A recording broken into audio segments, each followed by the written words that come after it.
Good morning and welcome to our special coverage, our continuing coverage of the August protest tagged Endbadgovernance. And we're reaching you live from the nation's commercial capital, Lagos. I am Bukola Koka.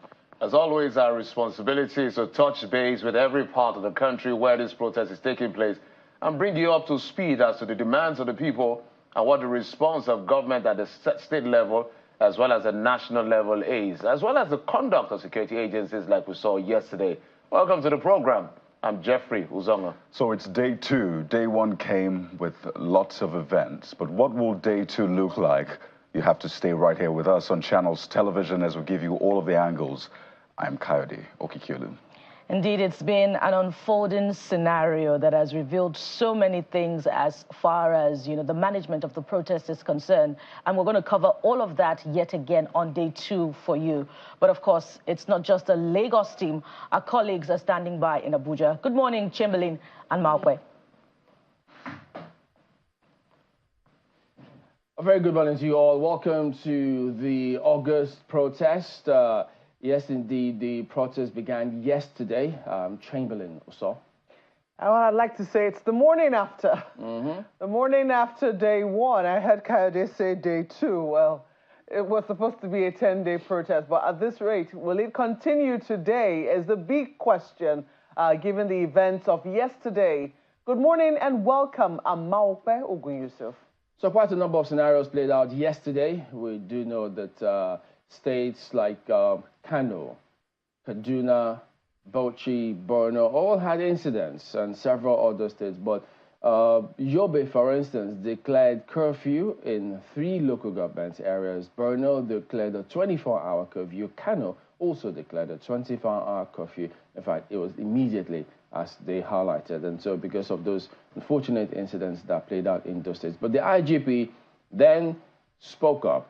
After those reports came to the command, he did reel out the unfortunate incidents in Kaduna and some of the other states. But some of the highlights where people noted was that he says the police have been mobilized and that they will seek help from the military if necessary. Cautioned a lot of other people to be wary. Do not be violent, he says, when you embark on the protests.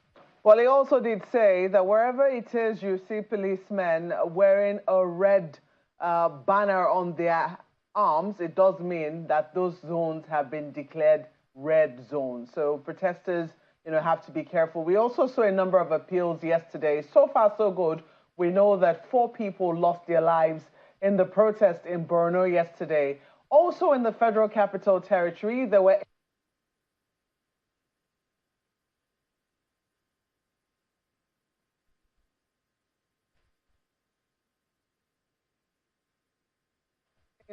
at least I can confirm on my way to work that there were remnants of bonfires that were lit up. Gunshots rang out yesterday along the airport road at night between 8 and 9 p.m. Vehicles were attacked. Commuters who were trying to go home. Quite a number of our staff couldn't make it home last night, a number of them having to stay in the office. So also around the Karu area, we saw what happened yesterday, the deluge of protesters coming in from the Yanya Karu axis, some of them even from Kubwa as well.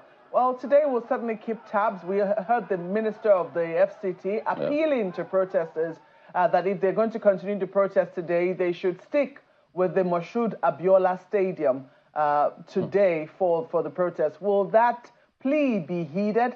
It's unclear just yet, but we do know that quite a number of states have now been mapped out as red zones. And those states will be indicated with police officers wearing armed red bandanas or red piece of cloth on their arm wrists. So I don't know. Will people be coming out today? It's still unclear. In places where it was peaceful, perhaps, but in places where curfews have now been declared, for instance, in Yobe, in Borno, in Kano, in Kaduna, some parts of Kaduna as well. It might seem, unclear as to what is going to happen in those places, considering the fact that there had been attempts to infiltrate those protests by people who did not mean well for the protesters. But interestingly, the FCT minister did say that there was a senator who was taking food to the protesters. They considered that fueling the strike, and tantamount to sponsorship. And so he says that the security agencies will be inviting such a senator and asking questions because what they say that amounts to is sponsoring the protest. So there'll be big questions around that area because even yesterday, the police in some places, I mean, we saw a tweet from the handle of the Nigeria Police Force distributing water to protesters. And they under that tweet, they said, if the protest is peaceful, we are for it. So if the police, was given water, would that also be tantamount to sponsoring protests? I guess we'll wait and see. But food and water, would they be marked different? That would be interesting. But how it started yesterday was, remember, it was a slow build-up. Will it be the same scenario today? Or has the momentum already kicked off? So will they hit the roads or the streets earlier than they did yesterday? I guess time will tell. But here we will speak to a lot of people who are involved in several ways, connected to the strike, appealing to people. So all of those will be here this morning on our coverage of the August protests.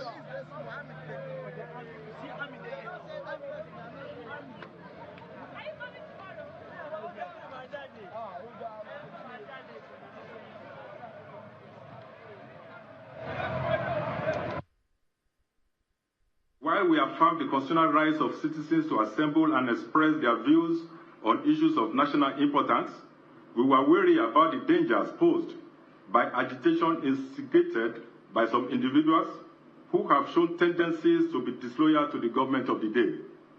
Despite our suspicions, we showed good faith through professional conduct by providing security at strategic locations, all aimed at ensuring peaceful conduct during the protest, as the promoters pledged. Our men, deployed nationwide, went out with a clear brief to ensure that no one is unnecessarily harassed or intimidated. In places where there were court orders, we gave instructions for observance of same. Regrettably, events in some major cities today show that what was being instigated was mass uprising and looting, not protest.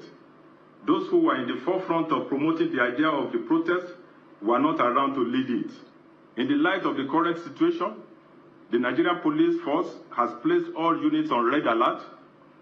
Our officers are fully mobilized and prepared to respond swiftly and decisively to any further threats to public safety and order. We remain committed and resolute to protecting lives and property and ensuring that law and order are maintained across the nation.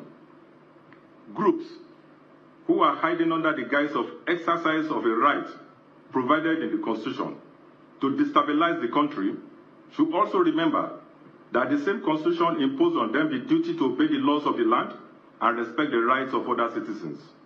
The police is equipped to respond appropriately to the unfolding situations and will get assistance from other security agencies, including the military, if the need arises.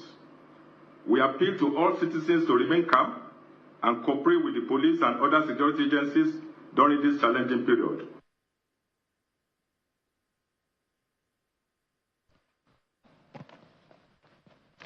So that's the Inspector General of Police giving a review of what played out yesterday as far as that protest is concerned. And at some point, he was asked why they were wearing that band, and he did mention the fact that they are on red alert. And if things escalate beyond what they anticipate, they may call the military. Some have interpreted it to be a good review. Others have said the IGP is threatening citizens. So we do not know what it is that you make of the IGP's remark, but the police say they are on standby to support peaceful protesters. So we're going to be seeing the loads of rhetoric from the authorities and protesters as well as citizens.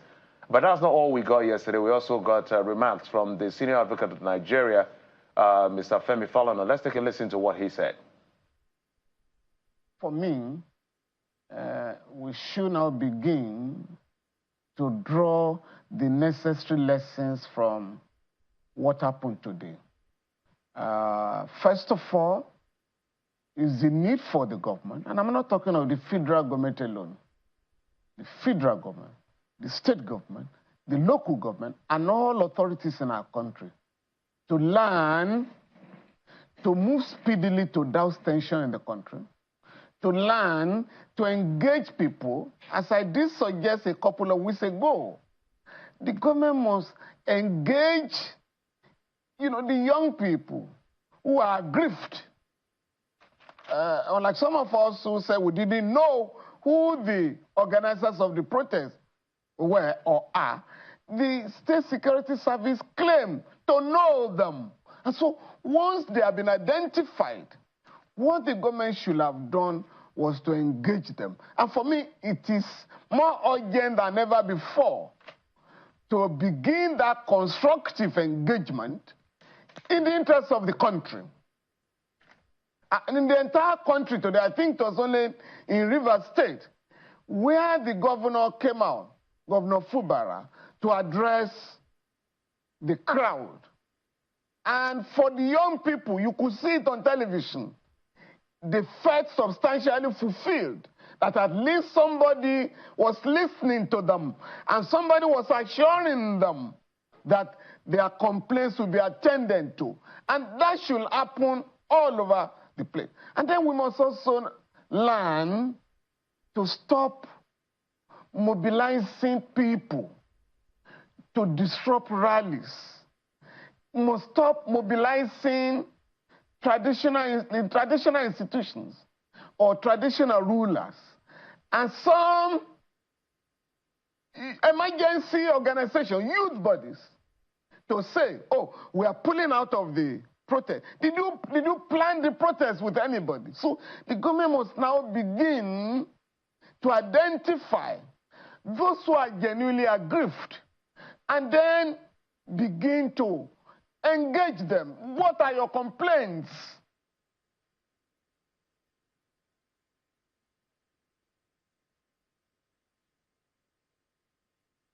So, guys, that's Mr. Femi Falana giving remarks as far as yesterday, giving his own, they call it 2 cents as far as this whole protest thing is concerned. And he's saying if there's a time for the authorities to begin to look differently at the protest, it is now engaging citizens. Maybe not look at it from they against us. It's us now. How do we make this not escalate beyond what it is already? So what do you guys think, Kayode and Bukola? Well, there's a fuller conversation available on YouTube of that, of so many things that the senior advocate said that, are quite instructive lessons, not just for the protesters, but also for the government. Starting off with what you have heard so far, some would have said that there was ample time for government to prepare ahead of this time in order to forestall this protest by engaging with the protesters, hearing them out, and perhaps, following the conversation with them, putting in place measures to forestall the protests, by assuaging their concerns with direct responses to some of their demands and showing them evidence indeed of some of the results of the policies that they're putting in place. But here we are. But indeed, there is still time, to prevent this protest from expanding beyond the 10 days that the protesters have earmarked for the protest. It's day 2. And the leaders of the protest have been identified. So will government be engaging them? Are government officials reaching out to the leaders?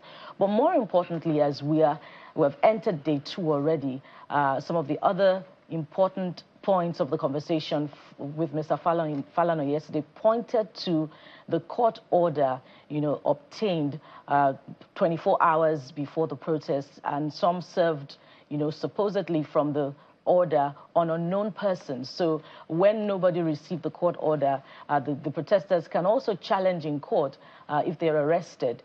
So those are the lessons, that government should take away from, this conversation, expanded conversation on the protest. And he also spoke to capacity, of security agents to respond to the protest. The absence of men, a man was taken down in Kaduna yesterday. Thankfully, 25 persons have been arrested in connection with that. Not just a man now, but a security operative. Where did the shot that was fired at him come from? Was it from some of the protesters?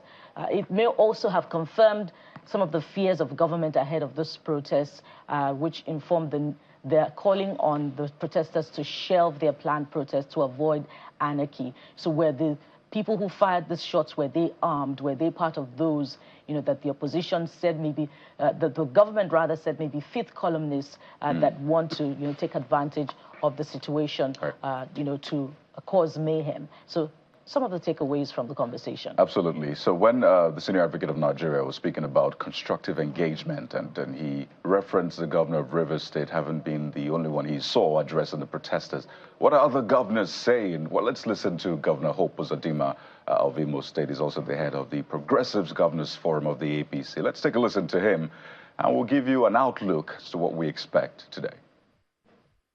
It's where we're thinking can and collectively come out of this quarter. The protest, what are you protesting for? Why can't we choose the dialogue? Let us conduct town hall meetings. Let us discuss the issue. Let us encourage the president.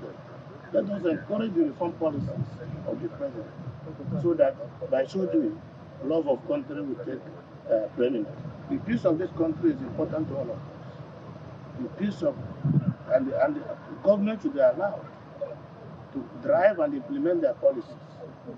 Because a particular person or individuals are not opportune to be at the head of government does not mean that Nigeria should not know peace. So the governor of Imo State there speaking. Well, the protest didn't quite hold in southeast states. We touched base with our correspondents all through yesterday, and it was really silence regarding that protest in southeast Nigeria. But you hear the governor saying that the government should be given time to implement their policies. There should be love for the country and all of that. But the protesters are saying, well, we appreciate that, what you're doing, but we have our needs, we have our demands. So the big question is, what would play out today? There are maybe thousands of people protesting if you add the numbers across the country, but there are millions who are staying back at home right now, some of them in solidarity or otherwise, watching to see how things play out. So that means they're not going to work, they're not opening their businesses, the roads are really dry if you go around today. So that speaks to another part of the conversation. What is this protest costing the economy? Some have put a figure to it, but then some say it is a needed sacrifice. So what will today hold? First, let's take a listen to the governor of Rivers State, Sim Fubara, who was addressing the protesters yesterday. Then, of course, I'll walk you through the expectations for today. You're here because you want a better Nigeria, is it not? But like I said yesterday, I am one of you. I feel your pain. And in our own government here, we are doing everything to make life easy for our people. But you see, this particular protest that we are doing now, our only worry is that we know that a lot of people are planning to take advantage of this protest to destroy our state. But we will not allow it. So, like I said before, I want to thank you for being peaceful. I already know your problems. We will communicate your problems to the federal government. Like I said, it is not easy. It is not easy. But we know quite all right that very soon everything will be well. Starting from our own state. Starting from our own state, everything will be well. What we just need is to support the government. Support the government. Support the policy. In the beginning of the policy, it might be harsh, but at the end, everything will be fine. We are going to make sure that we make life easy for you. Governor Simin live for our River State, giving his own 2 cents, as we say, as far as this issue is concerned, talking about the right of people to protest as well as the efforts of government, and concerns as well about possible hijack by fifth columnists, which is what a lot of people have also said. So whichever way you look at it, there has to be that balance between the people's right to protest and the shared responsibility and rights as well between the government and the people to make sure this is as peaceful as it should be. But we'll take a quick break. When we come back, we'll begin to espouse the conversation and touch base with as many of our correspondents as possible, getting to know what exactly is happening across the nation. Join us again.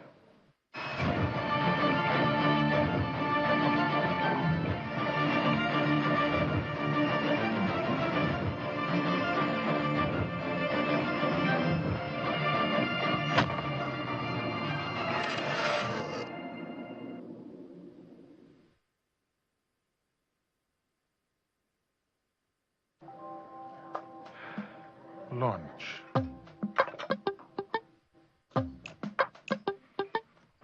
Heartburn and indigestion? Try Just-T, reliable remedy for heartburn, indigestion, flatulence, and acidity.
Welcome back to the August protest, coverage of the ongoing protest. The IGP severally had given directives, so we will also be getting to hear from the authorities, the security agencies, what strategies, what next, what now?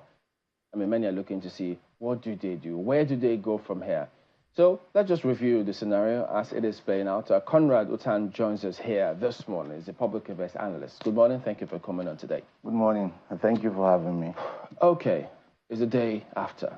So very uncertain what may happen today or hereafter. So for you, what's going through your mind right now? Okay, so I had a 20 minutes ride to your studio this morning. The roads are deserted. And for a federal capital territory, that doesn't really tell nice. It gives you an idea of what is going on around the country. Did you step out yesterday? No, I didn't. Okay. I couldn't dare. You know, there's palpable tension. You know, people are very apprehensive.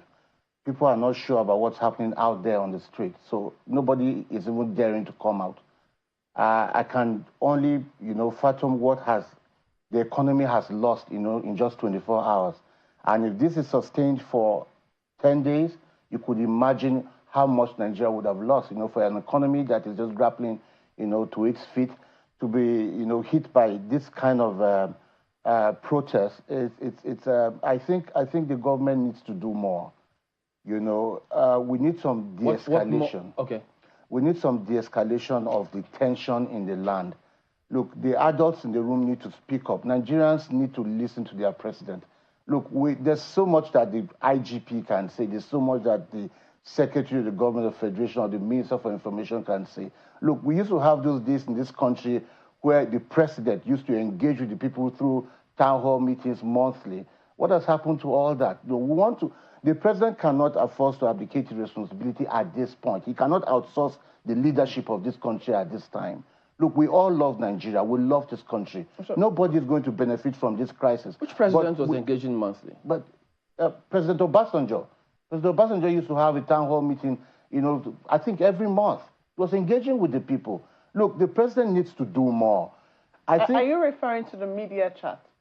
Yeah, media chat, I think he so. had more media chat. More media chat. Than yeah, but even with the media chat, it was an opportunity to reach out to the people, for the people to get to listen to what the leadership is saying. Look, this protest is that we're having now is something that could have been avoided. Okay, so one thing, you want the president speak to the country about all of this. Exactly. So if he were to do that, what do you expect to hear from him? I would expect him to speak directly to the Nigerian youth, who form the base of exactly what is happening right now. Tell them exactly what the plans are. Go immediately to stop some of those issues, to address some of those issues that are agitating the minds of the youth. Look, we are complaining about the removal of the fuel subsidy. We have just moved the proceeds of the subsidy removal from one post to another. Look, the truth of the matter is that the president needs to end his honeymoon with the governors. At the end of the day, when the legacy of this presidency is going to be written, nobody's going to talk about just the governors or the ministers. They're going to talk about President Bola Ahmed Tinubu. He needs to realize this. What honeymoon is this, though? Look, there's so much savings that have been made from the removal of this fuel subsidy. Where's the money going to? The state governors, look, what the income from the federal allocation that has gone to the state governors has, to some extent, tripled or quadrupled. What are the state governors doing with the money? Everybody's talking about President Bola Ahmed Tinubu. We are losing focus on what is going to the state governors. That is where most of the people are. The state governments and the local governments is where we need to address the challenges of the grassroots. That's where our problem is. All this focus on the presidency and President Bola Ahmed Tinubu, we need to focus on our governors. The narrative needs to be expanded a little. What is happening to the savings? If you said that some people were looting from the subsidy, the monies that were being plunged into by the government for subsidy, now that we have removed subsidy and we are making savings, what is happening to the money? It's not with the federal government alone. Well, some people will also begin to ask questions as to whether the value of the money is the same, because basically what has happened to people, and I think that is felt across the country, is the inflation that has attended the removal of fuel subsidy. Yes, state governors have more money, it would seem, in quantity in their coffers, but there will be questions as to what exactly is the value of the money, and also whether that money has always found a way to trickle down to the most vulnerable. Were there plans in the first instance for how that money was going to get into the hands of ordinary people to help ease some of the problems associated or some of the challenges that were going to be associated with the removal of fuel subsidy and also the floating of the naira, which to some extent, destabilized quite a number of things. So do you think that there has been sufficient education, trickling down, for people to really understand that this is what has happened in that regard? No, there's not been sufficient enlightenment. There's not been sufficient education on what. That's why I said there needs to be some more engagement. The people need to know where we are going. If for example, you have made savings from the removal of subsidy, you should be open enough to tell the people where the money is going to and what the intentions are. That is why I said it is very easy to de-escalate the tension that we have. It's very easy to have avoided this problem. Look, you can't continue to do things the same way and expect to get, different results. It's not possible. If you have, to cut the president some slack, I think the president has been quite responsive. He has been quite proactive in the way he has handled, governance so far. He needs to do some more listening. We're encouraging him to do more. Now, if the people on the street, the ordinary persons on the street are saying, the removal of this oil subsidy, we cannot feel what the savings are being used for. What do? You reverse it. If you have... you reverse the removal of fuel subsidy? Exactly, that's my suggestion. Because the whole essence of government is to provide for the people. If the majority of the people say the removal of this oil subsidy will seem not to feel it, put it back. It's as simple as that. I think the welfare of the people is more important than, I think we shouldn't show, there's a lot of institutional arrogance. If you are trying something and it's not working, and you continue to insist that that is what you feed down the throats of the ordinary people on the street, you will not expect a different reaction. It's as simple as that. Well, if the removal of oil subsidy has created inflation, the price of fuel has gone up, there's inflation in the country, the people, look, the adults in the room need to come together and say, these steps that we have taken may be right in the long term, but in the short term, the people are suffering. All right. So we've got retired Group Captain Sadiq Shehu. He's a security consultant. Of course, he's also been in the service. He's joining us virtually this morning, and we're also going to add Benga Chasson alongside him. So, Group Captain, thank you for joining us on the program this morning. Thank you very much, Chamberlain. Okay, so go ahead and tell us, give us your assessment of what you think has transpired so far. Well, I can say, looking at what happened in different parts of the country, we have a coat of many colors. In some states or in some areas, we saw an orderly demonstration with the protesters going about their business and the security forces also following them and providing security not only for the protesters but for other people that are not in the protest. On the other hand, we have seen some ugly scenes somewhere where there were clashes between the protesters and the security forces. We've also seen issues of arson and looting and stealing. So these are the two, pictures that we see. Having said that, I think with this protest and with the protest we have been seeing since Nigeria became a country, I think there are lessons to be drawn and there are things we can conclude. Among the things that we seem to have unanimity is that the right to embark on a peaceful protest is constitutionally guaranteed.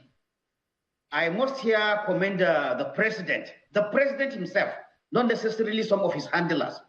Throughout his communication, I never heard him say that the protest was illegal or unconstitutional. He has just been trying to, cajole the people to reconsider and reconsider. So I think we are all aligned on that. And there's a legal, decision on that citizens have the right to embark on a protest. Now being the case, since we have recognized that right, we have to say not only in this protest going forward, people, whether for justifiable reasons or for unjustifiable reasons, people will seize this constitutional right of demonstrating, so demonstrations will happen again. So if that will happen again, what do we do?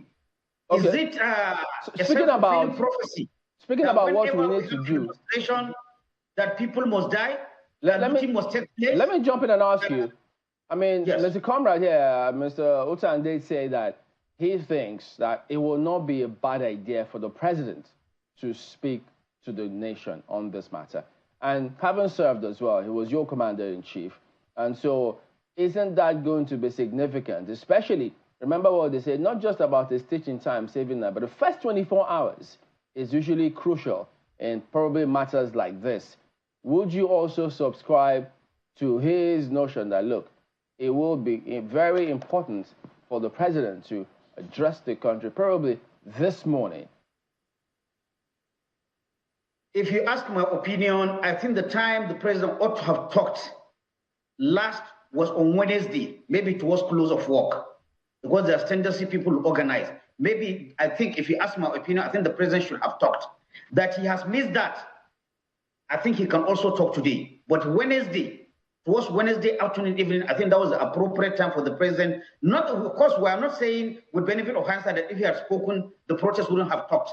But it was an opportunity, a window for the president to try and engage the general public. Yes, he has met some group of opinion leaders in the Aso Villa, but talking directly to the protesters, all those people who have sympathy for the protest, I think should have been on a Wednesday. That we have missed that. We are entering into day 2, according to the planners. I think even now it is not late for the president to speak to the citizens. The things that we have been hearing from media, from his spokesman, he should come out and say it to the public. So in Borno, there were some explosions. And as a result of that, a curfew has been declared. And I think the last time we checked that report, they said about 16 persons were affected. In Kano, you also had some looting and some violence. And then you also had a similar narrative, Yobe, 3 local government areas, curfew in those, 24-hour curfew in those local government areas. Now, for persons to come up with IED, does that not suggest that these things are premeditated and perhaps there is actually a lot more that meets the eye in terms of how those particular states, how it has turned out? In fact, there are certain persons who think that perhaps those who might have been involved or planned that one might be using that as a test case, that who knows what other states that they may try to do the same thing if they intend to stick to the 10 days as they had said. I do not like speculating. Yes, there was an IED explosion in Borno State, but to me, who keeps count on these things, even before this protest, there has been a series, unfortunately, in the last 2-3 weeks of explosions. So it could be, we know that whether we like it or not, Boko Haram is still active in that area. It could be that the distraction of the public protest will give Boko Haram or any of its associates, you know, knowing that the security forces have diverted their attention to controlling this thing. The fact that, remember that I think it happened on a Wednesday, that is just before the strike started. Knowing that people will rush to market to be buying foods and essential food stock is always an opportunity for somebody who is a terrorist, who wants to start mayhem. The opportunity was there. So until we know exactly who planted the protest, I'm not ready to say it was the explosion is part of the protest, but it could be that Boko Haram, who have been operating, who have been exploding devices even before this, you know, the opportunity that the security forces are diverting their attention to control of protests, the opportunity that people will come out en masse the day before to be buying foodstuff and essential commodities is an opportunity for somebody who wants mass casualties to explode his bomb. But I am not saying this as a fact, but this is my own understanding. And it could happen. With the 10 days coming again, well, unfortunately, the work of the security forces will multiply.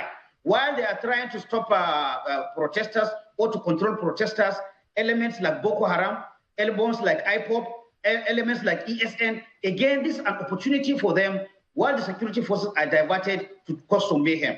That is my own opinion.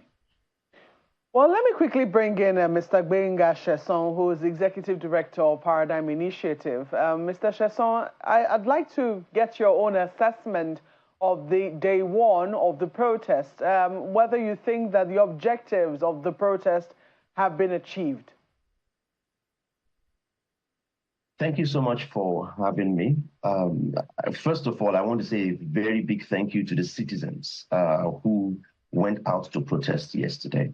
And I say that because they do that on behalf of millions of Nigerians, because we unfortunately have a government that is arrogant and that does not listen. Even worse, security agencies who have demonstrated, we saw a few situations yesterday where the police sort of de-escalated things amongst themselves. We saw a case in Abuja where a photojournalist was, his phone was seized and a police officer was doing what they usually do, harassing the police, and then another policewoman came over and said, listen, don't do this. He's a journalist. But as far as I'm concerned, and I've said this, publicly many times, the protests are already successful. And I say that because I haven't seen in recent times the level of mobilization, the level of self-defense, the level of desperation on behalf of this government, which is something they could have done before. They began to have town hall meetings. Governors who were ghosts before suddenly appeared and started having town hall meetings. Royal fathers, people who religious leaders were being summoned and meetings were happening. Fake youth appeared, fake problems, fake, and this is the reason I say it's been successful so far, because first of all, the idea was to intimidate people and say, don't come out.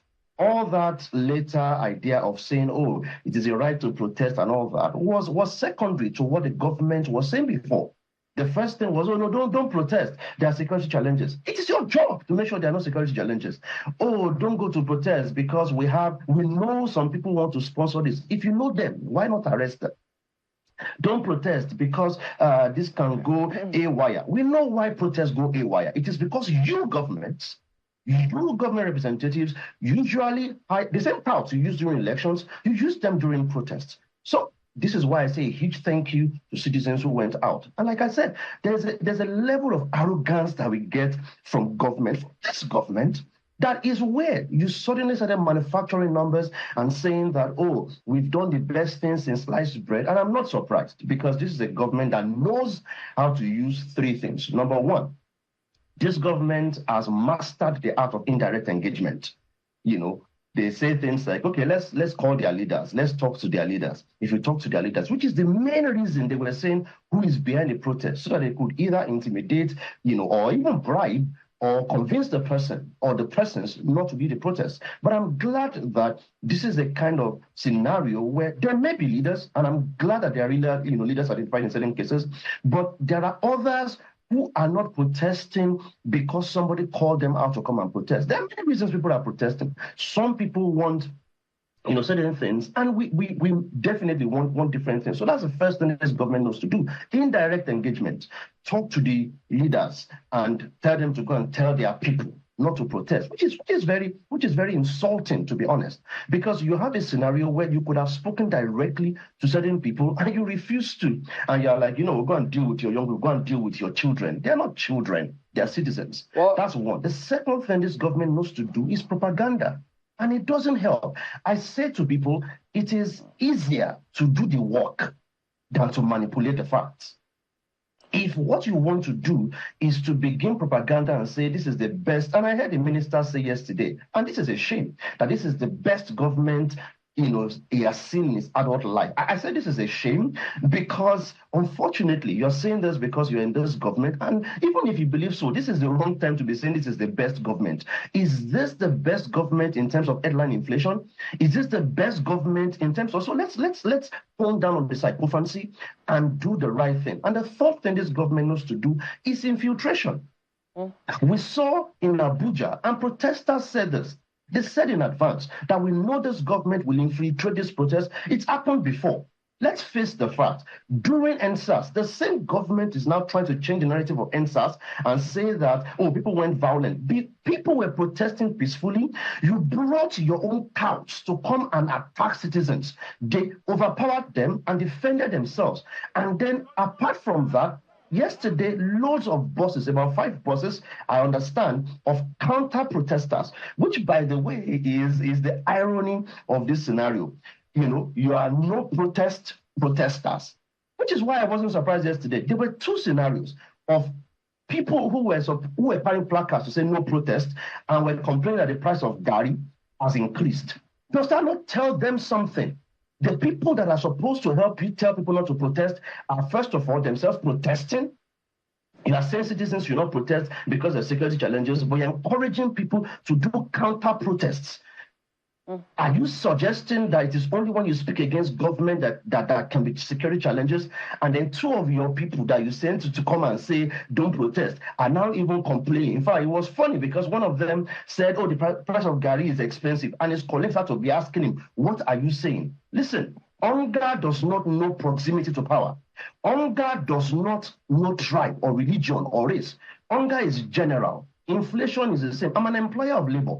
I know how many times this year I've had to ask the board of my organization to say, please let us increase salaries, particularly for the Nigerians. We have people working across 6 African countries, and the Nigerians, their salaries have been reducing without it being reduced.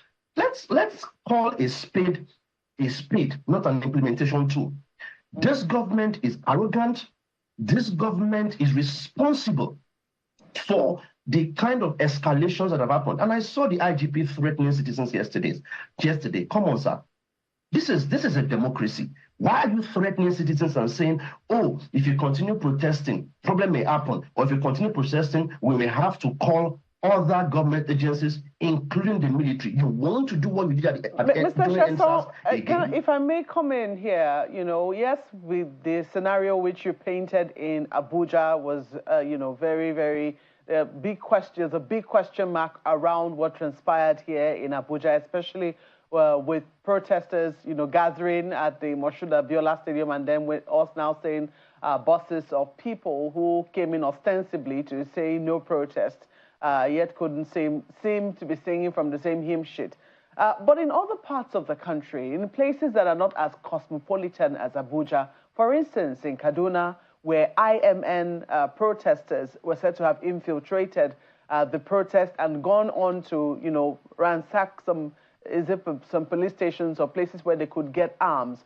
Or in Borno, a place where we know that Boko Haram was still having challenges with security in those places, and where 4 lives were lost yesterday. In those sort of places, don't you think that the fears about, protests being infiltrated, even in Kano, where we had seen, initially the protests seemed peaceful, then much later it became ruckus, it became a riot of sorts. People going to a center that had just been newly established, yet to be commissioned, about to be commissioned, and looting the entire place. Weren't these valid fears on the part of government? Because some of these things now will take time to replace.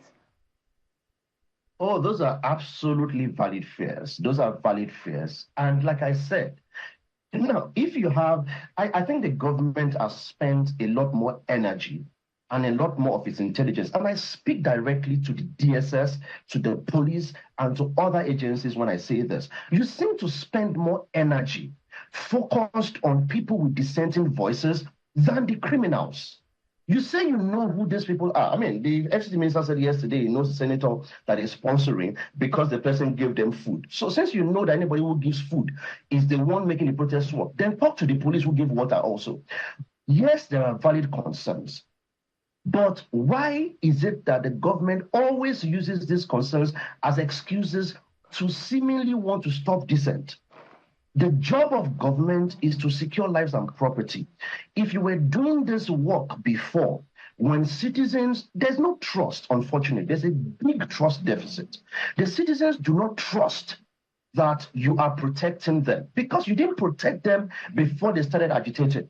Now you suddenly want to protect them. You became born again overnight. It doesn't work that way.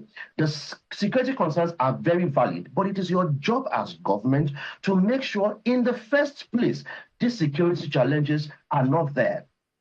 In a case where you appear to now be using the security, challenges as an excuse, when the IGP met with civil society leaders, he kept running a particular line. And I said, I hope these guys are not playing a script. And the line is, if these things go all right, then it is basically your fault. No, it is not the fault of protesters. It is your job as security agencies to make sure that this does not go all right. Why do I say that? Because in the day before, in Lagos, you had people who came out on Lagos Island threatening people and saying, if you come out. And by the way, this is not new. We saw this in March last year when tactics like this were used to discourage people from voting. So it looks to me, two things are clear to me. Number one, it appears that this strategy of intimidation has been tested properly, was used during elections, and is also now being used anytime that anyone says anything against government. And secondly, let it be clear, the constitutional duty does not fall on citizens, it falls on governments to make sure that lives and property are protected. And if you do say you have credible intelligence, DSS say they knew who the people are. Police Mr. Chesson, if I may interrupt you so that I can quickly bring in Captain Sadiq. Let me quickly ask you this before I go to him. Do you think, though, because yesterday when we were listening to the IGP, he was also talking about how there's been a lot of emphasis on citizens' rights, but not enough on citizens' duties. Do you think that citizens also bear a duty to ensure that whenever it is they gather or congregate, their protests too are also, within reason, and they bear a responsibility to also, keep it safe? Do you think so? I believe so. But guess what? When your hand is in hot water, what's the first thing you do? You open the cold tap immediately. Nigerians have been deprived of their rights. It's the reason why there's a lot of focus on rights. Because these rights, people have been deprived. Things are too hot. So we're opening the cold tap of rights. Guess what? When you look at any protest that you saw yesterday, people organized themselves who were saying things like, don't do this, don't do that, be civil and all that, because they knew that infiltration was going to happen. And of course, that the thugs used in elections would also be used as anti-protesters or no protesting protesters during this case. So we all believe in rights and responsibilities, but for a citizenry that has been deprived of their rights for so long, please don't be shocked when they focus a lot more on rights and rights and rights. Okay, let me quickly bring in Group Captain Sadiq Shehu.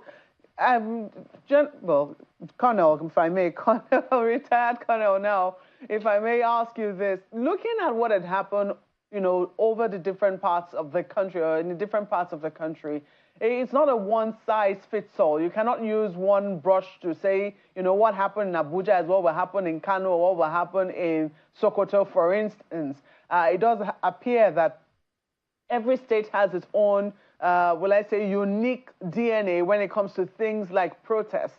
Do you think that there was sufficient preparation, mapping according to, these peculiar DNAs of each state? If you look at even some states did not protest. For instance, Akwa Ibom, they did not see a reason to come out. In the Southeast, it was pretty quiet. And people say, well, maybe the sit-at-home protest has brought up about a different type of protest. You never can tell. But in the places where people did come out, did we know places where there were tendencies for escalation? Would you say that you saw preparations in that line? Excuse me. Sorry, Maupe.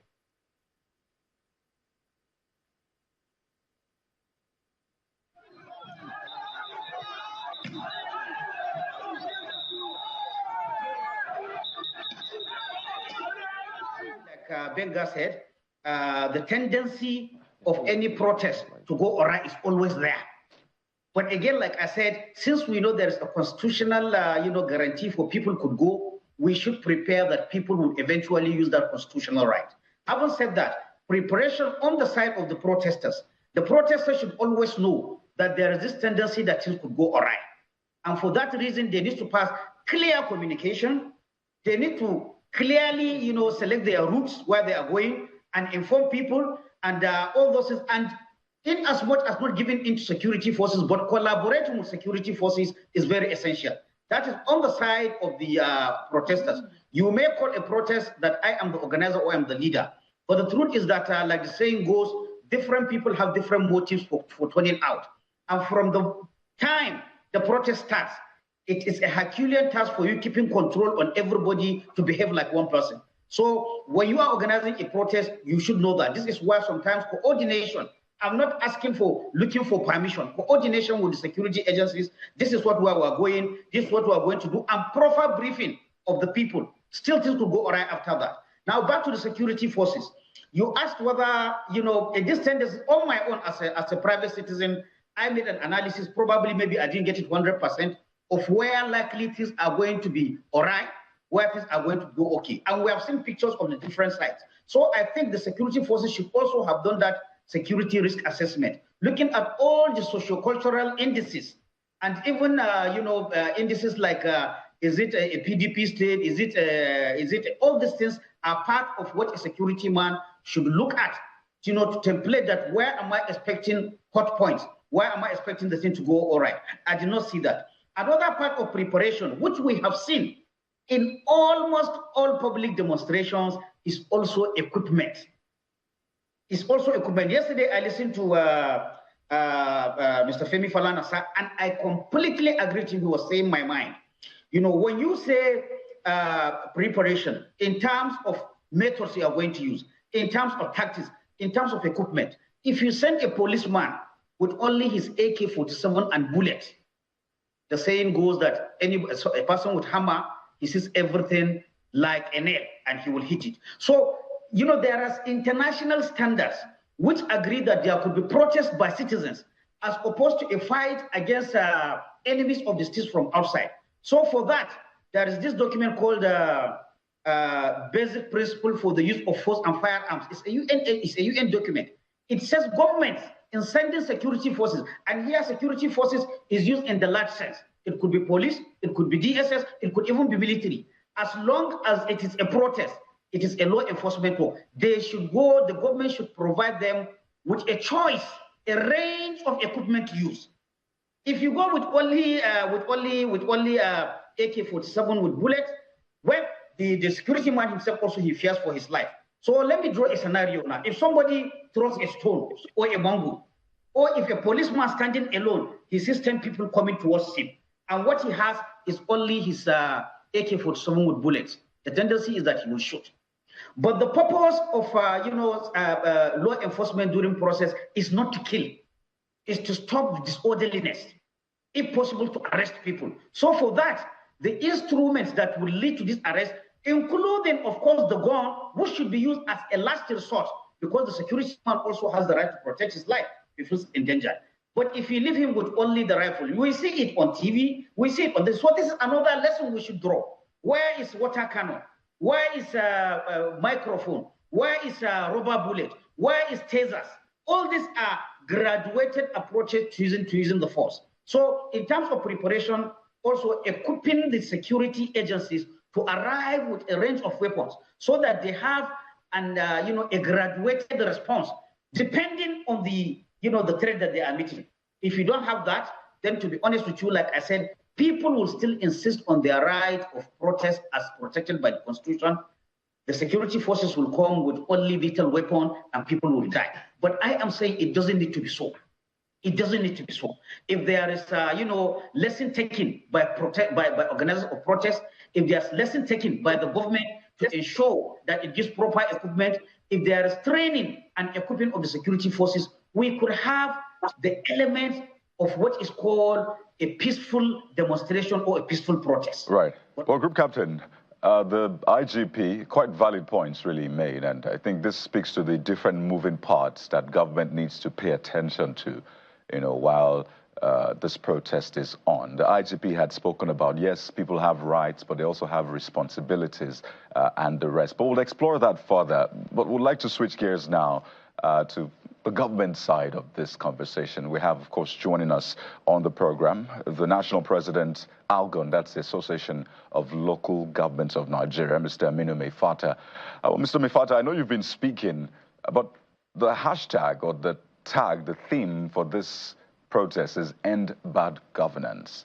There's a tendency to think, oh, it's just targeted at the federal government, but government is, we have different tiers and different arms of government. You are also government. That's the local governments. So first, how are you taking all of this in, this End Bad Governance protest? And also, it's been said that the best way to go about this for government is to engage these people, engage them constructively, take their demands on board, and really fix things? Because there's really a lot of suffering, as they have said. So how are you taking this on board? And are you taking responsibility as local government for some part of this as well?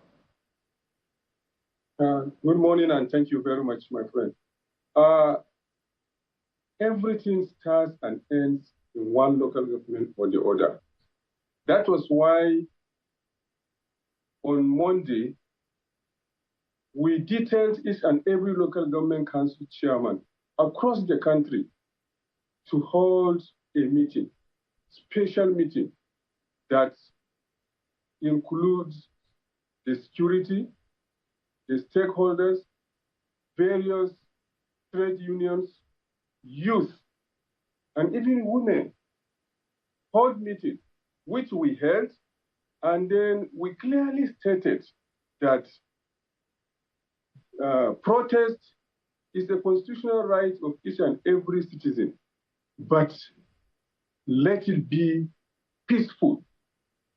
And we clearly told the law enforcement agents there that you are to provide protection to anyone that intends to protest, so that his life and the lives of others who are not going to engage and their properties are well protected. So we got assurances from the youth, from the stakeholders, and also from the law enforcement agents. We kept on with the engagement, but at the end of the day, what happened? Just like we rightly appeal that let us not be violent in the demonstration, but we saw how all these demonstrations or protests led us to destruction of properties and lives.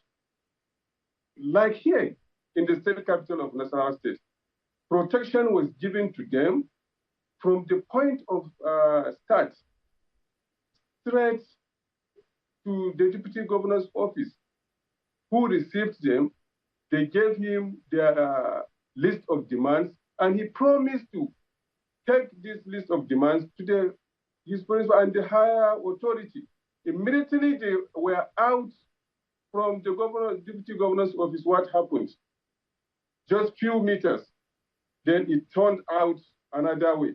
They started hurling stones on people that were just sitting down in front of their houses and started attacking the office of the ruling party, which was almost opposite the deputy governor's office.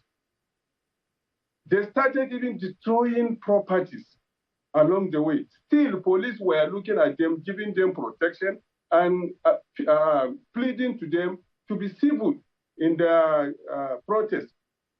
They left, still police escorted them, but when they reached almost the center of the town, what happened? So many people, most especially small children, or I can say young children, some below the age of 10, joining. And then from nowhere, other people which had ulterior motive, I can say criminals, joined them again. What happened? They started attacking the people they are claiming to protest so that our lives would be better. They started attacking people on private vehicles, started attacking people's, looting people's shops. And these are also Nigerians, these are also people that are also feeling what they are talking about. A lot of looting. And some people after this, like after yesterday, in fact, their capital base, their happiness have been shattered. They are back to square one or ground zero. So if you look at, this is what happens, and also in some local government areas, you see attackers attacking or destroying local government secretariats, where even the staff had to run away. What did the staff do? This government property belongs to each and every one of us. If you destroy it, it will still be taxpayers' money that will be utilized to prepare this, to repair these damages, instead of using this to provide more amenities that will make life so better for the people. So this is the scenario that generated in almost all the local government areas in the country where the protesters, or where the protest held, the protest that originally by the organizers was aimed to be peaceful, to send message. That is why we said, okay, let it be peaceful. Give us the message, we at the local government level. But if you think we are at the grassroots, we are not equal to that level, we know. But let us provide the security, take it to our principals in the state, the governor. Beyond the conduct of the people now and the response of local governments, let's stay with the response of government, this time the state governments. In areas at least where the protests were peaceful, where the protesters got the opportunity for executive hearing. For instance, in Rivers State, we saw the interaction of the interactions between the protesters and the governor. Was it a missed opportunity for the protesters? Because a lot has been said about the responsibility of the federal government. What about the responsibility of the state governments? Because in states where the executives addressed the protesters, the governors ended by saying they would take their demands to the federal government. Could the protesters have engaged by demanding accountability and responsibility from the state executives on what they are doing to address the issues of hardship and rising costs of commodities? Yeah, to be fair to the state governors, before now, when this agitation was gaining ground, they called on each and every stakeholder. We heard all what you were saying. And most of the governors, they rolled out a lot of programs that will cushion the effects of these challenges our people are facing. Planned proposals or planned programs that will have immediate solution, short-term, medium-term and long-term solutions. And these have started rolling out. Like, I can cite so many examples, like the provision to our farmers of farming inputs, which we know in the open market, the prices were so high. The federal government sent down a lot of these inputs, like fertilizer, like seedlings, and so many insecticides and the rest. Herbicides and a lot. And the same thing, the government rolled out ways on how the industries, on how the medium and small scale enterprises can access capital at almost zero rate or a decimal interest rate, so that they can boost their businesses. We have seen so many of these interventions being rolled out. So even at the local government level, we are doing so. With the just pronouncement of the Supreme Court, we have begun to see a lot of changes at the local government level. And this is the first month. And we have not seen any serious challenge that can overcome local government councils to carry out their constitutional responsibilities. So it is not that the government at the states and the local government, I'm saying at the states because I am part of the states, and we know what the state governments are doing through the local government councils or areas that will go down to the people at the grassroots.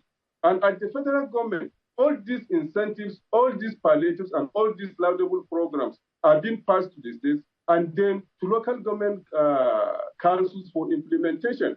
And we have started seeing positive responses, most especially in terms of farming. You see that with these programs of free fertilizer and a lot of incentives that will Mr. Maifata, if you can hear me. Farmers. Yeah. Two things I would like you to speak to. People have complained about poor communication from government to the people. Maybe you help us highlight exactly how better government can communicate, because when we invite government officials, we hear them talk about those programs and all kinds of policies and not the rest of them. But the people continue to say, we can't see anything you're doing. Perhaps the people are basing the reality on what they're experiencing in terms of food prices and their daily experiences. So how can communication be better between the people and the government? Because we saw that building up to this protests, government began to literally run helter-skelter, inviting so many people to different places, talking to them, appealing to them and all of this. Whether they really reached out to the right set of people, that's another kettle of fish. So my question is, how better can the government communicate? Because as to speak, so now we've not heard from the president, we've not heard anything, we've been hearing from his lieutenants and all the rest of them. So how better can the government engage the people so that, you know, we can douse this tension as quickly as possible? Frankly speaking, I can say direct communication. We know these people. We see them. They are not from the moon. We reach them out. Let us come to the table. Let the government call them, come to the table. Like an Elliot said on, we called them, we sat down, come to the table. These are your demands. Then the government will look at the areas that they have intervened, the areas that need more attention. Then let us, as a government, give them our words. These are the solutions we intend to provide. Then give us your own. Then we'll have frank talks. Let not there be any deceit or whatever. Let us be frank to ourselves. We are all Nigerians.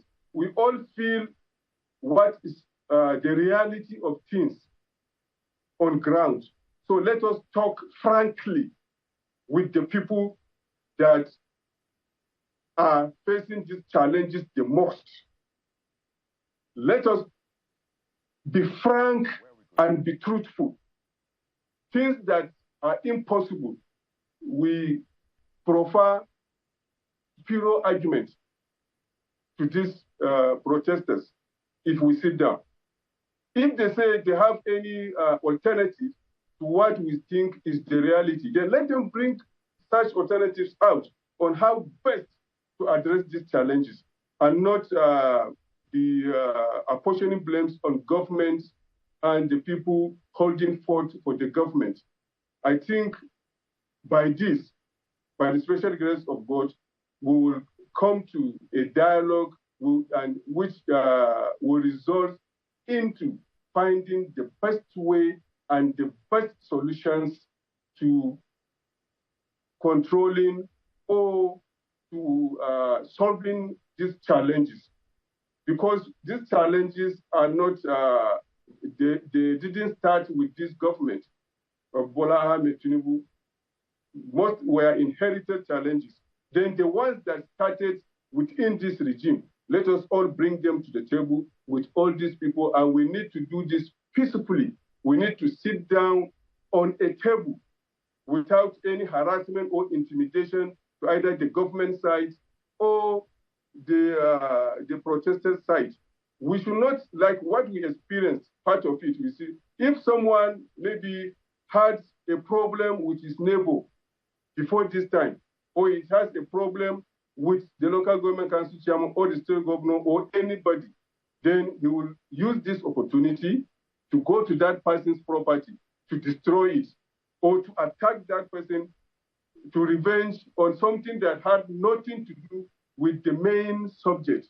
So I think coming to the table, sit down, have direct conversation, profile solutions, x-ray whatever the challenges being brought to the table, and then work it out. Nigeria is ours. We have no any other country than Nigeria. If something, God forbid, happens negatively, where can we run to? Which of the African countries can take the weight of Nigeria? So these are some of the things. Let me come in now.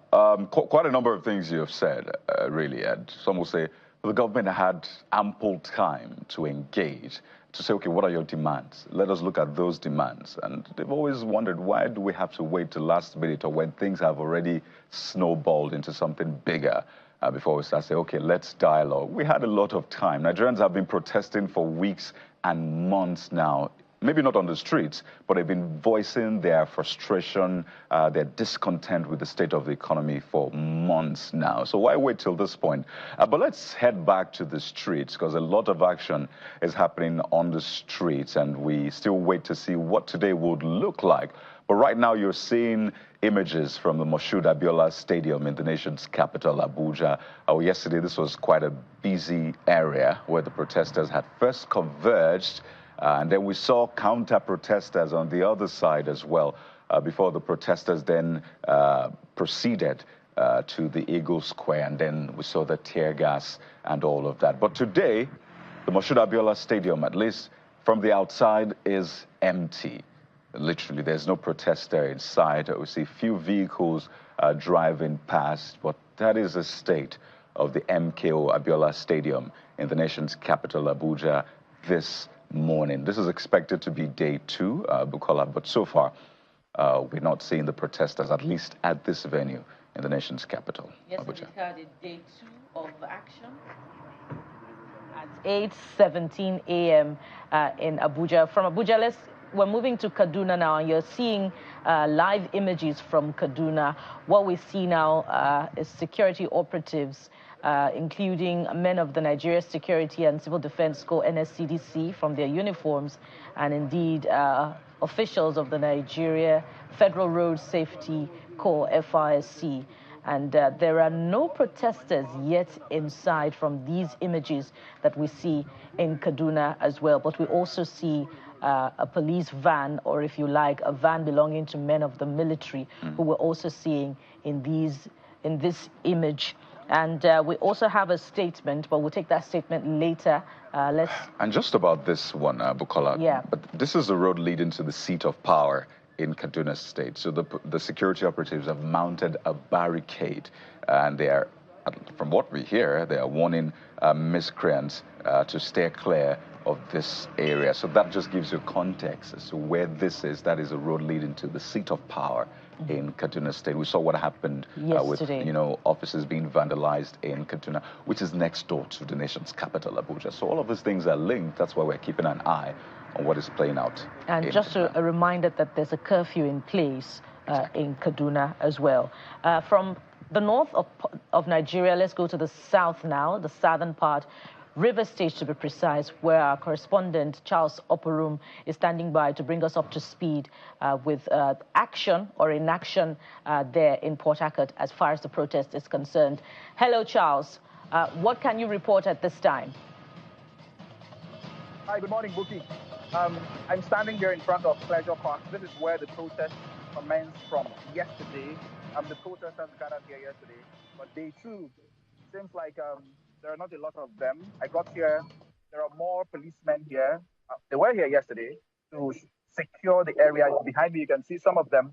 But while I was waiting, some of the protesters started arriving. They're just to my right, a little bit out of the shot, right? Like a handful of them have just gotten here. I'm going to be monitoring the situation. Okay, let me turn the camera around so you get a view of what's actually happening here. Now, some of them are just here. I don't know if you can see them clearly. They just arrived, and they're just, they look like they're trying to put themselves together at the moment. So that is the situation at the moment with regards to the protesters. On my way to this place, some of the businesses that were not open yesterday are open now. A couple of them are open now. So the city is not as busy as it typically is, but it's not as dry as it was yesterday. Okay. So, Charles, bring us up to speed as to maybe your feelers as to what's happening in other parts of the city. I know that Pleasure Park area is one of the busiest in terms of the Aba Express Road. But what are you hearing in other part of the city? Maybe town area, Oyibo area, Borokiri area, and all of those areas. Okay. Yesterday, interestingly, the protests largely happened here in along from Pleasure Park to the government house. But it doesn't mean that there weren't one or two pockets of protest elsewhere. There was a slight, would I say, a minor protest somewhere around NTA, around the NTA facility on NTA Road in Port Harcourt as well. But as of this moment, we haven't heard anything from any other part of the city. Our feelers are still out, Eleme, Oyibo, Omoku, and all these areas. But really, nothing concrete has come in from any of these areas as of this moment. What we do know is that from the messages that have been exchanged on one or two WhatsApp platforms that the protesters use to communicate with each other, it seems like there will still be a protest today. I do not know the details yet, but I'm following the situation. Jeff? All right, Charles, thank you for that update. The fact that at least as at 8:21 a.m., it looks like the protesters aren't out yet. That's just news for our viewers, particularly in Rivers State, who maybe be plying that route. That is a state of that area as at this time. We saw Governor Fubara addressing the protesters yesterday and saying that he will take their message to the federal government. Whether or not that has assuaged the protesters, is that why they're not out yet? We'll wait to find out. But please, Charles, get back to us as soon as you have more updates from where you're at. Thank you. Well, that's not all that is happening. By the way, just to reiterate that, well, there were reports of a curfew in Kaduna State yesterday, but the government has since denied that no curfew was imposed in Kaduna State. We've had curfews in other parts that turned violent, but not in Kaduna State, just to reiterate against the report that we had earlier on. But Amnesty International has been speaking as well about the protest, and Amnesty's focus is on the killing of protesters, the death of protesters that we saw in Borno and in some other parts. And this is what Amnesty International is saying, is asking, or they're asking the authorities to investigate the killing of 13 protesters, as reported in this statement by Amnesty International. It also condemns the killing of peaceful protesters in some parts of the country. So that is from Amnesty International, asking that the authorities must investigate these incidents impartially and effectively and ensure that security personnel suspected of responsibility for the alleged deadly use of force are held to account through fair trial. So that's a statement from Amnesty International coming through this morning, asking authorities to investigate those reported killings. So there you have it. There's still a lot more that we'll be bringing to you on the show this morning. Our correspondent, Olu Phillips, had been on the streets all through yesterday from Lekki to the Ojota area of Lagos State. Now, while there's a lot of agitation ongoing, there are also some other sides to this protest that you might find cheery.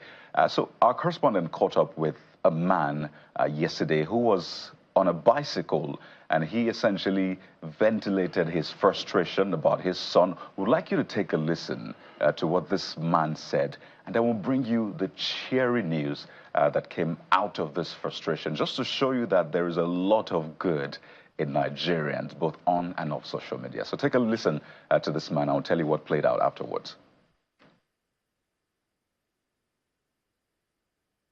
I'm coming from First Tag. My son at 13 is a program. I can't even buy data for him to learn more. I can't even pay for the tuition fee. Millions of naira. At 13, he can program game. Good luck Benjamin is his name. My name is Dr. Benjamin Chidoke. So I'd rather die on the street than die at home. I can't sit down and watch the future of my son go to waste. I know I may not have safety again in Nigeria, but my son's future will not waste. I'd rather die on the street than stay at home and die. How do you think all of this should happen, and how do you think government should actually toe on the path of listening and understanding what exactly and how to react to the kind of demands you're making here on the street? Yes, what we are doing here is to the favor of the government.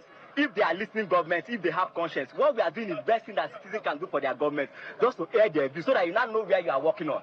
We are not against the government. We are trying to what? Give them the leeway to show them what we need. Not what they think we need, no. What exactly do you want? We want good governance. What do you mean by good governance? Enable environment. Enable education-wise. At least the futures of Nigeria are lying to waste. We are dying. Are you aware of the student loans of government so far? We are aware of the student loan, but what is the key in everything you are doing in life? All the years, what happened to the student loan? Is it when the protest now started, they bring that student loan? What is the durability of this student loan? How long will it stay? What is the durability of the loan? We are not kids. Have you tried to assess it yet? I'm a graduate. Not for your kid, like you talked about your son who is a programmer. My son is in GS3, entering SS1 now. Yes, but I want him to go into programming full time. Education we run in Nigeria is a waste. We are learning what we cannot, outdated things that we cannot use in the future. I'd rather my son drop out of school and face coding and programming full time. So if the government can give me the scholarship for him to study it, I don't mind giving my son to Nigeria. He will better Nigeria as a programmer. So this for me, if I hear you very well, this for me would settle on curriculum for school and education to make sure that brilliant students like your son, like you said, can have scholarship to study. If Nigeria wants, Nigeria can employ them after that, but they will contribute to Nigeria. Most of the Yahoo boys you see, they are very smart, but they are channeling it to the wrong way, to the wrong thing, because the enabling environment is not there. Yeah, clear passion from that gentleman. His name, Benjamin Chijioke Ogo. Let's just say accidentally, just caught up with our correspondent who was trying to get the feelers of the people who are protesting. He rode his bicycle all the way from, I think, Mile 2, and came down to Ojota to be part of the protest. Really now the fact that, look, he needs his son to have a better future than he did. And some good Nigerians saw it and they were like, okay, this is a need that is very clear. Let's see what we can do. And they decided they want to raise funds for him. And they put out his account number. And they wanted to raise 1.8. To understand that money has now been raised for the gentleman so that his son, who intends to be a programmer. So you can see, yes, that's from Maurice Monye. Hello, guys. I've gotten his details. 1.8 is needed to make the dream, to make his dreams come true. And all of that was listed. And then eventually, money started trickling in. Yeah. From 500,000 to 1.2 to all of that, and we understand that bullseye, 1.8 million naira. Benjamin Chijioke may have rode his road. He rode the road to fame from Mile 2 to Ojota, you know, and he rode into momentary divine intervention for his son. 1.8 million has been raised for him so far, and who knows, like other public-spirited Nigerians have come through for other Nigerians who have, you know, somewhat expressed their need on social media. At this time on, you know, the biggest television station in the country, there may be more that will be raised for Chijioke, Benjamin Chijioke. And, you know, he has since done a video to show his gratitude as well. Perhaps if we have time, we can take that as well. But it shows that there's a lot of good from Nigerians. Even amid difficulty, you know, the Nigerians are experiencing, they have come through for one of their own. Yeah. And, you know, we say thank you on behalf of Benjamin this morning. This is a true Nigerian spirit, guys. This is what Nigeria is. No, this is the real Nigeria. This is what Nigeria is, absolutely. It's cherry to see. We see these things, and this is why we're bringing these stories to you, so you know that this is what Nigeria stands for. You know, the green, the white, the green, this is what it means, really. Helping others, you know, being good to others, sacrificing for others. And that's what a lot of people expect from government. But when they look and say and see that, no, that's not what we're seeing, they begin to say, well, this is not the true Nigerian spirit. So it's important for government, people who are influential, to maybe step down from the high horse. I said yesterday that if you're triggered by this Endbadgovernance hashtag, then you need to have a rethink. So maybe you're contributing to end bad governance, because I think it's something that everybody should take on, to end bad governance. After all, it's good governance that we want. So people said, we're not going to wait for government on this man's situation, his son's situation. We are going to step in. So it's good to see, but of course we know government has its own responsibilities as well. Sorry, because you know, at the end of the day, there's something we call positional leadership. And so it feels, if the president comes here, for instance, and mentioned your name, mentioned my name, mentioned all our names, there's a way it makes you feel that this person, this guy knows me, this individual knows me, this leader knows me. So that's what it is. So when people have leaders reaching out to them, as you say, coming down from their high horses to reach out to the people, just like Nigerians have looked at this guy and say, he has an immediate need, let's meet him. Because funny enough, at the end of the day, when it comes to election, now this is where politicians have some explanation to do. There is no polling unit that will not have a polling officer, a party agent, and people voting. But as soon as the elections are won, there are an avalanche, myriads of excuses why they can't get to those places. For me, it's clear mischievous. If you can get there to be voted for, then you should get there to reach out to the people. And somebody made a suggestion yesterday that the president did a lot of town halls, maybe more than every other candidate in his assessment. And now, why are those town halls at the end of the day? Which is why when people are sat down and they can no longer take it, things like this happen. But we hope we're learning from all of this at the end of the day. So where are we going to next? True, Jeffrey, you're right that there's always space at the leadership table. Is not full as Nigerians assume that it is, and Nigerians are taking up that space by coming through for this young Nigerian. I just wanted to add, Kayode, that what you said about this being the true Nigerian spirit is so true. Why is it true? All of those who have come through for this young Nigerian also are going through the same challenge that everyone is going through. We all feel the pinch of the harsh economic situation, yet out of the difficulty, they have done this, and it is quite commendable. Our conversation is still on. Let's go this time now to Mr. Gbenga Sheson. I mean, let's find out what he thinks about this, because he's big on the internet as well. Mr. Sheson, your thoughts? I'm seeing this man's story, how Nigerians came through for him. Is there something to maybe learn from this? You know, this is why I say that people protest for different reasons. Apart from those who, of course, assume that they have proximity to power and rent-seeking, opportunities, Nigerians are not asking for too much. This man's problem was simple. My son has shown potential. I want him to do this. And I think that there is no surprise here that Nigerians have now done what they normally do, to support. It's like the story of the person who went to the altar to pray, Lord, please solve my problem. Lord, solve my problem. And somebody around the area was like, okay, what exactly is your problem? This one that you are making noise. And the man said, I need 10,000 naira. He said, yeah, take 10,000 naira and go, and don't disturb me again. Let me face God to give me my own 1 million. This is a demonstration of the true Nigerian spirit. These are the same people protesting and are saying that, listen, this person's challenge is a bit smaller than the bigger picture that we're looking at. Let's help him solve this problem. And I know that this is one of the lessons that government could learn. And the lesson is this: instead of waiting for people to protest and then you now start defending yourself, why don't you listen to what they are saying? If citizens could listen to channels and then respond to this, and by the way, this is not the first time. I'm sure you know this is a popular occurrence on social media. At the beginning of the year, we had Deborah, I think that was her name, Debbie, who came around, and people flooded our account so much, and private sector jumped in and began to support. But guess what? How much longer can citizen self-help continue? What this man was basically saying about education, and I think and I hope that people in government listened to what he said. He said he wants his son to drop out of school and face programming. He said two things. One, the state of education.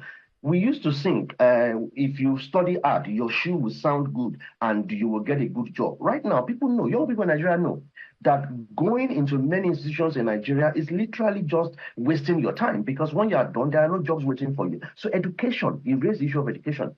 And the second thing that he mentioned was that Yahoo boys are basically smart young Nigerians who are using their smartness negatively. I run Paradigm Initiative, and this is the work that we do with young people. I can tell you stories for days of young Nigerians who literally could not use a computer, who literally have been told by their parents that, well, we don't have enough money. We started the program in Nigeria. Now it runs across 11 countries across the African continent. But I can tell you stories of simple stories of a young Nigerian whose parents have told him, listen, we don't have money to send you beyond secondary school.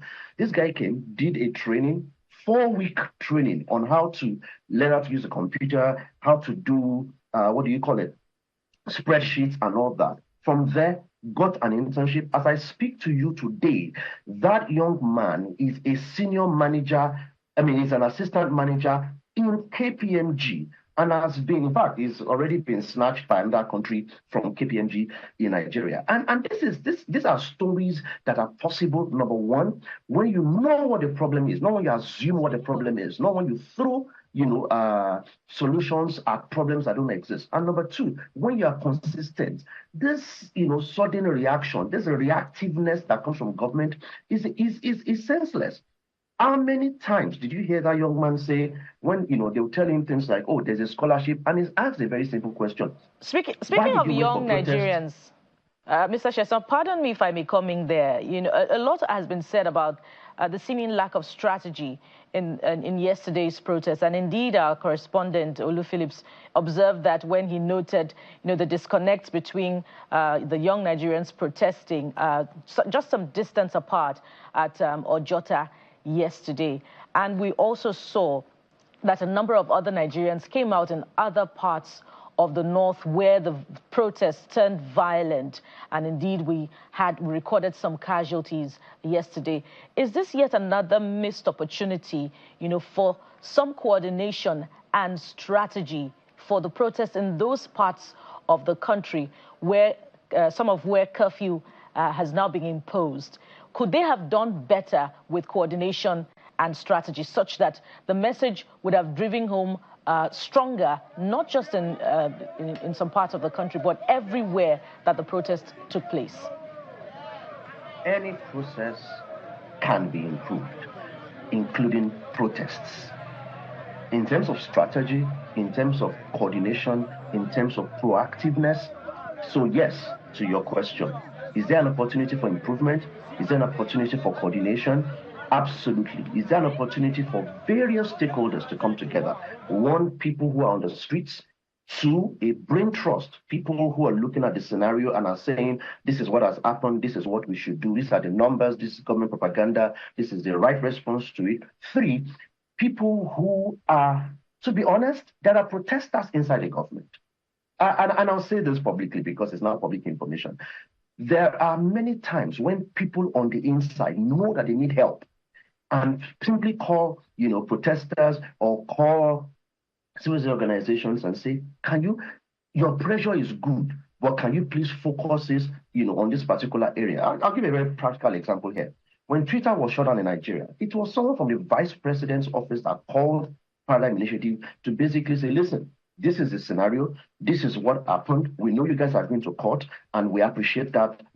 So there are various moving parts of this. There are people who will sit with government, and this is, by the way, where I say to people that not everybody will sleep and put their head in the same place. There are people who will sit in the room with government and have conversations, and that conversation will be fed by information from a brain trust, feedback they're getting from protests. So yes, there is definitely room for coordination, and there's definitely room for improvement, and to make sure that we improve on the gains. One of the things I was talking about in terms of the obvious, immediate response from Nigerians is this. This gentleman has identified two issues. One, education, and number two, he has mentioned the issue of young Nigerians whose talents are being redirected. And I say this all the time. Instead of going all out and looking for another young person that has a laptop and has a mobile phone and calling them Yahoo, we need to make it clear that if you have tech talent in this country, there are many opportunities for you. And I gave a very simple example earlier. And I said, not earlier on this call, many years ago, and I said to the EFCC, for example, because they were busy running around and trying to chase young people in any cyber cafe. This was many years ago. And I said to them, you are going about this thing the wrong way.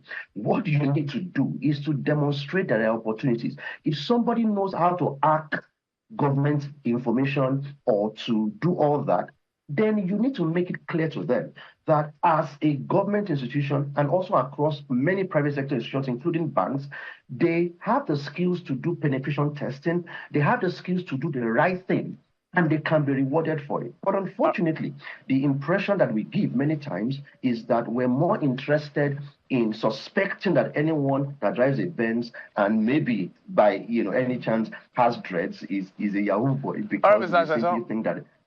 Yeah, absolutely. Yes. Your points are quite apt and noted. Let's take it back to our Abuja studio, where we have Ms. Altan, who is a social critic and public commentator. Ms. Altan, one of the things that maybe part of the build-up to what we have today, which is Christian Endbadgovernance, is the issue of the rule of law, which I want you to comment on. In the last few months, we've seen all kinds of issues around litigation, some even embarrassing.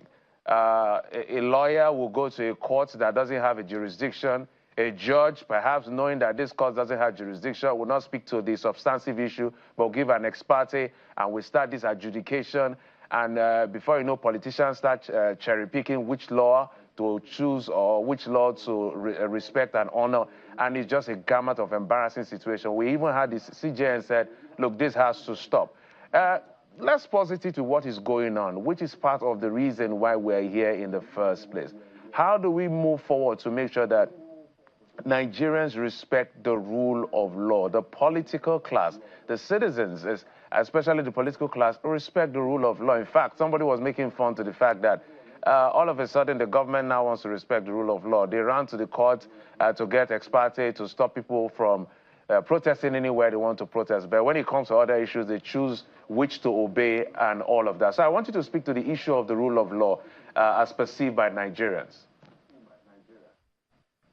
Okay, there's a duty of responsibility that falls upon both leadership and followership. That is why it goes beyond just showing empathy and showing concern to the feelings and aspirations of the Nigerian people. It behoves on government to set a proper narrative, a proper template as to what kind of governance it intends to deliver and what the expectations of Nigerians should be. I think we need a total value reorientation that permeates all strata of our society, you know, from the judiciary to the legislature to the executive, and of course to we the citizens. It extends, you know, by and large to everybody. If a certain rule or law applies to me, it should apply to the next person. If a certain law applies to government, it should also apply to the Nigerian citizen. That will give the citizen some sense of the duty of responsibility, you know, to follow if he or she believes that a government is forthright in what it's doing. Look, we shouldn't be where we are right now in the first place.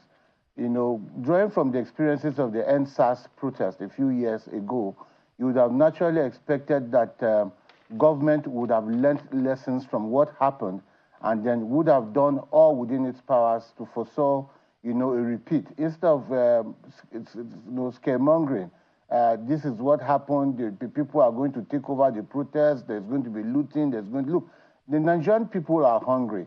We used to have days in this country where when a car breaks down the road, you know, people within that community will come and offer a helping hand to try to see how the issue is fixed, and so you could move. Now, when a car breaks down, a truck breaks down, people within that area come to find out the contents of that vehicle so they could loot.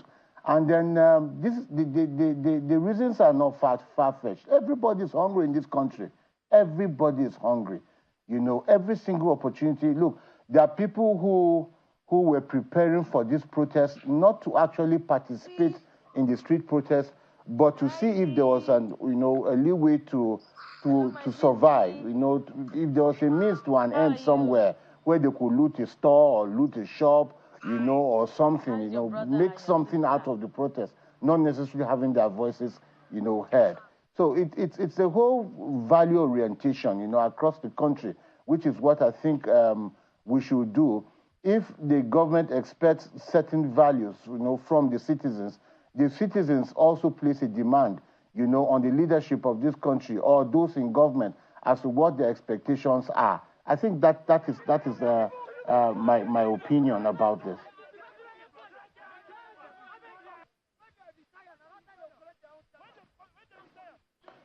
Okay, well, in terms of how this is expected to turn out moving forward, yes, you had earlier said that the president needs to, at some point, weigh into all of this matter. So now many are just watching to see, almost as it happened yesterday, though, in the early hours of yesterday, they were just a bit tentative just waiting to see what happens. Where do we go from here? So it appears as though there's a similar narrative. Now, we're going through some of the areas that were a little bit tricky yesterday, so we're going to get updates in some of those locations as well. So in the event that this doesn't happen, how do you see it happen? If the president doesn't speak to the people today, is this likely to go, what, further south, or will the people just think, maybe we've made our point, let's hold off? Okay, so curfew has been declared in a couple of states, especially in the north. I think curfew has been declared in Kano, in Borno, in Yobe, I think, and maybe Jigawa, just learned. That alone should give the government an indication of where this is headed. You know, the best time for the president to have spoken to the Nigerian people was yesterday. The next best time is today. I think it's important for government to engage the people, not necessarily looking for the leaders of the protest or the organizers of the protest, or bringing in bishops and imams and traditional rulers and all that. This is not the time to call people to the table. This is the time to speak to the generality of the Nigerian people. Look, we understand your concerns.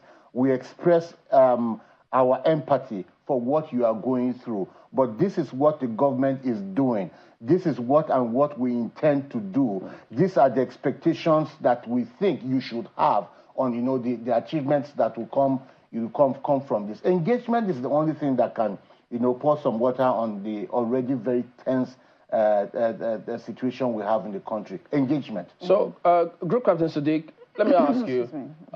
Yeah, you said you did your analysis, and then in terms of what may go on, the character of each of those states, just in case something may happen. What do you see play down next? Because, you know, for some of these things, you never can tell, except you've been watching the scenario and then look at possible scenarios that may play out. Should we be worried? Because we know last time the answer scenario happened, nobody saw that coming, but politicians were hugely affected. Might any of those scenarios play out again, you think?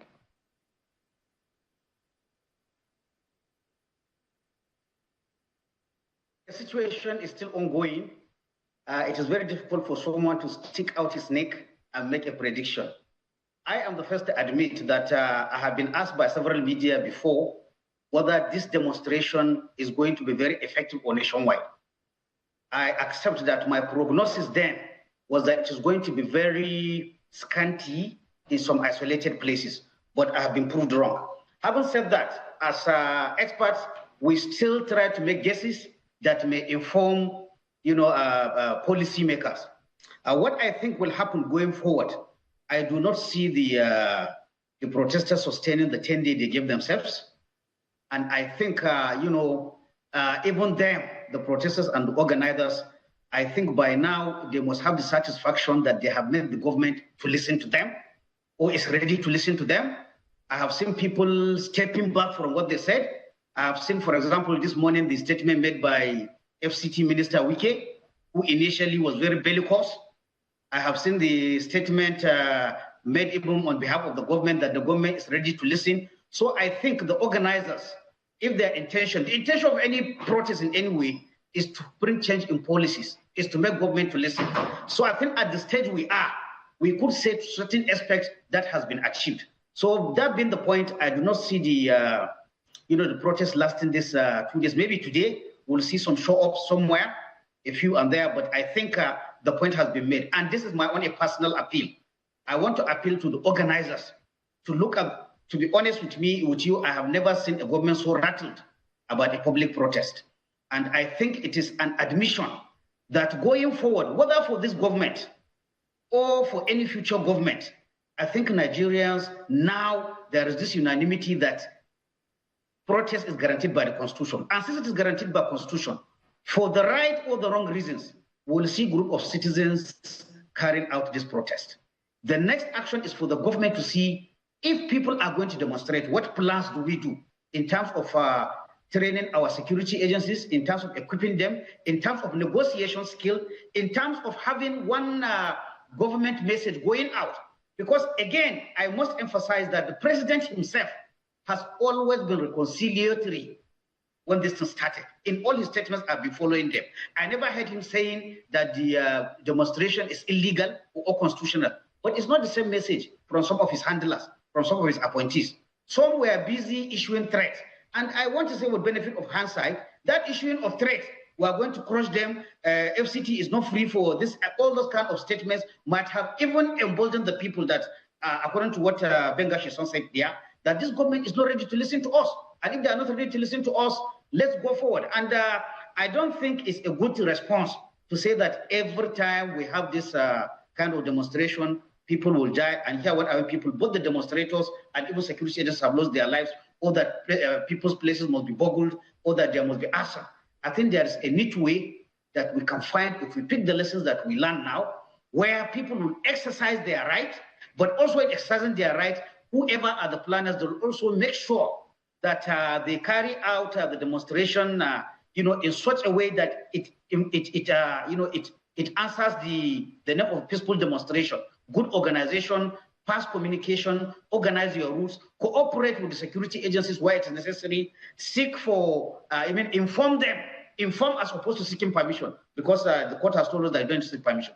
So I think if we pick these lessons, in every bad situations, there are lessons to be learned, and there are issues that can always be improved. So please, on the government side, on the protester side, on the side of the security agencies, I think there are a lot of lessons to be picked.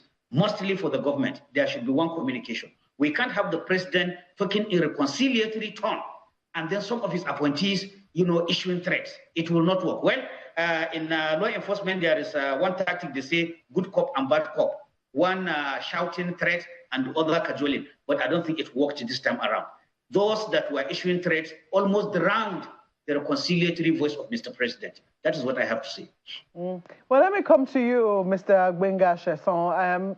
Those who, one of the lawyers of the protesters, Mr. Ebon Oluwadegboruwa, SAN, had initially, tried to plead with protesters a day before the protest to say that, protesters should keep it to a day, maximum 3 days. And those many people who have spoken so far, Mr. Femi Falana, even another lawyer who spoke yesterday, Mr. Deji Adeyonju, also said that so far so good. It would seem that the protest has been successful. It has achieved its purpose. Do you agree with them? I agree with them and I disagree with them. I agree with them because I honestly do not want a scenario where we have, protests in day 2, a stubborn government, and then day 3, and then it goes from day 10. And I'm sure you saw some of the comments people were making that, if one person dies, then this becomes Tinubu must go and things like that. I do not want chaos. I have only one passport, so I don't want trouble in the country where I live and work. But why I do not agree is also the fact that we got to this point because people have been speaking. As has been said here today, these 10 days of protest are only, and I'm sure you noticed that there were people who were planning to protest much later before. But then the moment they saw that there was an announcement of August 1 to 10, they aligned. What has happened is that the announcement of the 10 days of protests has now become a platform of expression for various people.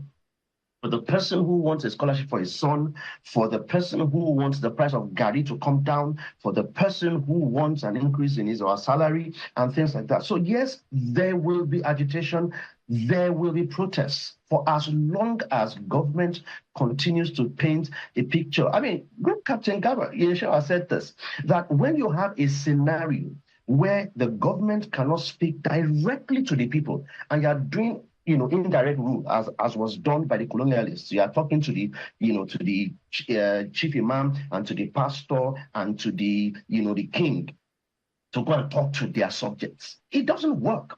When you speak directly to the people, and by speaking directly to the people, I have a recommendation. And that recommendation, and I'm sure you noticed this yesterday, in locations where the governors came out to address the people, Nigerians don't ask for too much. In many protests, when a senior official steps out and says something as simple as, I'm one of you, people calm down and they start praising the person. Even I am even upset at times. Why are you so simple to be pleased? This is what Nigerians do. Well, that particular observation might not be correct in Kano, where the governor initially had said, Kano was a different scenario. Absolutely. There are different, by the way, don't forget, there are different things happening in different places. Kano already has his own emirate crisis, which now got mixed up with protests and different things. And this is the reason why I say that this is the time, the best time to have addressed this head on, instead of issuing threats and trying to intimidate people, was many, many weeks ago. And don't forget that this government also seems to be struggling with a problem of legitimacy. And I'm not saying this because APC or PDP or Labour Party did not win, but the number of people who went out to vote, 27%. Now if that does not bring a legitimacy issue, so it means that when you know that less than 27% of your citizens came out to vote, the first thing you do is to start being reconciliatory, not to sit on a high horse and say that, they're our children, let's talk to them. So I honestly hope that we come to a scenario where protesters say, okay, you know what, we have seen this game. But in a case where, and I noticed this morning, by the way, that the propaganda continues. The government has now started this thing online where they are sharing information about what the government has done to address the issues of protesters. Instead of speaking directly to people, you are going online to sponsor adverts to announce the things that you have done, including the things you announced after the protest started. So I agree with those who have said, let's calm things down, let's make sure, because nobody wants scenarios where people get shot and are being killed and all that. I saw a video that broke my heart yesterday. A citizen that kept shouting, please, no sir, no sir. And then the next thing we saw was that the person had been shot by the police. This video could have been from 2012, could have been from 2015, could have been from yesterday, but this is the point where the government bites and says things like, we are sorry, because at times what you need to do is to apologize for being silly. What you need to do is to admit, now that Wike has said that they want to dialogue, the Senate president is saying, I hope he didn't say it, and I'm hoping that the pictures and the text and the report from the media, and I'm hoping that it was misquoted, that when you go out to protest, you will be eaten. But I'm not surprised. Worse has been said by many government officials. So the time to be reconciliatory, the time to reach out and speak directly to the issues and to say, listen, in the immediate term, this is what we are doing. And this is what I will close with. Every time government says sacrifice, sacrifice, sacrifice, I'm a leader of sorts myself, even if at least in my own home or my organization. And I know that leaders eat last. If you want Nigerians to sacrifice, what sacrifice have you made? We're hearing stories. I don't even want to mention the VP's house and how many billions, because that's absurd in itself. I don't want to mention the presidential jet that has allegedly been bought, but I want to mention the fact that if you don't cut the cost of government, you have no right to tell citizens to sacrifice. All right. If you call yourself a leader, and we can see your lifestyle has not changed. In fact, your skin is getting better. Your health is improving on citizen taxes. Well, valid points there, Mr. Chesson. Well, you did mention them without mentioning them. And those are the things Nigerians look at, they consider, and they just try to reconcile it. Again, very valid points. But we'd like to hold her for a minute as we head over to the streets now to see what the situation is like. We have live from the Ojoduberga area of Lagos, our correspondent, Kelly Agiga, who joins us now on the show. He's been, of course, moving around, monitoring the situation in the nation's commercial capital. Well, Kelly, speak to us. What is the situation where you are in terms of business, and have you cited any sort of protester there, Kelly?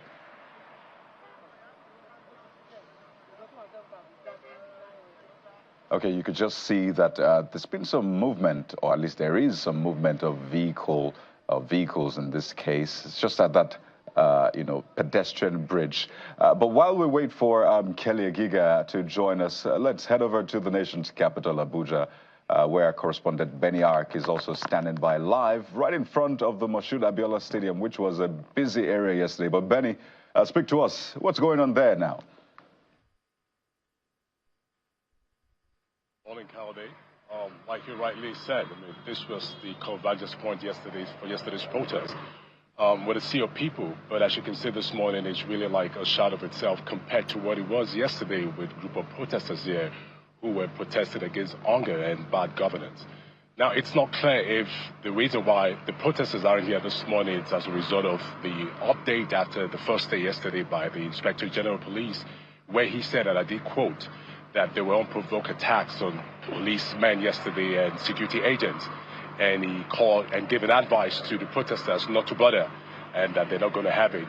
So it's pretty much unclear why there are no people here this morning. All we have, you can see behind us, is just trucks of police officers, security agents, who I believe are here to maintain peace and law and order. But as it is right now, the Moshood MK Abiola Stadium in Abuja is a ghost town. No protesters in sight. What sense are you getting of, other parts of the metropolis? Are businesses out, shopping malls, markets? Are people out and about their normal business of the day? Interestingly, this morning on my way to work, I did notice a few filling stations, a few stores that were shut down yesterday, opening for business. So I'll say, in comparison to yesterday, a few business places are opening up. Filling stations are selling fuels to cars, as I noticed on my way to work.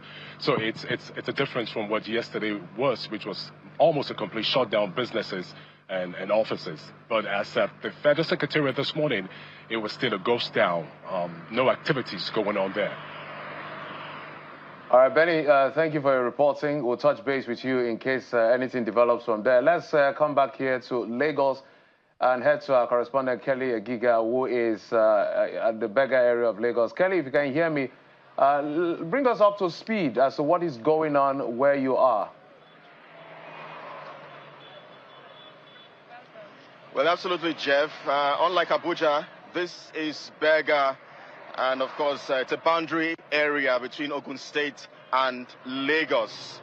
It's also a connecting point because underneath here to my right takes you to areas like Isheri, Magodo, and all of that. So my left here, underneath the bridge as well, takes you to areas such as Ogba Grammar School and all of that. But take a look at the buses parked under here, loading passengers.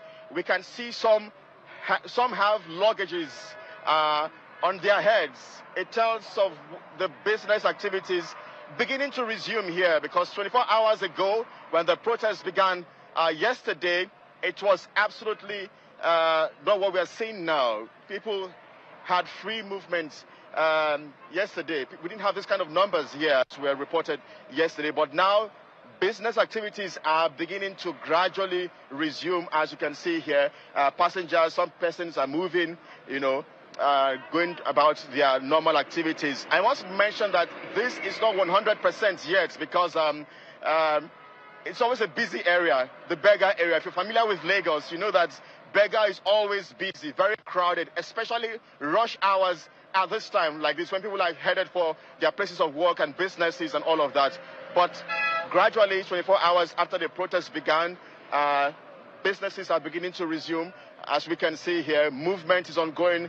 To my extreme right as well here, some vehicles outbound Lagos, some of them destined for places like Ibadan, Abeokuta and all of that. They are loading somewhere to my extreme right there, as we can see. So that's what the story is like here at the Berger area. From here, we'll move on to Ojota, where the protest is supposed to hold. Let's go check things out there and see how it's ongoing over there. Back to you guys. Thank you, Kelly. We could see the armored personnel carrier, the IRS armored personnel carrier, just at, the extreme left of the screen. But that's usually there, if you're familiar with that area. But get back to us when you have more, particularly as it concerns the protesters, whether or not they will converge. I know your next port of call is the Ojota area. So thank you for your report, Charge, Kelly. We'll touch base with you in a moment. Right, so that's the situation in Lagos and in Abuja. So you get a sense of where we're at right now. The time is just 4 minutes past 9 on a Friday morning. So is this the Friday feeling mixed with what people saw yesterday, or this is a slow start? You'll have to stay with us right here on Channels Television to find out how the day plays out. But let's head over to Jigawa in northern Nigeria now, and we can tell you authoritatively that the governor Governor Umar Namadi has imposed a 24-hour curfew after violence in parts of the state. We'll take a listen. We feel that this protest will not be a solution to what people are demanding or what asking for. We are all Muslims, and we believe that there is nobody in this world that can put hardship on you, only Allah subhanahu wa ta'ala, and it's only Allah that can rescue you from that hardship. Therefore, protest is not a solution, and it will not be a solution. We realize that how people use young, small boys to achieve their objective of vandalizing and stealing people's property. This is not part of our culture, and this is not part of our tradition. Therefore, we feel as a government, we should not allow this thing to continue unabated. As a result of that, we are introducing a 24-hour curfew in Jigawa State, and this curfew will continue up to the time we have reviewed the situation again with the security agencies, and we feel it's time to relax it. But for the sake of Friday prayers, we are relaxing the curfew from 12 noon to 2:30 p.m. And from there, to allow people to go to the mosque and pray for the state and pray for the nation. Therefore, but after 2 p.m., the curfew will continue. We pray that people will obey this curfew and ensure that they stay at home and observe the curfew. I want to use this opportunity to thank our traditional institutions, thank our ulamas for their support and for the way they call on people to restrain from this kind of protest. We pray that Allah will continue to give us peace in Jigawa and in Nigeria in general. Although you have the governor of Jigawa State clearly frowning at the protests, saying that this might not get the result. So 24-hour curfew has been imposed in Jigawa State, but it will be relaxed for prayers just later today. But let me go to Group Captain Sadiq Shehu, retired Group Captain Shehu. Listening to the governor of Jigawa State, you can hear the frustration, and one wonders how this will be received, because for a lot of them, they had said, well, you can go ahead and protest peacefully, but for him, he's saying this is not working clearly. So there's the balancing act, allowing people to voice their anger, in this case, to voice their discontent. Then on the flip side, saying, well, you can't do this anymore. So how do you appropriately balance this so we don't have a worse situation on our hands? Because some might interpret this as government trying to stifle free speech in this case. Group Captain.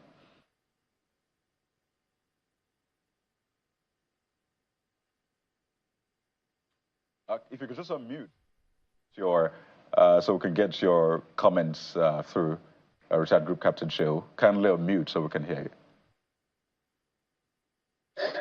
I said, since we have agreed, there seems to be unanimity among all stakeholders that the Constitution guarantees the right to hold demonstrations, but we believe the demonstration being here is peaceful demonstration. So we have to ask ourselves, for a governor who says that demonstration, or authority who says that the demonstration is no longer going to be peaceful, then again, he has a duty to ensure that either the demonstration does not hold, or he increases other security measures to ensure that there's no breaking of law and order. Peaceful demonstration is also known as peaceful protest or non-violent protest. It is a public display of group opinion on a specific issue conducted without violence or aggression.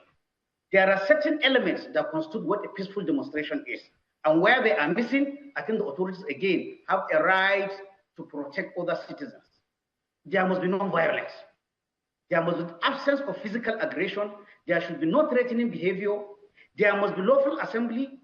There must be permits or permissions and compliance with local laws, even though, okay, we have heard in Nigeria that permits for police policy is not there, but in some countries it is there. There must be orderliness. There must be organized conduct and control crowds. There must be respect for both public and private property, no vandalism. In fact, there's an element of even cleanliness in a well-organized protest or demonstration. After that, the people should go to the street and sweep away any excessive, baggages they threw, like bottled waters and the rest. There should be respect for others. While you have the right to go on demonstration, you cannot compel any other person. But Group Captain, who does not pardon me to come in here quickly. Are we addressing the real issues? And that's why I asked that question. Yes, maintain security, but there are real issues. Now, he said that the protest is quite strange because majority of the people protesting are children. So clearly, there are children who are not engaged, who do not know better, they're like sitting on a gunpowder. So shouldn't we focus on addressing the issues, whether it's education, ensuring they have proper feeding, ensuring they have proper, roof over their heads, but fixing those economic challenges? Just declaring a curfew does not really solve the issues. For those children, they might turn to other vices tomorrow, either banditry, terrorism, or what have you. No, allowing even children to participate is a failure on the organizers in that particular state. A responsible organizer of a demonstration should not allow children of minor age to be taking part in the demonstration. Yes, they have their problem of lack of school or malnutrition and the rest of the problems that bedevil the northern part of the country, but it is for the elders to speak on them. That's why when there is anything legal, a minor is not supposed to sign somebody who's an elderly. So if they are speaking, it should be adults speaking for them. It is irresponsible for parents, for guardians, for the organizer of demonstration to allow children to take to the streets. Because there's always the danger that there will be altercation between security agencies and the people that are demonstrating. So honest, I think for Jigawa State in particular, if he says that there are minors there, before we even think of solving the problem of the minors, there is an element of irresponsibility to allow children to be participating in these demonstrations. Group Captain, there's one more thing I would like you to speak to that came from the governor, which he mentioned to the fact that more like saying relegating government responsibility to deity. If you listen to him carefully, where he was talking about hunger, it's only God that can cure hunger. What is he trying to say there? Well, I am from the north. I'm a Hausa man. Sometimes we have some belief that are fatalistic. Yes, it is God that brings things, but there are things that man can do. So with due respect to His Excellency, I think it is not enough to say that it is God that can cure hunger. Yes, it is God that will do it, but you do it through human elements. And when you are the governor, when you are the local government chairman, when you are the president, there is a lot that God can do through you to solve hunger. It is not saying that God Almighty is the one to solve the problem. I will not agree with that. It will be like a dereliction of duty. And I think even the governor, by the time he reached back what he said, I think there will be, like I said, there are some element of fatalistic behavior that it is my fate or it is my portion. Like some people say, there's nothing I can do. You can change your portion.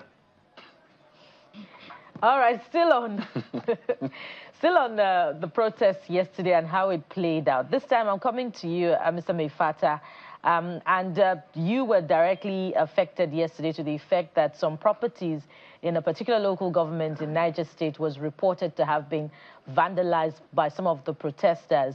And that speaks to security and the capacity for the security agents to manage the situation. There were observations made about inadequate manpower and, in fact, equipment, in the form of canisters, availability of canisters, and other equipment that they deployed, to manage the situation.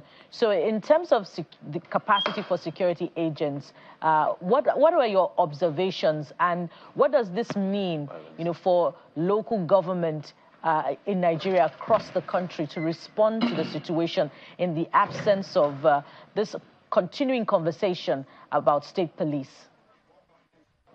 Yeah, first of all, we need constant engagements, most especially with we at the grassroots, because we know we get feelers directly from people at the grassroots on which area or which areas in terms of security that needs improvement. So what I can say is, security is the responsibility of all the tiers of government. We don't need to leave like the security agents in terms of their equipment, in terms of their training and retraining, in terms of imbibing the culture of tolerance and other social needs that would polish them the more on how to handle this kind of protest. So we all need to contribute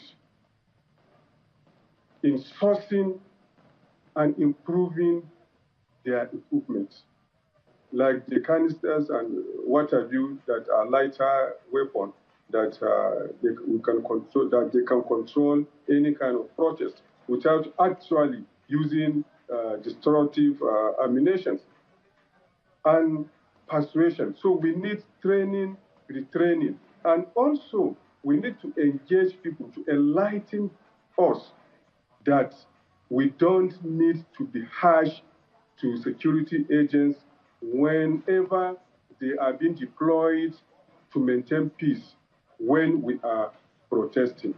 So once the two sides know their responsibilities and the government, the 3 tiers of government, we need to make substantial contributions on the 3 tiers of government to source and equip these agencies on the best practice and using the best equipment to handle this kind of situation. Because we need to do this, most especially we at the grassroots, like what we witnessed yesterday. What happened, very pathetic, for a good cause by the organizers, but it ended up suffering ourselves, injuring ourselves, not government entirely. What is government after all?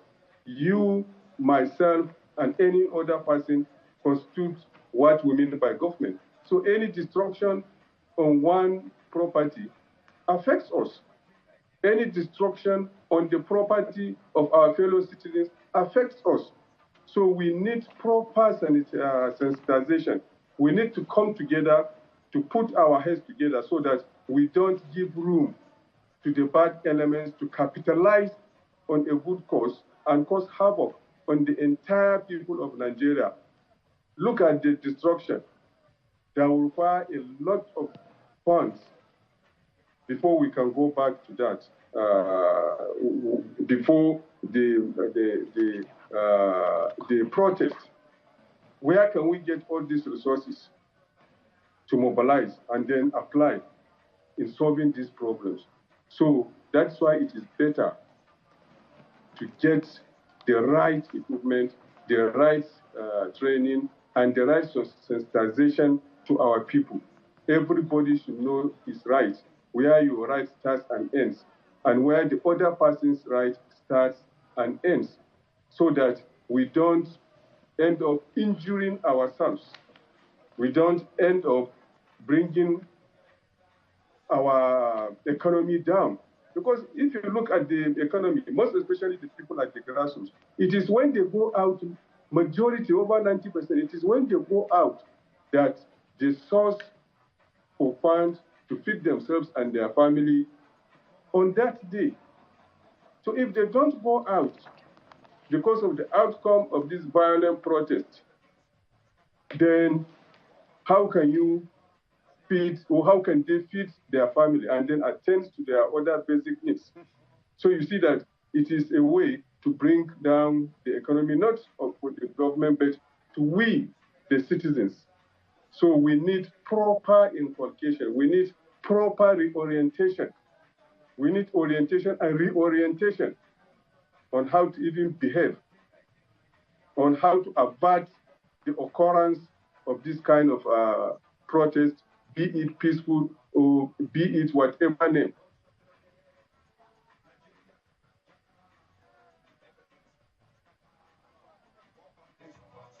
Well, well, indeed. Well, I know that there's still so much to be touched on.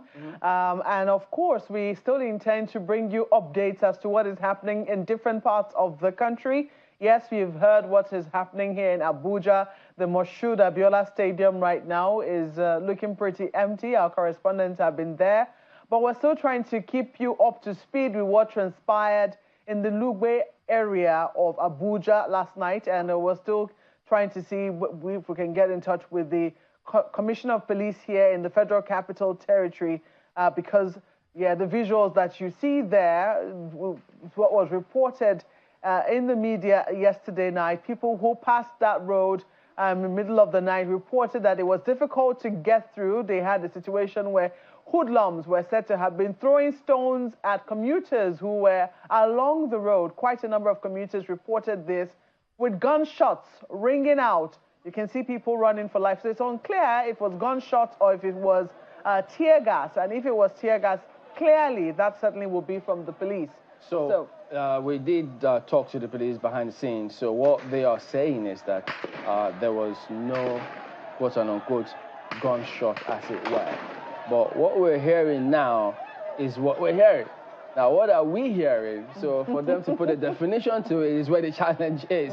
So trying to get a hold of them so they can explain all of these scenarios. Because, I mean, journalists across the country, different parts, even in FCT, they tried to go cover, report the IGP's briefing. So they had to go back. Yes. So going back was a little challenging. Now, maybe we should talk a little bit about Lugbe scenario for those who have been to Lagos, because usually on the day that there isn't protests, along that road, you know how Oshodi used those days? Indeed. It's a similar The Oshodi character. Road will be a perfect example because to get into the Federal Capital Territory from the airport, there is no other route, I'm afraid. You have to go through the airport road. It's also known as the Umaru Musa Yar'Adua Road. That is what it is officially known as. But I mean, as with many other things that we do in Nigeria, we tend to call them by the names we want to call them. So one way to describe it is the Central Airport Road leading all the way from the airport to the city gate,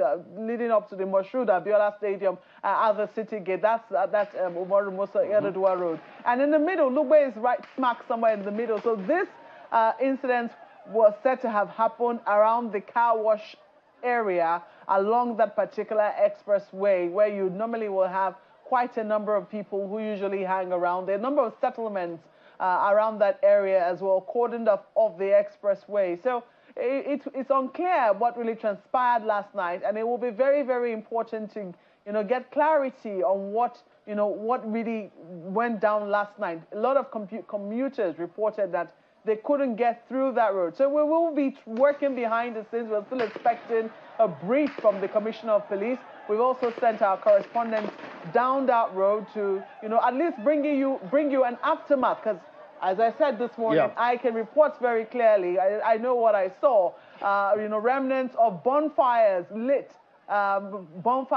with tires at different points, up to 5 different points along that particular expressway yesterday. So there's something that really transpired, and it will be very important for us to have clarity on what transpired. Now, this morning, what we've seen is the calm.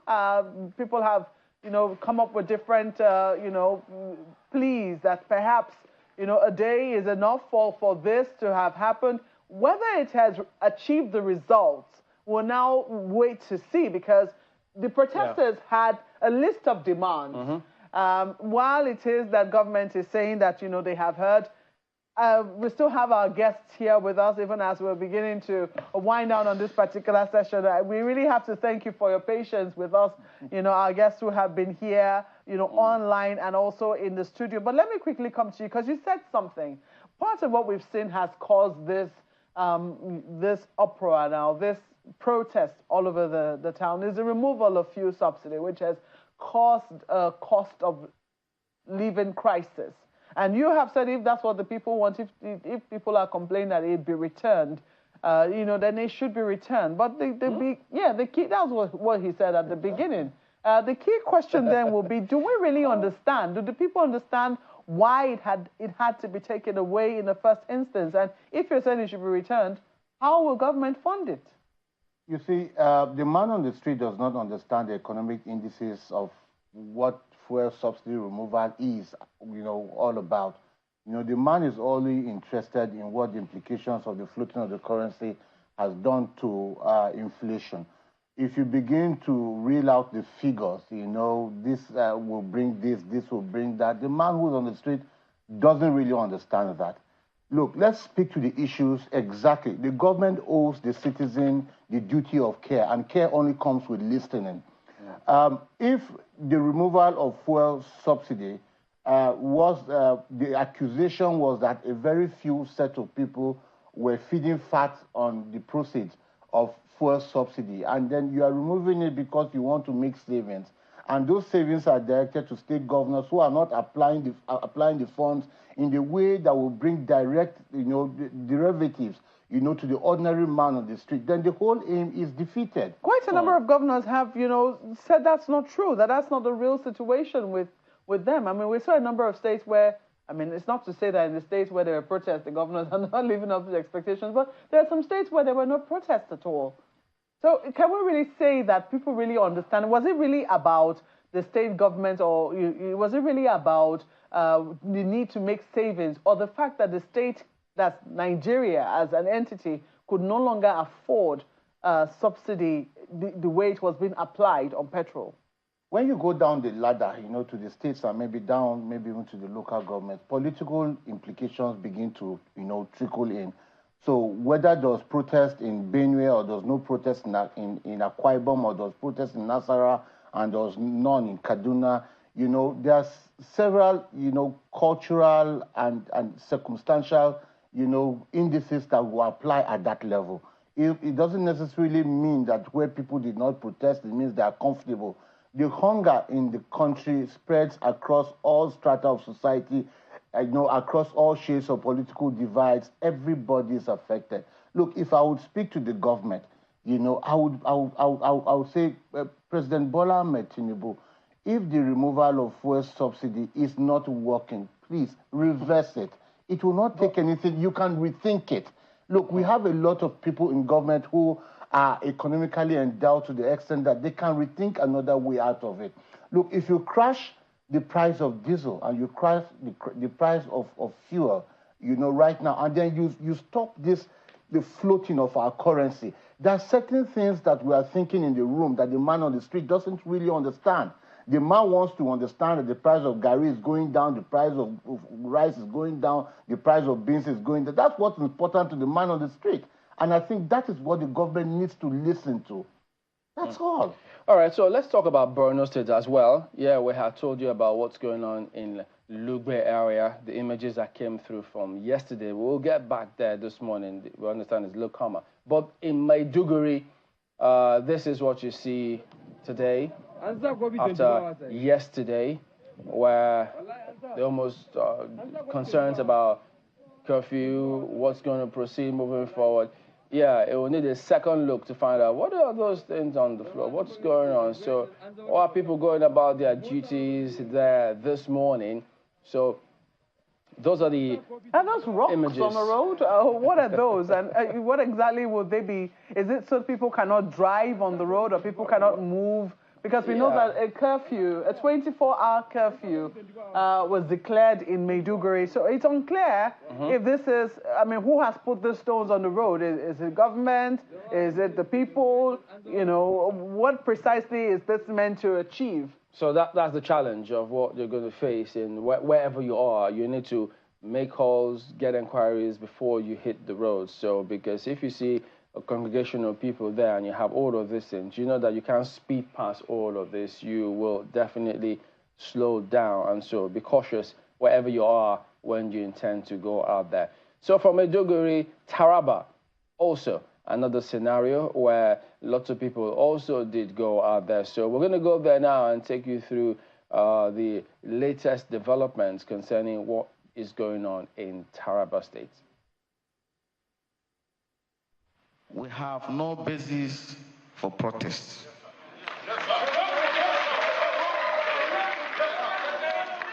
Instead, we should unite to support and build on our people-oriented policies. My purpose here is to serve you, the people of Taraba.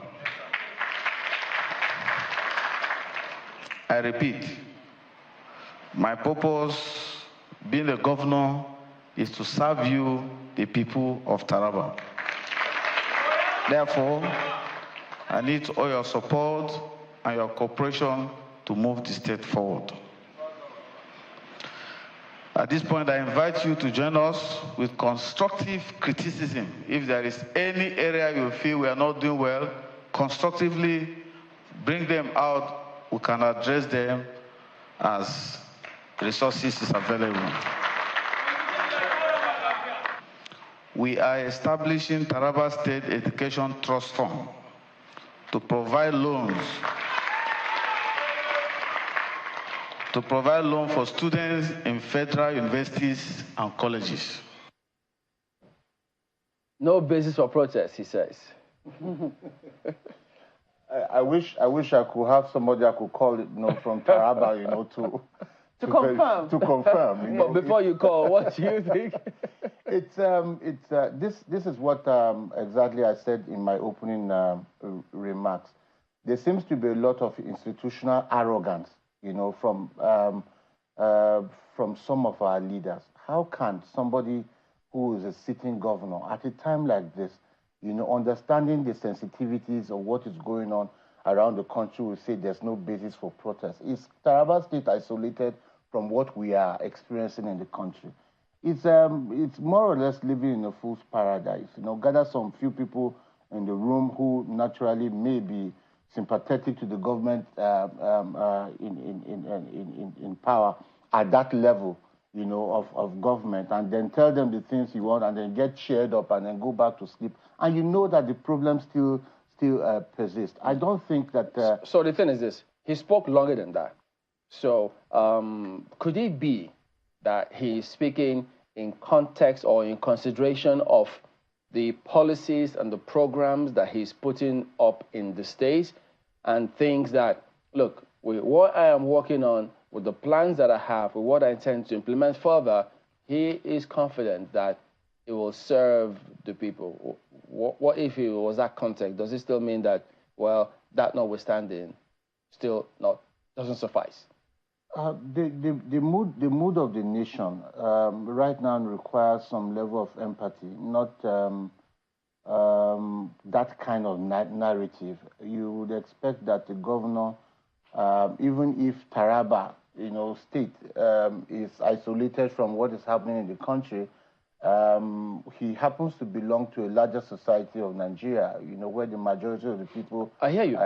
But if you talk about empathy for states, Akwa Ibom State, there was no reason they didn't come out to protest. In the southeast, tempered as well. So will we then say that, okay, what, are they not part of the country? Organization, the people, I would not like to speak on their behalf, but the people who are organizing this protest, I'm sure they have lines of organization, spread across the states, where they have interest in. You will naturally believe that if you are going to put together a protest in Nigeria, you'll be looking at Kano, you'll be looking at Kaduna, you'll be looking at Abuja, you'll be looking at Lagos, you'll be looking at Rivers, and a couple of other, urban centers that you think that would draw the attention of the people, both national and international. Let's show you a little bit of what transpired in the southeast, Aba precisely, yesterday, a bustling city as well, but several people were asking questions as to just trying to feel their way through the country. So that's snippets of how the city does look. So pretty calm, and you could see there. Sister Tom is famous now. For the famous. Could that be what happened again? And so they might have felt. I think this might have fed into probably what Group Captain Sadiq was talking about. I'm going to go to him now in terms of who is his prognosis of what he might have seen. In fact, let me go to you, Captain Sadiq. Could you talk to us? When you did all that analysis and you looked through parts of country, you talked about the prevailing circumstance politically, economically, socio-culturally in different parts of the country, and as to why there may or may not be the kind of protest that people expect, and even if it happens, the nature that it was going to take. So perhaps the overarching one might be in the southeast will be what? This is at home. In fact, reading along the line, several people kept on saying, look, we've been protesting for a long time, just that the other parts of the country just may not have paid enough attention. And probably they might have thought, we don't want another python come dancing somewhere here.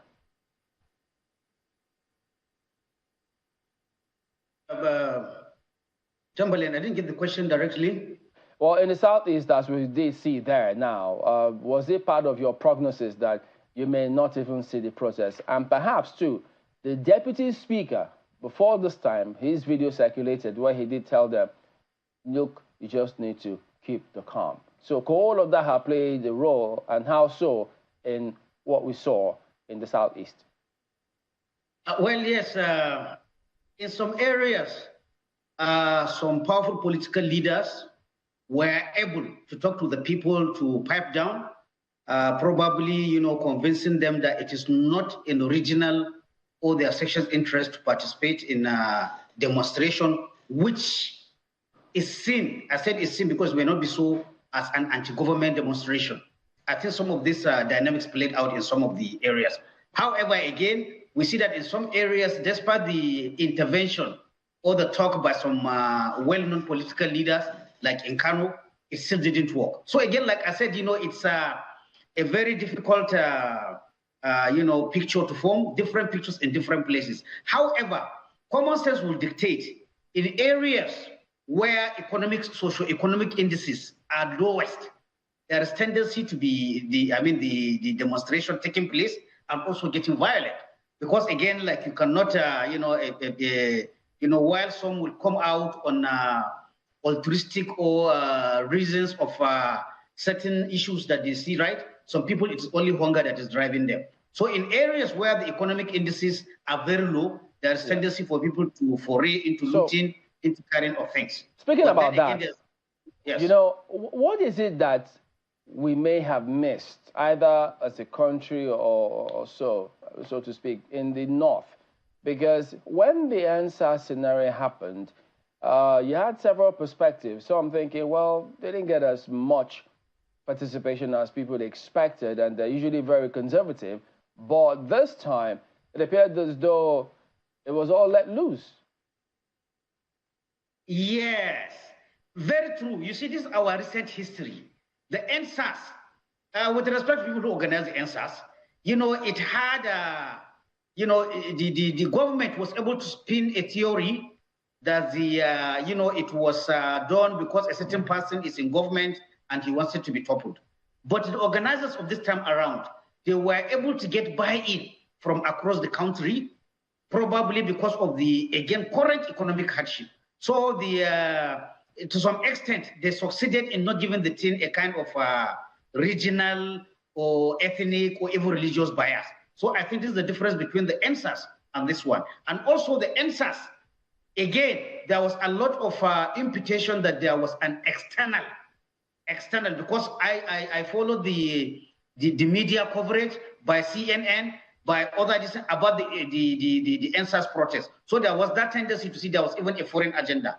But on the other hand, for this one, despite the claims by the IGP, for example, that there are, what did he call them, mercenaries, there are people from abroad, with due respect to an objective observer, we did not see that playing out. So all these kind of things, made the indices to change with this protest as compared to the NSAS protest. Well, Mr. Chasson, for you, having seen what transpired yesterday, in fact, the build-up as well, and probably today, and if you could perhaps, in consideration of all of that, and talk about what you want to see moving forward, has any point really been made? Because we hear some persons say, look, even if you don't protest, you made your point. Do you think that at the end of the day, politicians will actually not just listen, but be seen to be listening by the actions they take moving forward? Like I said earlier, it's almost a little too late to try to pretend that you're listening. But the good news is that it's not too late. It's not too late. The first thing that needs to happen is a demonstration of leadership. And I keep saying this.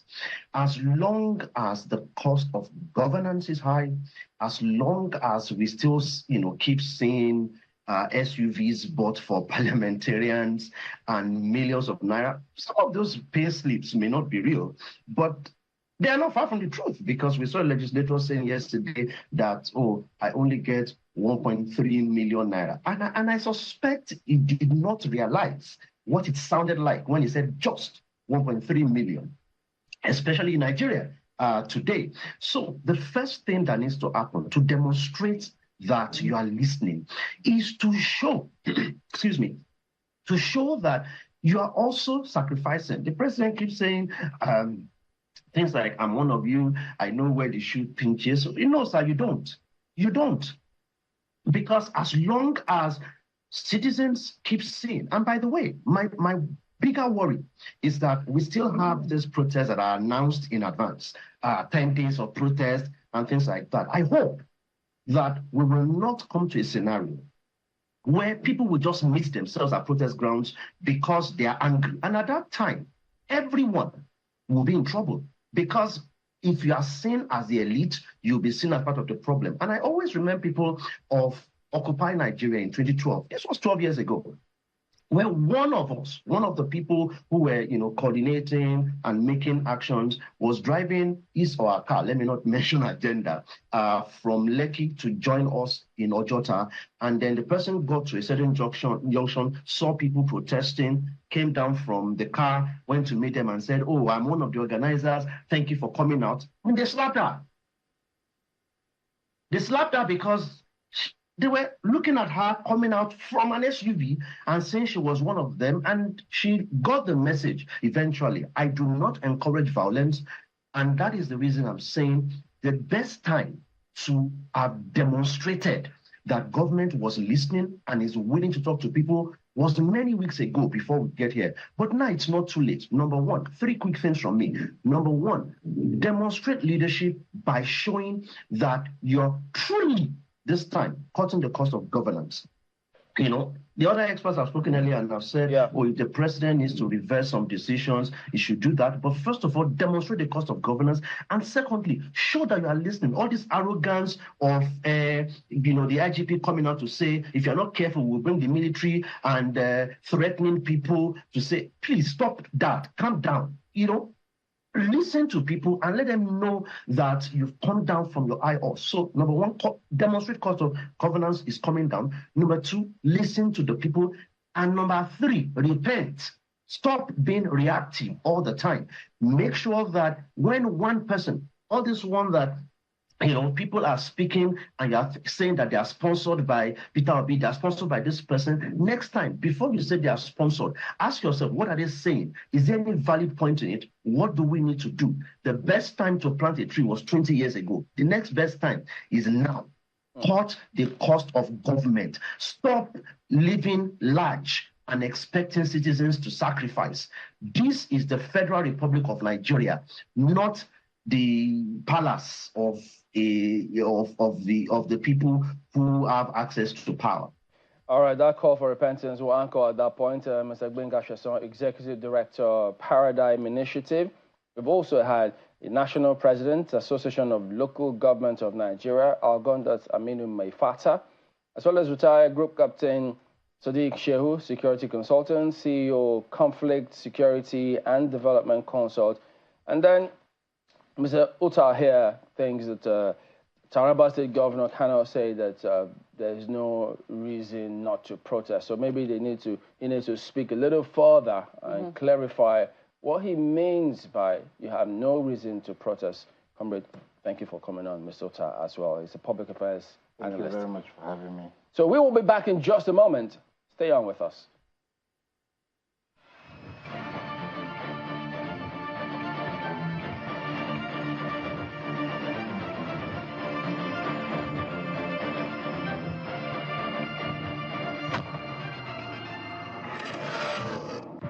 We are thrilled to have you on board as we chart the course for our next chapter.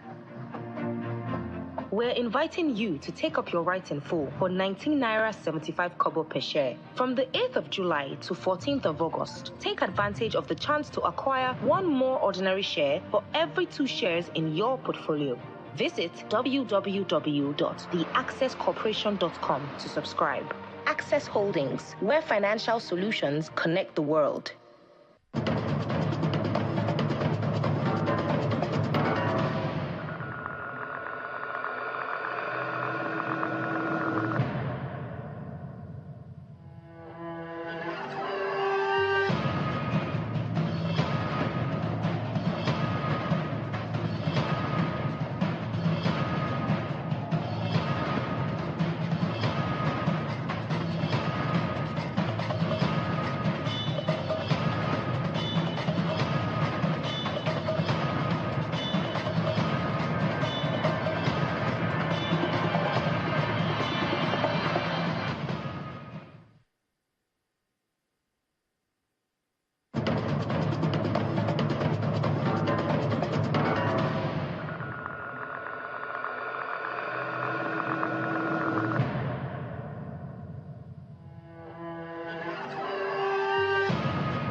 At Access Holdings, we are heading into the next phase of our evolution. And with our rights issue, you get an increased stake in it. From the 8th of July to the 14th of August, you can get your share of over 17 billion shares at 19.75 kobo per share.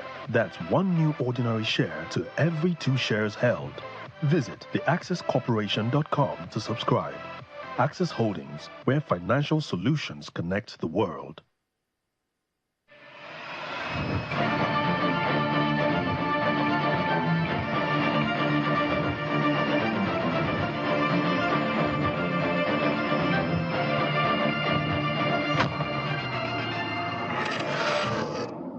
Back to our continuing coverage of the August protest, and we're trying as much as possible to keep the conversation going and touching base with all the states of the Federation.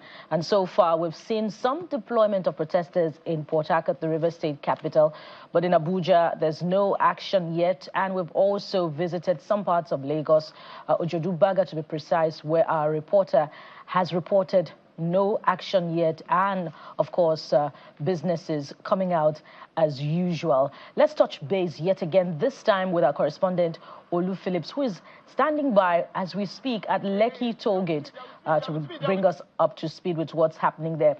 Hello, Olu. Good morning. What's happening at Lekki Tollgate? Good morning, Buki. What is happening, Buki? Good morning, Nigeria. Good morning, the global world. What's happening is that apart from these few vehicles that are flying through my left and to my right side, nothing. We've not seen just one person up here. We've just maybe like what the IGP said yesterday, that if protesters do not stay peaceful, the government might be forced to bring in military. We can see a lot of military patrol today, and I hope that's not suggestive of anything. There's heavy military presence here at Lekki Toll Plaza, and if you rewind very quickly 4 years ago, or nearly 4 years ago, you can tell how very, very busy, how very, very eventful this place was for 11 days until that fateful moment around 5:30 p.m. October 2020, when all went berserk. And so perhaps to forestall something like that, not even one protester has attempted to find his or her way to this place. And what we have seen is just a few vehicles, like you can see from my camera, just going through back and forth through the toll plaza. And but we can also tell you that on our way to this place, we drove through the city center, the central business district area, Marina, and the environs. I can tell you that it seemed like there's an unwritten public holiday issued to people not to come to work, because businesses are still closed, especially formal business centers. The banks and all of that are still very closed. Everybody seemed to be on the edge, and people watching to see what the situation will be. Perhaps, I hope, maybe the protesters have not issued a new time zone for when they might be able to come out. But right now, there are no indications that the protesters will gather here. But we'll keep watch, Bukola. Yes, indeed, Olu. You talked about your observations on your way down to Lekki Tollgate. I wonder if you also noticed heavy security presence in those areas as well, Marina, Victoria Island, Ikoyi, before you got to Lekki Tollgate. And just for the record, the IG said yesterday that some of the policemen, security operatives, will be wearing an armed band to, connote that an area is red alert. I wonder if you're observing that with the security agents that are there at the Lekki Tollgate location.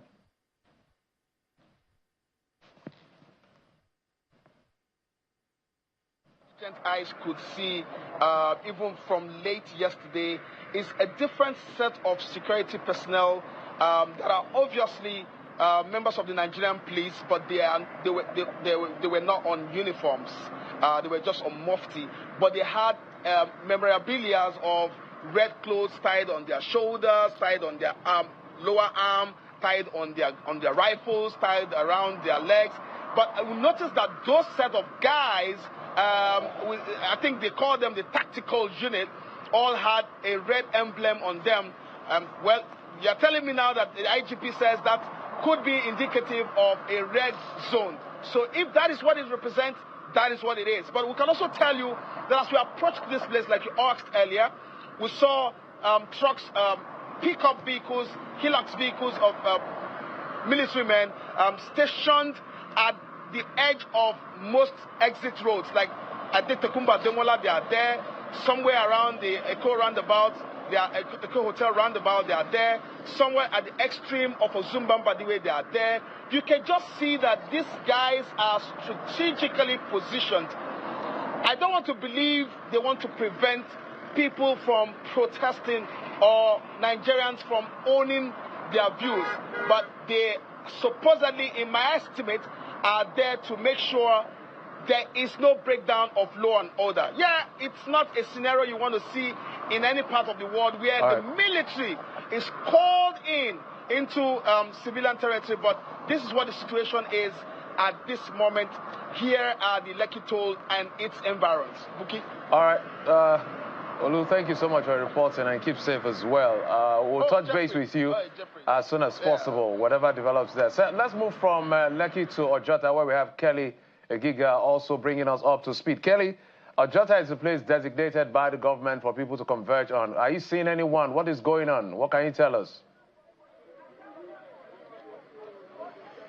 Well, absolutely, Kayode. We arrived here just about 10 or 15 minutes ago. It was a bit calm here. The protesters, pockets of protesters, I should say, just gathered and, of course, began to make their demands and grievances felt. But it turned a bit rowdy some moments ago, and that's why it is what it is here. But just before I tell you why and how things got this way, when we arrived here as well, we saw a heavy presence of security officials here. The police is here, the NSCDC is here. We can also see Vigilante. Lagos Neighborhood is here as well. Neighborhood Watch is also here. So there's a heavy presence of security officials here. Their trucks is also here. The trucks are here. We can also tell you that while we've been here as well, they've also had series of patrols from different teams as well, from the police and all of that on this same axis. But it was peaceful until a moment ago when some of the protesters told me behind camera that some boys had come to infiltrate the protest. Now, they're not inside the Ganifa Himi Park. They are just outside. If you're conversant or familiar with Lagos, this is the Korodu Road. It takes you to mile 12. We're just a stone's throw away from mile 12. And so the allegation is that some persons are here to infiltrate the protest, to make it a bit violent and disrupt it. Pro-government protesters, they have tagged them. And so that's why it's a bit rowdy this way. But let's see if we can get in some views now and speak to one of the lawyers here. But I'm sure you can see placards with different inscriptions here. You can see this one says, place all political office holders on the minimum wage of just 70,000 naira, which was signed only by Mr. President a few days ago. I have one of the lawyers here for the protesters, and let him just bring us up to speed with what exactly has played out the last few hours. Please come. What's your name, please? My name is Justice Ojieno. All right. I understand that you're one of the lawyers for the protesters, or to the protesters. What exactly has just played out a few moments ago? Okay, what played out was since yesterday. I was on ground since yesterday, and the calisthenics of the exchanges between persons who are for the protest and persons who are against the protest is what just played out again. It played out yesterday in that while as a lawyer I recognize and acknowledge the right to freedom of expression, association, and movement as encapsulated in sections 39, 40, and 41 of our Constitution of the persons who are for the protest.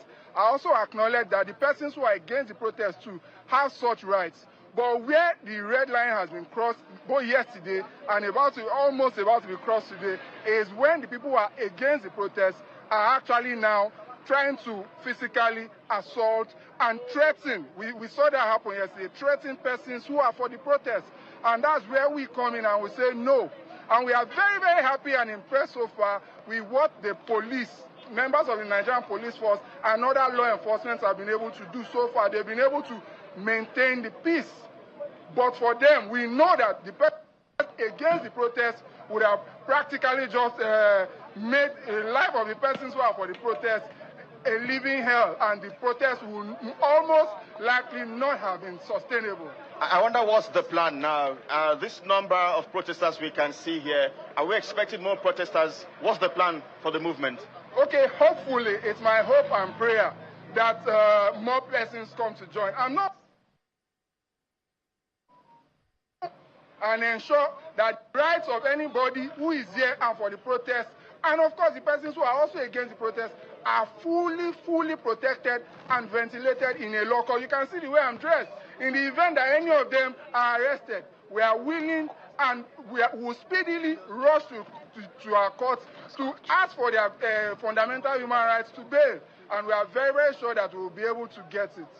All right, thank you so much. So there you go, the lawyer to the protesters, bringing us up to speed with what just played out a moment ago. So it's a bit calm now, but so a moment ago it was rowdy. I tell you what, good commendation there for the police from the lawyers, because there's a heavy presence of police officers. The last time I did a live crossing, we're somewhere at Berger area, and apart from the RRS vehicle, which is always stationed at the Berger Junction, we did not see any other security presence on our way to this place until we got here and saw trucks and saw officials of the police, the NSCDC, Lagos Watch, all of them just here. Guys. Thank you so much, Kelly, for that report. And of course, as we told Olu, we'll touch base with you if anything develops.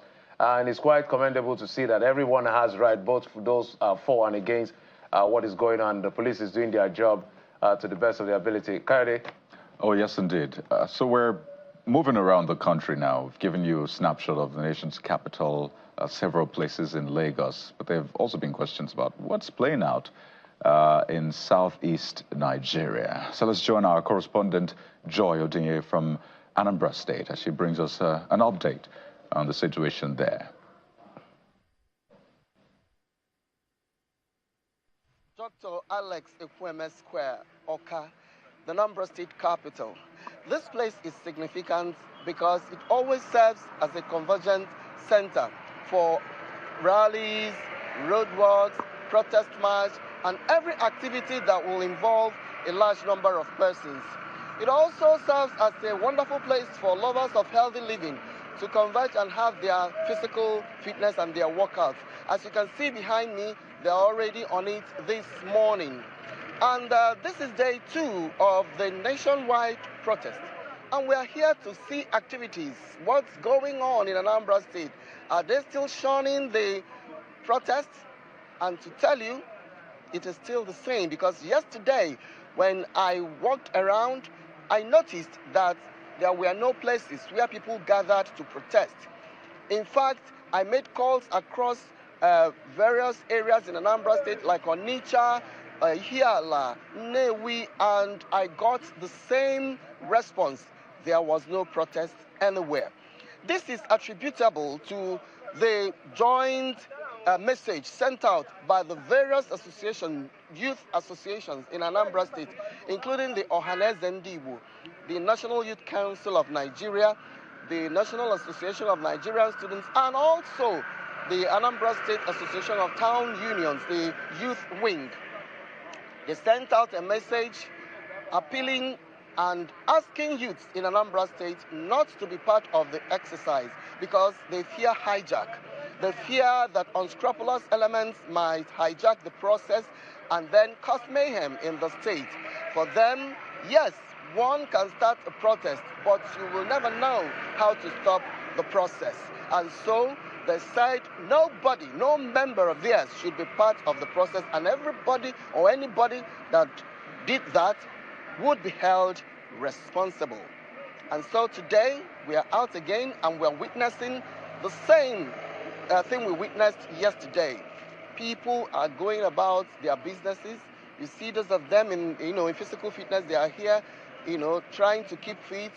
And when we were coming, we noticed that shops have been opened and everything, seems normal in Anambra State.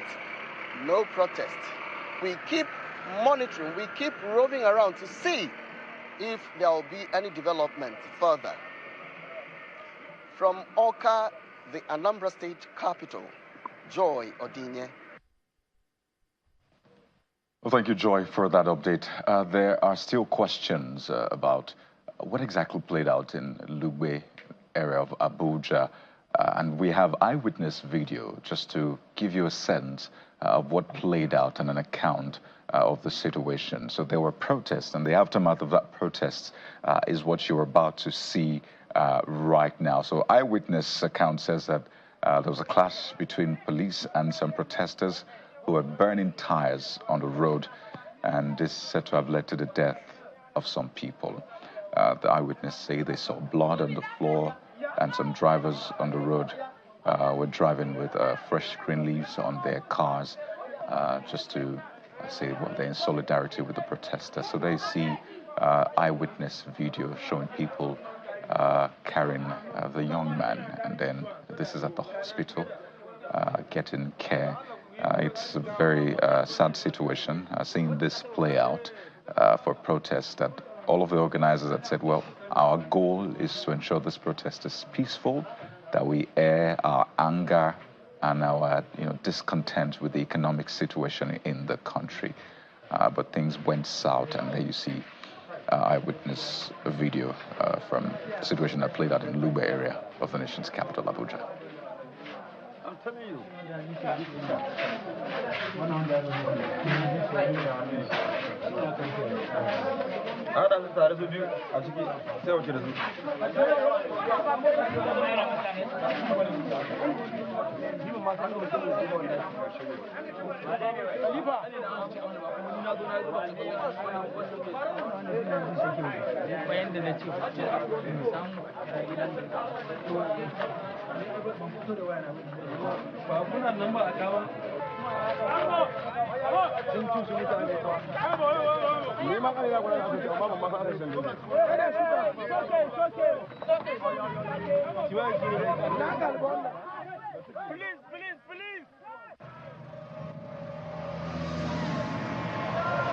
And from Abuja, we move to the southern part of Nigeria, Port Harcourt in River State to be precise, where protesters are back at the pleasure park, their takeoff point from the protests yesterday. And according to reports, they are presently causing a barricade on the major Aba-Port Harcourt Express Road.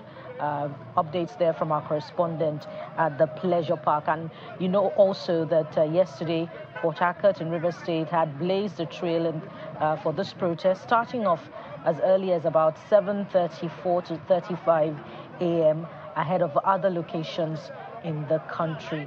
And there they are, the protesters, embarking on a procession pretty much on the Aba-Port Harcourt Expressway. We also sight security agents on the right-hand side of the expressway if you're watching your television screens right now.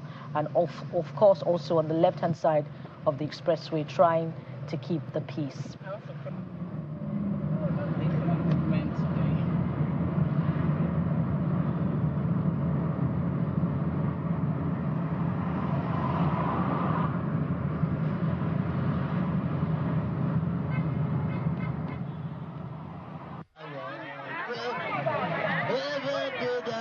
This is still Port Harcourt, the River State capital, and we see from these images we're bringing to you a market where business is pretty much going on as usual. There's no protest here, but in other parts of town that we showed you earlier, protesters are still on with their action. But residents of Port Harcourt are out and about their normal business for the day in this part. So these ones are not observing the protest. Transporters, as we can see, are also about their businesses this morning. As we have reported from other parts of the country, in Lagos also we've seen some Nigerians going about their normal businesses. And I think, businesses should actually go hand in. If the ideal is they go hand in hand with protests. So while you're doing your protests, other people can go about their businesses. And I think that's been the clamor.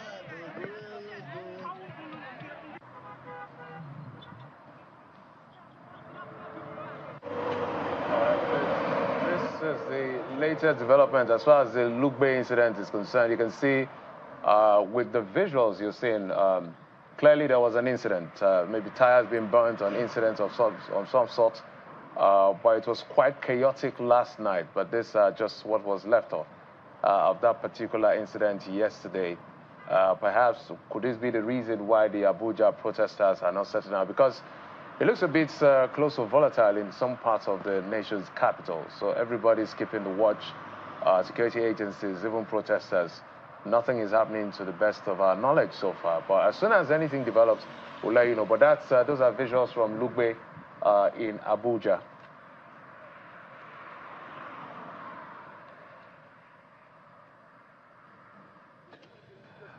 All right, so those are places we've been able to touch base with, and as the program evolves, we'll touch base with as many other places as possible. But now being joined in the program to give their perspective on what's been going on so far on the day 2 of what we call the August protest, the Endbadgovernance, as they call it, by the protesters. Mr. Jite Ogunye is a legal practitioner. He joins us in our Lagos studio. Mr. Jite, thank you for coming.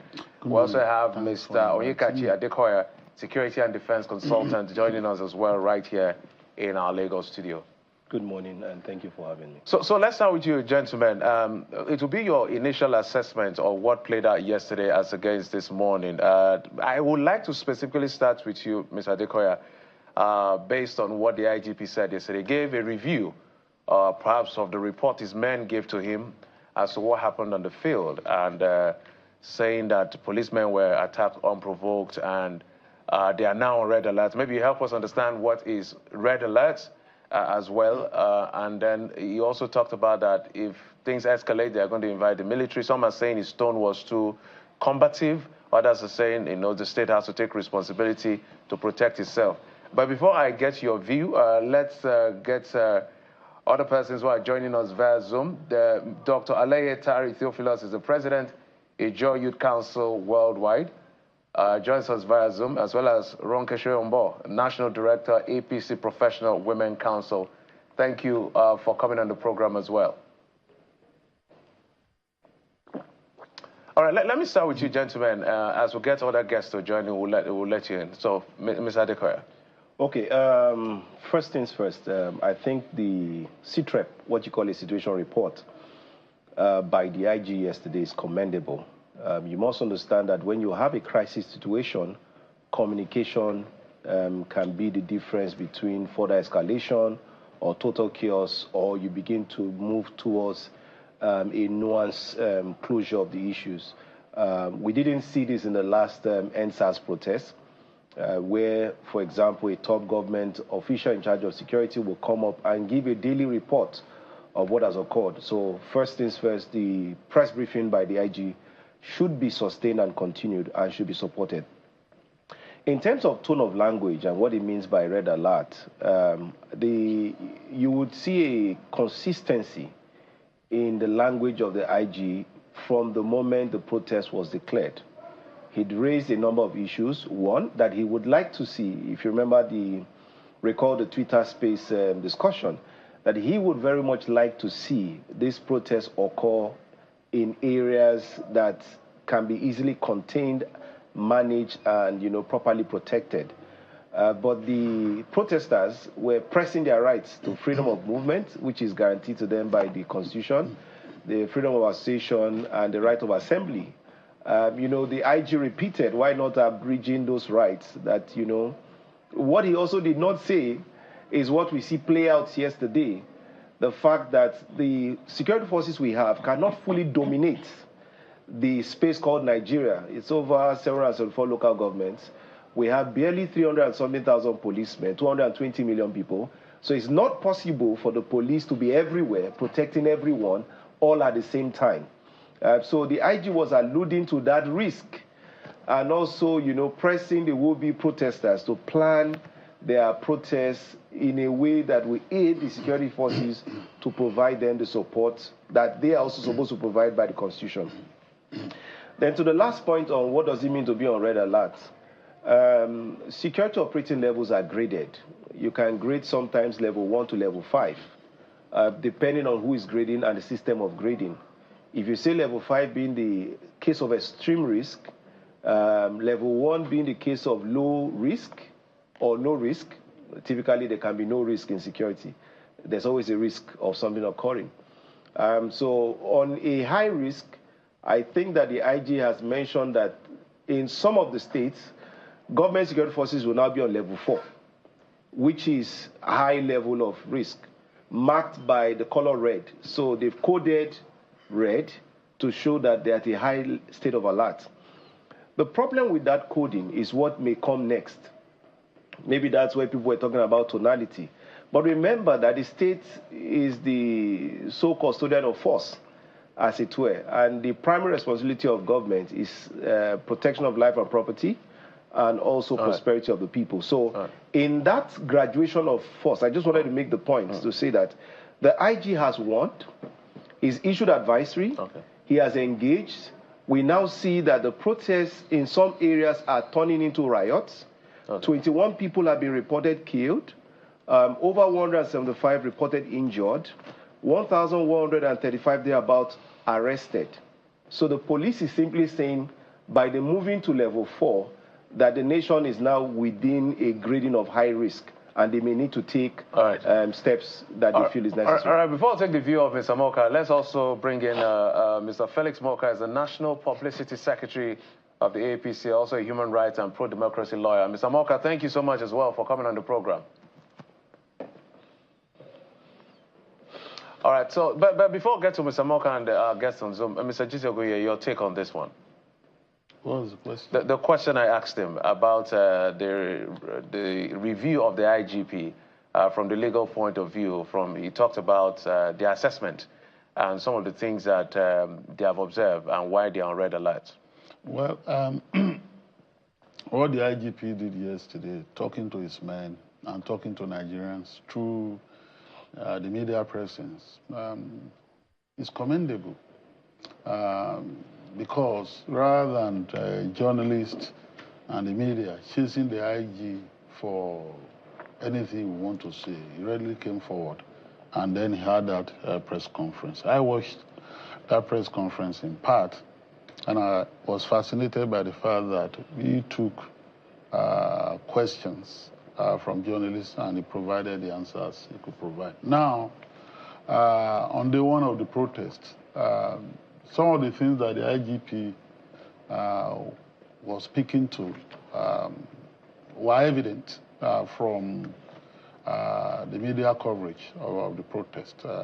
We saw what went on in Kano, juveniles in the fray and burning and looting. We saw what happened in Abuja. There was an order which had been obtained, which was, if you ask me, proactive, attempting to confine the protesters to designated portions.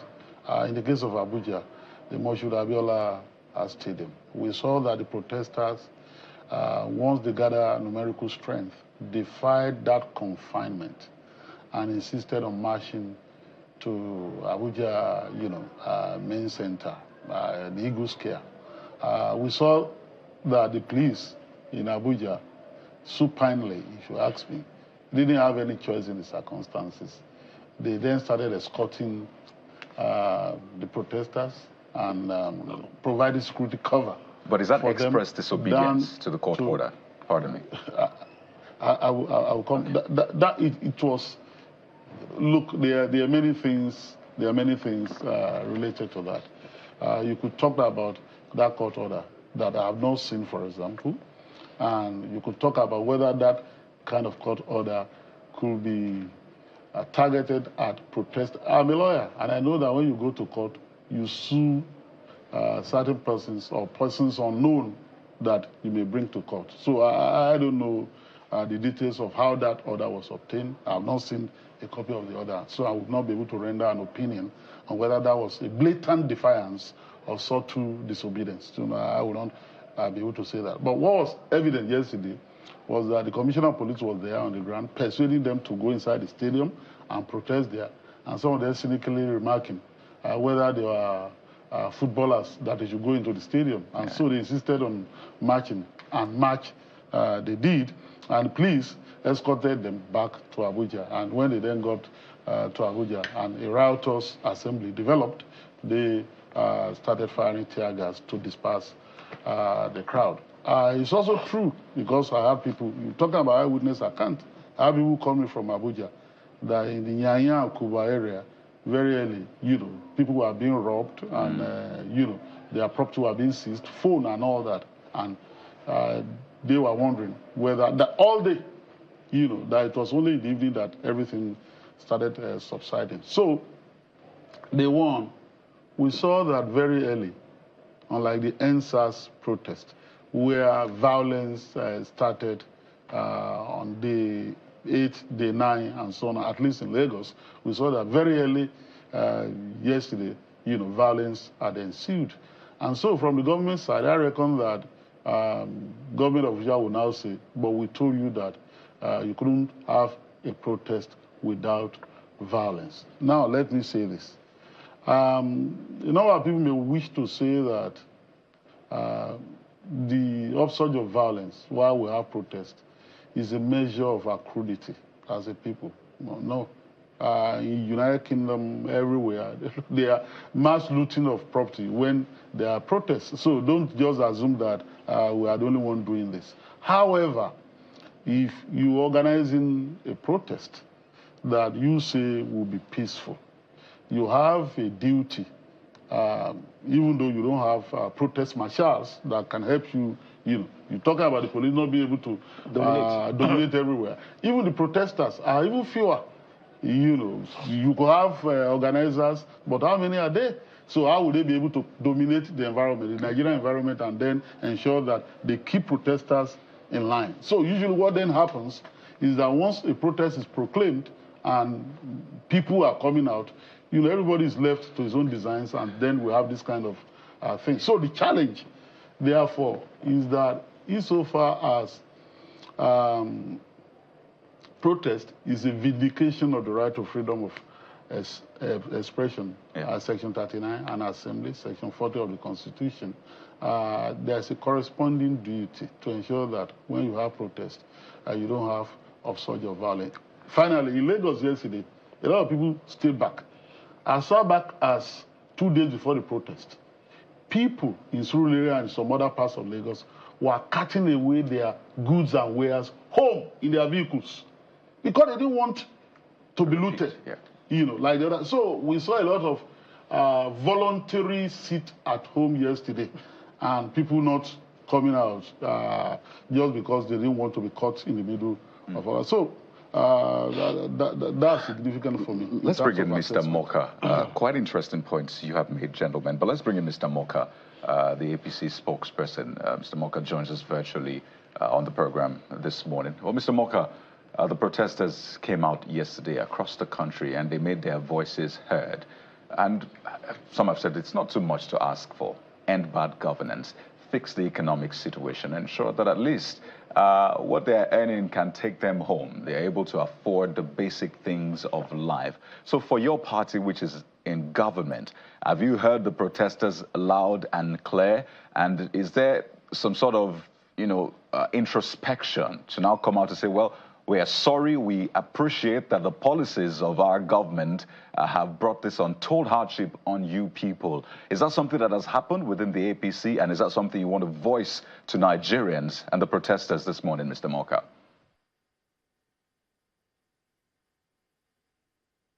Thank you very much for having me. Now, the question you asked is exactly what the president addressed on the first day on assuming office as president of the Federal Republic. He said to Nigerians that one major distortion, one major rot that is at the core of the economic stagnation of our country, the fuel subsidy program that has been implemented and sustained by successive administrations must go. That was the president responding to perhaps the most, I think, acerbic, an endemic cause of the problems we have as a country.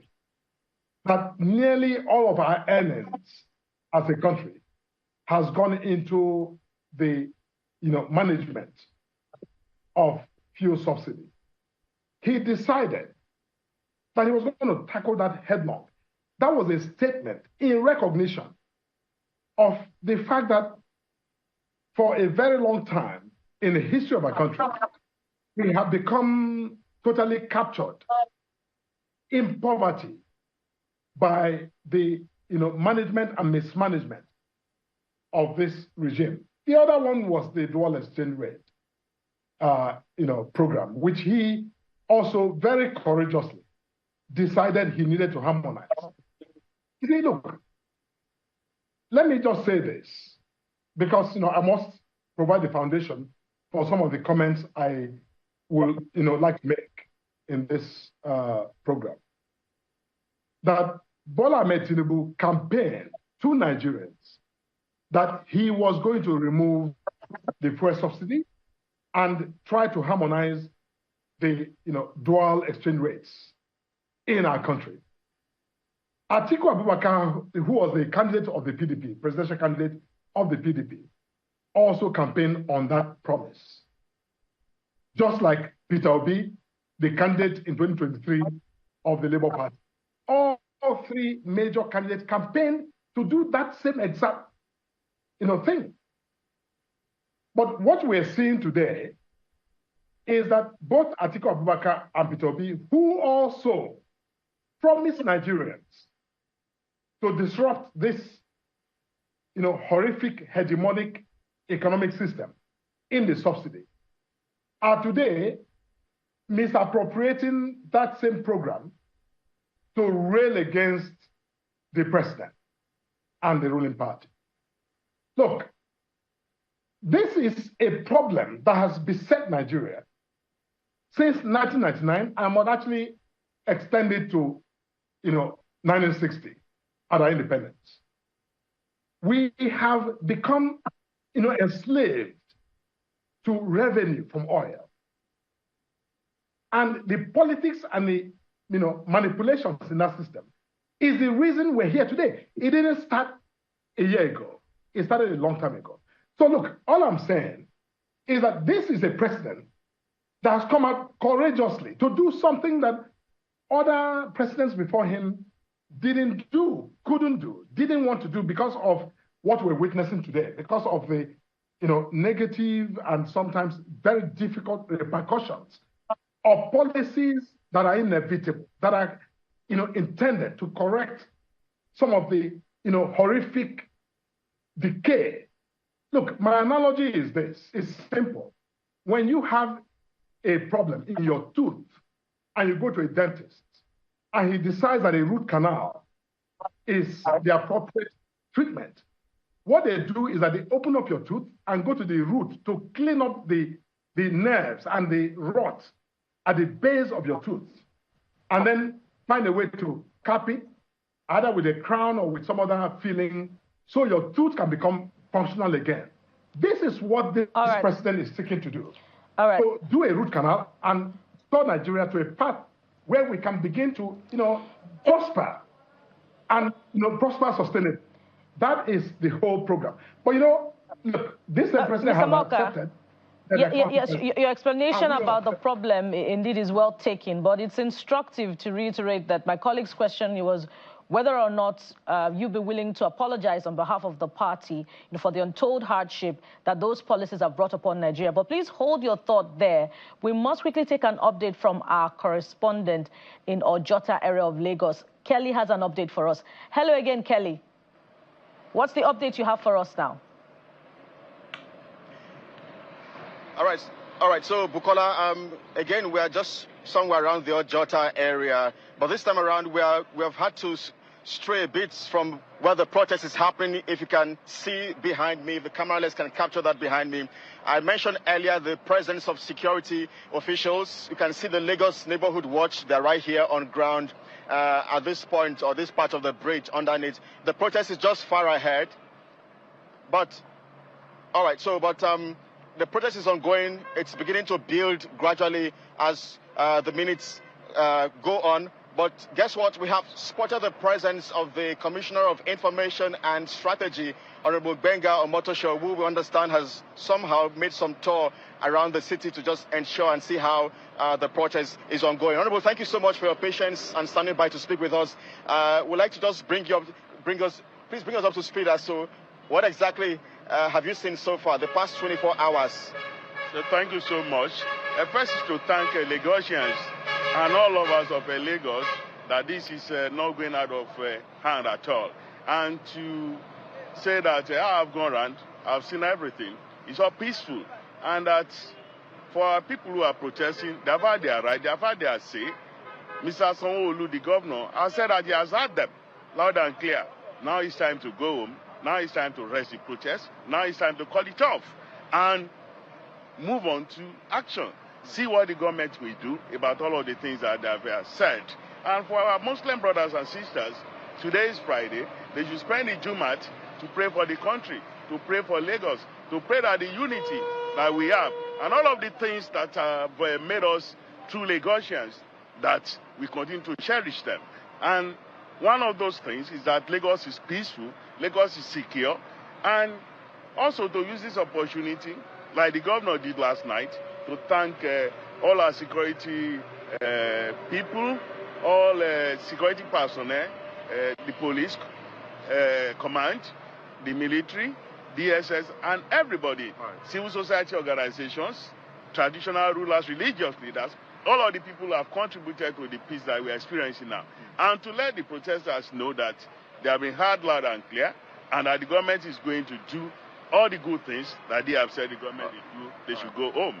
All right, Honorable Commissioner, because I know that we have to do this as quickly as possible. I wonder what the concerns will be for the Lagos state government. 4 years ago, it was NSAS protests which had to nosedive into some things that the world has not recovered from, or Nigerians have not recovered from. So I'm just wondering what perhaps could be the concerns for the Lagos state government, especially when you look at what has played out in Kano, in Kaduna yesterday, and I think in Bauchi State. What has happened is that what we have done in Lagos between yesterday and today is to show that Lagos is truly the center of excellence, to show that Lagos is truly populated by people who are discerning, by people who love their city, who love their state, and to tell Lagosians that it should continue this way, end the protest, go home, and then see what the government will do. What you spoke about, NSAS, we are the destruction of Lagos on a scale beyond belief, on a scale that nobody could ever comprehend. We do not want that again. All of us have seen it. Till today, the scars are there. We are, the wound is here to heal. So we do not want that kind of thing again in Lagos. Lagosians, you know that people are envious of us. They are envious of our unity. They are envious of the city that we are proud of anytime, any day. And that they should ensure that there is no violence. They should call off this protest and go home. I mean, some accusations have been pouring in for the Lagos state government, because just a moment ago at the Ojota protest there, we saw some other youths approach the other protesters, and some had said, look, these persons are government-sponsored protesters. So I wonder how you respond or react to that. I mean, anybody who is thinking that government will sponsor some people to come and protest against people who are protesting, I mean, that's preposterous. That's absurd. I mean, it's unheard of in Lagos. We are a very sophisticated administration. We do not think that way. Everybody, the youths who are protesting and the ones who are saying they should not protest, they are all our own. All we are for is peace. All we are about is peace, because this is Lagos, the center of excellence. So, we thank God that it didn't escalate into something else. But it also, strengthens what I have said. The people who are protesting, they have been heard loud and clear. The governor, Mr. Sanwo-Olu, has said so many things. All the good things that he is doing, that he will do, they will continue. So let them go home, let them call off the protest. I mean, it's time to go home. You have spoken, you have been heard. What else? So it is good for us that we do not allow enemies of our society to hijack this. Absolutely. I mean, so some governors came out yesterday to address protesters. Some had expected Mr. Governor to show up as well. I remember the NSAS protest. He made that appearance to speak to the protesters one-on-one. So I'm wondering, will Mr. Governor also do that? Secondly, some governors as well, some states have imposed a curfew. Is that on the considerations on the list of the government as well? Well, Mr. Sanwo-Olu has been engaging ever before the protest started, and he continues to engage, and he said so in his statement last night that he will continue to engage. So it's not by the time that he comes onto the street and begins to talk to people that you know that he's engaging. He's engaging them, he's engaging everybody. He's engaging religious leaders, civil society organizations, young people, old people, religious leaders, community leaders, everybody. Mr. Sanwo-Olu is talking to them. He has not been sleeping because of this matter. And anybody who is thinking that maybe Lagos may declare a curfew, that is not the way to go. Because all of us Lagosians, from what we have seen since yesterday when the protest began, we have decided, we have accepted that we are not going to allow violence in our city. Because we have seen it before. We saw the effect, we saw the scars. The scars are here to heal, the wounds are here to heal. So we are not going to allow fifth columnists to barge into the city and cause violence. All right. Just one final question, Honorable Commissioner. Some Nigerians had accused the government of using Oro as a means of dissuading the protesters from coming out, especially in the Ikorodu area here. Some had also accused the network providers, MTN, Airtel, yesterday. But for Lagos State here, we heard of the Oro, that practice where, I mean, we understand people are not supposed to come out at certain hours of the time. Is that true? Well, I mean, that has nothing to do with the government. But people have to understand the culture of Yoruba people, the culture of Lagos. When people are confused, when people don't know which way to go, when people feel that the atmosphere is hazy, they consult their traditional gods. And that, I think, is what the Oro people have done. But all of the people are trying to make it look as if everything is going to come down. It's also part of all those things that we have to watch out for. Fake news, news that is meant to make you to panic, news that is meant to make you to forget that you are secure in Lagos, that you are fair. So people have no need to fear, because some people are saying that there will be Oro. All right. I haven't seen any. All right. Thank you so much. All right. So there you go, guys. We'll be speaking with the Honorable Commissioner for Information and Strategy, Lagos State, Honorable Benga Omochosho, which we caught up with him right here, somewhere in the Jota area where the protest is ongoing. Extreme behind us here where we are. We'll see how we can check in at the Ikeja under bridge, where yesterday the protesters mobilized from that area before they got to Ojota, and bring you up to speed, guys. All right, Kelly, thank you for your reporting. We appreciate that clarity from the Commissioner. Let's now head out from Lagos to the southern state of Rivers State, Port Harcourt, the state capital, where we have Deborah Balama joining us to bring us update from the Aba-Port Harcourt Expressway. Okay, Tai, we understand that she did give us this update. People, you know, marching across the streets of Aba-Port Harcourt Expressway is one of the most popular, perhaps the most popular, I can say, the most popular expressway in the city of Port Harcourt, besides Ikwere Road. This is perhaps the most popular, and they said they are barricading parts of the road, blocking traffic, so you can see them marching across. Let's take a listen to the ambience from here.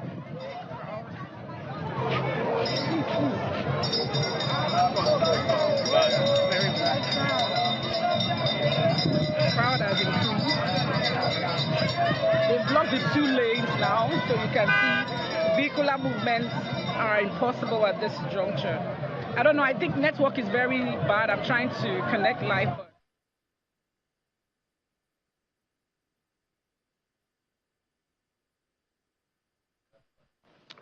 All right, so that's the updates we got from, we're getting from our correspondent, Deborah Balama.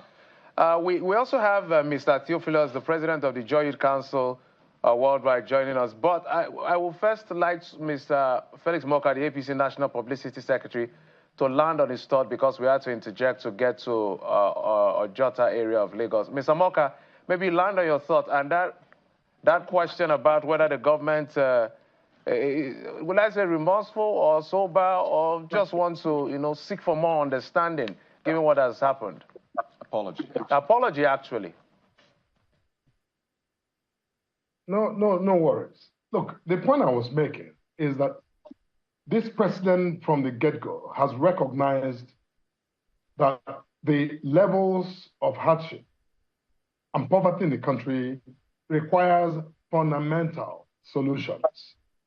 And this is what he's going about doing with some of the policies, corrective policies that he has sought to implement.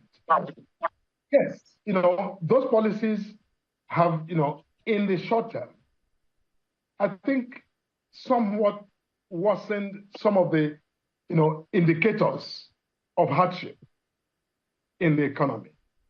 That is expected. It was expected. And it's inevitable. But I think Nigerians must look to the purpose and the essence of this policy to understand that these are meant to, actually create a foundation for progress and prosperity in the long term. Look, all I'm saying is that the president is aware, and we as a party, the All Progressives Congress, we are aware, and no one has been in denial of the hardship that Nigerians have had to endure. But the point is that this hardship has been with us for a very long time. It didn't start in the last 1 year. It started, way before that. But look, government is a continuum, and this president has taken responsibility to say that whatever was done or not done historically, I am the president today, and my duty to Nigerians is to try to fix that.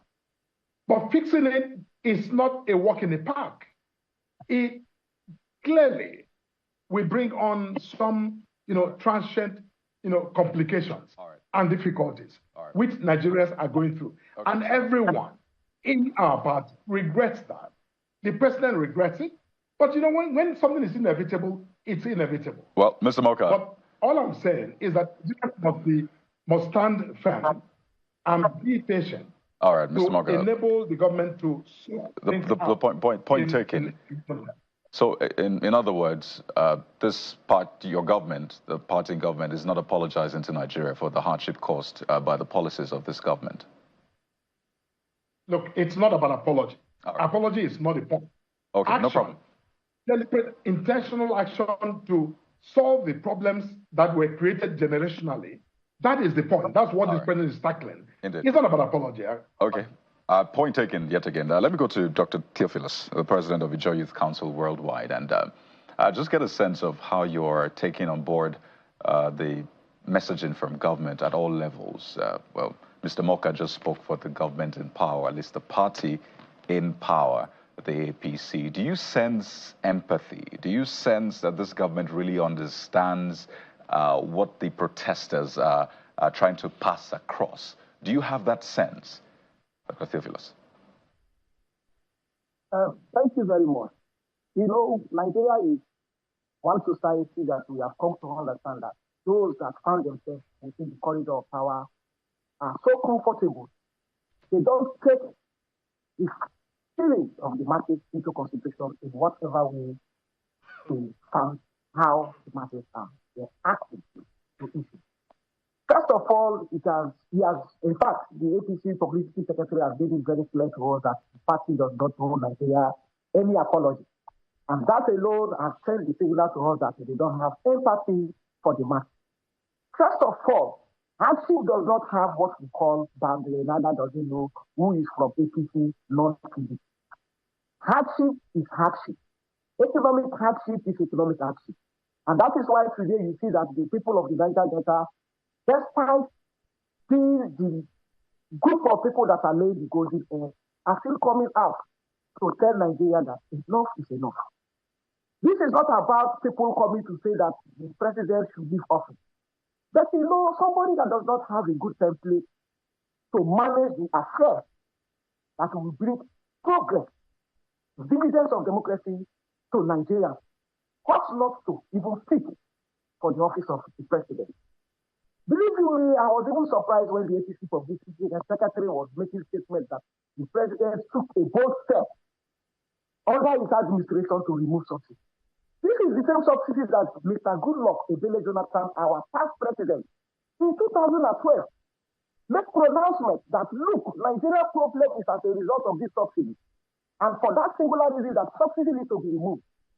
And the president of today and those that find themselves within the corridor of the APC-led administration, we are saying that if subsidy is removed, that Nigeria actually is going to be more, that Mr. President should look into the case of Nigeria, that subsidy should be reversed.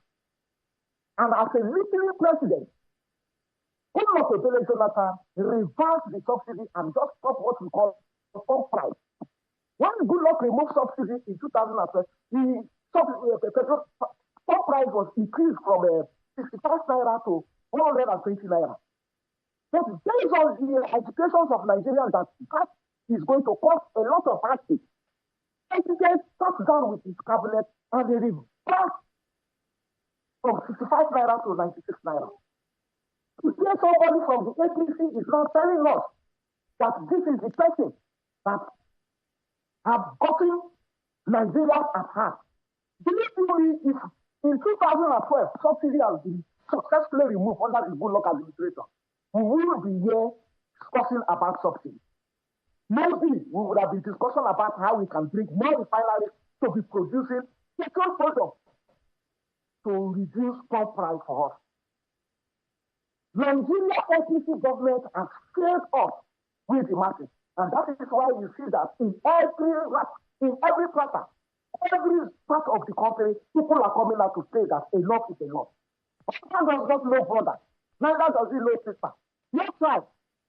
Why is all the economic activity, economic activity? The inflation that everybody is feeling is the same inflation.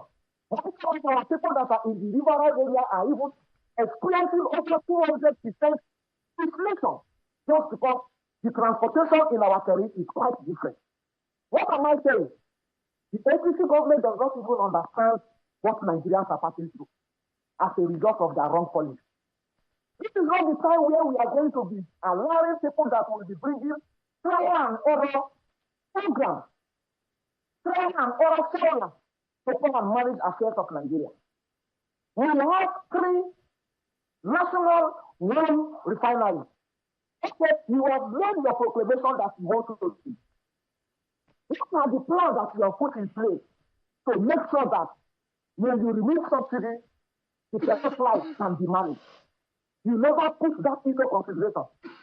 If this government is government that really understands how Nigerians are feeling, the 3 refineries that is owned by the Nigerian government would have been functional.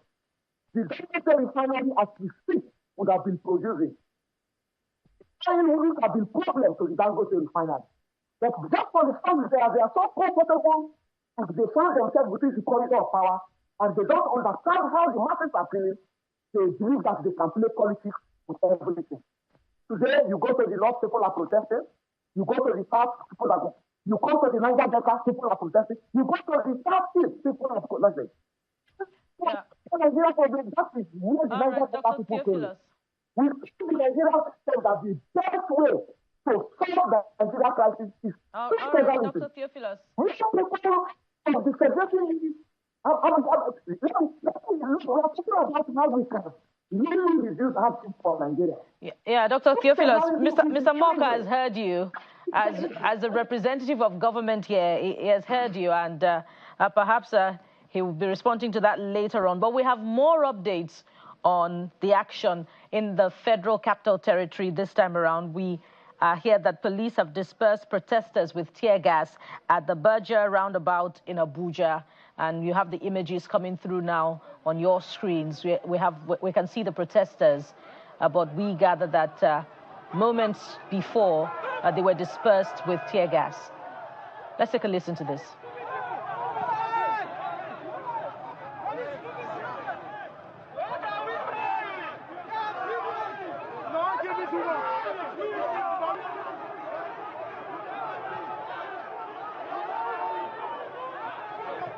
That actuality is from yesterday. We'll bring you the images from today. But from Abuja, let's go to Imo State now, where our correspondent, Tope Kute, is standing by to bring us updates.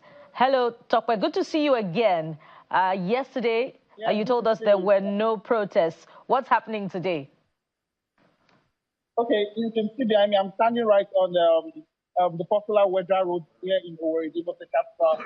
And life is back on the streets of Owerri compared to yesterday. This road was completely deserted yesterday. Very low vehicular activity. But today you can see vehicles are going about. There's no protest in Imo. And like I said yesterday, just same thing is happening in the southeast, all the southeast states. No protest. People have opened their shops, businesses, banks are open, and people are going about their normal businesses. Compared to what happened here yesterday, where there were low vehicular activities, people were just in their houses, and even though there was no protest, but people were just in their houses. But today, everywhere is lively, and people are back to their normal businesses. All right. Thank you, Tokpe, for your reporting. As soon as there's updates from your end, we'll return to you. Tokpe Kutoyi, our correspondent from Imo State, reporting from Owerri. Let's return to the studio now, and I'm going to come to you, Mr. Ogunye. We've heard from Mr. Moka, and we've also heard, feedback from the president of the Ijaw Council concerning. There's a lot that has been said about the messaging from the government about how they're talking to the protesters, to the young people, and not with the young people. And we've also heard from Mr. Moka how he has presented the position of the government. What are your sentiments about the disposition of the government towards this protest, and where does that leave us really from here? Would we say that the protesters have achieved their objective? I'll answer your last question first. If the objective of the protest is to cause a change in critical policies of government that impact so harshly on the lives of the ordinary people and not so ordinary people, I would say that the objective has not been achieved. I hear government people say that the message has been passed, point has been made, disperse, go back home, and then wait for actions that government will take. That's what is expected of government and government officials, because they want to douse tension so that there will be peace and tranquility, and then perhaps they may take one or two actions just to ameliorate things.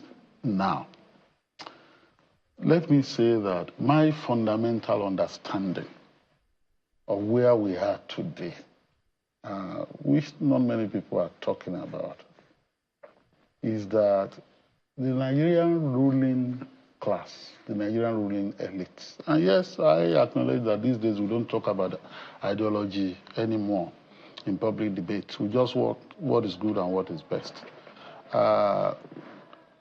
Is that the Nigerian ruling elites, they've not served Nigeria very well. The political class has not served Nigeria very well. And so what this government is battling with is what other governments have caused and what this government is still causing. Look, at the time Tinubu came to power, Nigeria was on the verge of bankruptcy. That's the truth. And how do I know? How does anybody know this? As it's now become evident, the CBN injected over 48 trillion naira.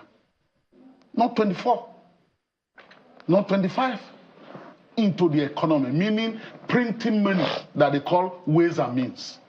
They are not tied to any productive activity. And worst of all, as the money is being pumped out through corruption, the money is being taken and exchanged for dollars that they are siphoning and taking. We are in a ditch. We are even in a deeper ditch right now. And I don't know whether Nigeria will notice this. The last two budgets, Nigeria was borrowing money. It was deficit budget. We were borrowing money from practically everywhere in the world to fund the budget. NNPC was not producing any money. The money that was coming was from custom and excise duties and the likes. And FIRS. That was where we were. And so when the campaign was going on, everybody was excited. I want to go and be a president. Quite frankly, I've just pitied those who said they wanted to contest election. And so they got there. And the president looked at the twin devils and said, what am I going to do about it? In any case, I campaigned about it before the election. I will remove fuel subsidy. I will remove the subsidy of the Naira. I will no longer defend the Naira. So that arbitrage and everything then went haywire. The question is, what led to this? We are a country that produces crude, and we're importing crude from outside. Wait a minute, are we crazy? And what are we using to import the crude? Forex. Forex. We are supposed to be earning Forex from crude. And we are doing 900,000 barrels. We have the capacity, OPEC-wise, to do 2.4. And that's our major revenue earner. And we are doing 900,000. And we are now using Forex to import crude. And then, added to it was the subsidy regime and the thievery and larceny, unprecedented stealing that went on. And then the arbitrage. Not only arbitrage now, you peg exchange rate at 400, 500, you give this money out to your sidekicks and business partners from the CBN, and they start selling at 600. He came and said he wanted to change that. But look at where we are now. I think that the challenge moving forward is for the government to really sit down and think hard about what they will have to do about this. I understand that Dangote is doing on, and shame that Dangote is our salvation. I'm talking about the refinery. So what happened? A country that had refineries that weren't working, Kaduna was not working, Port Harcourt was not working, Warri was not working. So what do we imagine will happen? And added to that is what I've now seen, which has given me a personal worry. If your country is in such a dire economic strait, and you are called upon to superintend the country, you have to maintain the highest form of frugality, of prudence, of rational financial husbandry, of what you have. But we're in this country now, VP Lodge, 20 billion. When Vice President Oshibajo was there, and I remarked that there was a budgetary allocation for the construction of his gate, and it was in excess of about 4 billion or something, billion. And I sat back and I said,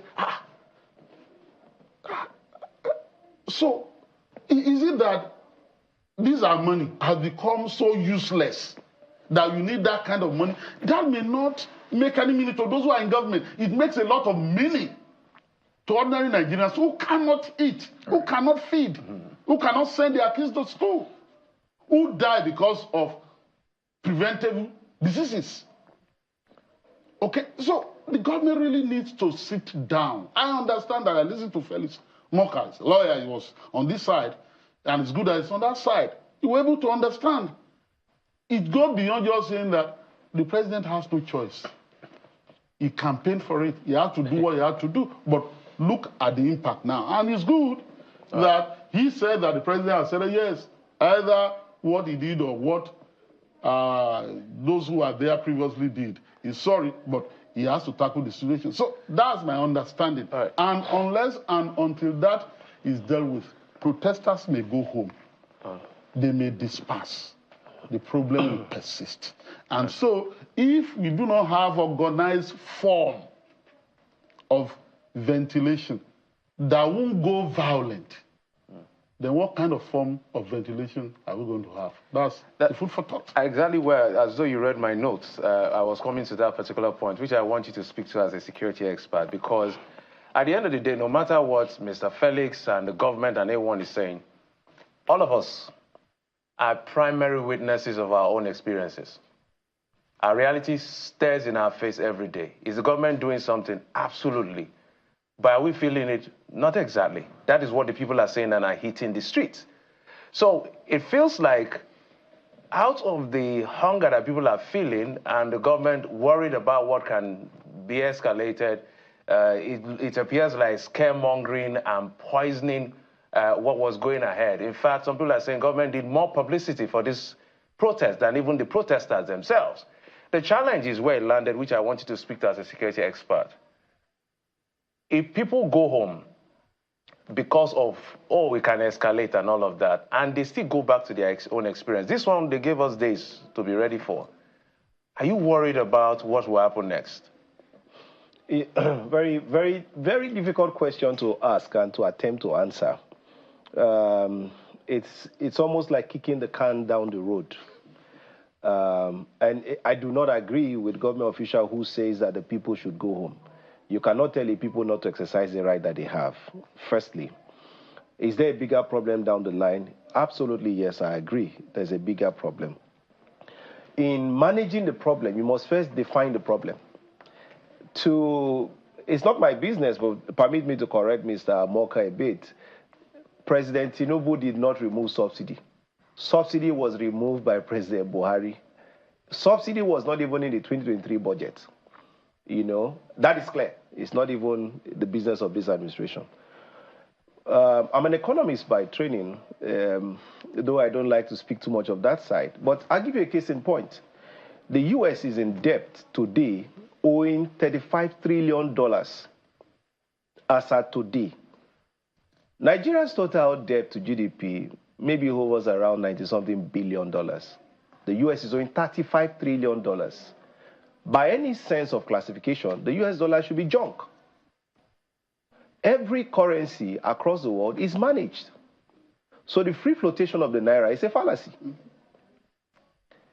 The problem here, we're doing root cause analysis, was when government, as he said, government was broke, really. The last administration, clearly. When you try to do too many things at the same time, you should anticipate a crisis. It is said that at every point of change, at every curve of change, there's a crisis. That crisis anticipation and preparedness and planning for, from a security risk management perspective, perhaps was not thoroughly done. What the government should have done first was, yes, remove subsidy, which has already been removed, find a way to manage your currency. The bigger problem we are having now is importation of inflation through the irregularities in our currency. Currency today is $1 to 1,600. Nigeria is not at war. Ukraine is at war. The economy is destroyed. Ukraine is not exchanging for that much in their currency. Yet we produce and export services and crude. We are still earning. So there are fundamental flaws in the way our currency is structured. It must be addressed. The bigger problem is the dollarization of the Nigerian economy. Case in point, what do we need as a nation DOM account for? I was in Heathrow the other day. I forgot myself. My card was not working because of this issue. So I flashed a dollar bill. I wanted to buy coffee. I gave the person I forgot, because I thought I had King Dollar anyway. I forgot I was in the Heathrow. The lady rejected and said, listen, they can't take the dollar. We have DOM accounts. There are government agencies that charge you levies in dollars. So there is a bit of an aberration with the DOM account system and the dollarization of our economy. We need to address that. If you tell the protesters to go home, what is the biggest pinch of the protesters? It's not energy price. I beg to disagree. Across the world, energy prices are expensive. Food is the problem. The people are on the streets because food is the problem. We have been under asymmetric attack in this country for the past 15 to 20 years. I have been shouting myself hoarse. On this matter, what do I mean? Look at where you have the header-farmer clashes, the bandits-farmer clashes, where you have activities of Boko Haram. Northeast had our largest cattle population anywhere in Africa. North Central, our food belt region. Within the forest regions between Kaduna, Niger, Abuja, Plateau, Food belts, completely threatened. Our food system has been under threat. Incipiently, our food production has been going down. If you look at, somebody has to do the analysis for you, crop production to GDP has been on the nosedive, but population has been surging. So there is always been this problem that is coming. So if you reverse subsidy, it will not solve the problem of food inflation, which is the biggest problem. So to solve the problem, and this is my point, we stop playing politics with the matters of insecurity. There's a phenomenon now called securonomics, where you look at the implications of security on the economy and how that without security, you cannot ensure economic development. The state governors are our biggest problem, sir. Under President Buhari's administration, he floated the idea of giving the state governors state police. Through their houses of assembly, our state governors rejected the bill. On what grounds? They said they could not pay for police. So they rejected it. The farmer can't go to the farm. He farms. He can't harvest his crop. He wants to go to harvest his crop. He's kidnapped. He pays money for security to farm. He pays money for security to harvest. So we've had that case for a long time. He pays money to transport it to location. Everything. Now, when he goes to location, he pays money to those who are on the ground or money to ensure that. Now, let me make us laugh. We are all protesting. What is the essence of the protest? End bad governance. Not remove the president. Bad governance from where? Look to the governors who have failed and refused to discharge duty of providing security at the state. Look at where you have flashes of protest in this particular round of protests. It's a failure of governance. Well, I think there's enough blame, as you say, to go round for the federal, the state. I mean, the former president, Muhammad Buhari, in an exclusive interview with Channels Television, had ruled out state police. Fine, the state assemblies play their role too, but the thinking, the direction, they said the body language, in fact, the language of the president at that time was, he ruled out state police, and that's on record. We accuse the president too much. No, this is fact. I'm not accused. I'm just stating the fact. I'm even saying that the president is from an old order of the military bloc. The military thinks in unitary form of command. Chain of command must be one. But Nigeria today is not Nigeria of 1960. We are 220 million people, 704 local governments, constantly expanding. Right. So this, our problem, in fact, the truth is, this president will fail. And it's not my prayer that he should fail. If he tries to repeat the mistakes of past presidents. So you have to properly decentralize and allow all the other organs. Yeah. He must decentralize powers to the state governors, devolve what we have in the exclusive list, so that we can have local inputs, local initiatives. Right. And he may have begun that with the granting of autonomy Absolutely. to local that is government. the way to go. It's a no-brainer, really. But will it work because of the concern that the state governors will still hold on somehow, directly or indirectly, to the funds of the local government? Before you answer that question, let's decentralize the conversation and head out to the streets. It's important to also find out what's happening out there. Yeah, you will. You will. But we need to touch base with our correspondents across the country, just so you get a sense of what this day looks like. Yesterday we brought you all of that, but let's go to Rivers Secretariat. That's in Rivers State, and just show you a sense of what is playing out there, where our correspondent Deborah Agbalama has been, of course, following the protests there. That you see someone rolling on the floor. You know, it's a mix of different things for this protest. Someone waving the flag, then the banners coming afterwards. So let's just allow you listen to what they're saying there.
the nation's capital, Abuja, where we see the protesters. We understand that the police fired canisters of tear gas on the protesters in the nation's capital. A medley of protesters were seen gathered at the popular Julius Berger roundabout in Abuja with heavy security presence, and they were carrying placards, as you can see, but then the canisters of tear gas started dropping in their midst, and there you see the fumes or the smoke from the canisters filling the air. So that is the state right now at Berger roundabout in Abuja. And apparently there's been some action in Abuja after all. You know, recall earlier our correspondent Benny Ark had reported from the Moshood Abiola Stadium where there hadn't been any protester. But apparently we've seen protesters deployed in Abuja. From Abuja now we return to Lagos, the nation's commercial capital, where Kelly Egiga, our correspondent, yet again has another update for us. I believe Kelly is still at the Ojota area of Lagos State. Hello again, Kelly. What updates can you provide at this time? All right, so Buki, Jeff, and Kayode, I mean, we had thought that we'd leave the Ojota for a moment and head towards the Ikeja underbridge area. But guess what? The numbers here have tripled in the last 1 hour or less. Just a moment ago, the protesters were having some really nice time here, playing some conscious music. They had to also sing the national anthem, but then again, they had to revert to the old national anthem here. So it was moving on very smoothly until after some time, this particular road here was shut down or has been shut down. As you can see, there's no vehicular movement. If you can see on my back here, the motorists would have to have a hard time having to pass through this particular Ikorodu road at the moment. So that's what we can tell you as we speak right now. But then again, to the protesters, 360 to our viewers, if they can have an idea, a feel of what it is here at the Ojota area, Lagos, Nigeria. So this is how it is. Movement has been really, really hectic here because it takes a while for vehicular movement to go through this particular road. Then again is the fact that the organizers of the protesters are asking the demonstrators to now park, to go inside the park, and the protesters here they have declined to do that. Some have gone inside the park, but many others are still right here on the road. They are resisting. They do not want to go inside the park. Some have told me behind camera that they don't want to be confined inside the Gani Fawewimi Park here in Ojota, Lagos. So it's becoming a bit rowdy. The organizers somehow have perhaps losing control of the numbers here that are gathering at the Ojota area.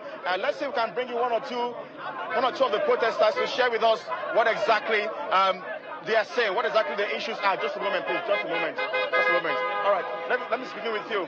So what's the issue for you? Why are you not going inside the park? We are not going inside the park because protest is mainly to be done at the road. You know, when you block the road, that's when the government will know that we are serious with our mandate. You telling us to go back inside there is like hosting a party. You understand? I've never seen anywhere protest is done whereby people will do it inside. If it's that one, we'll just know that it's gets together. But I left my house to come and protest. You understand? We didn't come to come and have party or street jam. Thank you. All right. So that's what it is. It's becoming really rowdy. They are resisting. They do not want to go inside the park. They want to protest right here on the road to ensure their grievances are heard and all of that. So that's what it is right here for the protesters here at Ojota. Back to you. All right, Kelly, I'm wondering if you can still hear me. The place, can it contain the number of people that are on the road? So let's look at space and ability to contain them. Well, so I think it can perhaps contain the number of persons here. But the fact is this. The last 1 hour, 60 minutes ago, this was not what we had here.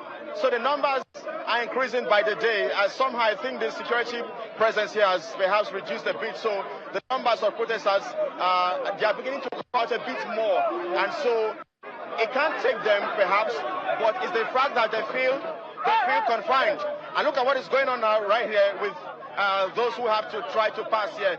Some try to block vehicular movement, while others try to see how they can ensure and aid movement. If we can just pull out a bit more, and let's see what we can establish for our viewers if they are watching us here. So this side is, take a distance to my right hand side here. See the number of persons here to my right. Some have moved inside the park, by the way. Some protesters have moved into the park, but some are right here outside the park. They have resisted this particular instruction. They say they want to stay on the streets and make their grievances and demands heard. Before we let you go, Kelly, you had mentioned the issue of infiltration by some people. What's the latest update with that? Because Benga Motusho, the commissioner, said government did not send anyone to come and, distract or infiltrate those that are protesting, that everybody has a right to gather wherever they want to gather.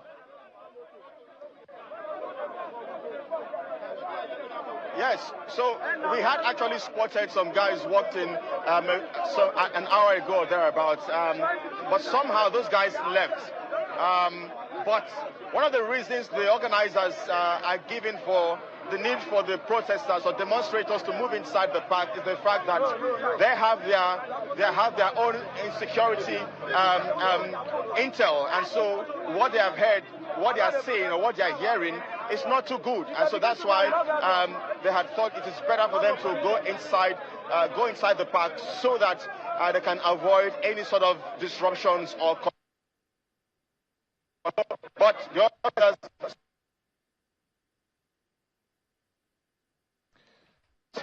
make their demands felt. All right. Well, Kelly, I understand that, as you said, it's getting rowdy, but I can see that there's been some sort of allowance for the vehicles to pass through. But speak to us about security presence. How secure is the place? How much of a control does it look like the security operatives have, and their deployment as well? Kelly. All right, so like I reported earlier on, there was a heavy presence of security officials here when we arrived here. But I think that somehow those numbers have reduced now. We cannot see so much of the security presence here. If my cameraman can give our viewers a 360 again, and let's see if we can pull out and let's see more. So there you go, some pockets of security officials somewhere to my extreme right there. They are just littered and scattered around, not as heavy as we saw them on ground here when we arrived. If our viewers are also watching around the world, above the bridge as well, on the expressway, we can see some officials as well, where they were stationed there at some point. But as it were, after a while, they keep moving and patrolling this area. So security officials are here, the police is here, the NSCDC pockets of the officials were here on ground. Manowar, the Labour Watch as well was also on ground a moment ago, and vigilante groups as well. But I think that the numbers have reduced a bit a few minutes ago. Absolutely, stay safe. So let's bring in this protester. So he has really been wanting to speak. Let's give him the opportunity to air his view. So what's your name? My name is Wisdom. Who do Wisdom? All right. So this is the policeman. The governor will come now to tell them to pursue us so that we can go inside and protest. We are saying no. We are not going inside to protest. If they are here to protest us, they should not disturb us. We have not caused any violence. They are the ones that have injured some of our people yesterday for going home. Our boss is sure. They injured some of us. And this is an act of telling us to go inside. And there are somebody in the act of to tell us to go inside and protest for what? We don't have law. They have to shoot us inside their kids. This is not the first time it's happening. They have killed people yesterday. So they are telling us to go inside and they can shoot us. No, we are not going inside. Look, guys, that's what the story is right here at the Gani Fawemihimi Park, Ojota, Lagos, Nigeria. There is that resistance. Some protesters have gone inside the park, but others, many more others, have rather insisted they're going to stay right here on the road and make their grievances, their grievances and demands felt by the government. You can see the police officials too to my also trying to protest as well. It's really becoming rowdy. My cameraman, do back to just give us that shot as well.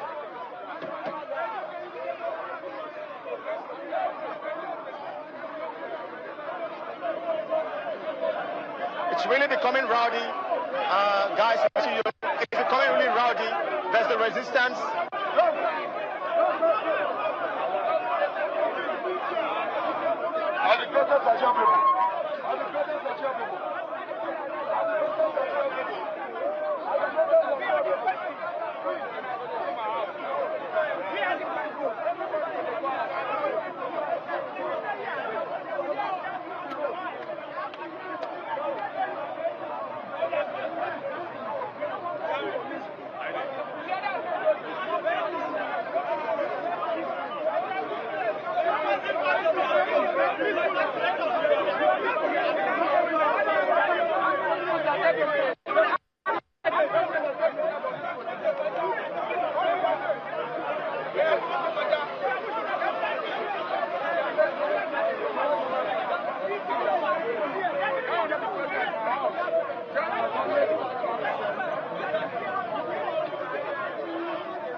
And rowdy right here. It's really becoming rowdy and violent right here. All together.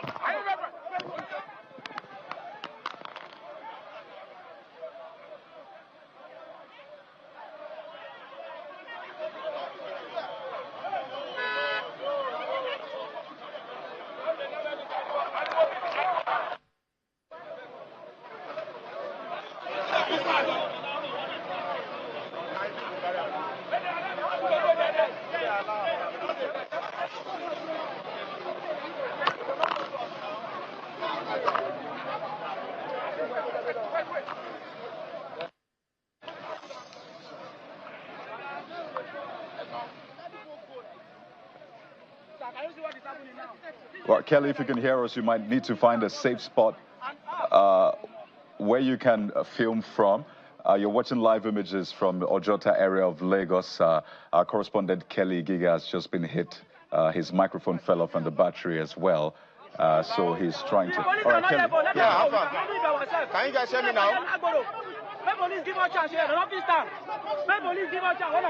All right, so it's really becoming violent. It's really becoming violent. Just a moment, guys. Just a moment, guys. Calm down, calm down. All right, it's really becoming rowdy and a bit violent. Just a moment ago, one of the protesters actually snatched our Channel TV mic and slammed it on the floor. That's how rowdy is becoming here. So there's a back and forth as to whether or not some protesters can go inside here and some can stay on the road. Some want to go inside. Some have gone inside.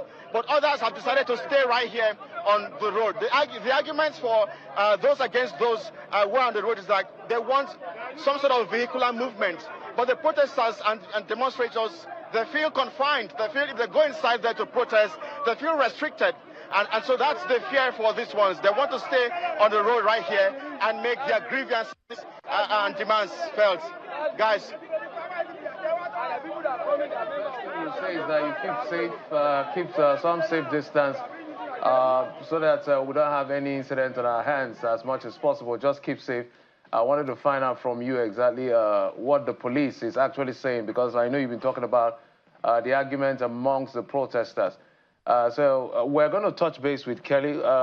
That if we take it back to, we'll just keep Kelly. Next, we'll just keep Kelly live on the stream, so you can at least get a sense of what is happening in Ojota. We'll just keep him on the side of the screen and touch base with others, because it looks like things are escalating there in the Ojota area of Lagos. So Kelly will find a safe spot, but you can still get a sense of what is playing out there.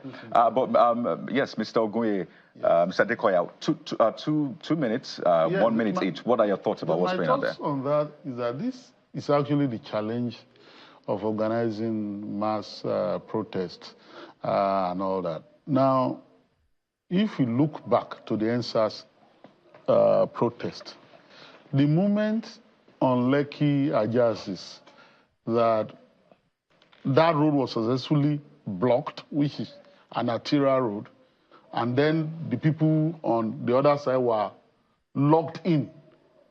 People don't understand this. 3-4 days to that final skirmish or crisis, people could no longer access that road anymore. If that road in Ojota, an arterial road, is successfully blocked, that's going to be a wake-up call to other people in other parts of Lagos to start blocking their roads. So if people this morning were celebrating that yesterday was very peaceful in Lagos and all that, it's because incidents like these were yet to occur. And my sincere view is that if you are not having a procession and you are moving and you insist as a protester, as one of them or two of them insisted on the footage, insisting that, look, this is not a tea party, this is not a party, so he cannot go into the park. He must, stay on the road and all that. The security agents have a duty, and I'm saying this clearly, to ensure that traffic continues to move on that road. But if you heard another protester, as you respond now, Mr. Dekoya, another protester talked about security concern if they went into the park. How valid is that concern? I think that the concern is valid if you are claustrophobic. For example, when you're being asked to go into a closed environment, you may have some germane concerns. There's also the risk of counter-protest, meeting them there. But I've seen a lot of mistakes being made by most journalists that say that NSAS, you had counter-protesters coming early. NSAS continued for a long time. Counter-protests did not even occur in Lagos until police stations were starting to be burned down. We had prison breaks in Ikoyi. You then had arson attack on some of the BRT installations. You had an attack on prison in Abuja. You had some people beginning to move. You didn't mention the High Court of Lagos. Oh, the High Court also, and even the Oba's Palace. And then particularly, people had begun to move to Aso Villa, So, again, counter-protest within statecraft is within the remit of what the state can do to act as a counterbalance. Because the alternative to that, given the weapons that the security forces have, would be mass casualty. You understand? So, the fear of a counter-protest is germane. It's being a tool of state is still there as a possibility, can be deployed, because you weigh the options of the ifs and what can happen. But clearly what is happening is a breach of peace, which is what the IG was warning against. You have your right to protest. The court has restricted you to a particular space. I was asking the lawyer can some people in this instance be charged with conduct likely to breach peace, which is a criminal offense? I think they can. Then also the people who plan the protest, in exercising your right, you have a duty. So since you insisted that you must do your protest and you organize it, don't forget the duty to keep other people's right from being abridged or abrogated. So this is getting to a point, like the Lugbe thing you were talking about. Reports has it that people were they were saying that they are going for ShopRite in Lugbe, and that was their target. So it was not protest. At about 7 p.m. under the cover of darkness, you had a swarm of people approaching and advancing towards that area, and they got engaged. In fact, the burst of fire lasted until 11 p.m. to 12 last night. I reckon that another attempt again will be made on that ShopRite Lugbe. The ShopRite in Ikeja is also not far from Ojota that we are seeing. So I sense that the bulk of the people outside the area are not peaceful protesters as they seem to. They look like people who want to take opportunity and do whatever it is they want to do. So that's my concern. This is beginning to degenerate. Yeah. Well, you know, it's quite tricky. I know a lot of people will cast their mind back to NSAS, but a lot of people saw people wielding cutlass. I'm sure you know that iconic image of a hoodlum wielding cutlass, which was described, and that was on the 14th. I think that's when we saw those images, just a few days after the protest started. So we've had, I'm just trying to put the context, the timeline, and you remember that iconic image, a young man holding, and people have asked, can we identify this person till today? They've not been able to do that. So those were counter-protests. I witnessed that thing. It happened in front of the secretariat. Exactly, just you know, there are a group of people who caught her there, and all throughout the protest, in front of the Legislative House, the House of Assembly, that gate, and then one of the days I was driving to the office, and you know, they came with buses and all that, and were trying to, but they were overwhelmed and chased away. By the protesters. By the protesters. Okay? Now, if you are talking about equivalency, we also saw police stations being burnt. We saw policemen being beaten to death. Burnt? You know, policemen killed, actually. Killed, and so on and so forth. So, that's the challenge. We should have learned lessons. Yes, that's the challenge of... and speaking of lessons, you know, we could still refer to that area now about the sensitivity or lack of it of the security agents present there to what just happened. No, let me just say this quickly. There was no response. Apologies, we understand there's an update coming in from River State. So, you know, so many things are happening at the same time. So we want to keep tab. We still have all our 4 guests, including Mr. Moka and Mr. Theophilus. So that's the CP of River State, Tunji Dusit, briefing protesters at the Pleasure Park in Port Harcourt. Let's listen to him. Open your eyes. Keep watch. I am aware 2 phones have been stolen here. So, yes. So keep watch, open your eyes, ensure they do not hijack this from you. So far, so good. I'm happy with you. I'm comfortable with you. Thank you so much. Once again, please, Honorable Commissioner, please. If you found any criminal, any stupid elements, any hijackers, we will grab them and we'll call your men. We will hand them over to your men. So please, your men to also cooperate with us. So if we find any hijacker, any criminals, we will arrest the person ourselves and hand them over to your men. Thank you, God bless you.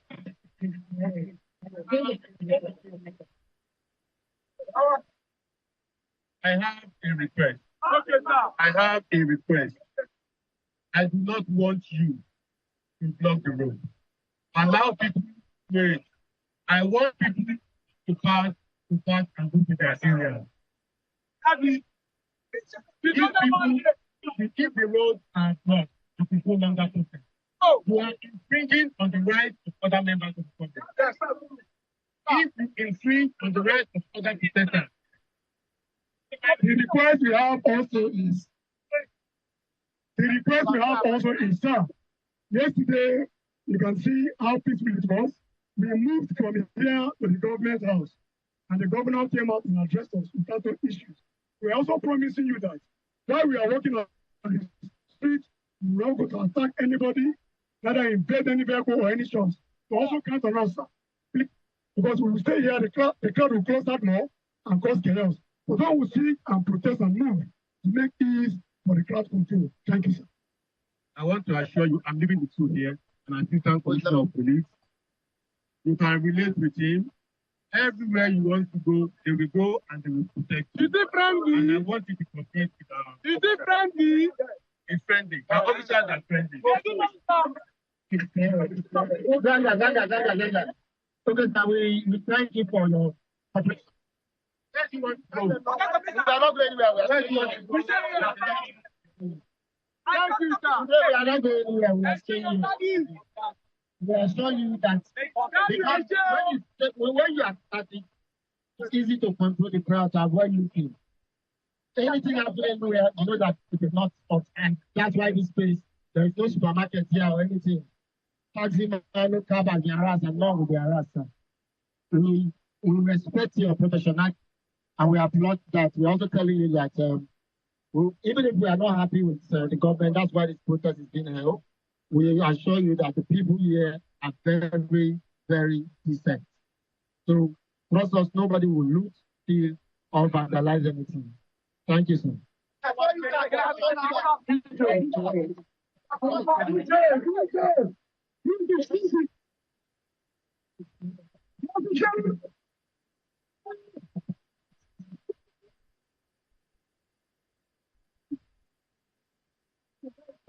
From Port Harcourt, the Rivers State capital, the Commissioner of Police, Tunji Disu, just spoke with the protesters, asking them that they should move away from the road, not block vehicular movement. And gentlemen, it's like there's a stark difference, what we're seeing playing out here and what played out or is still playing out in the Ojota area of Lagos. Perhaps we should have had police operatives, security operatives address the protesters, just as we just saw here.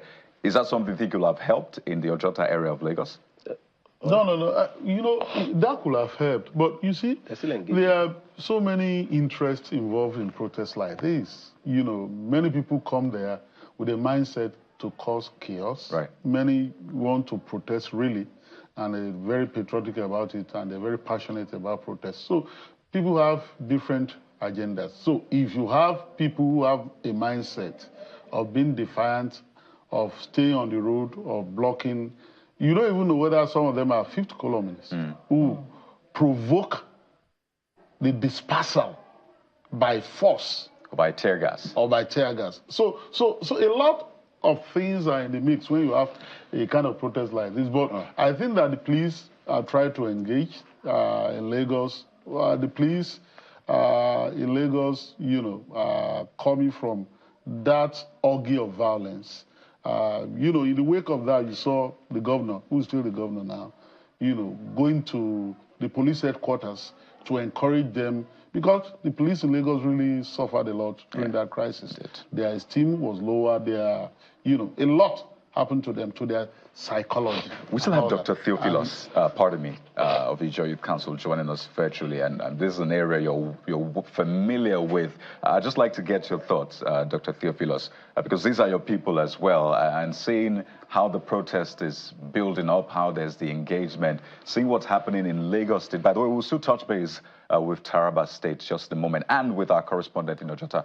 I just wanted to get your thoughts on what you just saw play out, Dr. Theophilus. Thank you very much. You know, Rivers State is one peculiar state in the Niger Delta that we have civilized group of persons. You know, one thing that has played out when protests of this nature or magnitude are being called to place is that the interference, the counter-protest. Today, you can see that Rivers State, no matter how the protest is given, based on the acceptance and the level at which the governor has interfaced with them, in conjunction with the security, you can see that there is no breakdown of law and order. And this is what we expect. You cannot silence every person just because you believe that they are trying to give you negative credit in terms of your government. That is not the reason why people are coming out to protest. So some group of persons always trying to give it a name that doesn't exist has always been the reason why sometimes protests go into violence. Like in Bayelsa State, what happened yesterday? Peaceful protesters moving, and you see those within the corridor of power coming up with other policies, other activities that will definitely clash with the peaceful protesters, just to give the protesters a bad name. We have it in good record that a serving House of Rep member and some group of persons deliberately instigating hoodlums to attack as we speak. Only yesterday protest in Bayelsa State, we have some group of person that was injured, received gun injuries from hoodlums. Look at River State, just because of the maturity the government of the day has been managing the situation in conjunction with the security. You can see that nothing, even a single fly, has not been touched, just because there is some level of understanding, and the people understand that the government of the day understand their plight. And when the governor came to address them, he told them that their message, he will communicate it. So, Mr. President, that is what the people want to hear. I'm not the one you will come out and tell the people that there is no hunger in our states. People should not come outside to, in fact, express how they feel about the government and their policies. That is just the situation on ground. And I believe that River State, in these 10 days protest, they are going to manage it. And we believe if the APC government does not infiltrate the process by coming up with counter-protesters, believe you me, this is how River State is going to manage our 10 days peacefully, and no life is going to, no property is going to be destroyed. And that is why we are also trying to send this message across to those our protesters in the northern region, that the essence of this protest is not to destroy our already owned structures or infrastructure. We just want to register, the masses just want to register their displeasure with the harsh policies that the government is bringing that is having negative economic impact on the people. The essence is not to go and destroy our already own infrastructure. No, that is not the essence.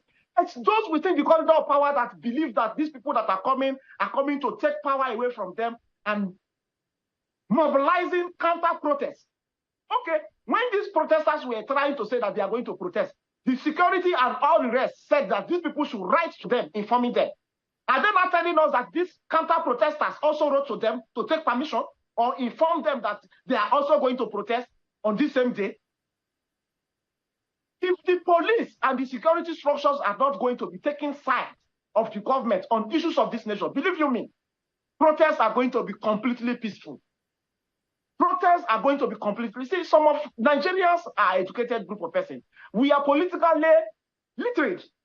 We cannot just say that because we are protesting, we should not. No, it's fine. People always have negative tendencies when issues of this nature. But if the security are on ground, believe you me, we won't have those things. You know that some places where we have a flashpoint, this place, if these protests are going to take place, issues of this nature might happen. You beef up the security in those areas.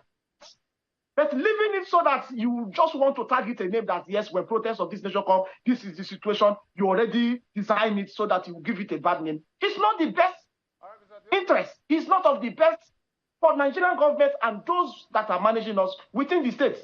And I keep on saying, today, all the protesters are calling the policymaker, which is the federal government.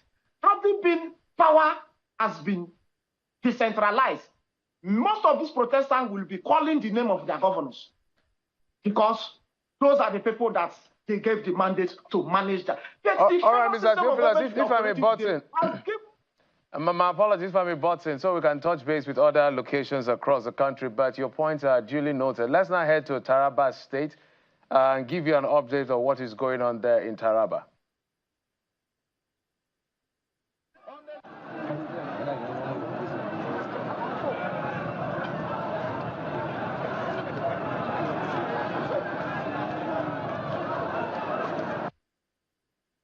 On a very, very serious note, there is problem, there is hunger. Yes, sir. Of course, sir. That's the fact. That's the fact we are here. It is my responsibility, yes, sir, as your brother, yes, sir, as your governor, yes, sir, to make sure that the best come back to you. Thank you, sir. All of you are very, very important. All of you are very important. Yes, sir. I will make sure that we do all that is necessary. But I mustn't pass around. We will make sure we do everything that is necessary as quickly as possible to help all of you. Thank you, sir. What I want you to do is to organize yourself. Yes. How we can reach out to you, because I don't want anybody to cheat you. I want to deal with you directly.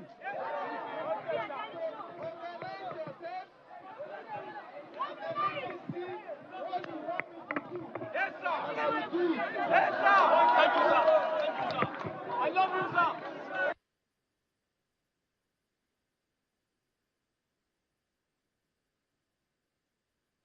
Give us what we demand. Just revise the fuel price and provide security. And again, there are so many things that is going wrong. Let him come and talk to us. Let the president come and talk to us. That's what we want. Thank you. All right, so in respect of this particular play we are to stay in there, it is not convenient for all of us to be there because we only have one entry. It's like we are going to be caged in that place. Already, we're already aware the government is doing anti-protection. They are sending people to come and cage us into that place. Just like what happened in Abuja yesterday. We don't want to experience that in this place. We cannot go into that place and be caged in that place according to government policy. That if we are caged in that place, we are like we don't have freedom of movement. And they still want them this morning. The people should be given a right to do what they need to do.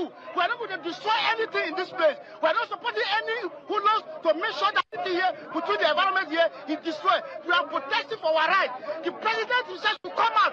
I am saying, President Bola Tinubu, if you had the people's mandate, he should come out and forget all the people who call the ministers, who does not have the mandate of the people. The people do not vote ministers, they vote the president. Why is he shying away to come and speak to the people that elected into power, except he recognizes himself as not the president of this nation anymore?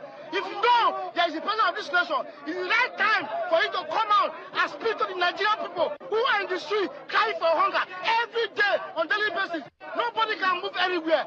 Back of rice 100,000. And he giving what do you call it? Minimum wage of 70,000 naira. We cannot afford a bag of rice. Where people should come out. People should come out. It is the right time. He has to come out and speak to Nigeria. We are tired. We are tired. Thank you very much.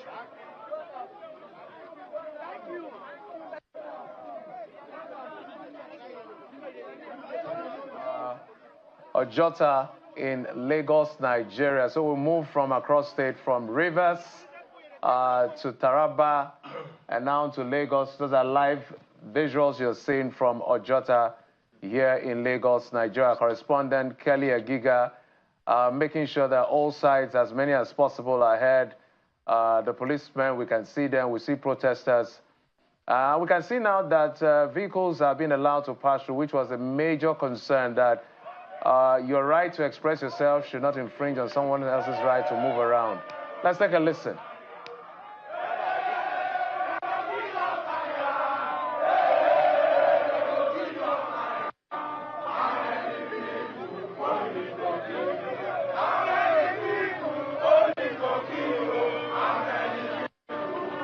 Back to these guys, please.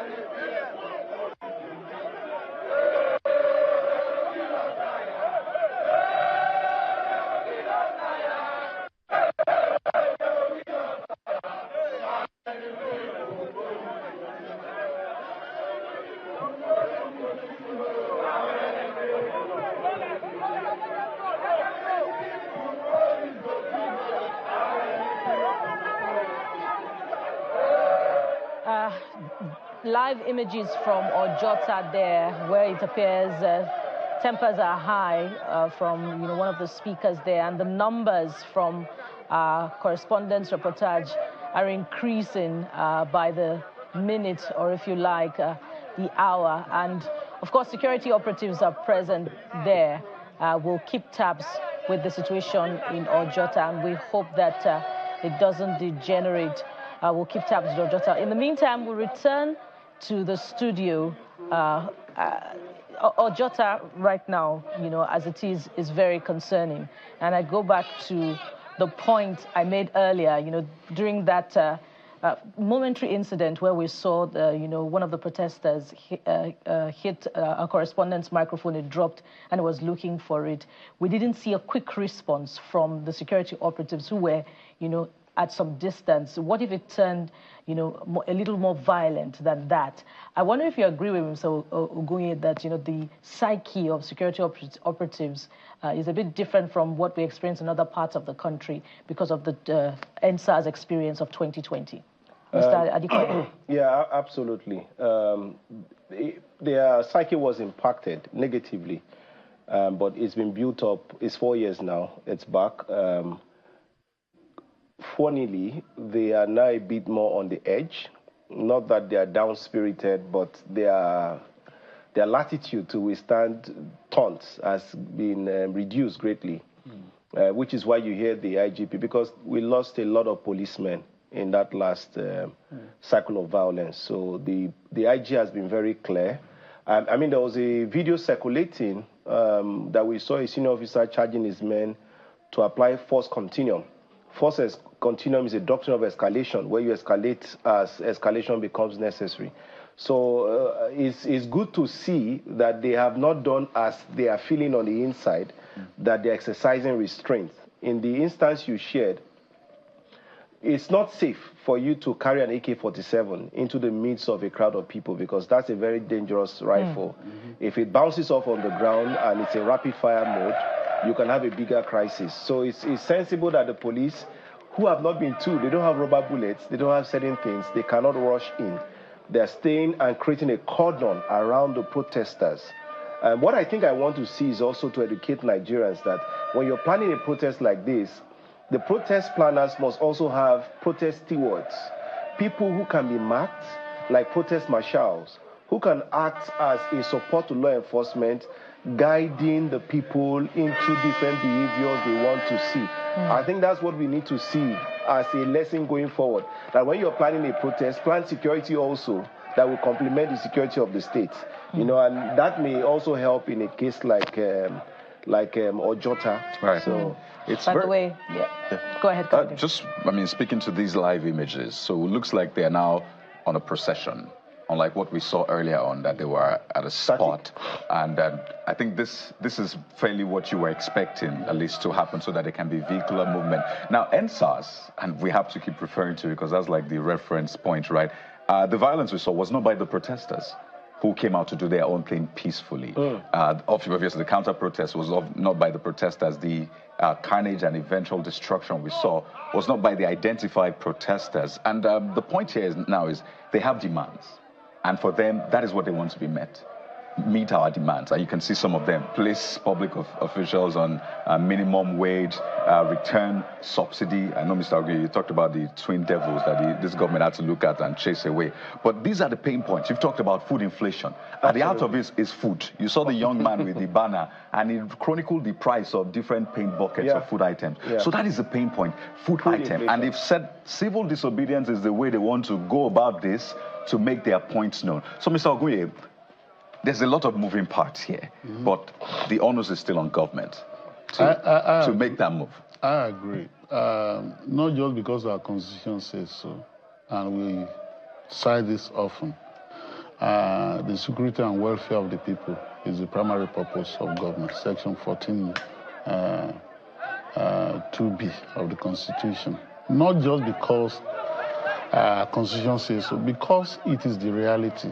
Look, we talk about dysfunction in the system.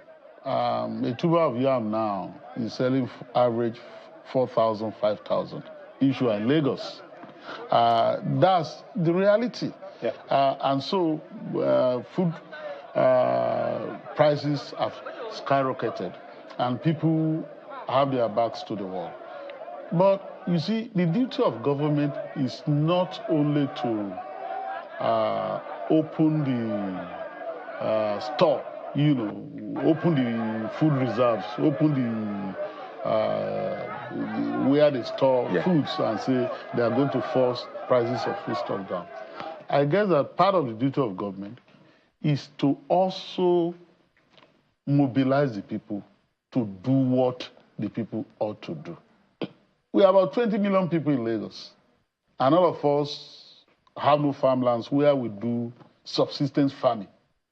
A lot of people now, including elites, that have encountered on one-on-one, are now talking about cottage farming. Yeah. Talking about putting yam in sacks in their houses and all that, growing. I think that the first lady is trying to popularize something like that. We just come under heavy fire as well.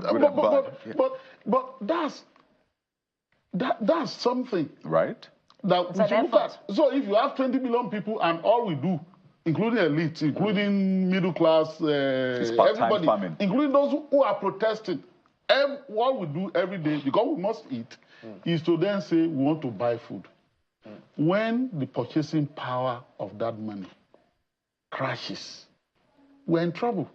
So, Mr. Ogunye, part of the duty of government, because I want to anchor, is to also prioritize food production.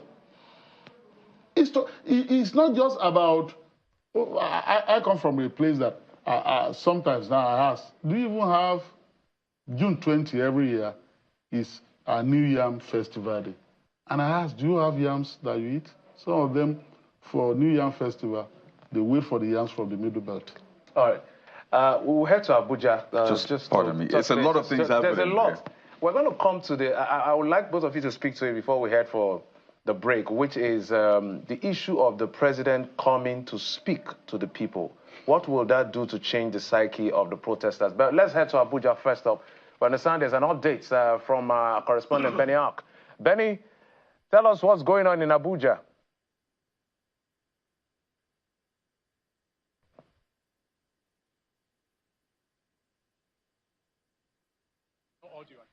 All right, Benny can't. As soon as we reconnect, we'll get established connection with him. We'll get back to him. But maybe let me come to you, Mr. Adekoya. There has been some calls since yesterday, and even before the protest, that the president should speak. I don't know what it is with Nigerian presidents and not speaking. From Muhammadu Buhari to this president, not speaking is almost, I don't know. What is going on? What can that do to change anything? Thank you for the question. Before I answer that question, I'm going to touch a bit on what Mr. Ogunye talked about everybody doing their own part. Are you aware that the Lagos State government has like a food system plan? Yeah. Where in parts of Ekpe, they have reserved areas for farming. In fact, there was a plan at the time where you could procure 6 plots of land for 250,000. Is it still on? I don't know. What has happened now is that some of those areas for farming are being procured. I mean, I could have bought some, but I'm not into farming. I told my younger brother who runs a farm, go and consider it to the point. Those lands allocated for farming are being bought by real estate people. My sincere apologies, Mr. Adekoya. Yes. They say our correspondent, Benny Ark, is standing by. So let's get to Benny. Quickly, as quickly as possible, let's get your update.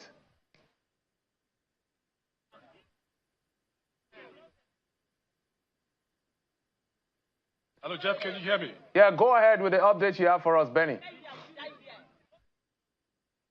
All right, this is the Moshood Abiola National Stadium in Abuja. If you recall, we were here earlier this morning with visibly no crowd in sight. But it's a far cry from what it was this morning to this point, with a whole lot of protesters out here this morning calling for different things from the government, calling to an end to hunger, end to bad governance, and a whole lot of agitations and cry going on here. The protesters on with heavy security presence, and I have one of the protesters here with me who has something to say. What's your name, and tell us what you're here for today? My name is Mokocha Kennedy. I'm here. This is day 2 of the nationwide protest tagged End Bad Governance protest. The nationwide protest is going simultaneously across the nation. So we have actually made demands, and if the government is listening, if they are not inept to the problems of this country, they must have seen it. And so we are here to continue this protest, and we have said we are going to protest for 10 days, and we are hoping that within these 10 days that the government would have given hit and given solutions to the problems that we have actually articulated. And one of those problems is removal of fuel subsidy. and ending hunger. One of those problems is also judicial reform. One of those is also electoral reform, among other things. But unfortunately, since yesterday, there have been an intention of the government to actually intimidate and cow the protesters, not to highlight or bring to the attention of the president. We have felt that perhaps if the ministers of this Parliament is not actually giving him the right information, that this should have been an opportunity for him to listen to his citizens direct. As somebody who was a chief protester, he protested all his adult life. In an adequate time, he protested against the military regime. And in 2015, he protested against Jonathan's government. In short, it was during that time that he made this tweet and said, police should not shoot at innocent protesters. Okay, this is day 2 of the protest, and the IG has warned protesters not to continue. That was his word of advice. And after today, do you think this protest, if the government doesn't heed to what the calls and demands are, do you guys intend to continue to day 10? Anyway, the IG of police is not above the constitution of this country. The grand norm is the guiding principle, is the rock upon which any nation is built. And he cannot tell Nigerian people, except the IG, what he should do, he should tell Nigerian constitution, he should call even a national conference, and actually burn Nigerian. Until he does that, we cannot actually respect him above the Constitution. The Constitution of Nigeria, Section 39, Section 40, actually give the people of this country the freedom to assemble, the freedom of expression, and the freedom to protest. In short, the president himself is a chief protester. In short, I'm expecting that the president, if he's sincere, if he's a Democrat that he has touted and has... All right. Umasenka, correspondent Benny, taking the thoughts of the protesters, but we're totally out of time. So Umasenka, our guest, who have stayed with us, G.T. Ogunye, legal practitioner, Onyeka Adekoya, security and defense consultant, as well as Dr. Alaye Tari Theophilus, president of the Joy Council Worldwide, and Mr. Felix Moka, the national publicity secretary of the APC. Thank you all, gentlemen, for coming on the program, and we'll continue to follow this. It's our continuous coverage of the national protest called the Endbadgovernance. We'll take a quick break. Top of the hour is going to be News Track. We'll be back after then. Join us again.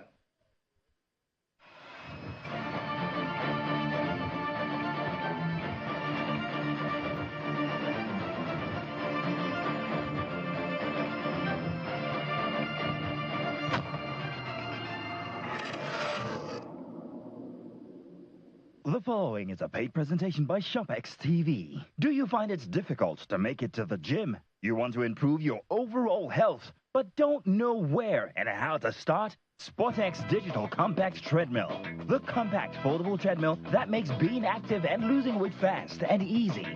Just unfold it and walk, jog, or run. And when you're done, just fold it and store it away. You get the SportX Digital Compact Treadmill System complete with a rugged commercial-grade traction belt, large LCD multifunctional display that displays speed, time, distance, calories, and has 12 different exercise programs, as well as a magnetic safety key for added security. The SportX treadmill has really helped me get back in shape after childbirth. You could be paying up to 490,000 naira in annual gym fees. Get the SportX Compact Digital Treadmill to save the cost and work out of the convenience of your home. Call the number on your screen now and get the SportX Compact Digital Treadmill for just 400,000 naira only. And that's not all. You can get the SportX Compact Digital Treadmill in 2 easy payments of 200,000 naira. That's right. Pay twice and get this amazing fitness solution. If you order now, you get the SportX Compact Digital Treadmill delivered to you for free wherever you are in Nigeria. But hurry, limited stock available. The preceding was a paid presentation brought to you by ShopX TV. Be a part of the Swiss Trade 28th Anniversary Sales Promo. Shop exquisite Swiss Trade doors of all types and sizes, onyx stones and home interior furniture at the lowest prices ever. Don't miss out on top quality products at prices you only have to see to believe. Come, see what's available and make huge savings in the Swiss Trade 28th Anniversary Sales Promo. Limited time offer only. Swiss Trade, a blend of beauty and security.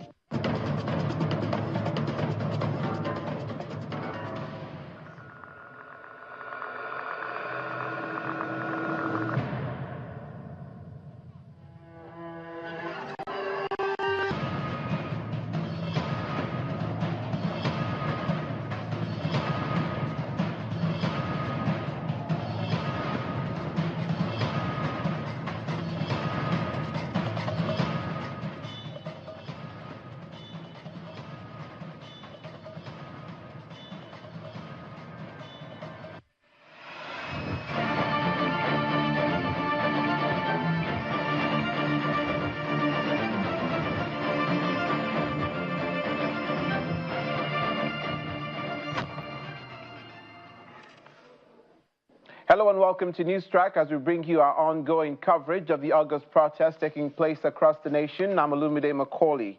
We begin in Abuja, the Federal Capital Territory. Protesters are back on the streets on the second day of the nationwide protest against bad governance in Abuja, the nation's capital. Things got off to a slow start but picked up quickly. There was, in the Berger area of the FCT, police fired tear gas to disperse protesters to prevent a hijacking of the demonstrations by hoodlums.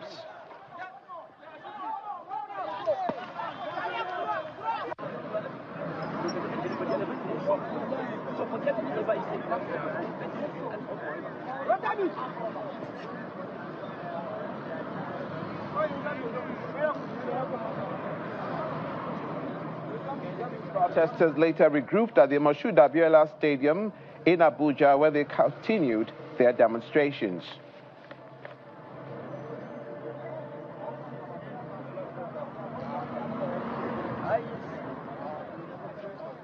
From the north central region to the southwest, protesters in Lagos State are back at their convergence point in Ojota of the nationwide protest on bad governance as they continued. There was a rowdy scene as some of the protesters noticed the arrival of the police while our correspondent was trying to conduct interviews with the protesters. The youth are demonstrating for a second day, calling on the government to reverse some policies, including slashing prices of fuel and electricity. Meanwhile, the Lagos State government has commended the protesters for their peaceful conduct. Governor Babajide Sanwo-Olu says the message of the protest, hunger in the land, has been well received, reiterating that the federal government is taking steps to reverse the situation. In the meantime, the Commissioner for Information and Strategy, Gbenga Omotosho, has been monitoring the situation.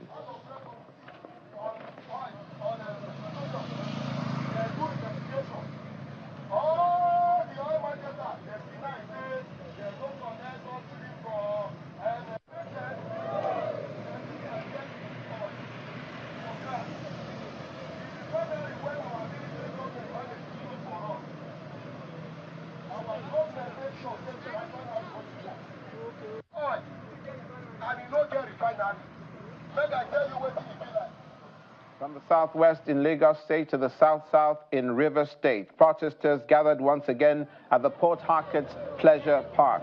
They say they are marching from Port Harcourt Pleasure Park down to the Federal Secretariat, where they intend to hold a rally of sorts for today.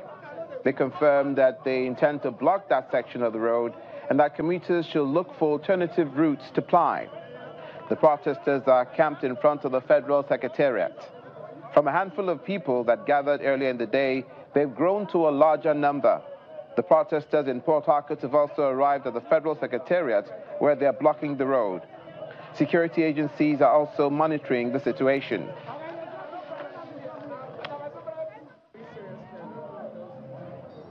From River State to Jigawa State, where there's now a curfew in place in Jigawa State following yesterday's violence in the protest. Governor Umar Namadi says the 24-hour curfew, which is in place till further notice, is necessary to restore law and order after reports of attacks on public property. The curfew will be relaxed for about 2 hours from noon to allow for the Jumat prayers. We feel that this protest will not be a solution to what people are demanding or asking for. We are all Muslims, and we believe that there is nobody in this world that can put hardship on you, only Allah subhanahu wa ta'ala, and it's only Allah that can rescue you from that hardship. Therefore, protest is not a solution, and it will not be a solution. We realize that how people use young, small boys to achieve their objective of vandalizing and stealing people's property. This is not part of our culture, and this is not part of our tradition. Therefore, we feel as a government, we should not allow this thing to continue unabated. As a result of that, we are introducing a 24-hour curfew in Jigawa State, and this curfew will continue up to the time we have reviewed the situation again with the security agencies, and we feel it's time to relax it. But for the sake of Friday prayers, we are relaxing the curfew from 12 noon to 2:30 p.m. And from there, to allow people to go to the mosque and pray for the state and pray for the nation. Therefore, but after 2 p.m., the curfew will continue. We pray that people will obey this curfew and ensure that they stay at home and observe the curfew. We pray. I want to use this opportunity to thank our traditional institutions, thank our ulamas for their support and for the way they call on people to restrain from this kind of protest. We pray that Allah will continue to give us peace in Jigawa and in Nigeria in general. The Nigeria police have arrested 50 protesters in Nasarawa State for causing unrest in the state during the nationwide protest yesterday. The Nasarawa State Police Public Relations Officer, DSP Rahman Nansel, disclosed this to Channels Television. He said they were arrested for attacking police personnel and causing the breakdown of law and order in the state. He also says 25 persons were apprehended in Lafia, in Karu, 6 in Kefi, and 3 in Mararaba, Udegi of Nasarawa local government areas, respectively, and are currently in police custody for further interrogation and investigation. Now, following yesterday's nationwide protest that turned violent in certain parts of Kaduna State in the northwestern region and the attempted forceful entry into the government house, a combined team of security operatives have mounted a watertight surveillance along the road leading to the state seat of power. A team of policemen, civil defense and members of the State Vigilance Service mounted a barricade along the government house today and prevented hoodlums from gaining access to the general area as well as other surrounding communities. In a statement released by the command spokesman, ASP Masir Hassan, he advises groups intending to protest to liaise with the Commissioner of Police in order to fashion out ways for a peaceful protest. According to the statement, the somewhat peaceful protest has been hijacked by hoodlums who took undue advantage of the so-called faceless sponsors and unleashed their planned mayhem on the state. That's the command spokesperson, ASP Mansur Hassan, in Kaduna. Meanwhile, the Inspector General of Police, Mr. Kadi Agbetokun, is again advising organizers of the planned nationwide protest to conduct themselves peacefully as he confirmed the death of 4 persons in Borno State. Addressing a news conference in Abuja, Mr. Agbetokun says while the police force affirms the constitutional rights of citizens to assemble and express their views on issues of national importance, they remain wary of the dangers posed by agitation instigated by some individuals who have shown tendencies to be disloyal to the government of the day, and that's according to the police. The Inspector General of Police explains that despite showing good faith through professional conduct by providing security at strategic locations, all aimed at ensuring peaceful conduct during the protest, hoodlums infiltrated and hijacked the protest as they embarked on a looting spree. He adds that the police have been placed on red alert nationwide to curtail looting and destruction of property, as the police is equipped to respond appropriately to the unfolding situation and will get assistance from other security agencies. Events in some major cities show that what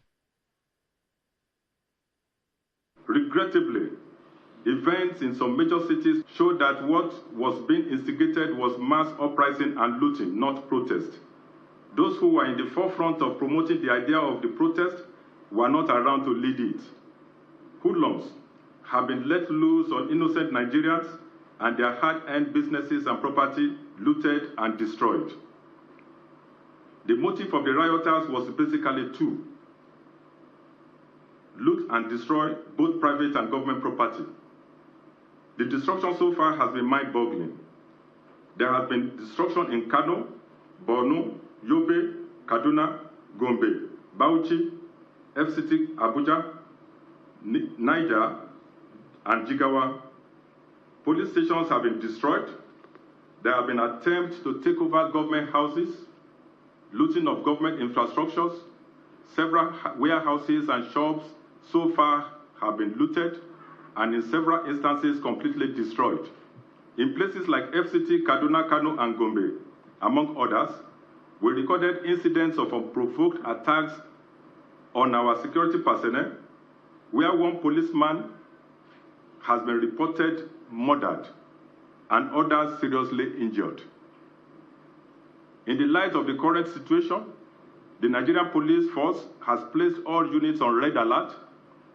Our officers are fully mobilized and prepared to respond swiftly and decisively to any further threats to public safety and order.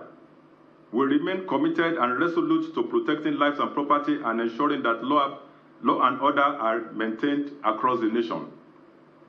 Groups who are hiding under the guise of exercise of a right provided in the Constitution to destabilize the country should also remember that the same Constitution imposed on them the duty to obey the laws of the land and respect the rights of other citizens.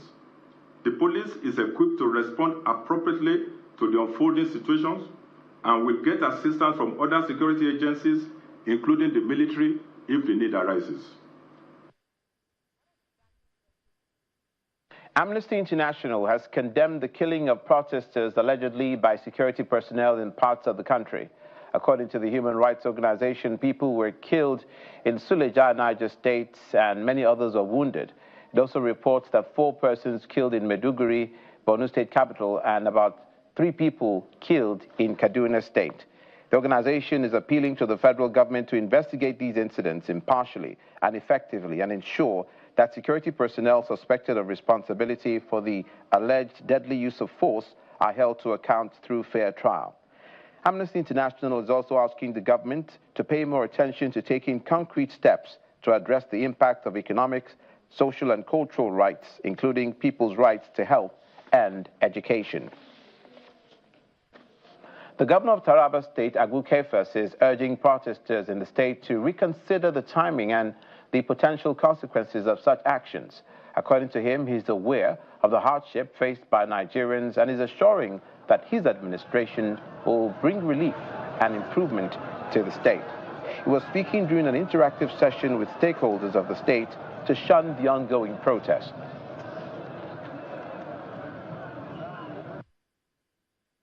On a very, very serious note, there is problem, there is hunger. Yes, sir. Of course, sir. That's the fact. That's the fact we are here. It is my responsibility, yes, sir, as your brother, yes, sir, as your governor, yes, sir, to make sure that the best come back to you. Thank you, sir. All of you are very, very important. All of you are very important. Yes, sir. I will make sure that we do all that is necessary. But I mustn't pass around. We will make sure we do everything that is necessary as quickly as possible to help all of you. Thank you, sir. What I want you to do is to organize yourself. Yes. How we can reach out to you, because I don't want anybody to cheat you. I want to deal with you directly. Organize yourself and then let me see what you want me to do. Yes, sir. I will do it. Yes, sir. Thank you, sir. Thank you, sir. I love you, sir. Governor of Taraba State, Agu Kefas, addressing protesters there. Now back to Lagos State, where in Ojota there is an ongoing protest. Our correspondent Kelly Giga is on hand to give us an update. Hello, Kelly. All right, Olumide, great to see you. So we've been here at the park, Gaye Family Park, and gratefully the Commissioner of Police has been on ground here for the past 20 minutes or thereabouts. Adegoke Fayuade.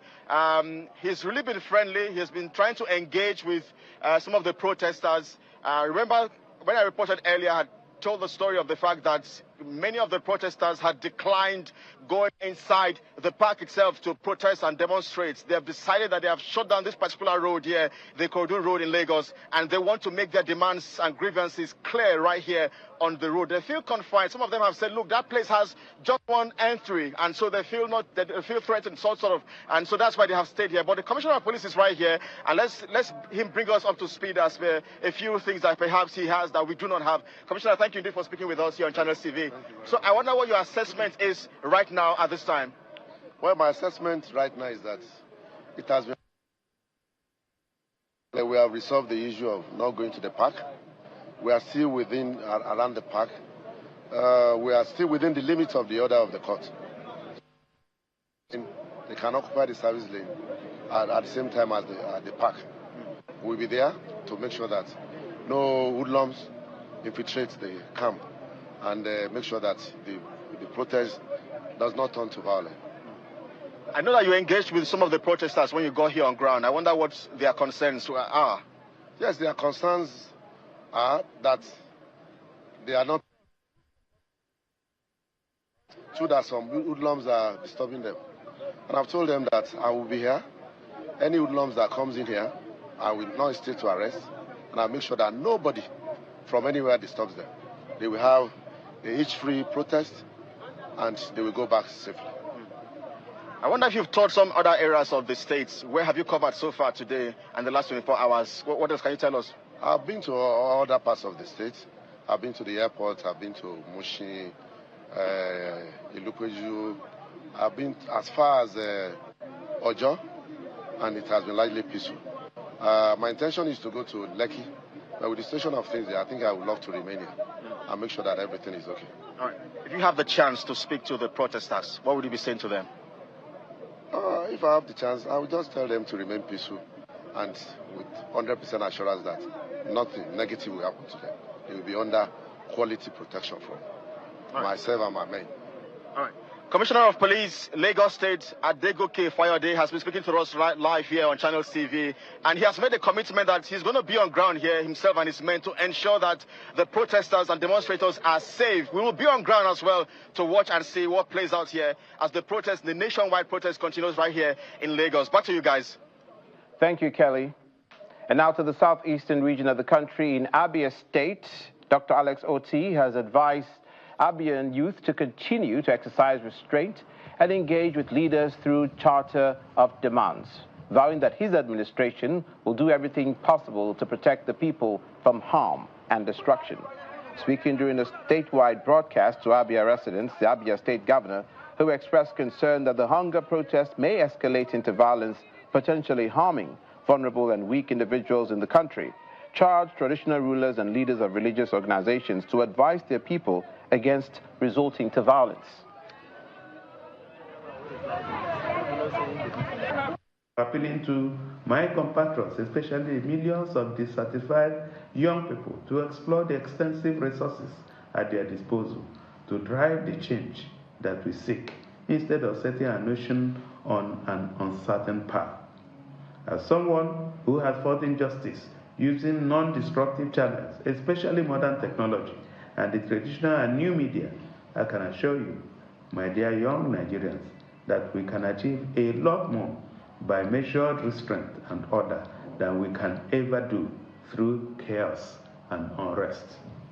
I would draw this broadcast to a close by calling on our young people in Abia State to adopt the principle of self-restraint in the wake of the widespread calls for street protests, lest what we worked hard to attain be destroyed by those whose objectives are at variance with yours. The new Abia is your baby and must be protected from whatever could present a threat to its continual development, especially in the urban centers of Aba and Umuahia, where we are investing massively in impact-driven infrastructural projects. It took so much sacrifice, tears, to arrive at our present destination. We are therefore invited to resist any temptation to engage in acts that could unsettle our progress and return us to the better forgotten days of arson, destruction, and destruction.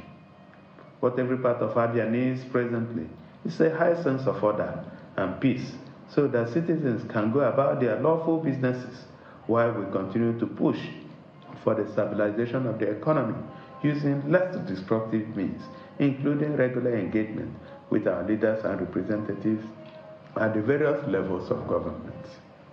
I would at this point call on parents, religious and traditional rulers, youth leaders, and persons of influence to join the Abia State government in appealing to our young people not to lend themselves to any activities that could threaten the peace of our communities.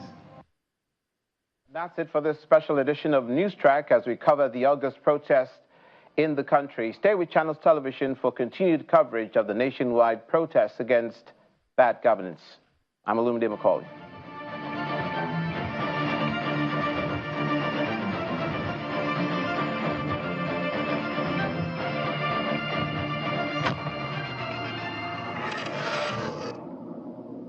The following is a paid presentation by ShopEx TV. Tired of pans that scratch and stick? Or cookware that takes up valuable space in your kitchen?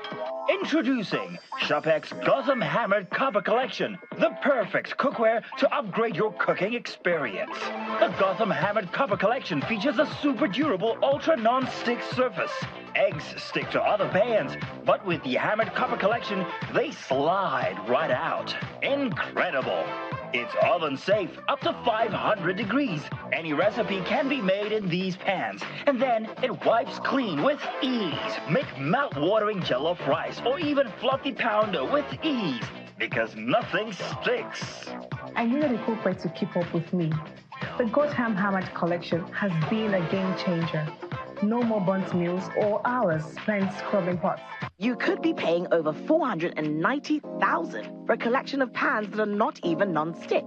Call the number on your screen now and get it for just 364,950 naira. If you order now, we will upgrade you to the Premier Kitchen Collection at no extra charge and also include all-in-one food processor that blends, grinds, chops, dices, pounds yam, and makes smoothies in seconds.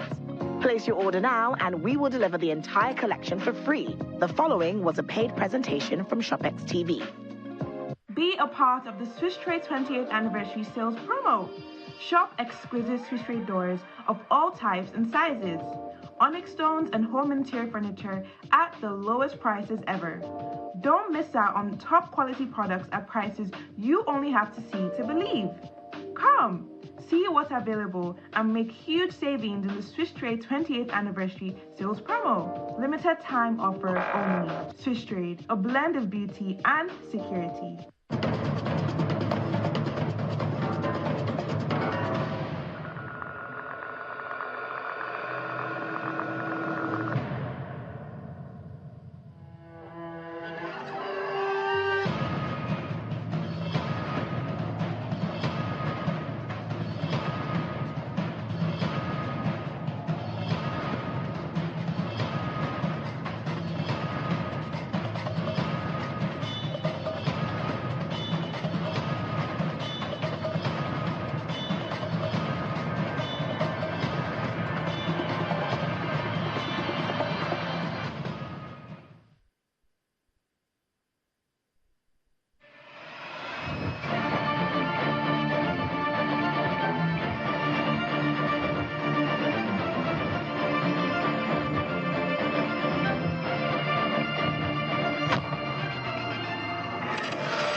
To our continuing coverage of the August protest, #Endbadgovernance. And so let's bring you up to speed of some of the scenarios that may have happened moments ago and now. So have a look at this. This protesters who were being dispersed in Abuja, in the Berger area of Abuja, so including journalists who were also covering that event. Unfortunately, also amongst those who inhaled some of the tear gas that had been fired at some of those protesters who were gathered at the Berger area in Abuja today. But after they were dispersed at this particular location, we then got back there some moments ago as well, and then get you this overhead shot of the place and saw that, well, they had indeed been dispersed and moved on to the stadium area.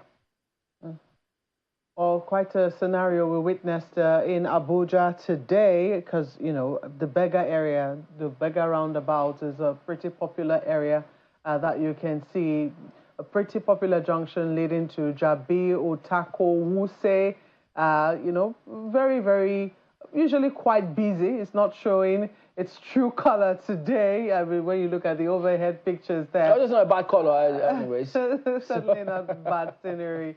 But protesters had earlier gathered there, you know, hoping to do their protest there. But police was having none of it. They wanted all protesters in the FCT today to make use of the Moshood Abiola Stadium. So the police dispersed them using tear gas. And the protesters initially saying that they would not move, saying that they cannot be dictated to, but perhaps decided to just, give peace a chance and decided to relocate to the Moshood Abiola Stadium where they're currently protesting. Yeah, so after that, you also have another group of protesters who were at the Eagle Square. But let's have a look at how it does look at the moment, the Eagle Square. That was the location close to the Secretariat when protesters, having been dispersed from the stadium, were moving towards the Eagle Square, and so they were stopped yesterday. They were stopped at the Secretariat earlier. The same scenario yesterday. So today again at the Eagle Square, you can have a look at how it does look at the moment. So you don't have a lot of people there today. So that is how it does look. But the NSCDC, alongside other security agencies, we understand some of them are having meetings as we speak.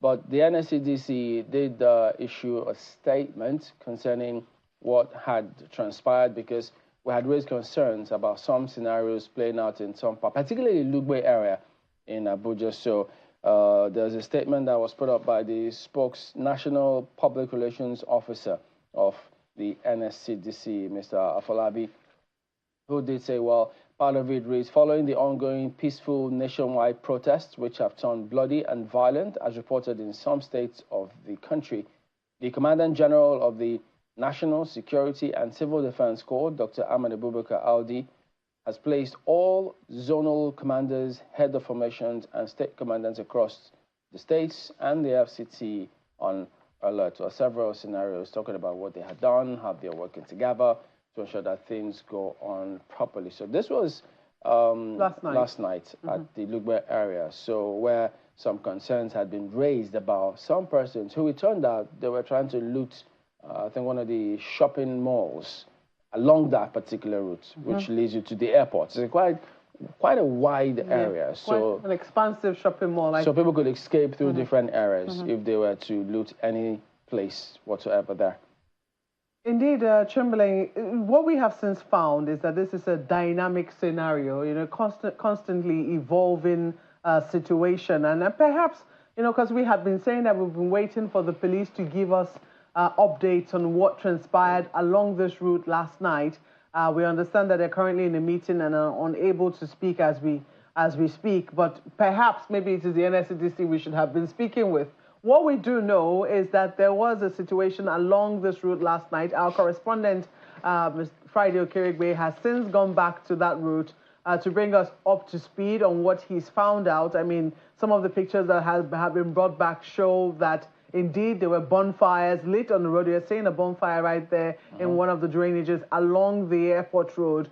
Those marks are still there along various spots. The shots which rang out last night, were they gunshots? Were they what they call a tear gas shot? Is unclear, because we've been told that, they could sound similar. This is a drone shot of the airport road as we speak. Day 2 of the protest is showing that the road is clear. It does appear that traffic is normal, but if you look very critically, you would see that there are spots along that road where bonfires were lit with tires along the airport road at different spots. So it will be very, very illuminating. You can see them illuminating to get a very clear scenario of what transpired last night, because there were reports that people were injured, some say fatally too, but it's unclear. This is what you see around the car wash area, very close to a very popular shopping mall. Perhaps I should just say the name ShopRite. There's a ShopRite, a big ShopRite along the airport road. And the story is that some hoodlums were planning on looting that particular ShopRite, which doesn't just house the supermarket, also has a number of other stores there as well, and that they had to be dispersed. So these are the shots that we're seeing, and hopefully we will be able to bring you up to speed when we're able to speak with any security operative as to whether there were any casualties as a result of that confrontation. So looking at this, you can tell that it will be challenging, because if you're told probably at night that's the shopping mall, that's ShopRite. Yeah, so there you go. So if you're told at night that there's something going on along that road, so chances are that of course, you'll be cautious. And given the way the road is, anyone could spring in from any part of that road, and so difficult to catch up with them. But the reason why some of the officials, other agencies, military or security-wise, they say they have this security team that they've set up, agencies now. We should include everybody, right? Yeah, but it's headed by the police, the IG. So they usually are cautious about speaking, because if the IG is their spokesperson, others will think, look, if they speak, it might be misconstrued. So they rather just let the office of the IGP handle all of that communication. So, Chumlin, this is particularly important because we've also seen a statement from Amnesty International asking that Nigerian authorities should investigate the killing of 13 protesters. It's unclear just how many people we've lost so far. What we can confirm is that 4 people are reported to have died in Maiduguri in Borno State, where a curfew has now been declared. So that's why it's extremely important that if these incidences happen much later and there was confrontation, that people be brought up to speed. Amnesty is reporting that 6 people were killed in Suleja, Niger State. Maiduguri, 4 people killed, which we already said we can confirm, and 3 people in Kaduna. It's not yet clear if these figures are truly correct, but this is what we have for now. Yeah, the governor of Kaduna State says no curfew at the moment, but yes, they're taking a look at what transpired to see how they could ensure that things don't degenerate or go further south, if you will. But in Kano, as we all know, 269 persons were arrested. That's at the last time we checked. So we'll keep tabs on that one and see if there's any further development, which of course we'll bring to you. But there are several other agencies who are having meetings, which we're keeping our ears very close to the ground, and we'll bring you all of that as we get them.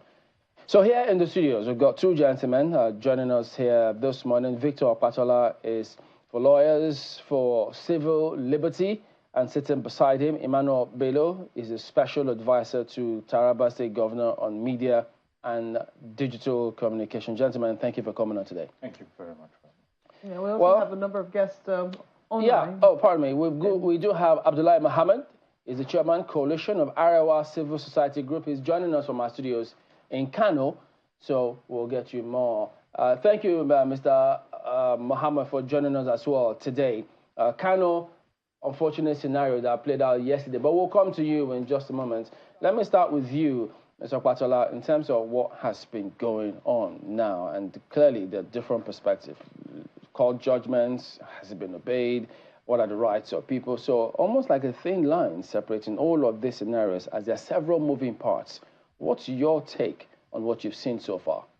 Okay, basically the rights of, it's a given at this point that, everybody has a right to protest. What's the issue here is, the extent in which people observe peaceful form of protest, which Nigerians generally who have come out have observed peaceful protests so far, barring certain instigations and provocations, as the case may be. But speaking particularly in regards to the interim injunctions that was gotten by various states all over the country, Ogun State, Lagos, Kwara, and Abuja here to be particular.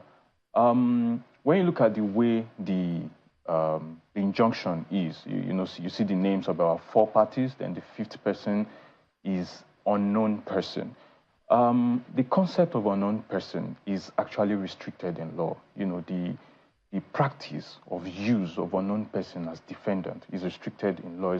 It's meant for special circumstances and special cases. And the law is emphatic. When you go through almost all, if not all, the High Court rules of all the states, you will notice, for instance, FCT High Court rules, that's Order 13, Rule 9 and 10, was specific as to the use of unknown person. The use of unknown person as a defendant is limited strictly to lands and properties, landed properties, when you go through that particular section. So there is the concept of natural person and juristic person in law. When you sue protesters in the name of suing them as unknown person, it is an aberration to our legal jurisprudence. Because for anybody to be a defendant in law under the Nigerian legal jurisprudence, you have to be either a natural person or juristic person. Supreme Court has made plethora of judgments on this. We have NBA versus Fawemi, we have numerous cases as that for that particular purpose. So how likely, how possible is it for an unknown person to be a juristic person or a natural person? Who are juristic person and natural person in law? A natural person is an individual living in flesh and blood. That's a natural person. A juristic person is a registered entity, a company, an incorporated trustee, a company limited by guarantee. All these are juristic entity. So, like I said earlier on, for there to be a defendant, it's either you're a natural person or a juristic person. So, a couple of things stand out there or stick out. Are you saying, first, for the office of whoever took them to court, the FCT, is not a juristic character, and so couldn't have taken them to court, or what? What I'm saying is the concept in which they use to bind all protesters, all Nigerians who is this with respect to the persons unknown? Persons unknown, particularly. That concept cannot be applicable to protesters. That is exactly what I'm saying. Because that concept is not a juristic person, neither is it a natural person. So for there to be defendant, for you to bring protesters under one particular, designation, you have to bring them as a juristic person or as a natural person. So what I'm saying, there is no juristic person. That judgment will be applicable to Nigerians, to protesters, if there is an individual whose name is called unknown person, or if there are a group of people in which all their members are. Then what does it do? Does it invalidate the judgment or what? What it does is that it's not applicable to protesters, because that particular unknown person or person unknown is not a legal, is not a natural person, neither is it a juristic person. Other than the names of the persons who were listed. It is that injunction is binding totally. First, let me state that all court judgment, interim, they are binding until it is upturned. Having said that, what I'm saying is that in regards to that particular injunction, it is binding on Showore, it is binding on Denola, it is binding on all the first 4 individuals that were listed, totally binding on them. It is binding on unknown persons too. But what I'm saying is that unknown persons are not protesters, neither are they Nigerians. So which unknown person is it binding? That is exactly what I'm saying. It can be binding on anybody whose mother or father name as unknown, unknown person or persons unknown. But to the extent that this has not been challenged. Touchy situation, you know? What do you say? If this has not been challenged, yes. What needs to be done? I understand the fact that it has not been challenged. I understand it has not been challenged. But what I'm saying is, like I said earlier on, court injunction, court judgment are totally binding. But they are binding on individuals, on persons recognizing law. Shouldn't they be, for instance, yourself and maybe your group, do you have any intention to challenge this so that it doesn't become a precedent? We don't have any intention to challenge because, first of all, my group is actually a group that is for this particular situation. It's a coalition of numerous lawyers, actually, all over the country, particularly to ensure, when you look at the previous protests, that's the NSAS, a lot of persons were arrested, forcibly disappeared. A lot of them, as we talk, are still in prison, awaiting trial, as the case may be. So our position is that there will be no person left behind. Every person arrested will get their bail. If we can't get their bail, we'll ensure that we represent them in court.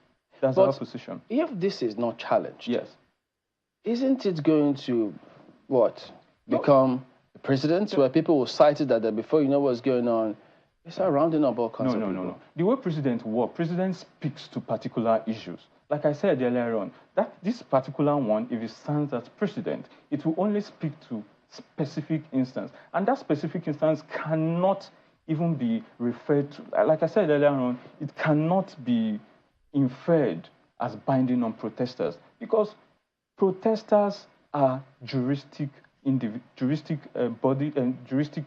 entities or natural person. You suing them few days to the protest or a day to the process, as the case may be, binding all Nigerians, all protesters under the designation of unknown persons. It is unknown person in law within is the FCT, right? Within the concept of unknown person in law is restricted.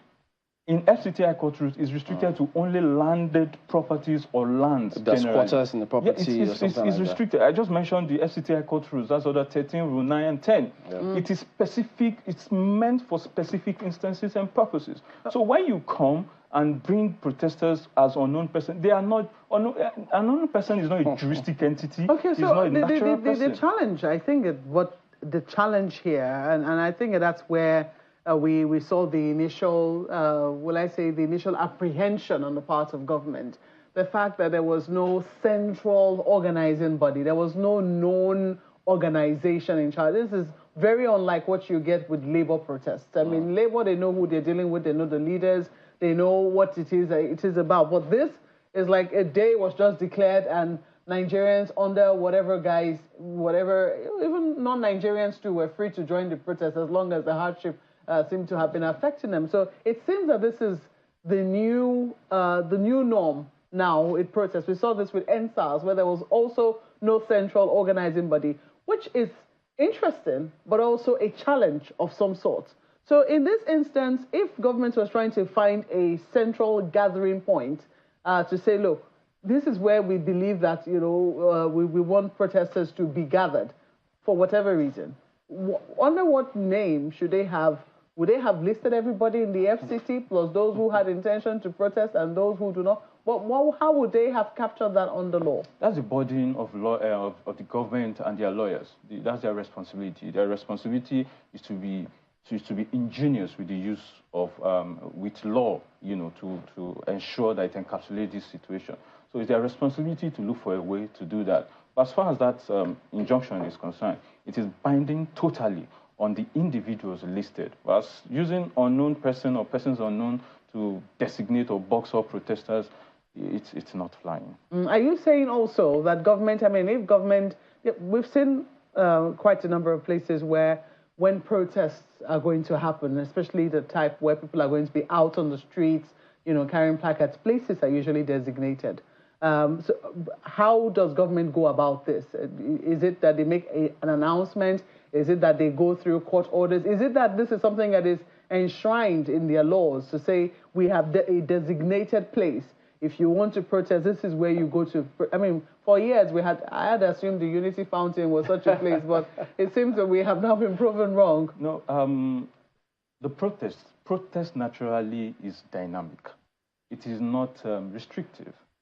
Protesters can, on their own volition, choose a particular place.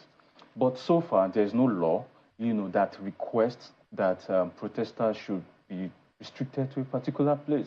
So if some previous protesters have used Unity Fountain, that's their prerogative. They decided to. It's not as if there's a law or a regulation that mandates them to use that particular venue. Well, Mr. Bello, earlier we saw the governor, and then listening to him where he said, we have no business to join the protest.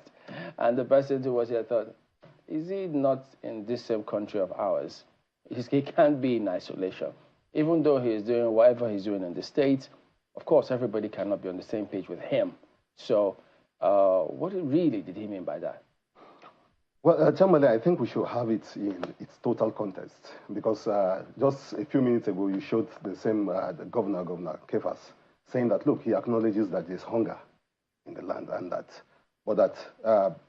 the protest itself is about, the issue is about ending bad governance. So, and the governor is just trying to remind the states, if they need any reminding, that, look, this all he's done since he came into office. He's been able to provide good governance. And where this protest is not against good governance, the type that he has been providing, he is suggesting that, just like you hear other voices saying that, well, we need to reconsider those protests. And his government has been youth-friendly. If you look at the demography that's been on the streets since the start of this whole, is that demography, the young people, youth. Okay. And so this governor said, look, this is just a form of reminder, this is what I've been doing. And if you look at what has happened in Taraba, the handling of this whole thing. You probably, if you are going to be rating how states, I'm sure you will come down to doing that soon in your programs, how states are really I mean, how they are, reacting to this, how governors have, what various governors are doing in their states. Okay. You will see that Governor Kefas has really handled it in a much more, very different way. Some people say with wisdom, some people say with maturity. Right. And so that today, for instance, in Jalingo, you can ask your reporters, the streets are actually empty. The youth have actually, retraced their steps. Did the governor get a court order as well? Over the crisis? Over the protest. Did he get a court order as to where people should gather? No, well, but there was a general understanding about the fact that those protests were coming. And so what the governor and his team did was actually to get ready for it, whether it's going to be rowdy. You did not designate a venue for them to gather? No, well, yes, because if you look at what happened, like the lawyer said, protests are actually always dynamic. It's difficult. I'm seeing your clips in Lagos where it's so difficult to ask protesters to go to a particular place. But in Taraba, yes, they came out. I mean, there was a response to that. And the footage is coming out of Taraba is that of the governor taking very bold steps, standing in front of these protesters and saying, we've done this, we've done that. And they've really responded well. All right, let's quickly have a look at Moshood Abiola Stadium. I know we did tell you previously that protesters had dispersed in several areas, but have a look now at the Moshood Abiola Stadium. Incidentally, that was where the judgment said that they were required to gather and protest. That's the stadium. This is how it looks at the moment. So they have reconvened at that place and peaceful, as you can see here. So what happens afterwards, we don't know. It almost looks as if they're waiting for what? Are they going to stay out there? Will they go in?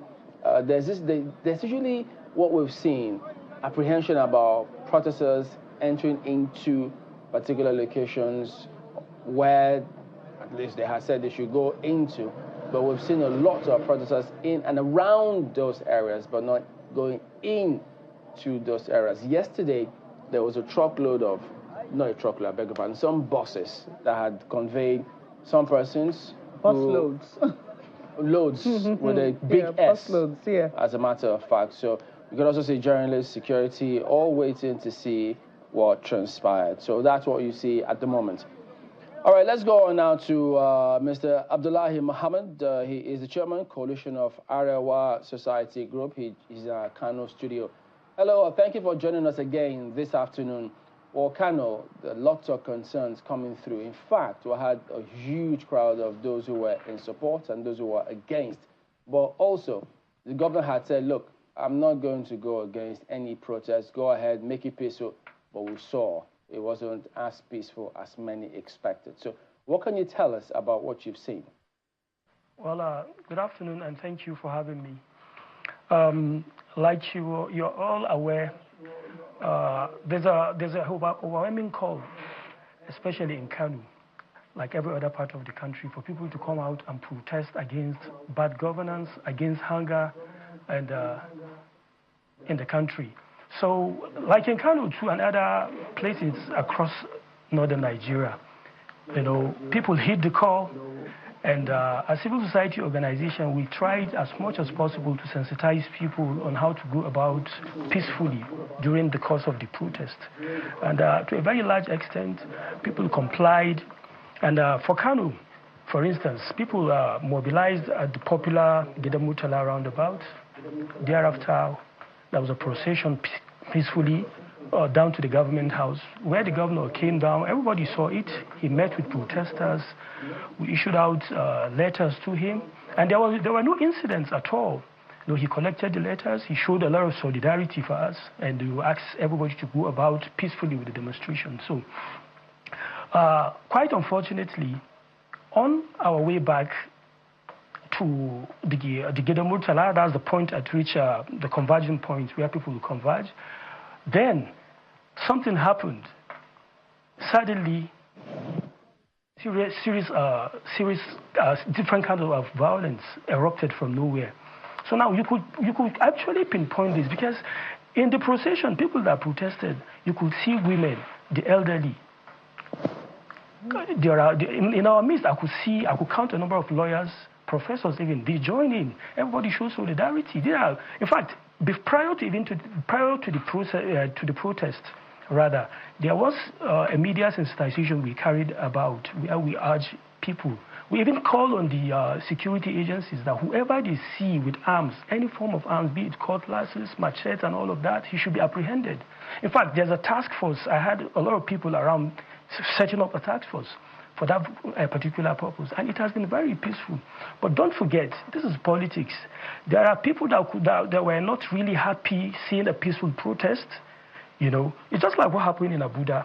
Then suddenly now you see a form of counter-protest. Yes, I'll call that a counter-protest, because most of the hoodlums that attacked, you know, infiltrated the procession, the peaceful procession, back to Gida Murtala.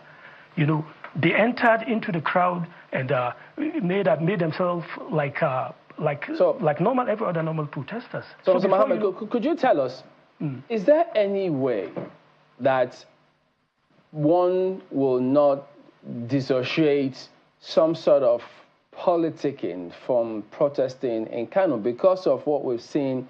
I mean, you all saw the recent Supreme Court judgment in Kano, how it went, and then we saw the sea of heads, the massive support both camps have. So when people hit the streets in protest, how do people differentiate and say, look, well, these are just normal protesters? How easy or difficult is it for them to hit the streets and not perhaps just see their political leaning come to bear as they hit the roads? Well, the thing is, people are united by just one thing, and I tell you, and that is hunger. You know, hunger doesn't differentiate from who is a PDP member or who is an NNPP member, who is an APC member. People are united under one umbrella, and that is the hunger. And people are really hungry. So people now decided to come out, regardless of their party or regardless of their political leaning, to express their anger, you know, with what is happening in the country, like every other place. But yes, like you said, the Kano's case is quite unique, based on the different political gladiators, you know, vying, you know, competing for supremacy. Yes, and that is what I just said. The procession, the protest has been relatively peaceful. From the beginning, there was no issues. People were united, chanting that we give us back our subsidy, bring back the price of food and all of that. There was bring an end to insecurity and all of that. Then before you know it, from nowhere, you understand, these hoodlums begin to unleash mayhem, you know, across the state. You know, looting, cutting people's property and all of that, which was against what we even said. In other places, we've seen situations whereby, In Kano now, the governor declared curfew, 24-hour curfew. Absolutely. So what have you seen? Is it being complied with? Do you think it's likely going to extend beyond 24 hours? Is 24 hours too short? Pardon me for all of those at the same time, those questions. But talk to us about them. Yes, sincerely, with what we've seen so far, especially in the last 24 hours, I think the intervention is quite timely. And whether or not, but really, Kano is relatively peaceful right now. Everywhere is calm. People are indoors. Of course, today is Friday. Most people would want to go for Jumu'at prayers. So I don't know how that will work out in about some few hours from now. So, but there's curfew, and people have obeyed and observing the curfew, just as is being expected. So whether or not the governor would extend that remains his own discretion. But on our own part, and we urge on, as a group, we call on all protesters to be law-abiding and remain calm, because as it is now, there is no point for us to carry on with the protest. You know, we are law-abiding citizens who have to abide by the rules. So curfew has been imposed, and everybody has to obey this particular directive in order to maintain law and orderliness. That is just what it is for now. But for the extension of the curfew, it depends on the security agencies and the governor too. Yeah. It's interesting. I mean, my colleague already asked you this question, and you said everybody is united under the umbrella of hunger. But I'd just like to know, how has the Emirate crisis, which rocked Kano quite a bit, you know, also affected the protest there? Because we did see one group of protesters which you also said, went to submit their protests to the governor, and another group going to the 15th Emir now to submit as Ado Bayero to submit their own protests. I mean, how is that affecting how is that coloring the protests which we witnessed in Kano yesterday?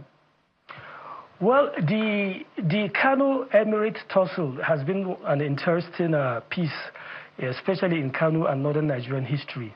Yes, of course, the two emirs, both Emir, Sunusi Lamido Sunusi and Ado Bayero have a very, very large, huge following, And as it is now, you cannot separate people from making or idolizing or choosing to show their allegiance to a particular person. I mean, between the two emirs, where some will feel comfortable going to His Royal Highness Aminu Ado Bayero, which is very, very normal. They feel their allegiance is to him.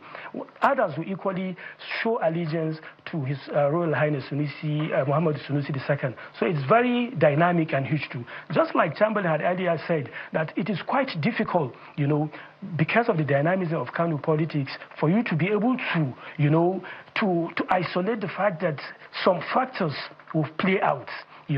Some political leanings, people would like to lean to a particular party or to a particular interest. And that is what makes it dynamic. And that is what even aggravated the crisis you've seen. Because you cannot take out the fact that some particular interest, like I actually said, might have actually infiltrated the peaceful protests for their own political gains. This is politics, and anything can actually happen, depending on who feels he has an issue to grind here. Well, quite an interesting scenario. Well, it's just a few minutes to 1 o'clock, and we'll bring you visuals of what is happening in Benin City, the Edo State capital, where we understand that the protests have continued, but in an interesting fashion. Despite the rains, we understand that there's music being, heard somewhere in the protests. Of the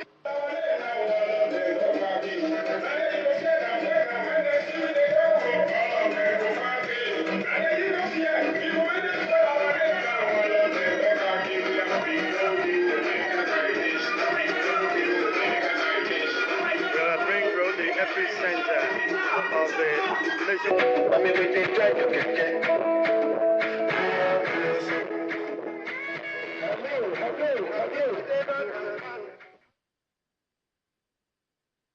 Well, very reminiscent of what we saw in 2012, if you ask me, even though it's the venue is not the Ojota Park there, but the music there reminds people of the atmosphere which they had witnessed many years ago. I don't know if it was like that during, I can't quite remember if it was like that during the NSAS protest. If there was they had music. They had music, right? They had food, yes, and water and things of the sort. We even heard that yesterday the Edo State Police Command gave out water to peaceful protesters. So it would seem that largely the protest in Edo State has been largely contained. It's unclear whether it's because of the upcoming elections in the state. So that's it's unclear, what influence, that the politics of that state, the political environment will be having on the protest. But this is what we've also seen in Port Harcourt, where we understand a DJ was also on hand to play music, and there's some entertainers, some very popular entertainers in the music scene in Port Harcourt who have been spotted amongst the protesters in PH, where the protests are also continuing for day 2. So let me come back to the studio here and ask you, gentlemen, observing the protests, we have seen that it's not a one-size-fits-all. Different states and people in different states have responded in different ways. In some states, it's been unmanageable and they've had to declare curfews. Sadly, we've also lost lives. But in some other states, it's continuing for the second day, even though it seemed to have picked up pace very gradually. Now we see that in some states, there's now music. There's a bit of. It seems that some people. Well, some people might say it's a way of also protesting. Yeah. This script, we saw it in 2012. That was how the Occupy Nigeria protest went on for so long. There was music, there was food, and there was I don't want to say merriment, but it was a happy protest of some sort, even though what they were protesting about was not a happy situation. For you, what is your reading of the general coloration of the protest so far? You're very right. It's dynamic so far. And, but in regards to the use of music, I'm certain that the NSAS protest, there were music and, but this particular one, there has been concerted effort to ensure that the use of music and any form of music, anything that will make people lose sight of the purpose of the protest, has been discouraged, particularly this music. So you think it has the capacity to do that? Yeah, it has the capacity to reduce the intensity of the intensity and implication of the protest. What the people are out for is to express themselves. It's not a jamboree, it's not a tea party, it's to express themselves. When you do this music, when you do all these things, the people you're trying to communicate with, they won't take you seriously.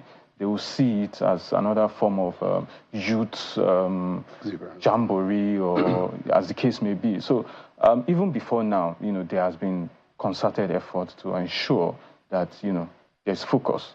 There's no music and any other form of jamboree. So would you say in the places where music is now being played, because some people will say that the fact that if you do not have anything to release tension in an already tense atmosphere, the forms of release might be very dangerous. You don't agree with them? Yeah, I agree with that. But given the fact that this particular protest, as much as we want, there's a particular specification of days to hit, that was why there has been notice to the government, say, okay, between this time, these numbers of days, so there need not be, let me use myself as an individual, personally, I am of the opinion that protesters should be wary of anything that will make them lose sight, lose focus of the purpose. Well, maybe they are multitasking, so probably. You never can tell. So you fear that those in Port Harcourt and in Benin City too can lose sight of what,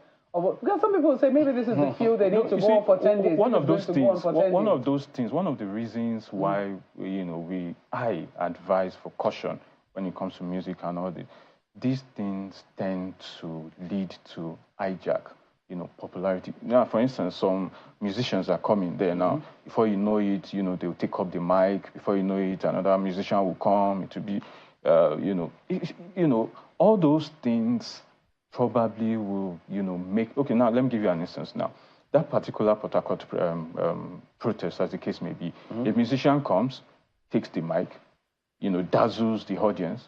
Another musician around will take the mic, dazzle the audience. Before you know it, you lose sight of the essence of the protest. The protest is not meant to be forever. It's for a particular number of days. How will government view this? I mean, you are in government circles. Is this how they see those who are protesting with music? Well, no, I really don't know. But, music has been part and parcel of, some kind of active protesting. So in South Africa, throughout the, anti-apartheid protests, there was a lot of music and dancing. So, and if you look at the kind of songs played in those protest grounds, they are actually revolutionary songs that tend to talk about the conditions of the people and everything. So these people who are protesting are highlighting their crisis. But talking about government response, I can talk for Taraba State, for instance. Out there, what the governor is doing is beyond, the agitations, beyond the street protests and all that. The governor is doubling down on what he's doing to that demography, what he's doing to women, what he's doing to youth, or how he's taking care of a situation. Because this protest actually is a referendum on good governance. I was just about to say that. Yes. Did the governors feel like, is this a referendum on their performance so far in office? Because some states, some governors are already coming out to say, well, we thank you for not coming out. We thank you for remaining, calm and collected.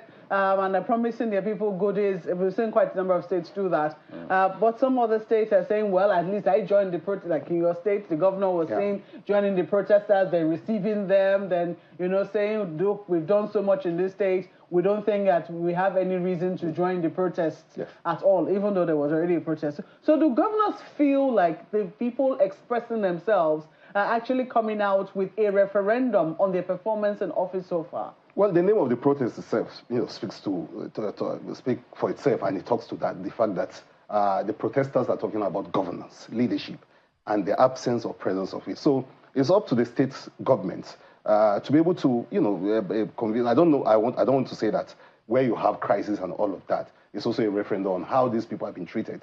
But what Governor Kefas has done so far in talking to them between day before yesterday and yesterday is to say, well, this is my records. So if this protest is about governance and about whether it's a good governance or bad governance, I'm presenting to you people what I've done to you as youth, what I've done to you as women, what I've done generally over the time. And they've listened in that particular state. And of course, you can talk about bad governance at various tiers of government. But this protest, nationwide protest, brings the focus down to what everyone is doing if you are part and parcel of governance, whether at the local level, state level, or the federal level. What is the governor's thinking or the state government's thinking about this recent local government autonomy that's been gotten? In my state, for instance, the governor welcomes it so beautifully well. As a matter of fact, he has actually set things in motion to encourage autonomy. For instance, he had when he came in, he quickly had a local government election so that you have elected officials in place. So almost as if it's prophetic, as if it's, a day will come when autonomy will be achieved. And you know what it is? It's about elected officials taking care, having direct access to money. So in Taraba State, for instance, the governor had actually prepared for that, had an election in place. We have elected chairman in our local government. And what a way to welcome it. The state won all the local government elections, all the seats. The PDP won it, isn't it? Well, that's a different matter if you're talking about elections at that level. Some people have even actually said that, look, alongside the issue of autonomy, the State Electoral Commission shouldn't be in charge of elections and all that. I mean, there's a robust conversation around that. But to your question that you asked, how we reacted to the autonomy, is to say that, look, we're actually prepared for it. The grounds were there, the chairman were already in a way sensitized. And before even now, in Taraba State, the governor was already, very, very interested in the fact that local government should be able to own up to the kind of governance or the leadership that is at that level. And that's part of the problem. If you have good governance at the, at the local level, at the local government level, if you can reignite some kind of leadership, some governance at that level, some of the things we're talking about won't be there, because the way the 774 local government goes, that's how the nation goes. It's the sum total of what is happening in all the local governments. Mr. Patola, that ends up. Do you think that this protest, we keep asking, even though government keeps saying, well, we've heard you, you've made your points, something, look, that might be political because they want people to be off the streets. We're not sure if they actually heard or if they will do what they say they've heard. But is there any way, by chance, that you think this will be some sort of awakening call such that if they keep going about things the way they've been doing it before this protest, and it doesn't seem to reflect, for instance, in governance at the local government level now, there might be something else coming? Thank you very much for that question. The government so far has not shown good faith in the way and manner it is dealing with the demands of the protesters. Why do I say that? When you look at the demands the protesters have listed before the government, the bulk of them, they are structural demands.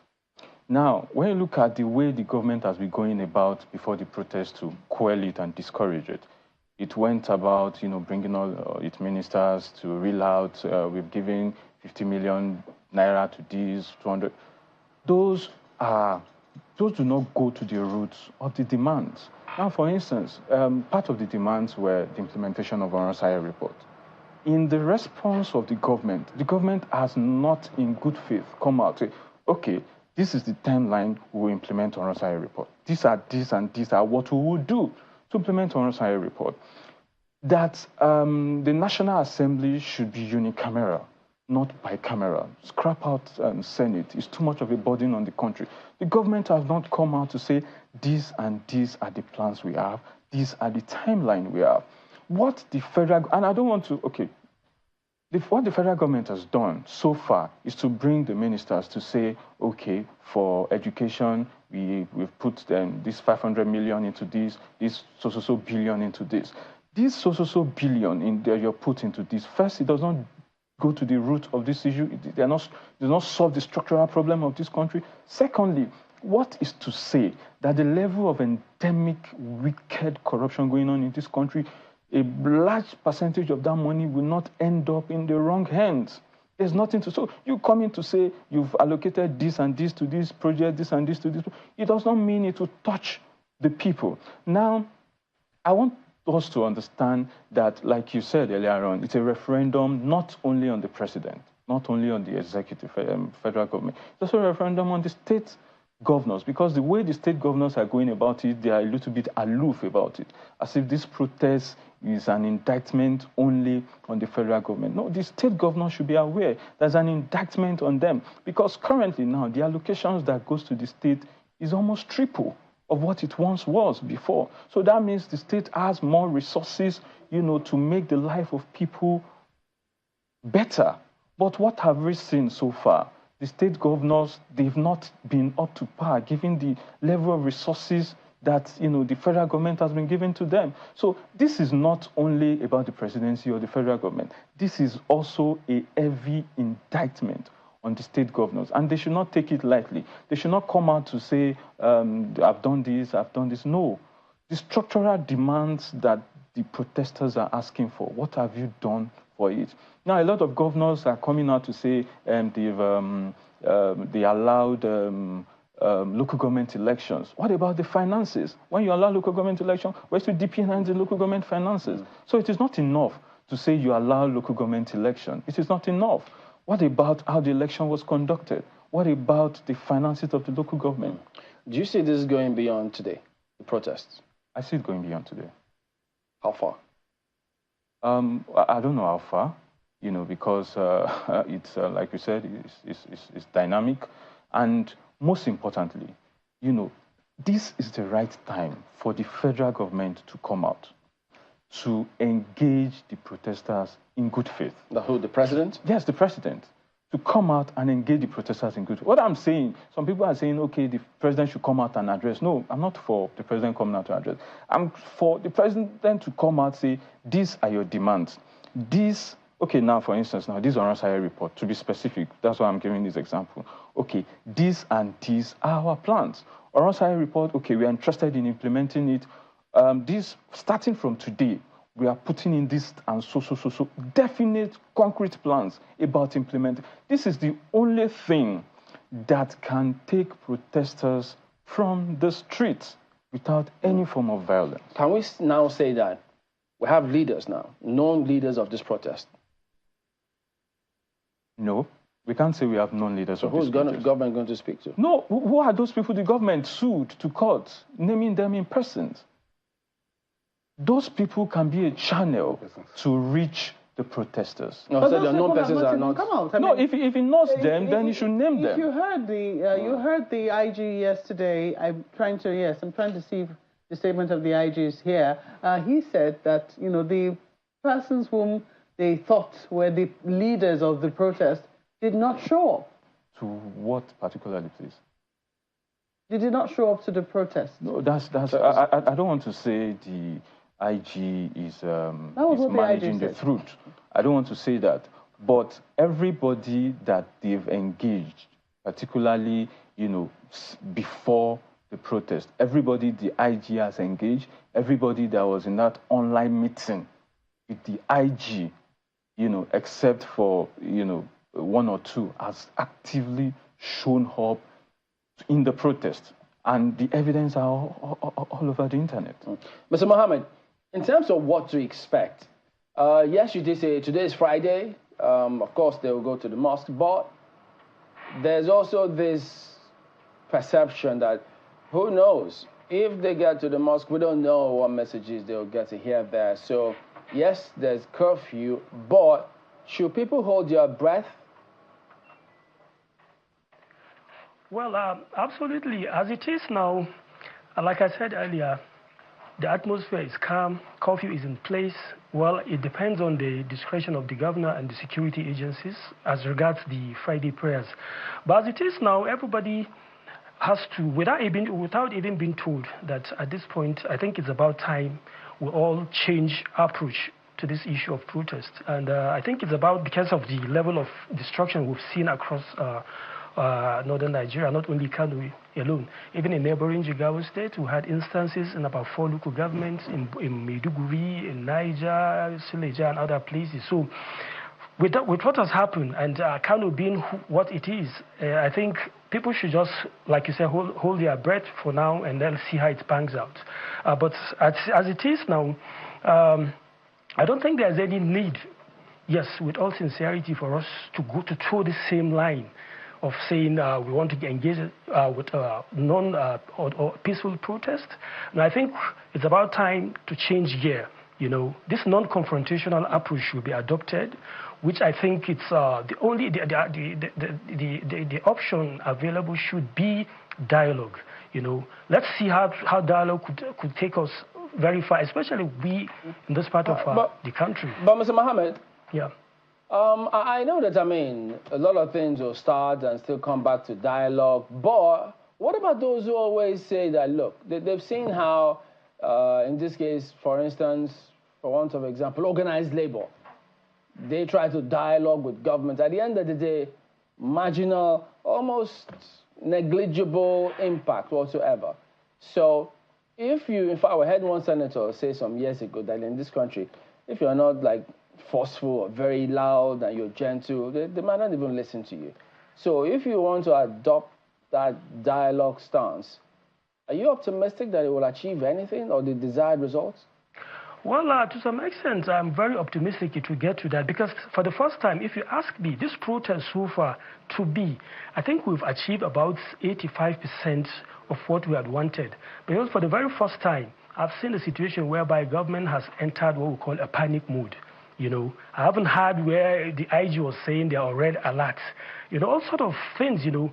Yeah, but you will see the desperation even before the process took off. You know, you could see ministers, governors engaging people and asking them, you know, traditional rulers, the president sitting with them.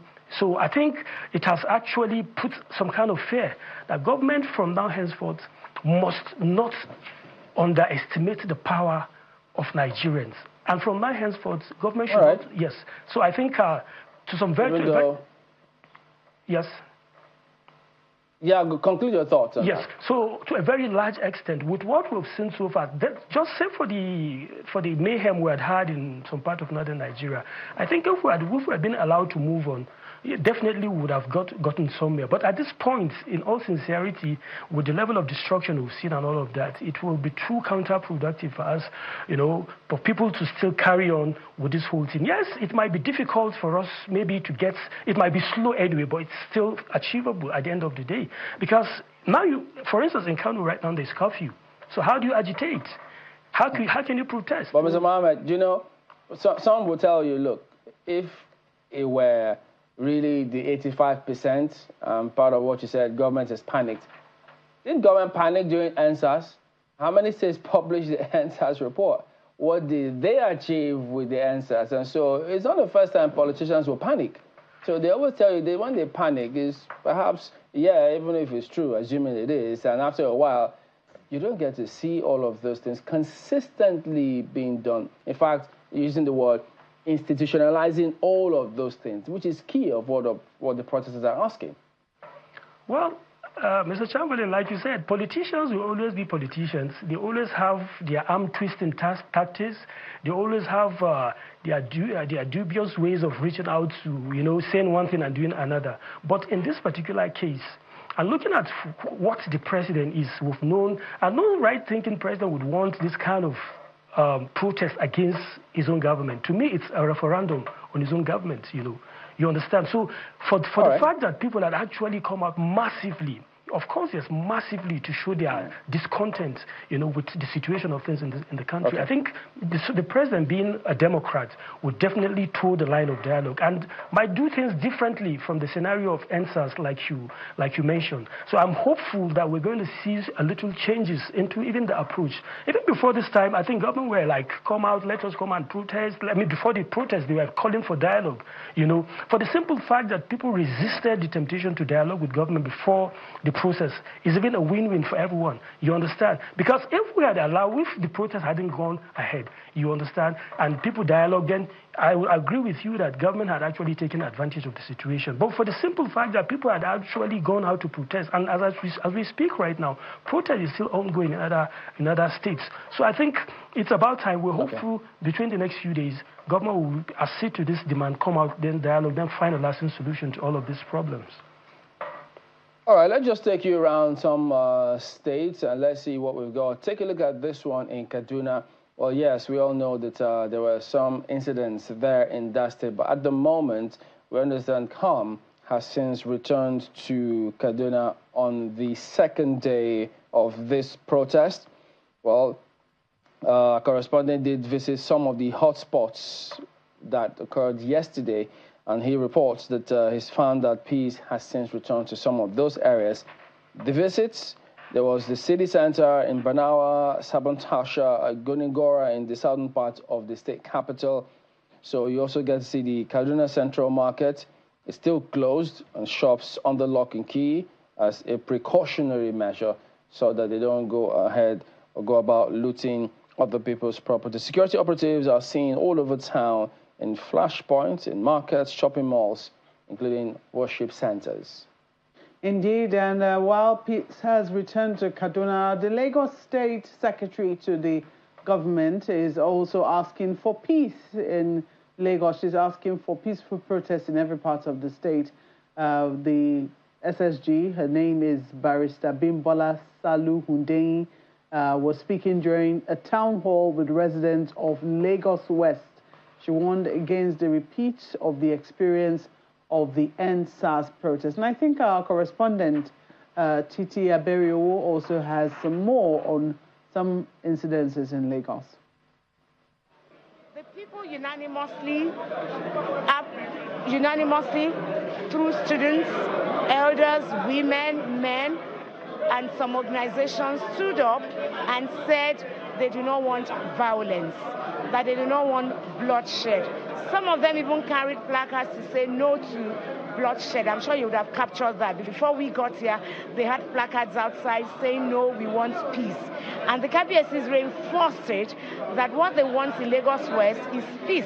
During the NSAS the protests that we had, because of the massive destruction in Lagos State, look at the High Court was destroyed. You can imagine what that would do to a lot of litigants. Look at those buses. We're trying to replace. It's not easy because of the Naira rates now. We therefore had a law that says that next protest will have protest centers, as is done in most countries that are developed. If they want Mr. Governor Babajide Sanwo-Olu to come and talk to them, he said he's willing to talk to them. He's ready to speak with them if they are in their centers. What we don't want is bloodshed. What we don't want is wanton destruction. You have a right to protest. That's what is called democracy. It's a constitutional right. Nobody doubts it. But please, in our protest, let there be no destruction of properties and people. And don't allow people who would take over.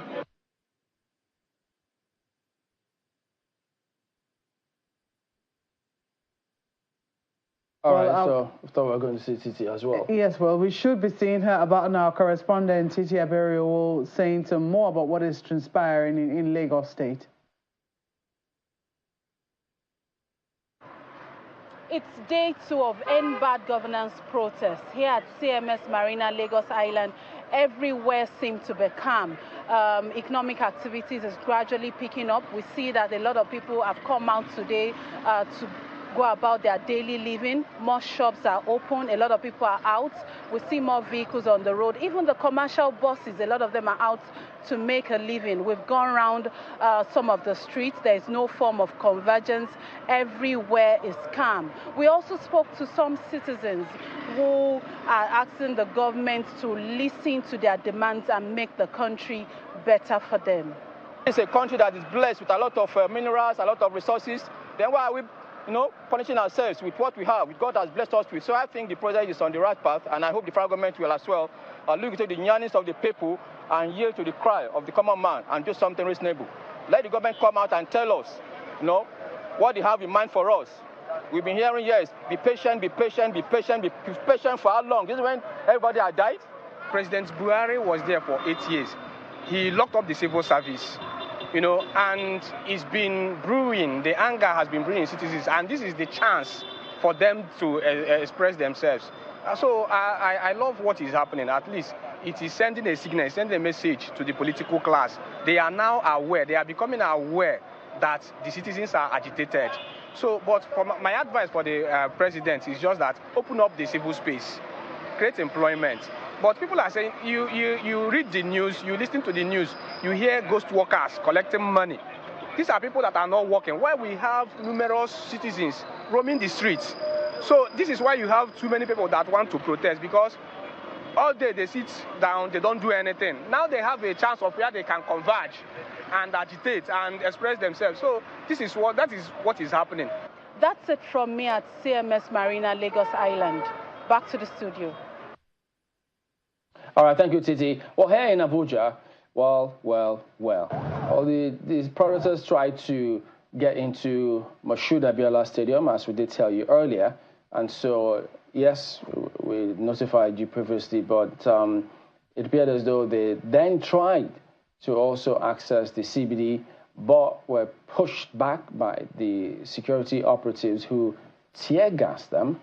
And so there you go, long shot of it. I mean, you know what they say, the bird learns to perch from a distance, so you had to be cautious because not everybody, people handle tear gassing differently. And so this is the scenario, but our men have had their phones damaged as a result of some of these actions of the police trying to push them back. Well, for those who know this particular road, this road leads all the way from the airport, right in front of the Moshood Abiola Stadium, all the way to Diplomatic Drive, where you're seeing the gas of the tear gas canisters that have been fired is right around the church. That dome you're seeing now is a popular Catholic church right here in the Federal Capital Territory. That route is called Independence Avenue. So it does appear that the protesters were leaving the Moshood Abiola Stadium down Independence Avenue, that same route that they were on yesterday to Eagle Square. They're leaving it. It's not clear why they're leaving the Moshood Abiola Stadium, because they had converged there earlier from the Berger roundabout where they were dispersed from. And they made their way to the Moshood Abiola Stadium. But now we understand that the protesters are leaving that place and trying to make their way to town. But it does appear that they have been cordoned off around the diplomatic zone. That place you're also seeing on my left is also called the diplomatic zone, where you have a sizable number of embassies, including the UN house, down on that side of the...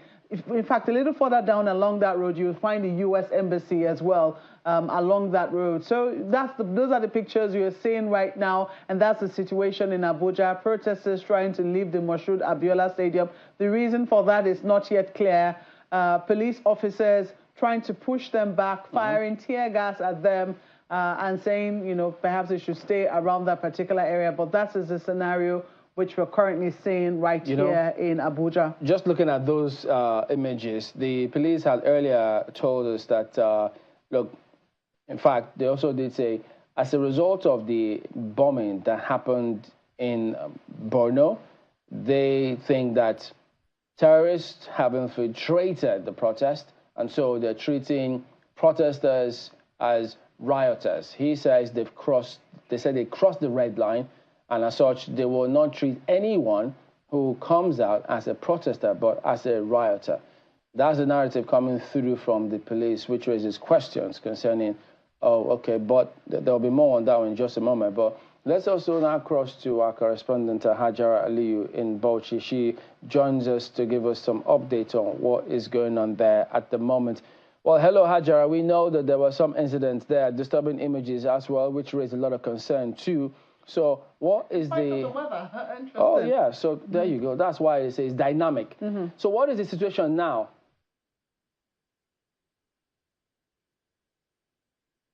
And busy this morning. Activities are picking up. It's totally different from what we saw yesterday. We saw a significant drop in daily activities, but people have come out today. Some businesses have opened compared to what we saw yesterday. I'm on Winty Street, precisely the Winty Gate. This was the starting point of the protest yesterday, but today no one has come out here to protest.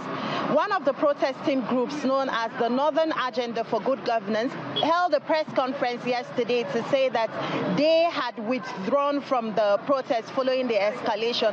This explains why they are not here today. If they had come out to protest, possibly some of the groups would have infiltrated them, just like they did yesterday. And then we saw smaller groups coming out to infiltrate the main group, and it became very difficult for the protest to be managed. A joint security team is on patrol on the major streets of Bauchi metropolis, and we had also seen security vehicles mounted on strategic locations. There's still the barricade on the major roads that leads to the government house.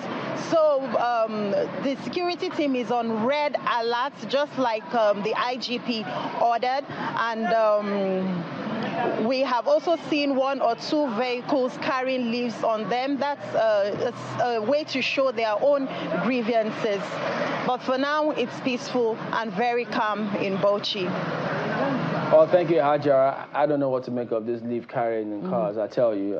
It's solidarity. I wonder if people understand it. I remember seeing it as a child, you know, primary school, and I used to wonder, what are they doing? But I've seen cars still smashed in spite of the leaves, and you thought, come on, I thought that was supposed to, on the same page. Exactly, so you wonder whether, you know, there is a whole generation of people, Chamberlain, a whole generation of people who might not exactly understand the origins of some of the, the items of protest, or maybe some of the signals and symbols.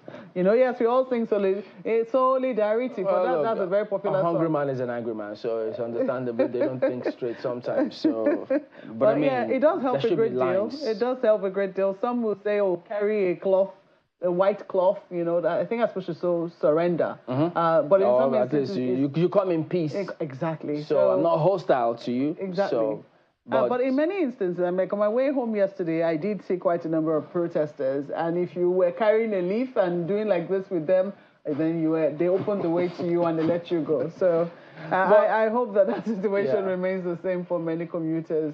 But we even saw some of the protesters who still carry leaves, they still vandal. But look, some of these things you never can tell. But in Benin, we also did let you know they did block the streets in that city, which is a similar narrative at some points in Ojota area of Lagos. They did say, look, people needed to move around. But here is in Benin City.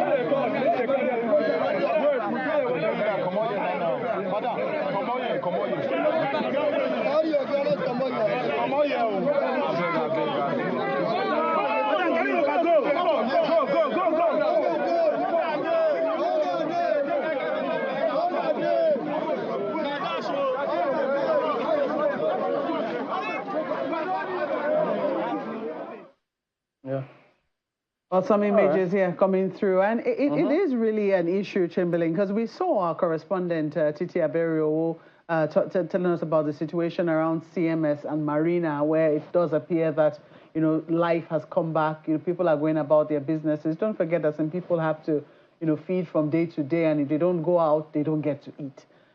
So it does appear that in some places that has happened, but also in the Ojota area of Lagos, the protests continuing there.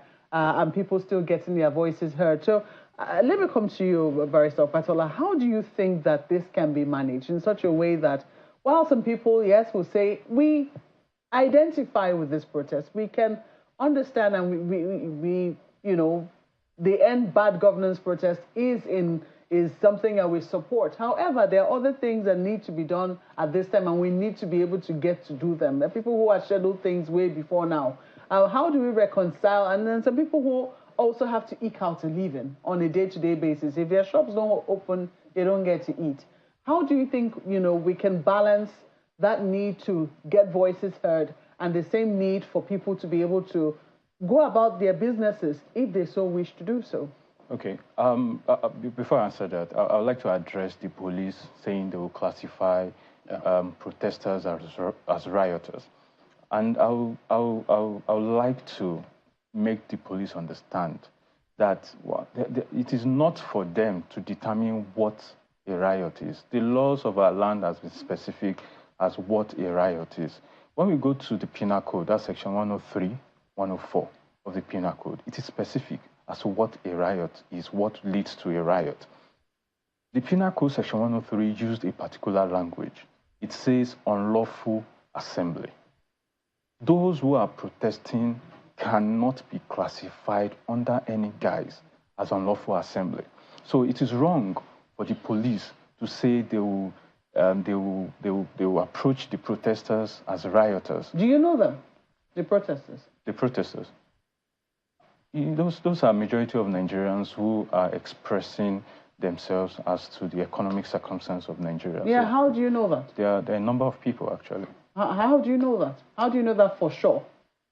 That it's all out in the open, particularly. Well, I can explore that a bit more, but I don't want to, because I already asked you a series of questions before, which is about, managing or drawing a line or saying how do we balance, between those who are protesting and can afford to protest, and those who, if they do not go out, or people who had things previously scheduled that are time-bound or could cost them money if they do not do certain things, within this period. How do we manage that balance? And I was going to address that.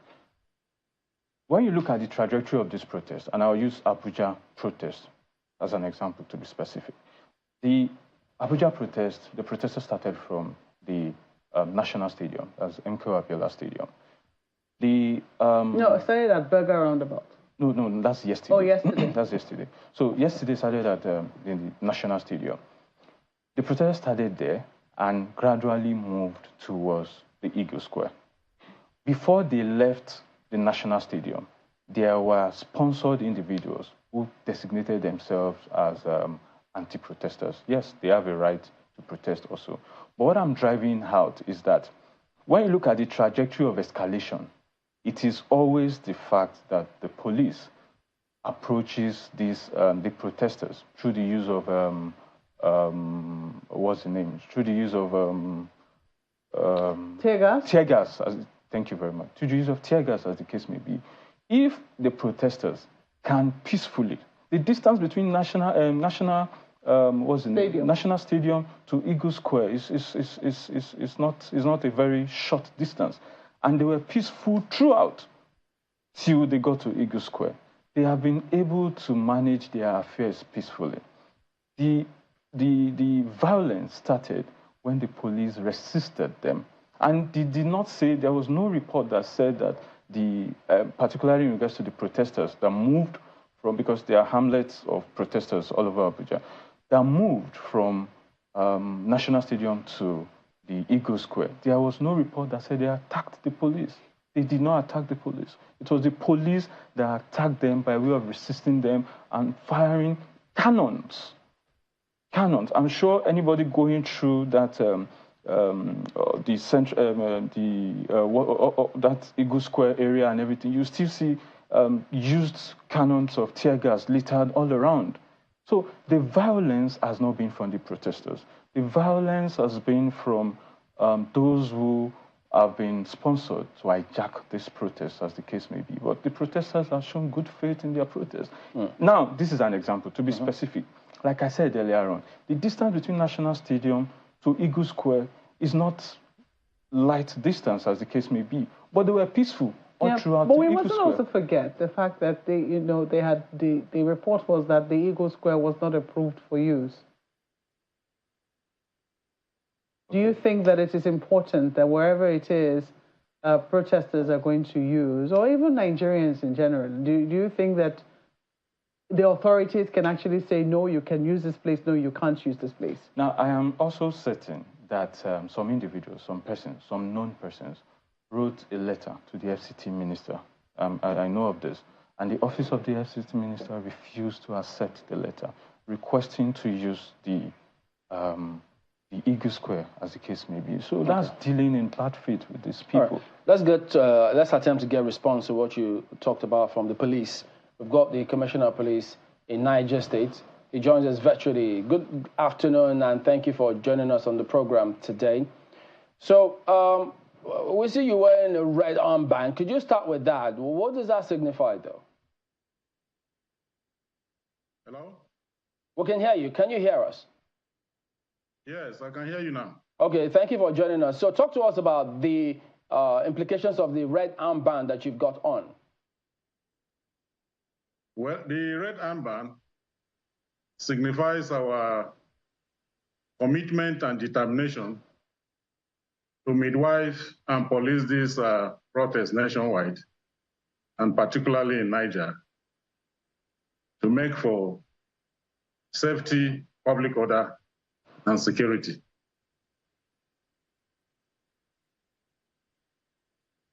So could you tell us, because we understand that the police say that they will be treating anyone who comes out today as a rioter, not as a protester. Is that the directive you have in Niger State?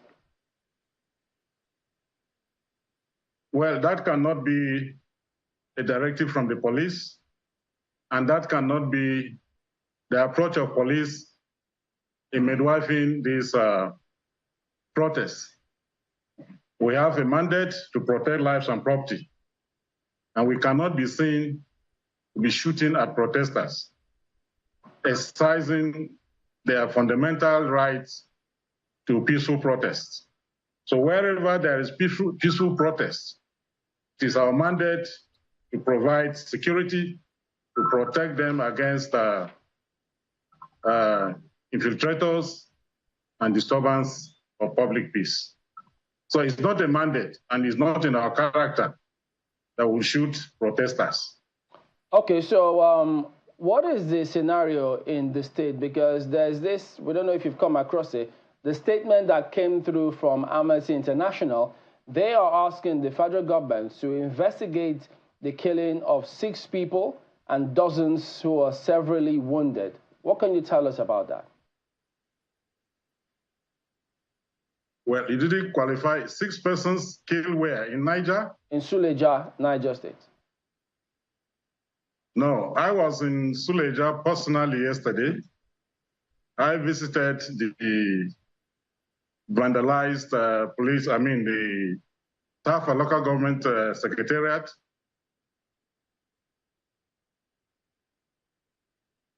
Okay, I think it's we lost him momentarily, so we're trying to restore that.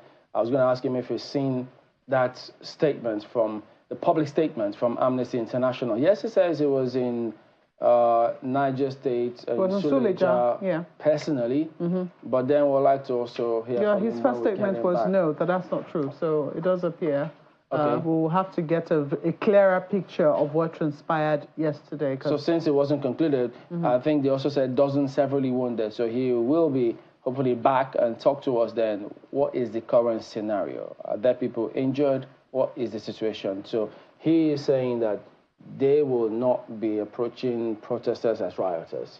So 2 distinguishing or distinctively different approaches from Abuja police and maybe Niger State. So that cannot be a directive from the police. That was what he said, that their mandate is to protect lives and property. Okay, we'll need to find out from him then. But still, we have to now then find out the red band. I mean, if Niger State has been designated a red zone, what does that mean? Well, I think they said the police said across the country. Go in different parts. So, well, we'll see. Is this anyway, what? Does it calm frayed nerves? Or what? Did it tell you that, okay, I think we'll have him back and we'll have opportunity to respond as well. So thank you, Ade. We'll have you back now. You were making trying to clarify the scenario in Suleja. So could you please go ahead? What exactly happened when you said you were there personally? I was there because the Tafa local government secretariat along the Abuja-Kaduna highway was touched by criminal elements around who vandalized that place, burnt some 2 vehicles and vandalized other 2 vehicles parked there, touched some offices, set fire on some parts of the building. So I have to leave Mina to get down there to see things for my.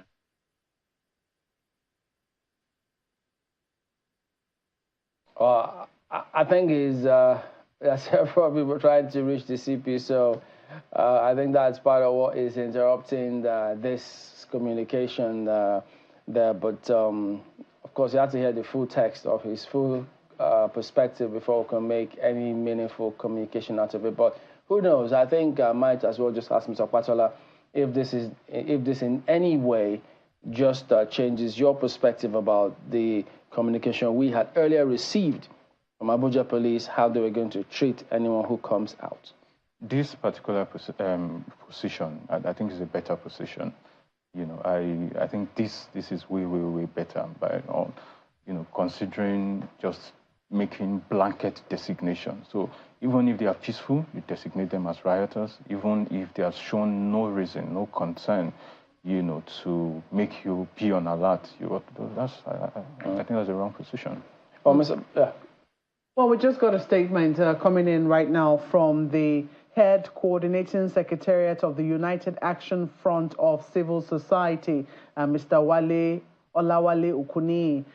We're saying this statement saying the Organized Civil Society of Nigeria, having observed critical incidents recorded on the first day of the nationwide citizens' protest on hunger and hardship in Nigeria, tagged Endbadgovernance in Nigeria protest, wishes to report our observations and appraisal of the nationwide citizens' actions to both the Nigerian public and international community. According to them, they've noticed different actions on the fields in different states and Abuja as follows.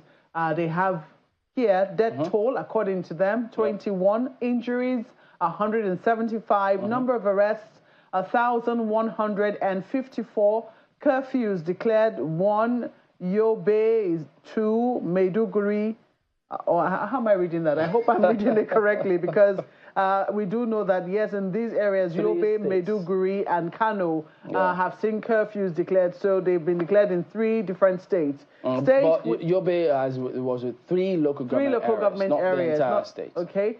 But look at number 5. Number 5 says states with case of police brutality and citizens' violence. They have Abuja as number 1, Adamawa, Bauchi, Bayelsa, Cross River, Gombe, Kaduna, Kano, Katsina, Kebbi, Lagos, Osun, Niger, Rivers, Zamfara, Borno, Yobe, and Delta. Interestingly, we haven't really heard much from Delta State, but Delta is surfacing here. Now, states where peaceful protests have been recorded include Plateau, Taraba, Ebonyi, Edo, Benue, Nasarawa, Abia, and Ogun State. According to them, in the light of the above data, they wish to condemn in strongest terms the brute force and violence unleashed on unarmed protesters in various protest centers. They also wish to decry the unfortunate looting and vandalization of both private and public properties worth billions of naira, mostly in northern states, by unknown persons. That word again, suspected to be sponsored to discredit the peaceful protests by enemies of the Nigerian people. They say they are very convinced that urgent steps on the part of government in that direction was a pretty long statement, I can tell you. So I'm not certain what direction this will be, but I think it's in the direction of their key demands. Their key demands include the reduction of fuel price to pre-January 2023 price of 167 naira per litre, as they also opposed to a fraudulent subsidy payment regime, reduction of electricity tariff to pre-December 2022 price to boost the economy, government implementation of free conversion of vehicles to use affordable compressed natural gas, that's CNG, immediate presidential action to plug corruption, profligacy, and waste in government, reduction of high cost of governance by slashing the emoluments and allowances of government officials. They believe that the urgent steps on the part of government in this direction will douse the growing tension in the country. Well, these are their demands, and this is what they have observed in their statements. Unfortunately, we lost the Commissioner of Police in Niger State. They say there's brute force being used by police to protesters. And Niger is one of the states mentioned. Yeah, it would have been nice for him to respond, but we lost him. I think they're trying to reach him, so we can't get any further from that. Gentlemen, let's wind down on this one now. Mr. Bello, well, moving forward, what do we expect to see in terms of how protesters are handled in Taraba State? Well, if anything, to go by what we did yesterday, I think that was a fantastic approach. I'm not saying that everybody should copy us, but we have agreed here that these protests, the End Bad Governance protest, is by and large, to some extent, a referendum on what governors are doing and how they're approaching the issue of hunger, the issue of bad governance, even the issue of leadership.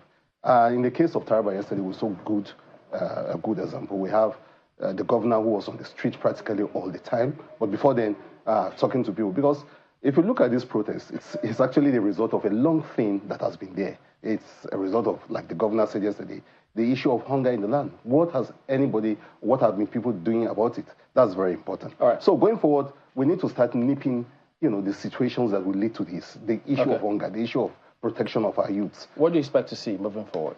What I expect to see is good faith engagement from the federal government in regards to the demand of the protesters. And this engagement should not be vague and unnecessarily, open-handed. It should be specific. This and this are what we would do with specific timeline as to how it will get done. Mr. Mohammed, you call for dialogue, I think on the part of the protesters, if I heard you right. So what if that doesn't happen immediately? So should state governors, presidents, governments lead the charge? What do you suggest moving forward?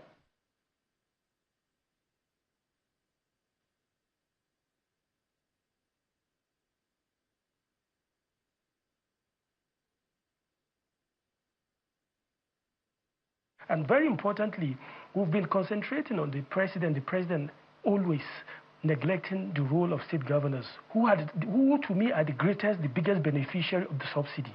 You could imagine the number of money they made as a result of the subsidy. That should have reflected on the lives of every other Nigerian. So in fairness to the president, it shouldn't be the president taking the whole blame. Of course, as president, the box rests on his own table, but the governors too, and the other political actors should take proactive measures too. Then lastly, of course, government might, in a way, subdue the protest, but they should bear in mind that this protest is actually a referendum on them. It has actually been planned. It has given them enough time to prepare in order to counter it. So they should focus more on the grievances, issues that led to this particular process. Now, if they succeed in quashing or stopping this protest, what happens if another spontaneous, unplanned, and sudden protest erupts and that has taken them off guard? You understand? If a hungry man will always be an angry man. So these issues being raised, while we are calling for dialogue, while the dialogue is going on, they should be able to look at ways in which to prevent further protests that might be unseen to them. Because once these challenges are allowed to filter, to keep going, chances are people will rise up again and again if these issues are not quickly addressed. All right, food for thought. We'll anchor at that point. Mr. Abdullahi Muhammad, Chairman, Coalition of Arewa Civil Society Group.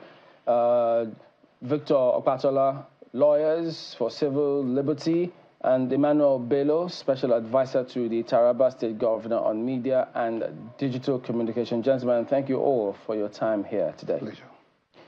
Well, that is it from us for our continuing coverage at the moment of the Abuja, the August protest which this arm came to you from Abuja. That's why that one wanted to come faster before the other ones. But we thank you all the same for watching, because we expect you to keep it here. Chamberlain, also. Well, indeed, we have been doing this with our colleagues in Lagos. So you'll be seeing them shortly, Bukola, Kayode, and also Jeffrey there. You'll be seeing them in just a moment. But as we have said, and we continue to emphasize, It's a dynamic situation. It's a developing story. This morning when we opened, it did seem like all was calm and it was the morning after. But it does appear that indeed this is day 2 of the protest. And we're here to give you bit by bit, blow by blow account of events as they transpire across the different parts of the country. Thank you for staying with us today. I'm Maupe Ogun Yusuf. This protest for Hala, who should come to an end? Everybody should just do it.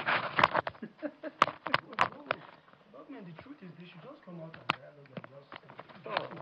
But they are not ready. For you, we're in studio, on the streets, we're even close to the corridors of power just to ensure that whatever comes out of there, you hear it first. But it's been an absolute pleasure being a part of this with you. I'm Kayode Okikule. Yes, indeed, a day that started slowly but began unfolding with a lot of drama. And we wrap up at this point, urging you to exercise your right to protest responsibly. Thank you so much for watching. I am Bukola Koka. All right, do the best you can to be safe out there. If you're protesting, do that safely and do not infringe on the rights of others to move around so all of us can have a better country. Is our continued coverage of this very, very moment in Nigeria's history on the nationwide protest themed End Bad Governance. Of course, I'm Jeff Ruzama. We will be handing now over to our colleague right here in our Lagos studio, as well as others in Abuja. Let's see. Quite tall men, taller than all of us, right? The only difference is you are sitting down. Right? That's so, yeah. You stand up, you match up, definitely. I don't know how We'll definitely match up. How did they do the pairing? Like, they were pairing us based on height or what? Well, I actually like what Bukola said, that she would definitely match up. That's prophetic. Definitely match up. So in every sense of the word. Take it away. It's been a busy day. It looks like the coming hours will also be busy as well. Yeah, clearly, Kayode can't wait to go get some rest, but hey. Right. Or maybe, it's always cover from the streets, you know. Exactly. With your heightened professionalism as well. Trust you guys. All right, guys. It's now up to you. Well, absolutely. We can only say good afternoon and welcome to this time. You know, it's been quite the day, right? Yeah. Bloody, it's been quite the moment, and a good number of things have been done. Yeah. A lot of coverage has taken place. Reporters all over the country. Yeah. Well, it should be mentioned that it's not all gloom. Let's just be clear about Not that. all gloom, because we did see, some concerned Nigerians actually feeding, protesters in, some parts. And we're seeing, empathy and some kind of support, even though some might say, some protesters are infringing on the rights of, others that are not protesting. But at the end of the day, we should all remember one thing, love at this time, really. And particularly because something that you said, number one, love. Because, hey, those who are protesting and those who are not protesting want the same thing. Exactly. Want the same Because country. the ones not protesting still go to the market and have to buy yam, one tuber, for about 6,000 naira. So it's touching everybody at this point, regardless. I mean, it's just different strokes for different folks. Does that mean that those who are not protesting are having it better? No, not necessarily, because we all go to the same market, at this point. And I had to buy fuel yesterday, and I know what that took from my disposable income, and yeah, it's touching all of us, Well, at you this are in point. the business segment. Maybe you should cross to CNG, but don't talk about that one. Maybe at some point. All right, so we're going to be taking you on this journey for the next few hours until we have to bring in Shion later in the evening. But in the meantime, just so you know, online, it's agog, a lot of activities going on there. There are those who are protesting, there are those who are not protesting. Let's not begrudge anyone. The fact that they're not protesting doesn't mean that they're not feeling what you're feeling. We're just looking at the same thing from different prisms. Let's just put that out there. And also, there are those who are making conscious efforts to ensure that this procession is peaceful. And I think that is very, very important for us to mention. Yes. We've been bringing you reports from time to time of areas where things are going smooth, areas where things are not going, smooth. We've been bringing you those reports with our correspondents in different parts of the world. Deborah is in Rivers State, and she's standing by to give us a report right now. Deborah, can you give us an idea exactly what's up right now that we saw the governor yesterday talking to the protesters? Any updates you can give us?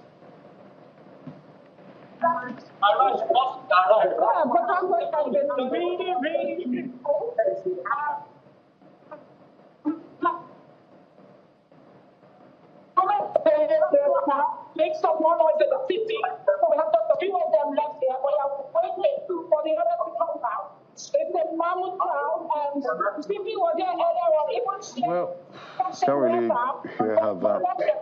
We can't really make you out right now, Deborah, but I'm pretty sure that we'll sort that out and we'll get back to you, because it's actually that's a very good thing. I think the governor was one of the people that spoke to the people yesterday, one of the governors that spoke to the people yesterday, and the CP, we understand, has also spoken to the protesters in Port Harcourt. That's right there on your screen. Right, and definitely, hearing from security agents, seeing some of them actually being friendly, to protesters at this time, that's a good thing, because we don't need brute force. Besides that, we all want the same thing. We all want the same thing. NSAS was all about who? The police. Right. All 5 things that people were looking for, they were talking about the police. And so we all want the same thing. Let's listen to what's happening in River State.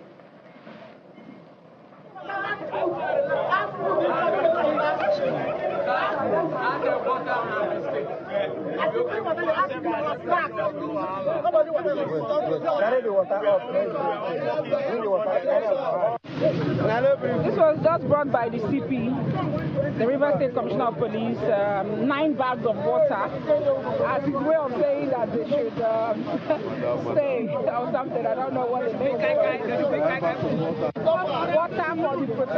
Water for the protesters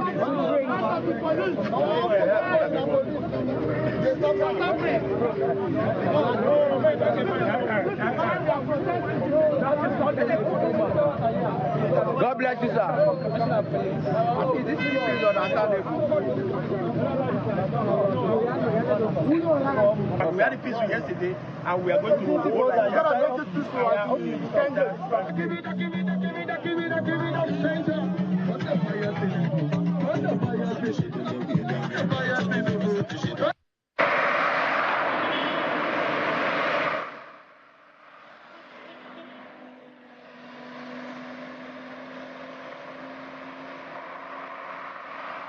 We also brought you some reports from Cross River State yesterday. Well, this is also Cross River State as of this morning, peaceful, as you can see.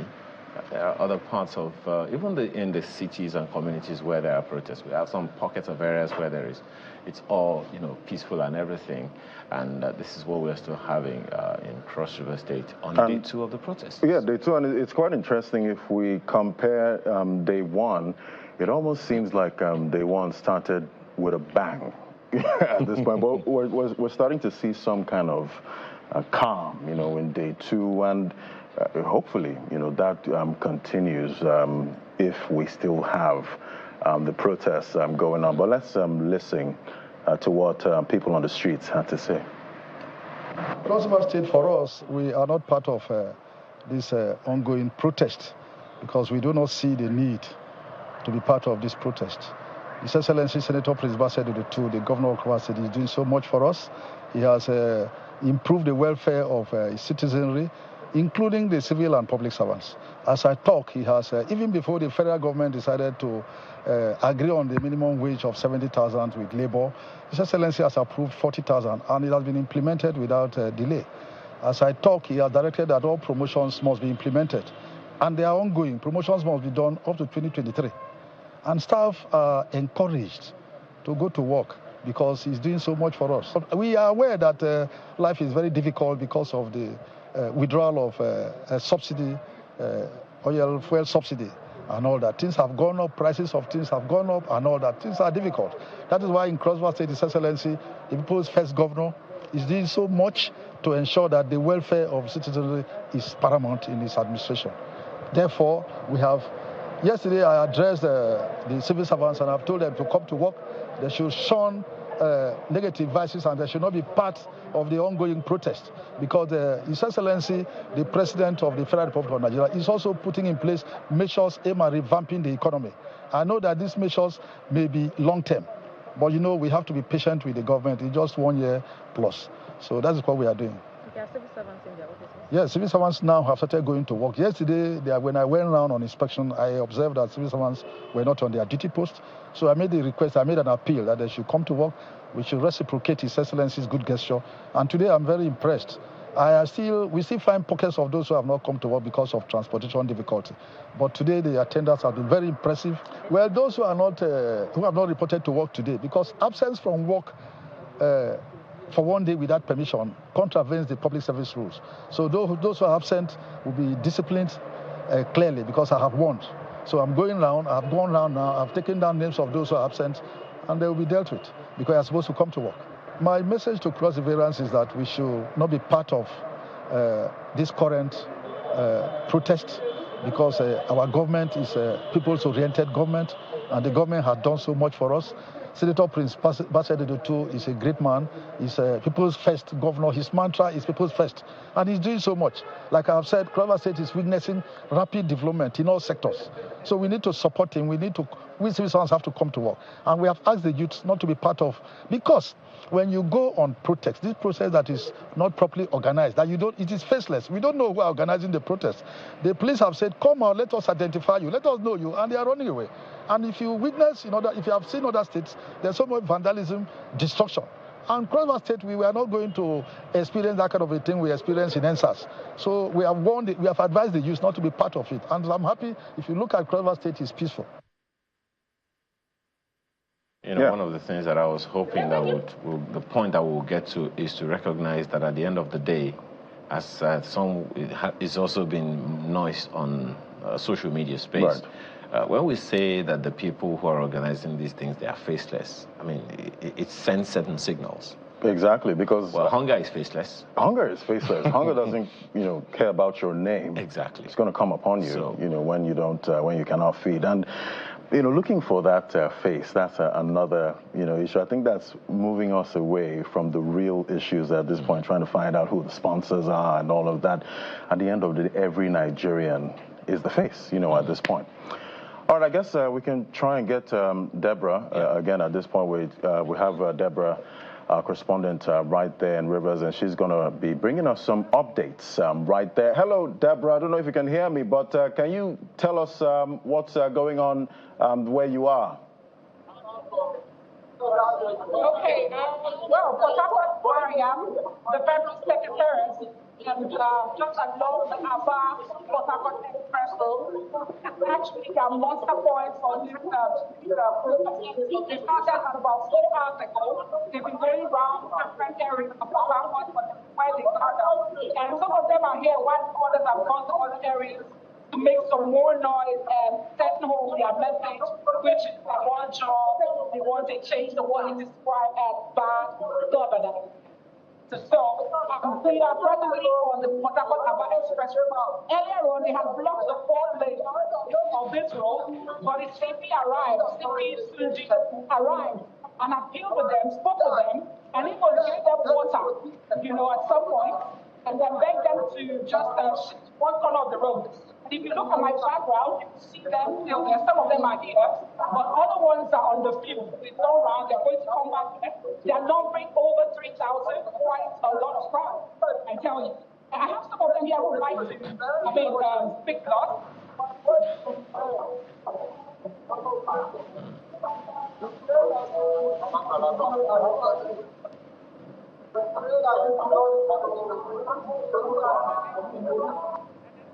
A clear case of very, very busy environment, wouldn't you say? Yeah, quite busy. And looking at what's happening in Rivers, we see the protesters there wanting to block that expressway, saying that if they stay where they're confined to, they feel like their protests will have no effect at this time. And we know protesters, they do like to obstruct, others at this time so that they make their presence known.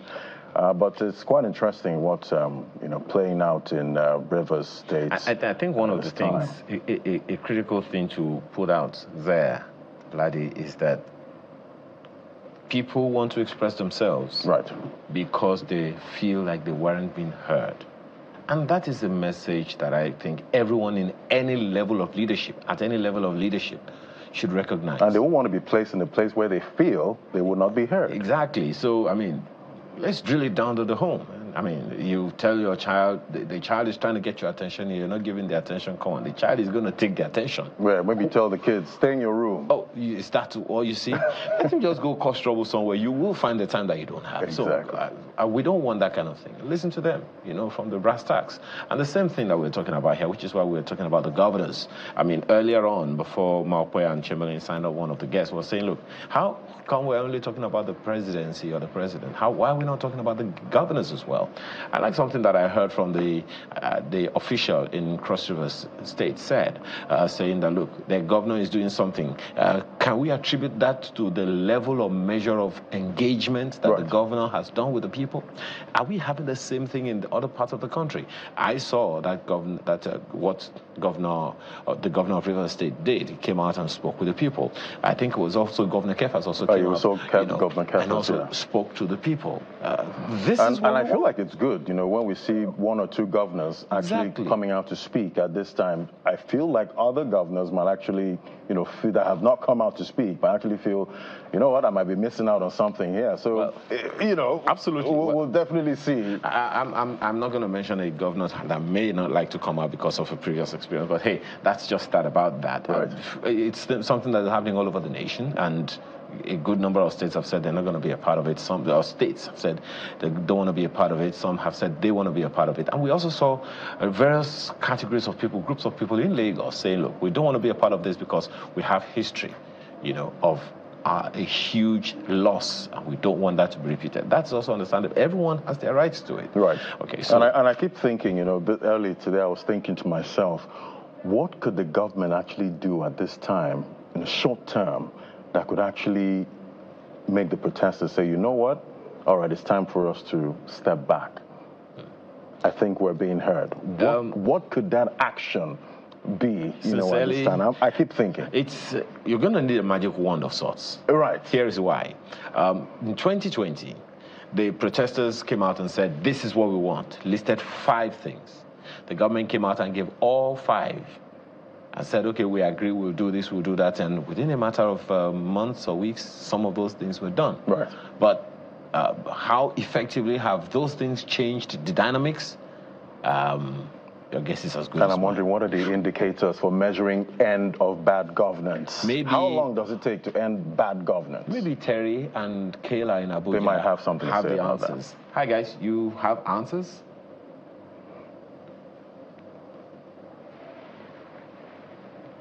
Well, what I understand. Maybe they're pondering on. No way. Those answers. You need national symposium on that? I think I hear them now. Let's go ahead, Terry.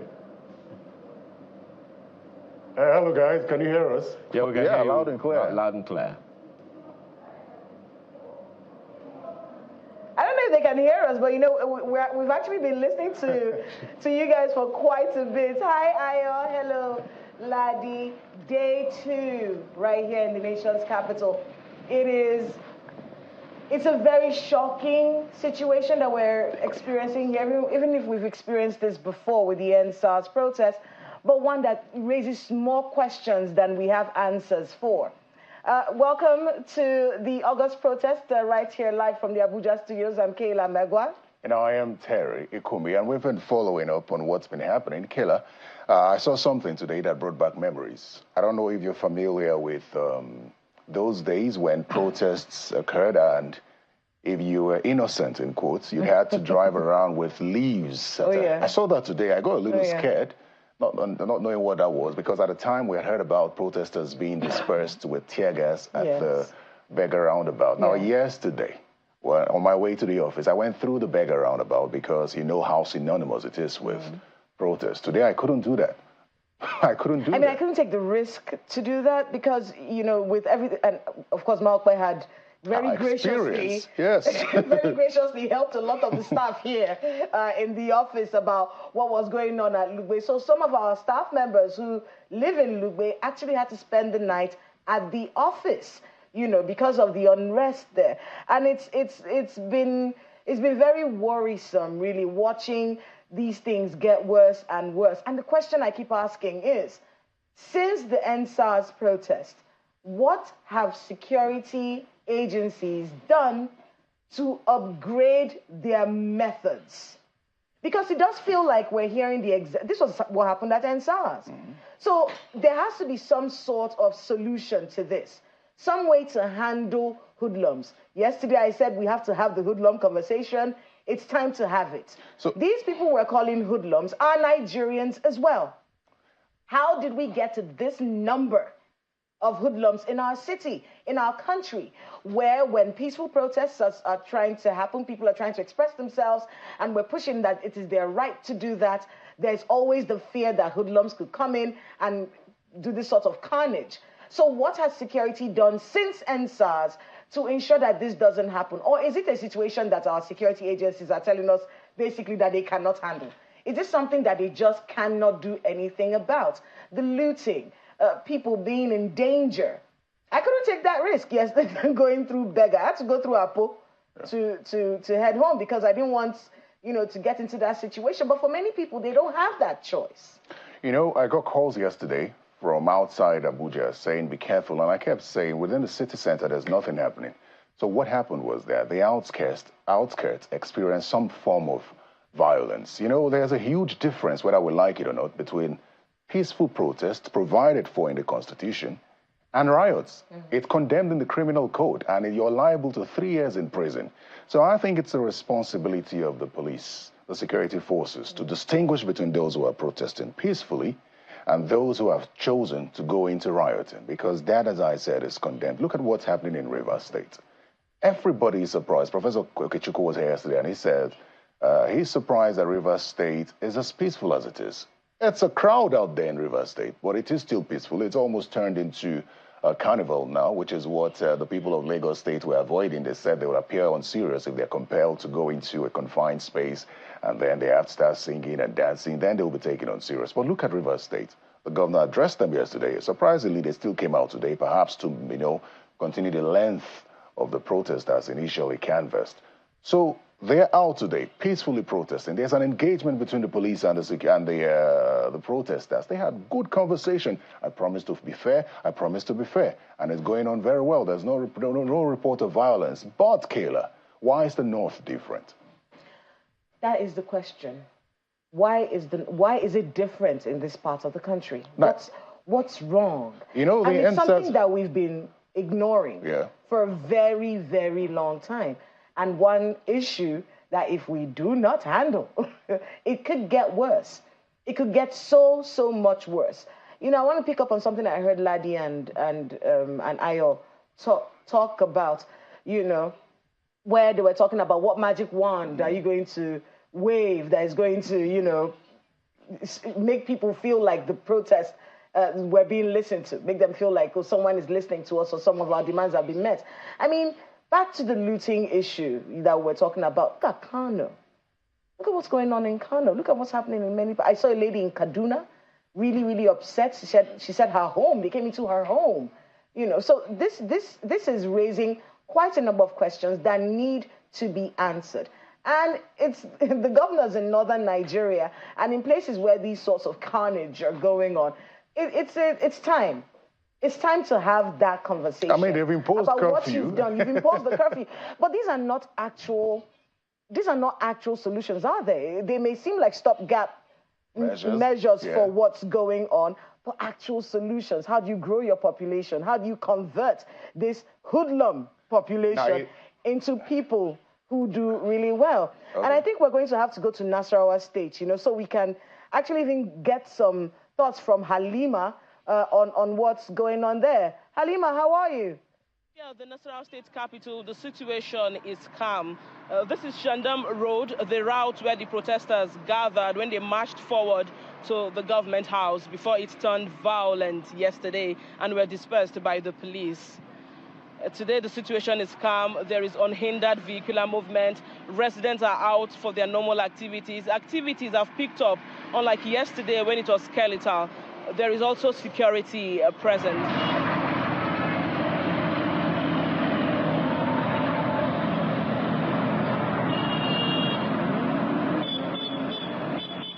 I'm Comrade Adam Musa Abdullahi.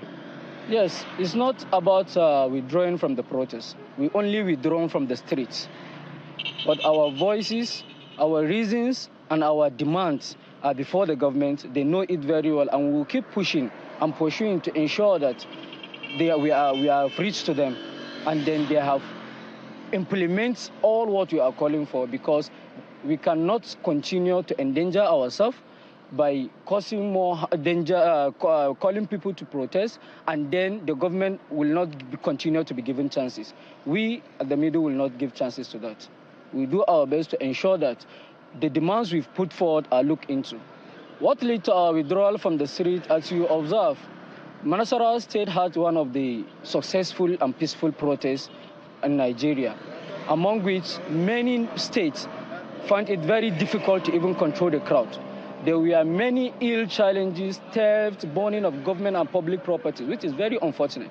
That is not our motive. And then, as we do it here in Nasarawa State, we've gained the credit. It is very hard and it is very tough to control thousands of anger citizens from the country. After the protest yesterday, I fainted. The people trying to rescue me, because there was a tear gas all over. The people trying to rescue me, we are also fired with tear gas. So I almost lost my life.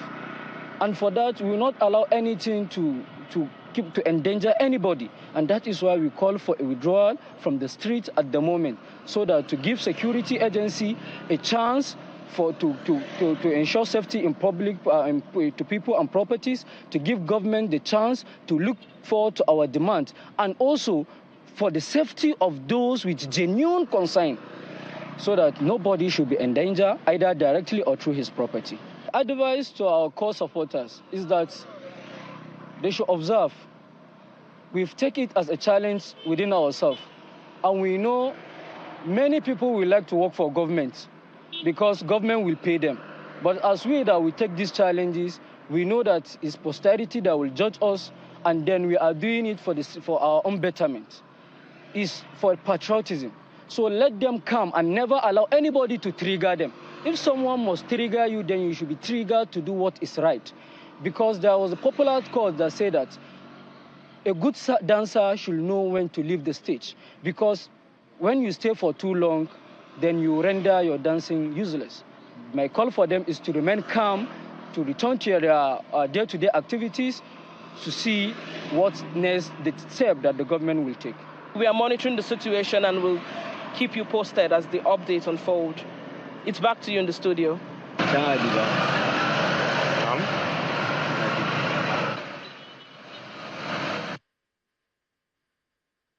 Still the live coverage of the August protests, live from nation's capital. We have our colleagues in Lagos as well. We will take over now. I mean, I love the comment of that gentleman. Right. We've not withdrawn from the protests. We've only withdrawn from the streets. Meaning if you don't see them on the streets, don't think we're out of the woods. Yeah, exactly. So, all right. So definitely we have a packed show as usual, and I'm going to be introducing some of our guests. We have joining us, we have Ms. Oluseye Oyebisi, is the Executive Director at Nigeria Network of NGOs, and we have Mr. Dakpo Akionshu, who's a Senior Advocate of Nigeria. We also have Mr. Ezekiel Inyaitok, who is the Executive Director of the Federal Housing Authority, and we have, and I'll just start with Mr. Oyebisi. Now, great to have you on our running coverage of the End Bad Governance protests all over the country. I'd like to get your perspective. Day one is gone. We're here now, day two. How would you describe the situation today? Is it meeting your expectations?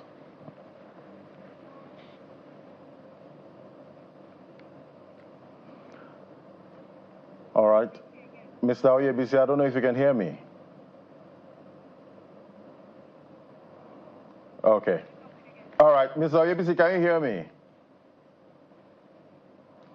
Okay. Yes, I can. Oh, fantastic. Now I hear you. Now, I don't know if you heard my question. You know, it's day two, and definitely we know how day one started, you know, with lootings and reports of violence. And here we are, day two. To me, it seems kind of calm, but how are you seeing it so far? I think so far the evidence is showing that it is calm. We would have to wait till the end of day to have a stock taking of what may have happened. But when you look at the nature of protest these days, from the fact that it is now often leaderless, to also the use of social media, and that you don't really have the organized way of protest that we used to have in those days, where there are branded T-shirts for you to be able to identify the protesters and also those that are not protesting. It means that there's a pressure on both the organizers and also the police that will be managing the protest, including now linking this to the need for public safety and officer safety. So from what we've seen yesterday, I'm using the word pockets loosely now, to say that we've seen a lot of, some level of violence, which again we condemn. We've also seen how, in some instances, the police were able to be friendly and douse situations.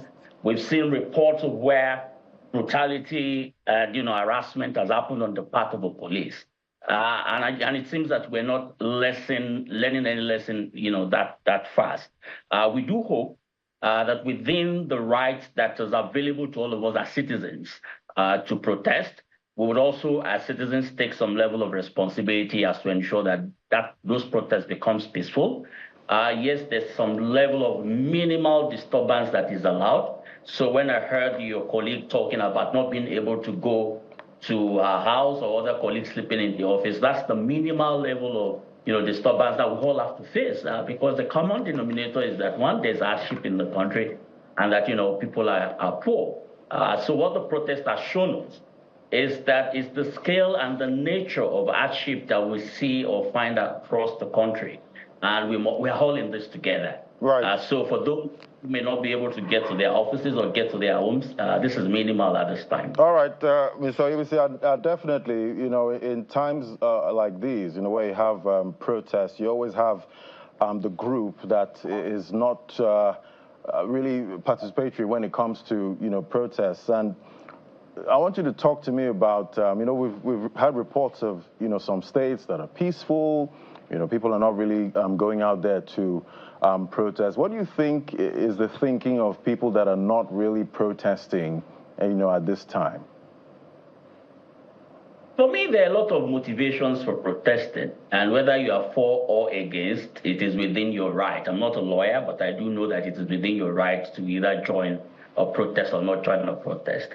However, the motivations are different, okay? For example, if I have a good income and I can afford the basics that I need to survive, I may just tell you, oh, why are you guys protesting? Let's be understanding.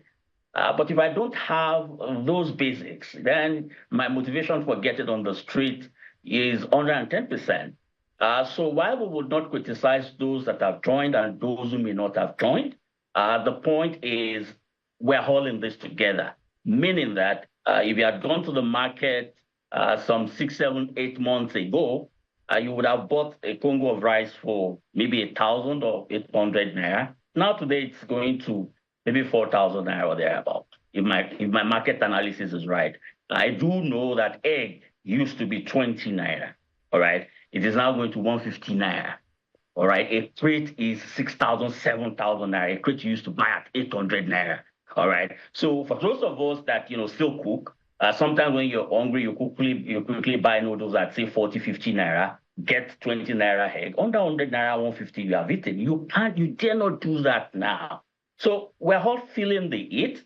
So if anyone says they are not going to join, it is within their right again. However, what may have happened in times past, maybe the experience with NSAS, the threats that may have come as a result of preparations towards this response towards, the protest itself, the way the governors may have engaged, the way the police may have engaged, there are multiple reasons that could have, given us what we are seeing in other states that have come. And we need to pay attention to that, because that would also help the police in looking at, or the government as a whole, in their citizens' engagement strategy, but also the police itself in how to police, protest more peacefully.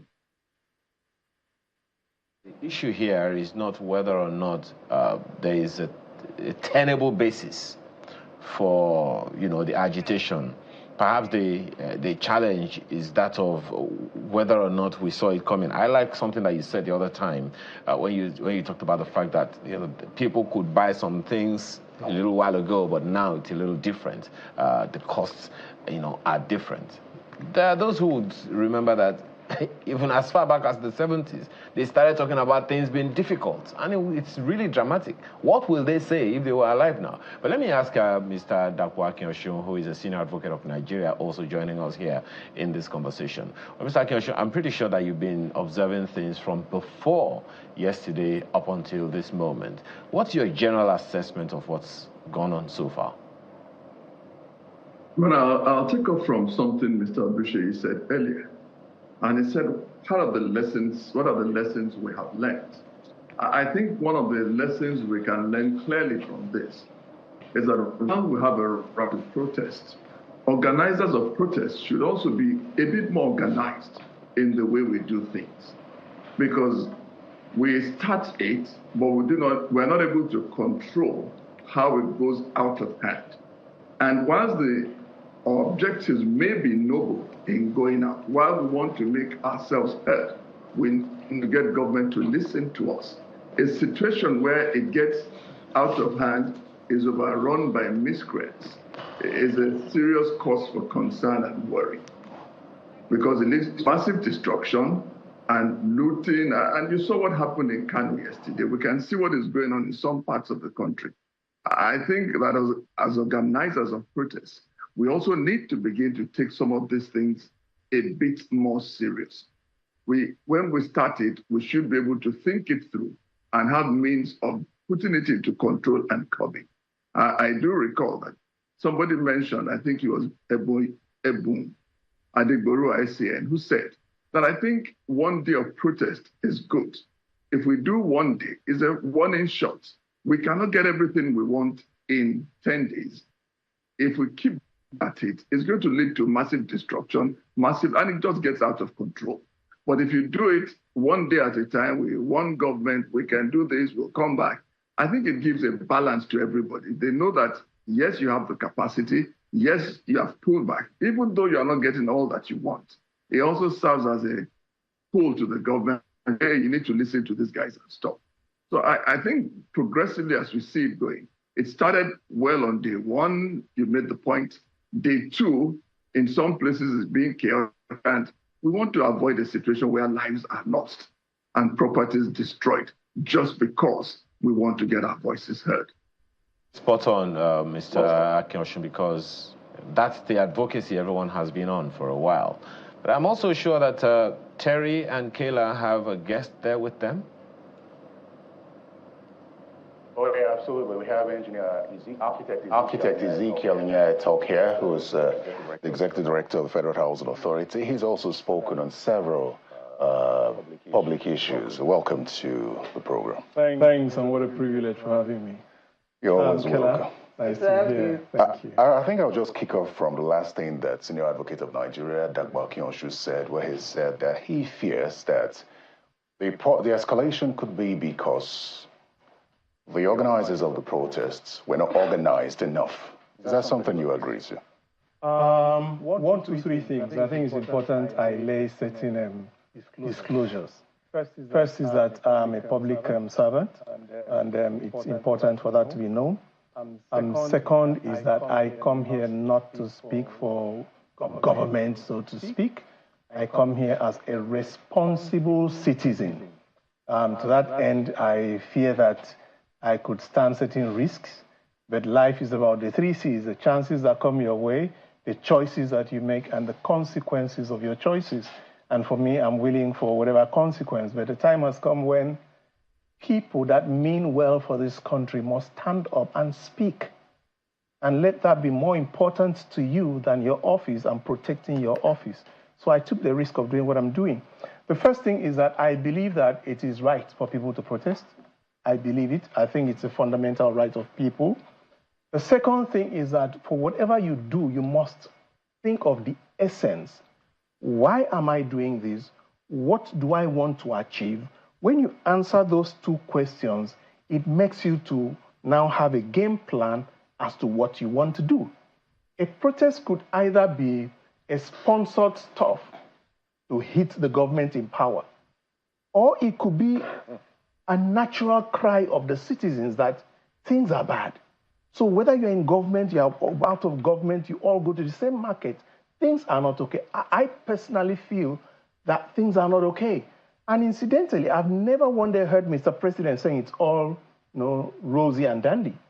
I think I've heard him say that things are difficult, okay? So within that context, for us to have a 10-day protest, there are two extreme ends of every protest. One end is what happened at NSAS. I flew into Lagos and I went to Alausa. I spent some time and I came up with the fact that there's hope for Nigeria because I saw young people organized, they were articulate, they shared food. When they finished, they cleaned up the place. I was elated. I felt good. On the other extreme of the protest what happened at NSAS, which is a hijack of miscreants and people who started looting the shops of people. And let me just end on a little story. One of my friends came to me, and for once in a long time, I actually shed tears. His uncle had gone and borrowed money from a bank, did a good business plan, brought in stuff, and that day they looted that stuff, and he secured the money with his only family house. That man died not long after because of what happened. That's what an extreme end of protest could be. So you want to isolate that extreme end. You want to magnify the end of what happened at NSAS, at the toll gate, and as a result, you come up with something that makes sense. Within that context, I believe that if they had this sort of game plan, 10 days, like the prof said, 10 days is not too much if it's organized, because I would agree 10 days. First 2 days, I say it loud. Say it loud, catch attention, and that was very successfully done on one side. Next 2 days, you go in and articulate and organize. That means Saturday, Sunday, you go back home, articulate, no protest, you organize. It's still part of the game plan. Then the next 4 days, you now hold town hall meetings and citizen engagement meetings, because the game plan that you've brought as your demands came from who? I want to know, like a constitution, that it came from the office of the citizen. So the next 4 days, you hold all manner of town hall meetings, citizens engagement at all levels, right down to the grassroots. Then at day 8, you now have a kind of activation of the office of the citizen and be able to articulate what you may call a communique, a final agreement. And on day 10, you now engage government. When government sees that plan, I foresee a situation where the president himself would like to be in that hall. I mean, the Senate president would like to be in that hall. Senior citizens will be in that hall. And you present what the young people of Nigerians are saying to government. If we do this, I think that even the president will thank the young people, and we would have started a process that will activate the office of the citizen, that will put the feet to the fire of every government official. Well, we're talking about the organization of this protest. You know, it's a little difficult for people to be able to say, this is what you should have done, this is what you should have done differently, because you don't know who you're speaking to in particular. But I want to be able to talk about the situation that we are looking at right now, a situation where we're dealing with a lot of miscreants. And I've been asking this question since yesterday. What's the difference between this and NSAS, and how were we able to handle this massive number of hoodlums? Because, you know, what usually happens is the people say, oh, no. You cannot be calling protesters hoodlums. But there are genuine protesters, and then there are miscreants.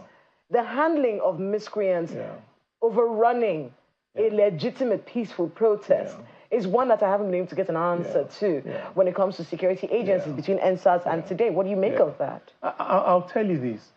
I like to be as realistic as possible. The Nigerian Army, the Nigerian police, all the military and the paramilitary put together cannot effectively police 774 local governments. They can't. As a result, you need to try not to create a situation where the miscreants will take advantage of. You see, these people that we call miscreants, at the risk of being misunderstood, when you sit down and look at a young man who finished school for 3 years, he has no food, he has no job. You look at the young people on the streets, things are hard. Everybody wants to survive. So they are looking for an opening. Can you create an opening? As these people are planning protests, they are planning the shops. I mean, we do have the spokesperson of the police with us right now. Mr. Muyiwa Adejobi is joining us via Zoom. Good evening, sir.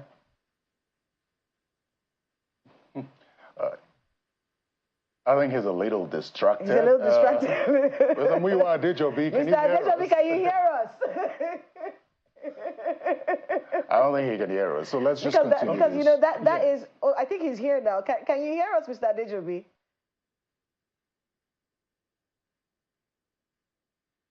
Hello? Okay. He's here now. Hello, how are you?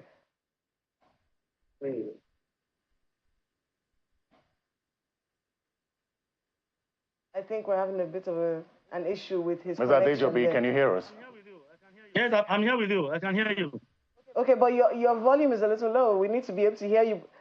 All right, thank you. Thank you so much for making out the time to join us on the program. But, you know, we do have to ask you this question. And it has to do with the police handling of the situation. We listened to the Inspector General of Police yesterday, giving us exactly what has happened and what the plans are. But, you know, just so we can get from you, what was different in the handling of this situation from the way it was handled during NSAS?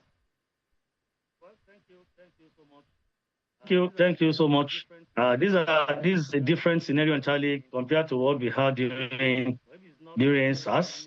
But if it's not properly managed, we may end up having it like what we had in NSAS. You know, this particular one is across the 36 states, including the Federal Capital Territory, unlike the NSAS that had its epicenter in the southern part of Nigeria, particularly Lagos State.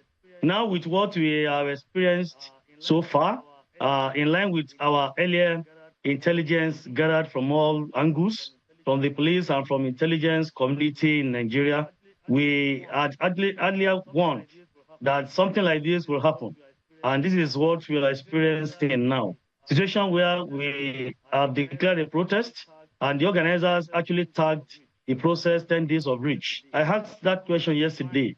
Can somebody define the word reach for me in simple English or in this context? However, we have seen that it's obvious, and like what we had in our earlier intelligence, we have noticed that certain individuals are actually out to cause trouble, to cause mayhem, to cause anarchy in this country. Just barely 2 hours to the protest yesterday, we had recorded shooting, we had recorded killing, we had recorded looting, massive destruction of property. We have even seen where our men cited some of them with arms in, I'm sure, of Kano, and I'm sure of Kaduna.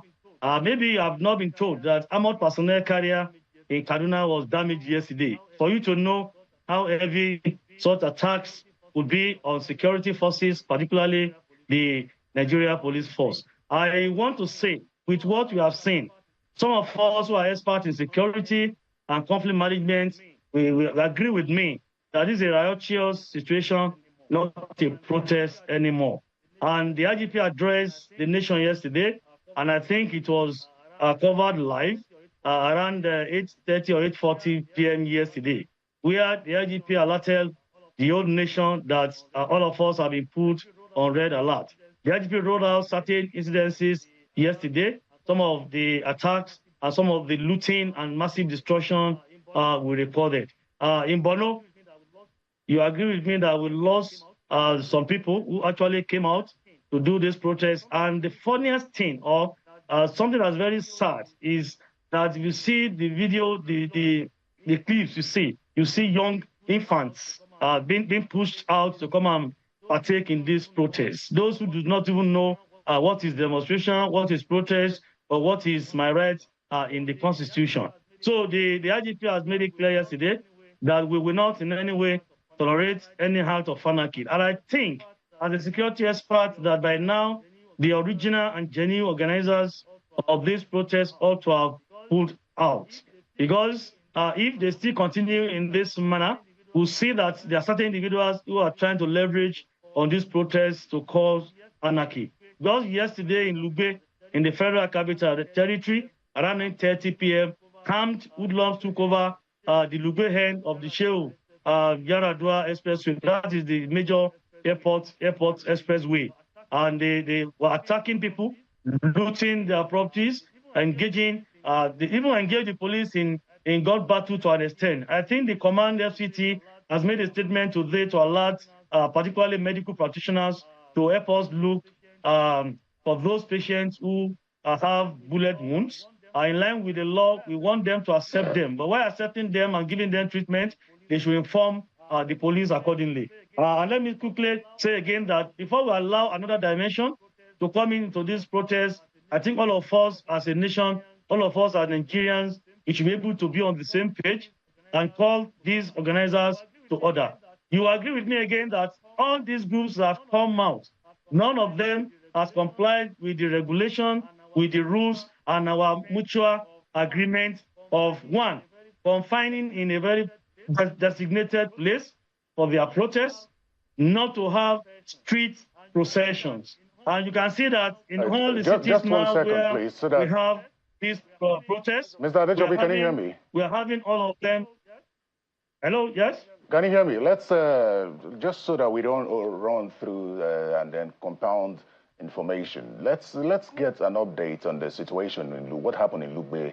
We're yet to see the FCT updates, but could you please help us sort of expatiate on what exactly transpired in Lugbe last night, and perhaps any updates, any arrests so far? Yes, that's what I'm saying. The Commissioner of Police, FCT, has deployment to this area. Not only the Lugbe as this, we have seen pockets of hoodlums in some places. Even at this close to area 11 here, you see young ones, welding stores, attacking SUV. I think the mentality they have is anybody riding on SUV is working for the president or working for somebody. And many innocent Nigerians have been attacked. You can see, I see the clip you play now. I think that is Lugbe last night. It was so serious that we engaged them in fierce gun battle.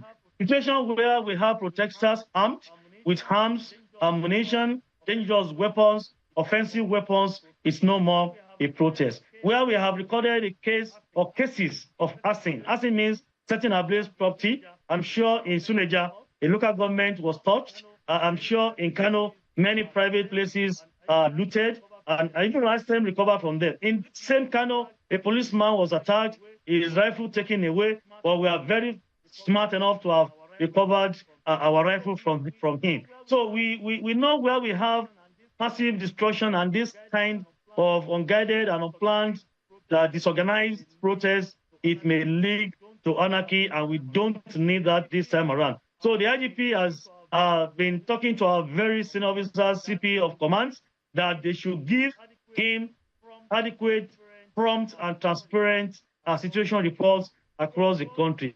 So we thought we have on ground where we should engage these rioters professionally. We are going to do that professionally, diplomatically, and tactically. We don't want to lose anyone again.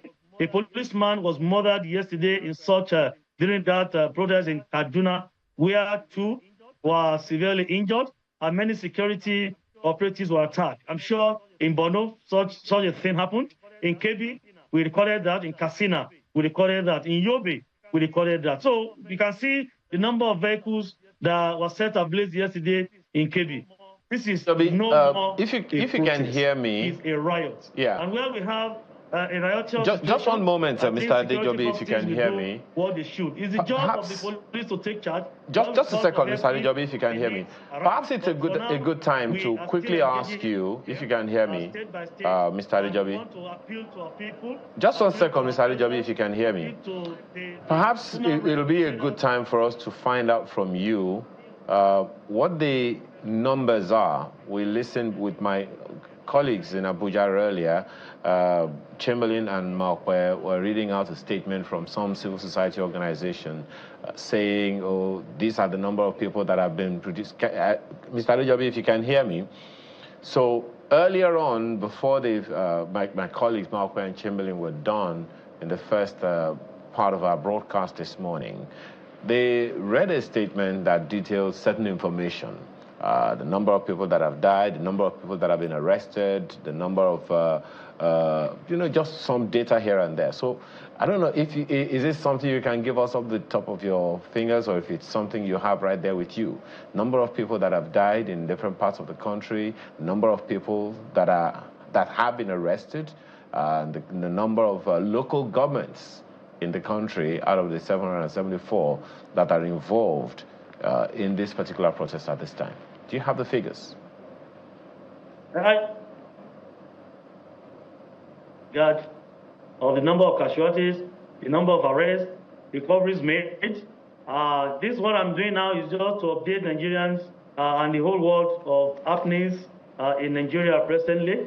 But we are coming out with detailed reports and information as regards the incidences, number of hoodlums or miscreants arrested, number of property, facility damage, and the likes. We are coming out with detailed reports on that. But for now, I can tell you for free that we are still curtailing this riotous situation. Okay. I'm sure in some places... We'll come back to you, Mr. Adejobi. Just wanted to get those figures, and I'm hoping that it's something that we can get within the hour or two so that people will know, and then whatever support we can all give to the police, we can give. Mr. UBC, you've listened to the first PRO, and I'm sure that Mr. Kiyoshi has also listened. But let me ask you, Mr. UBC, what are your thoughts? How convinced are you that the engagement of the police as at this time is good enough in the face of prevailing circumstance? Well, I totally understand the pressure on the police at this time. That of public safety, as I've said, and that of officer safety.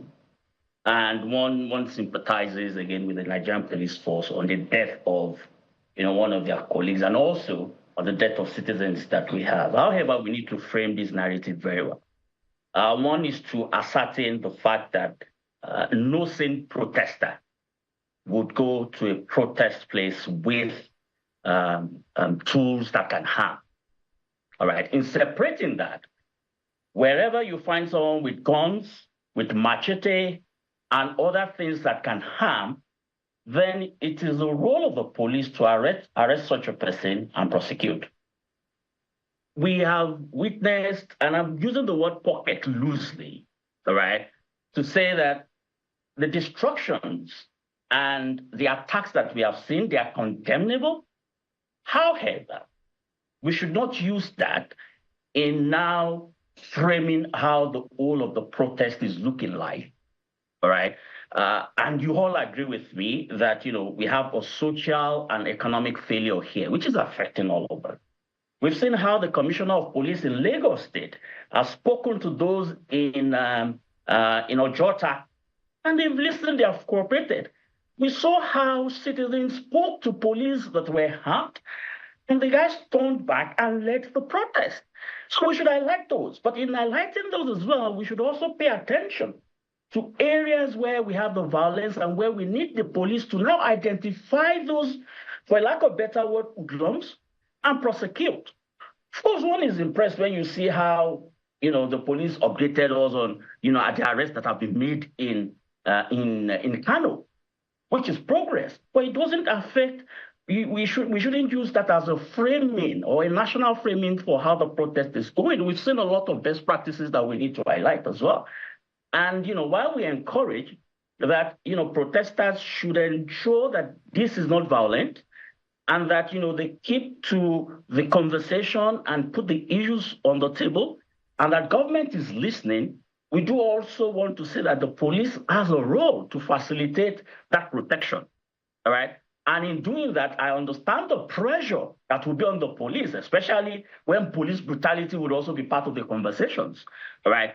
I was listening to the civil defense when, the director of civil defense was saying, see, people will charge at you, but it doesn't give you a right to do anything negative. Those are lessons that I thought we've learned from NSAS. We now need to find a way of communicating more better, ensuring that we can reduce the pressure on officers that are also managing the protests themselves. And this is where we all come in. This calls for an uncommon, solidarity. But in doing that, we must also ensure that we balance the narrative in ways that doesn't, create more agitations within the community of, those whether protesting or not protesting, and that we isolate the issues. Isolating them meaning, yes, there are areas where we've seen riots. There are areas where we have seen attack on police and also attack on citizens. We need to ensure that we prosecute those properly within the laws, such that for the future, when such happens, people are deterred from doing such kind of acts. And I think that's the kind of framing that I would want us to take away. That one, we sympathize with those that may have lost anyone's. The beauty of any protest is when citizens, everybody that have gone on the road, gets back to their bed happily. No one has died, whether a police or a citizen. That's when a protest is successful. However, we regret that we have seen these things happening and put more pressure on both security agencies and all of us, even as civil society, who wants to lose anyone. We don't want to start counting statistics anymore. And that's why I'm saying that, let's find ways, that uncommon solution of ensuring that, government listens and addresses their concerns, but we also address issues of violence and also the riots that we're seeing in this process. All right, thank you for that, Mr. Oyebisi. But let me take it back to Mr. Adejobi now. Definitely, in Nigeria, we got data from the MBS that over 60% of Nigerians are multidimensionally poor. That means no access to education, food, and basic amenities. So, looking at the situation in Kenya, Uganda, we've seen protests from young people, and they've turned, violent. So, I'd like to get your perspective, when it comes to policing areas or countries with high poverty. How difficult is it really? As a student of history, I know this is not the first time we're having hardship in this country. 40 years ago, a Fuji musician called Sikiru Ayinde Barrister, when I was going, sang a song 40 years ago that yam has been so costly, beans so costly, Ichu Gari, that is in Yoruba, which means that everything is on the high side. 40 years ago. You still continue to do, and this is not limited to Nigeria. It's a global problem, global phenomenon, global meltdown that is affecting all of us. But the question is government responsive and responding to all these issues? Because yes, I'm not speaking for the government. I'm not a spokesman to the president. I'm not the Honorable Minister of Information.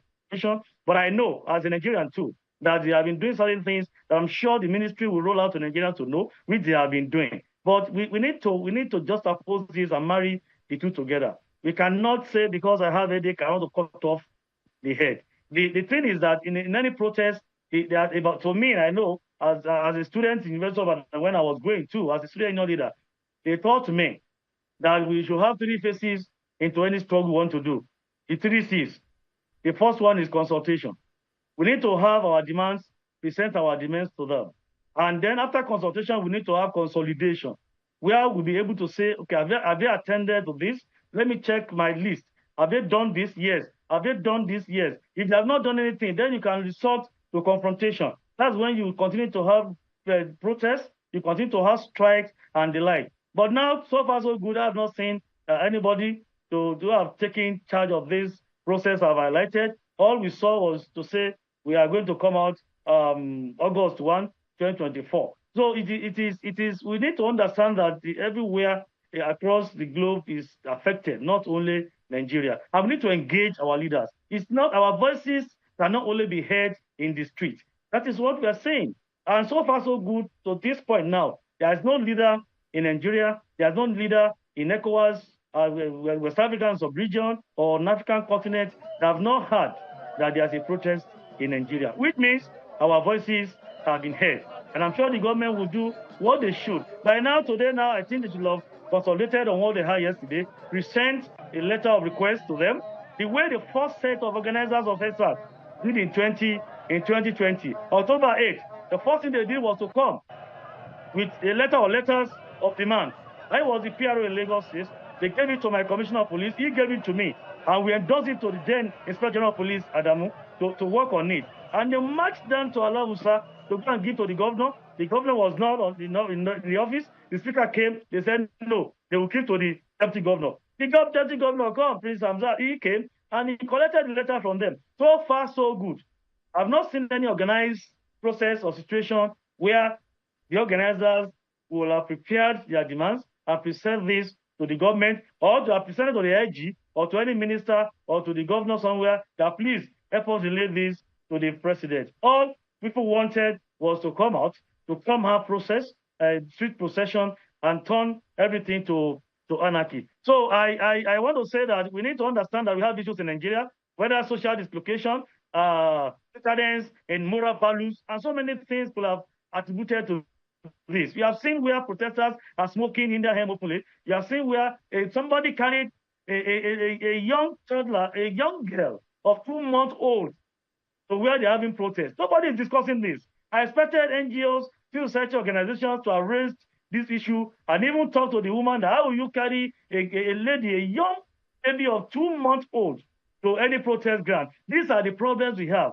Holistically, we need to analyze the issues we have in this country. Don't forget, Nigeria is a very complex society. Demographically, we are complex. Geographically, we are complex. Religious, we are complex. Ethnicity-wise, we are complex. So it's a complex nation with our population, with so many things we have. So we need to understand and always tolerate one another so that I can be on the same page when we address issues like this. Nigeria is our home. We can't afford Nigeria to be run down. And we need to protect our sovereignty as a nation. In brotherhood, we must stand. In motherhood, we must stand. So the esprit de corps in us must come at this point in time. It's part of us to support one another, to love one another, and understand and engage our leaders diplomatically when we have issues like this at hand. All right, thank you for that, Mr. Adejobi. And definitely, if you're a protester at this time, please leave the kids at home. But let me hand things over to, we have Kayla and Terry now. Let's see what's happening in Abuja. Yeah, let me just stay with Mr. Adejobi before he leaves us. I don't know if the police is assessing the performance of officers there, because there are concerns as to whether the police came into this protest with the scars and trauma of the NSAS, and how the police have reacted, because in some cases the police have been accused of escalating the situation. We know about the cases in Abuja. Our reports say that protesters were approaching and the police, instead of engaging them, threw tear gas at them. I don't know what the police has to say about that. Let me start by saying we had one earlier on that we'll be having issues of fake news. It's part of the strategies to be adopted, and that's why we call on Nigerians to always verify from us. The issue of policemen engaging them does not arise because actions and reactions are equal and opposite in size. A journalist was beaten yesterday, and when they approached the IGP, he raised the same issue that they said in Yanya Aziz that policemen engaged them, where a police commission was vandalized. The IGP asked that journalist that, were you attacked? Did you attack them before they attacked you? Hey, oh, this is a journalist, a non-journalist working with the NTA, was attacked yesterday seriously, plasters on his face. So the issue at the stadium was that the CP went there and was trying to tell them not to block the, I think, Shehu Musa Yaradua Expressway, that popular airport road, that they are to be in the stadium. And the argument came that no, they can't be in the stadium. And after that, there were issues that, okay, we need to march, and they marched down to the Eagle Square, where they said they should not use, and even there's a court judgment that said they should not use the Eagle Square. And of course, police were talking to them, back to a designated place for you. They said no, and they took over everywhere. As we're having that protest in in the Eagle Square. They were having one in Yanya, they were having one in Karu, and more than 10 places they assembled. Let's find out from those that stayed in Lube Kubwa. They were attacking them. They were attacking them in Cuba, extorting Nigerians, collecting money from them. And it got to a state that even we could not even see any identified or recognized organizers of these protests anymore.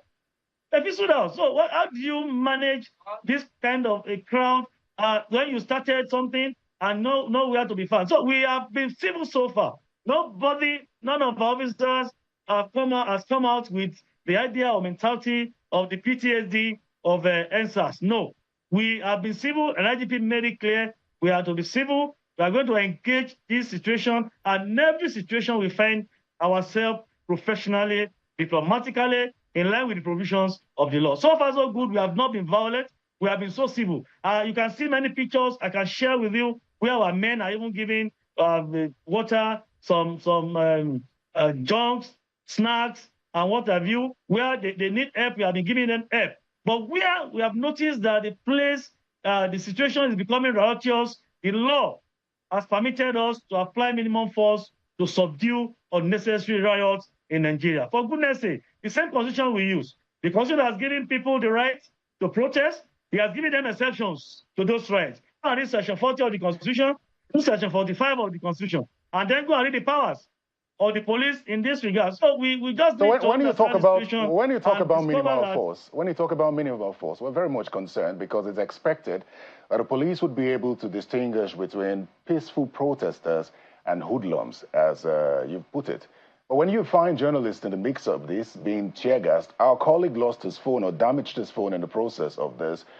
I don't know what justification you could say you have. Perhaps you could explain the justification for tear gassing peaceful protesters and journalists. Look at the situation in Rivers State. You commend the handling of the protest by the commissioner of police there, where he engaged these protesters who at the time were adamant, but somehow it did not escalate. How do you describe peaceful protesters? In this context, what definition we are going to give to them? Because so far, so good, very few that have been seen organized, not even in Abuja, in some other places in the south, they have been so peaceful, they have been so organized. But what we are having now in Abuja, what we are having now in some other states, to us and for experts, if properly analyzed and we have proper perception of it, it is not a peaceful protest again. Rather, it's to be called a riot. And when we have a riotous situation, like I said, we have rule of engagement. Phase 1, phase 2, phase 3, up to the last resort of using of firearms. And so far, so good. We have been using tear gas.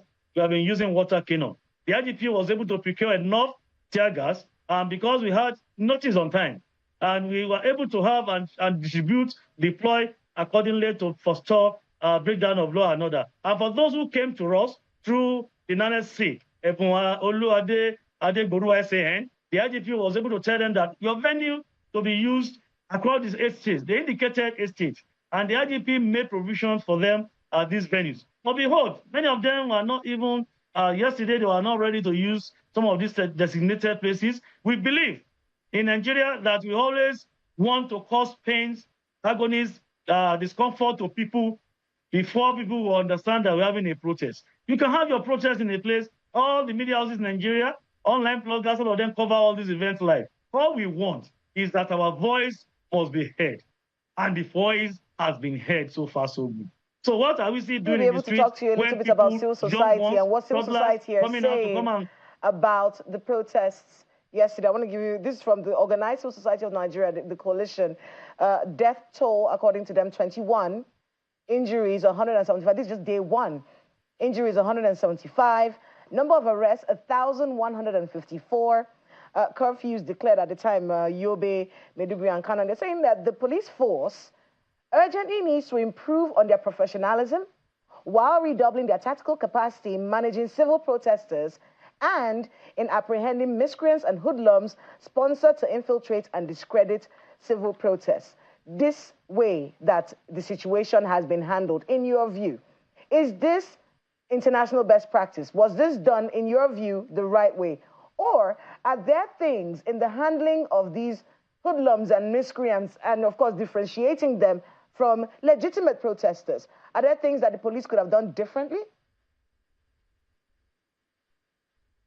Let me say, you preaches equity must come with clean hands. In the first instance, those who are alleging that police have not been so professional, have they obeyed the simple rule of law?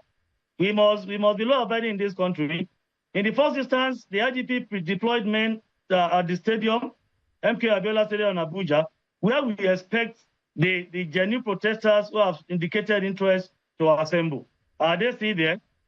If they are there, why did they leave that place? So let us understand the scenario well. And for people who are rolling out statistics, you cannot claim to be more Roman Catholic than the Pope.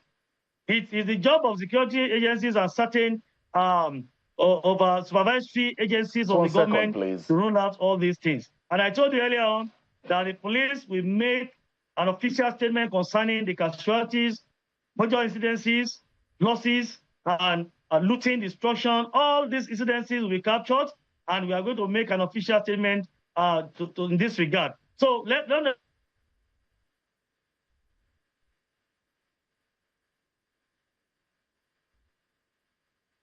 All right, Mr. Adejobi, if you just, let's put you on hold, please. We understand that the Chief of Defense Staff, Christopher Musa, is about to deliver a live broadcast. So we'll go to that live broadcast now to hear what the Chief of Defense Staff has to say. It's with regard to the protest.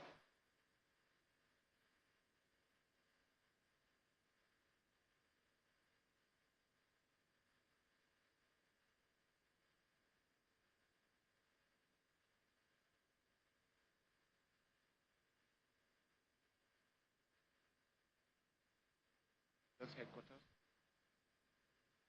Just to give an update, they're all aware of what happened yesterday.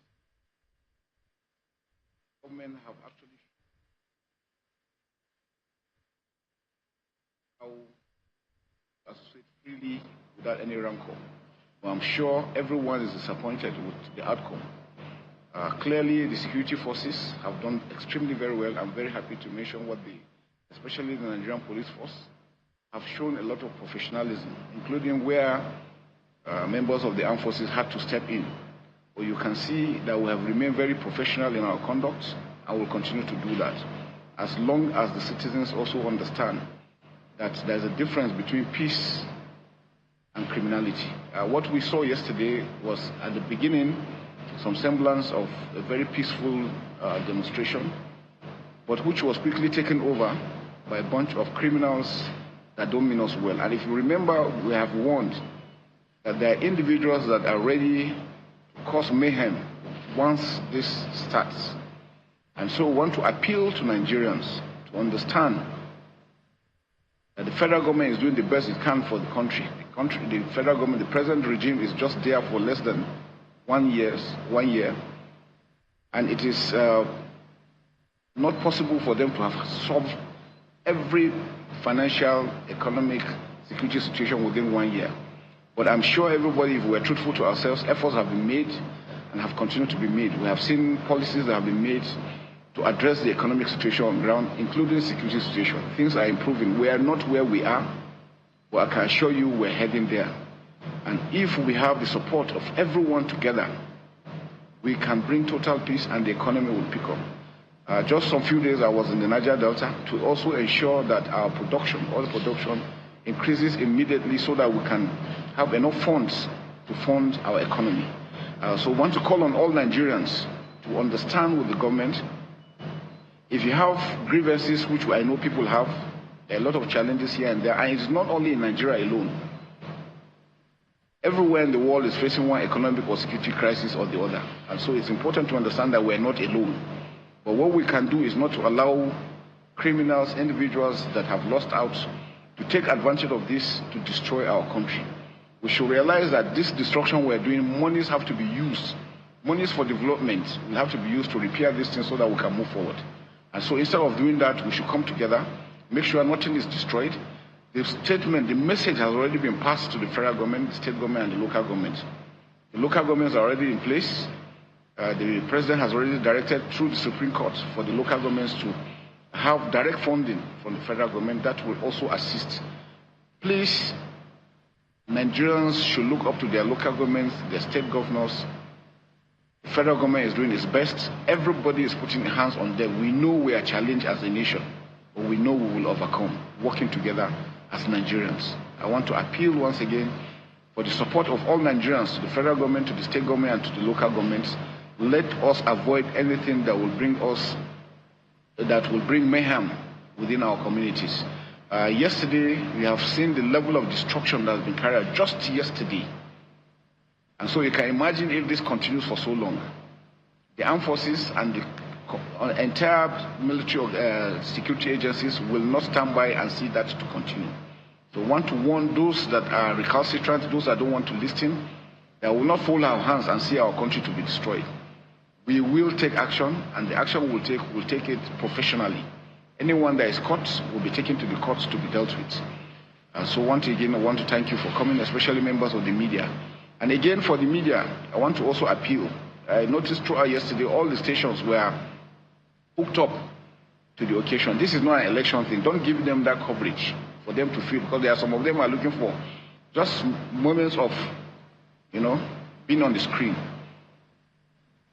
Together, I can assure you we are going to win, and we are winning, and at least from today we have seen the level that it has really gone down. Most state governors that decide to declare a state of emergency have called it off, and working together as Nigerians for Nigeria will succeed.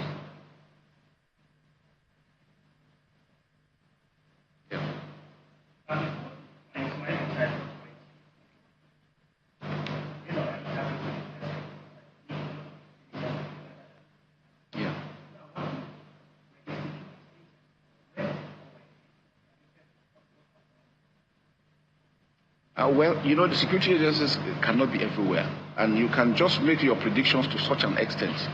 The entire area is large. Nigeria with about 900 and almost 1 million square kilometers.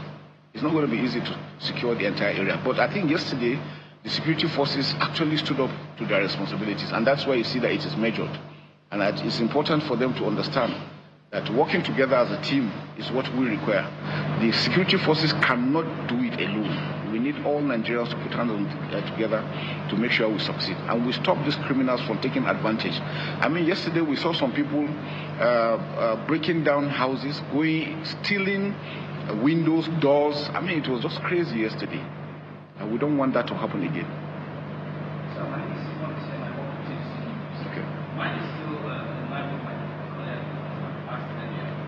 Going back to all these things that actually happened, the course of radio intelligence and warning Nigeria, this was going to happen. I would like to know if security agencies and the CDS to prevent criminals from having a deal, which we saw in several quarters. But you see, that is the challenge of when you are dealing with non-state actors. You cannot, it has to do with the human mind. Nobody can predict the human mind. Efforts were made before now. We have held several meetings. The Office of the National Security Advisor had interfaced with almost all the stakeholders in this aspect on the need for us to maintain peace. And most of them have agreed that there was going to be peace. But then, like I said, you cannot read the minds of people. There are a bunch of people who believe that it is only through this medium that they will be able to loot, steal, and destroy. And that's what they tried to do yesterday. But we have arrested most of them that have actually been able to break into places to steal, and they will be prosecuted accordingly. Yes. Okay, look. This is the two. Yes.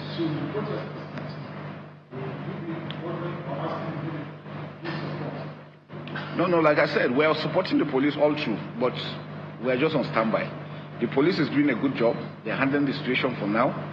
And unless if it breaks beyond what they can handle, then the military will step in. And the military is on standby, and we're watching day and night.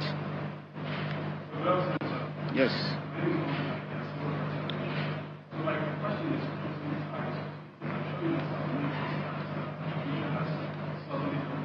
Yeah.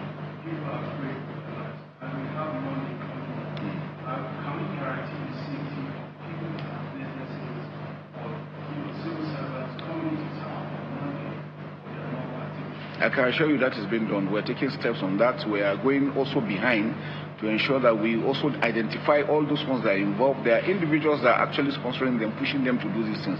We're going after them. But the truth I can tell Nigerians is that everybody should be calm. Everybody should be open-minded in what's going on. Give us information as quickly as possible. I want to appreciate those that have been doing that. And that has greatly assisted us in doing what we're doing. Yes.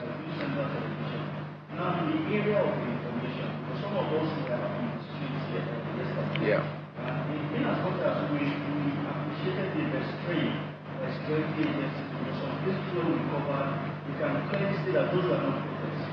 Those are miscreants of this issue. Definitely. Now, how can Nigerians of this reach out to the military in case they are in such areas and they want to collaborate with security agencies to alert security agencies that the presence is needed?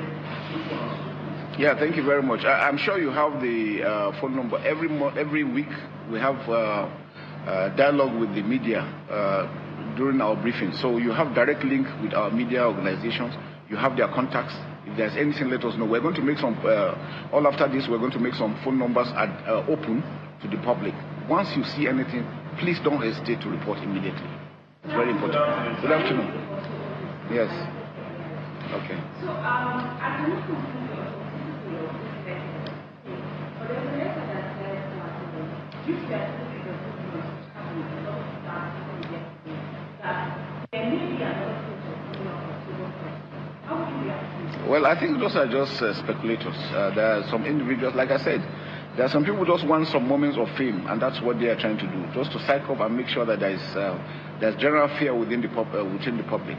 Please, Nigerians should disregard that. We are making every effort to ensure that everywhere is secure. I can show you that. Yes.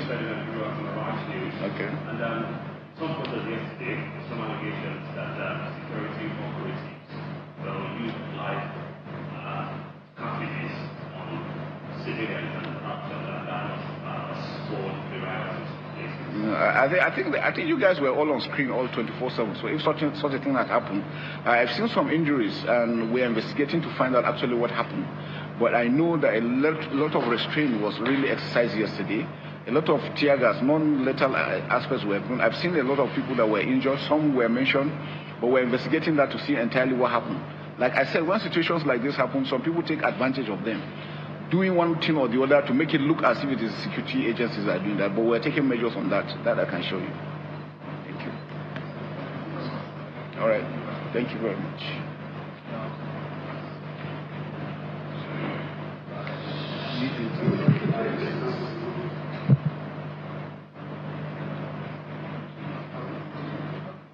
So thank you very much. The Chief of Defense Staff, Major General Christopher Musa, speaking on the protest so far. The CDS took the time to commend the professionalism of security agencies, where he further said that the army the military is watching, the armed forces, they're watching and will not sit back and allow the country go up in flames. He alludes that this is likely a sponsored protest by certain persons who do not mean well for the country, and believes that Nigerians should look to their state governors, not just the federal government. Says the federal government is doing all it can, but within a year, not much can be done, speaking specifically to the Tinubu administration, that not much can be done, and state governors should also be held responsible. A lot of persons have also echoed this. So let's turn our attention now to Architect Ezekiel Nyetok. You've just listened to the Chief of Defense Staff. Before that, you listened to the police talking about professionalism. So in all this, I don't know if you agree with the security agencies that they've been professional enough. Okay, at a time like this, it took very serious thought for me to accept to be here. Because when you come here and you're a public office holder, there are certain things they expect you to say. But I think, like I said in my opening remarks, the time has come when we must go beyond our comfort zones and talk as Nigerians, which is first what we are. I'm first a Nigerian. My loyalty is first to Nigeria, and then my next loyalty is the man who believed in me and pointed me into the office. I have a real serious concern with our understanding of emotional intelligence. Emotional intelligence lets you know what to say and how to say it per time. I actually had expected the police officer to be a little to appear. You see, the police is supposed to be the friend of the people. And at a time like this, Nigeria is hurting. Nigerians are hurting. So if you're addressing Nigerians, there should be a certain level of sobriety and not, rocking on your chair as you bring it on, we can give it to you. I don't think that's the wisest approach to it. It's got to be, you have the right to do it, and it is our place to make sure that you are really protected. But let me say it for whatever it's worth. We're not going to fold our arms and let innocent people, in a thing like this, there are two things that you do. The first is you try to kind of decipher the different groups. And there are three different groups, in my opinion. There's the politicians that would like to make this government look bad for their own political gains, and they could sponsor and do anything. They are one group. There are the people you call the looters, the miscreants. Even that name, it's because we really can't understand what they are going through. What they do is wrong. But they are moved by certain things: hunger, deprivation, frustration. You can see a man or a boy who means well, who is like, look, if I can just enter this shop, I feel collect that Gary where they're there. Do you understand me? He wouldn't want to do it under normal circumstances. One will not justify that action, but you can understand where he's coming from. And then there is the real, honest, sincere, concerned Nigerian youth who is saying, I want to have a good country that works for me. So these three groups of people are working.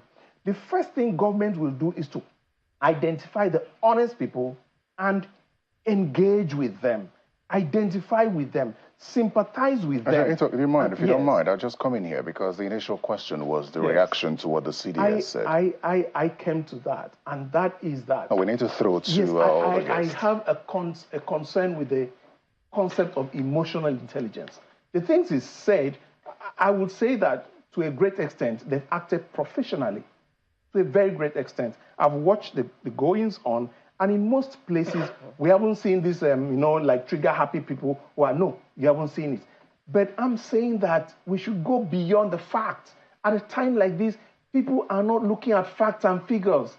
They are looking at sentiments, emotions. That's why the emotional intelligence aspect is very important in communicating, so that people can feel that you can feel them. And at the time, we need the Nigerians to feel that we can feel them. One other thing that we heard the Chief of Defense Staff talk about was, the message already being passed. Yes. He said the message has already been passed, local government autonomy is in place, yes, which, is true. However, one of the major things that we've heard from these protesters is about the cost of living. The local government autonomy in many ways doesn't affect directly the cost of living. In some ways it may, but generally the issue for many of these protesters is the removal of subsidy. And they're asking that it should come back. What do you make of that demand in the light of the situation that we find ourselves in?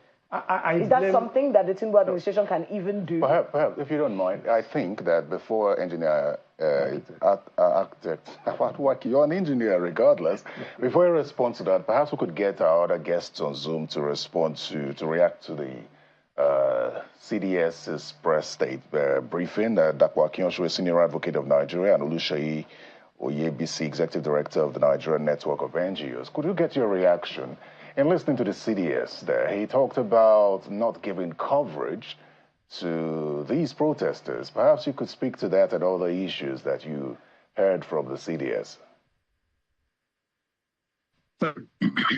One of the things that comes clear from the CDS has said was there's been a high level of restraint from the military authorities and the police. I'm tempted to agree with him compared to what we have seen in time past. And as we saw on some videos, the police were actually engaging people at a jota. But we also need to be careful that these police officers are also human beings. They are men and women like you and I. who are sacrificing their own lives for the protection of everybody, whether those governed or those in government. We have to be equally protected. And a situation where they are attacked mindlessly by people who are now described as rioters and not the protesters. There has to be some level. The police also have their own, as the CP mentioned, they also have some powers under or due under the Constitution of what they can do in such situations. They can arrest, they can use force, and those things are also permissible to the police to protect everybody. And a situation where we just let rioters run riot is not good for all of us eventually. So whatever is done to protect that, I think the leaders of the protest should be in a position as well to call them to order. And I remember he said that, look, there's a court order. Whether it was against one person or the wrong person, everything was trying to keep people streamlined. And if everybody's in Ojota Park, which was the situation in Lagos that we saw, they were in a location where they could be easily addressed. But the situation you have in Abuja, some people are coming from Yanya, some are coming from different parts of the state. It makes it difficult and stretches the capacity of the police. We all know that as police are stretched right now, military forces stretched, and a situation where we're creating more problems by ourselves, giving room to stress to overrun all of us, is not good for us at the end of the day. So I think we should exercise some restraint. As I said earlier, it is good to fire a warning shot and hold on, and then say, government, if you don't act. But supporting a 10-day process in which we rest our weekend, continue on Monday, is damaging the economy. Employers as well, for people in business, how can they pay salaries? How will they run their business that they can continue? The situation is bad, everybody, but some people within this are still struggling to make ends meet. But when we damage everything, those in government, yes, they're asking for legitimate things. They're asking the government to, hey, we want to see our president, we want to hear. But if he hasn't come out yet, he has sent different layers of people. Let's take that now and see how we can move on with the situation. I think we could let Mr. Oluseyi Oyebisi react to the CDS as well, and then my colleague Kayla will continue with the conversation on the demands of the protesters that she was directing towards Mr. Etoko. Yes, I think the point we are now is a point where we all need to have a common understanding. One is the fact that in a democracy, opinions are valid, all right, and we have to listen to what everyone is saying. I do think not covering the protest would not be the right way to go. It's important that we also provide feedback. And so that, because one way that our leaders can get to know what is happening is also through the media. It is not that the media is giving them energy to grow, but again, the media has the right to inform, and I think the media is doing that.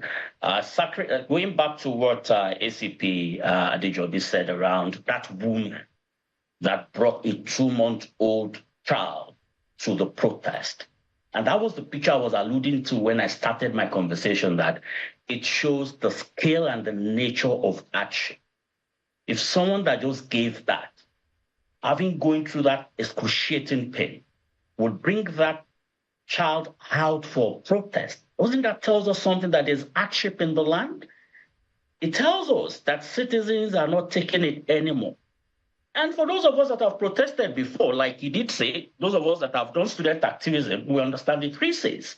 But it is to also say that intelligence is telling us that the nature of protest is changing with the advent of social media, with the social and economic hardship. Citizens do not trust any leader at this time, whether civil society leader, whether NGO leader, whether the labor leader, they don't trust anyone, so they want a leaderless protest. And there are pros and cons in that.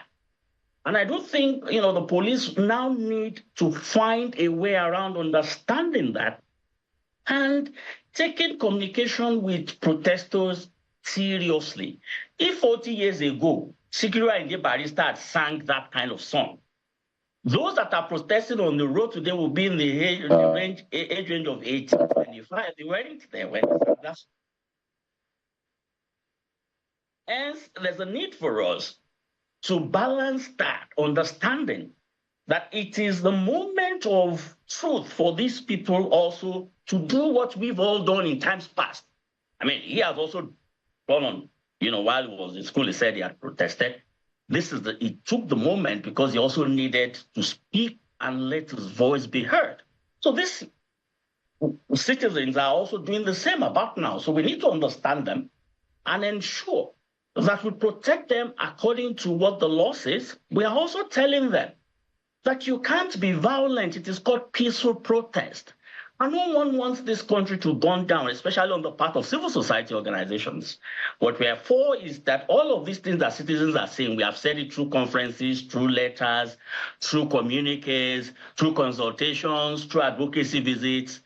It seems nothing is changing. And when citizens decide it's time for them to do their own thing, we just have to allow them to do. But in doing that, we are saying, do not vandalize public properties. Do not kill anyone. Do not loot. It is not within your right to loot. It is not within your right to kill anyone. It is not within your right to injure anyone. The right that you have is that of peaceful protest, and that's what we are standing for as civil society. The issue that Mr. Adejobi raised when he was responding to that issue, it is valid indeed. I mean, if of course, the comment of the CDS is no doubt something that is coming from his own wealth of experience as well, the more amplification, the more relevance and all of those things. However, over the years, over the months, a good number of people feel that their voices weren't being heard until now. So if we've been giving government coverage for such a long time and the people feel that no one was listening to them, now is a very strong statement that is being made. Is government really listening? More on this when we return from this break.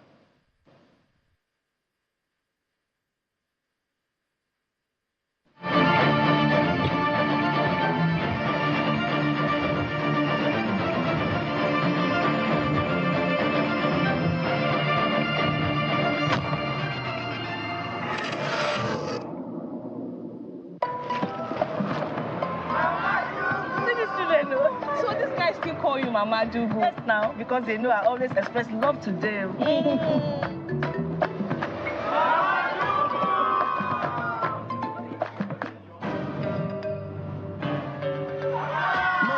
do good, oh. Mama way good to us. She express love with flavors. Keep expressing love with Indomie flavors. How do you make a complete meal in minutes? Try me.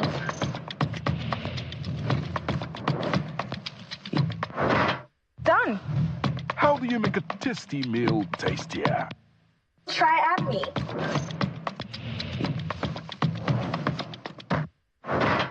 Done. ADME, with its nutritional blend of vegetables, protein, and seasoning, gives your meal that final touch. Done!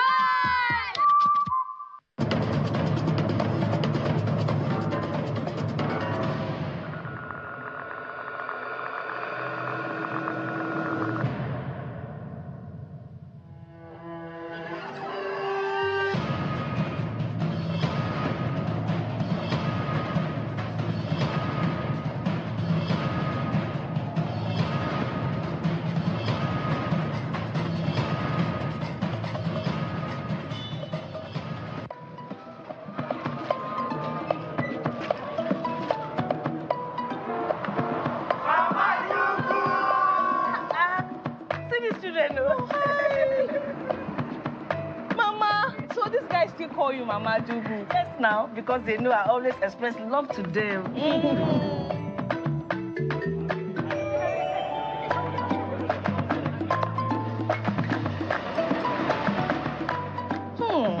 I see different flavors. Yeah, you can say that again. Life of the party. Carry your Indomie jollof. Special lady. Take your Indomie Oriental. Pepper lover. Your Indomie pepper soup. Don't worry. I didn't forget your onion chicken. This is I miss home. Take your Indomie crayfish. Thank you.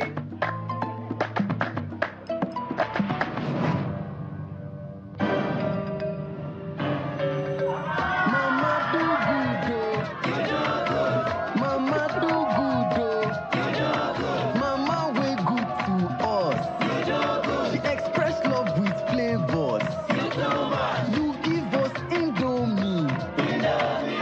favorite to new discoveries. Keep expressing love with Indomie flavors. How do you make a complete meal in minutes? Try me.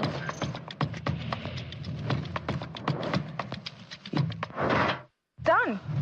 How do you make a tasty meal tastier? Try me.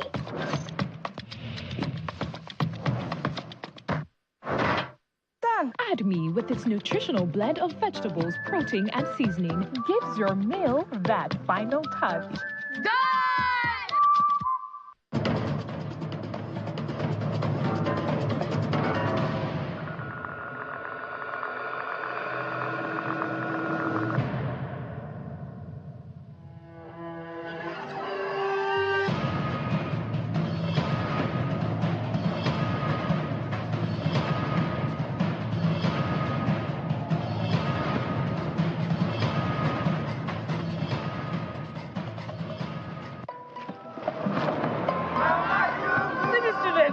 So these guys still call you Mama Dugu. Yes, now, because they know I always express love to them. Mama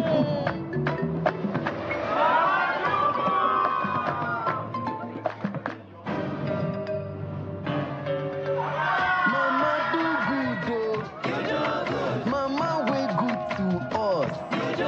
She express love with flavors. Keep expressing love with Indomie flavors. How do you make a complete meal in minutes? Try me.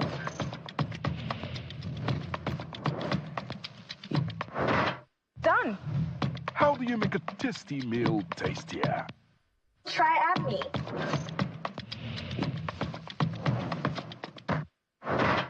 Done. ADME, with its nutritional blend of vegetables, protein, and seasoning, gives your meal that final touch. Done!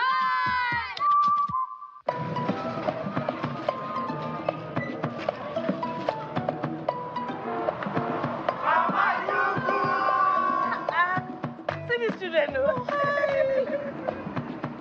Mama, so these guys still call you Mama Dugu. Yes, now, because they know I always express love to them.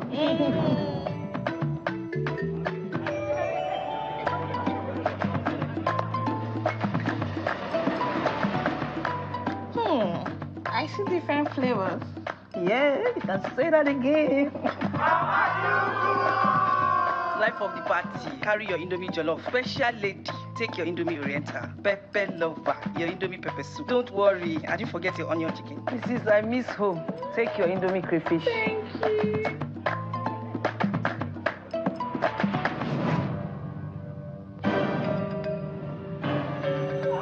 Mama do good, oh. Mama do good, oh. Mama way good to us. She express love with flavors. You give us Indomie. From childhood favorite to new discoveries, keep expressing love with Indomie flavors.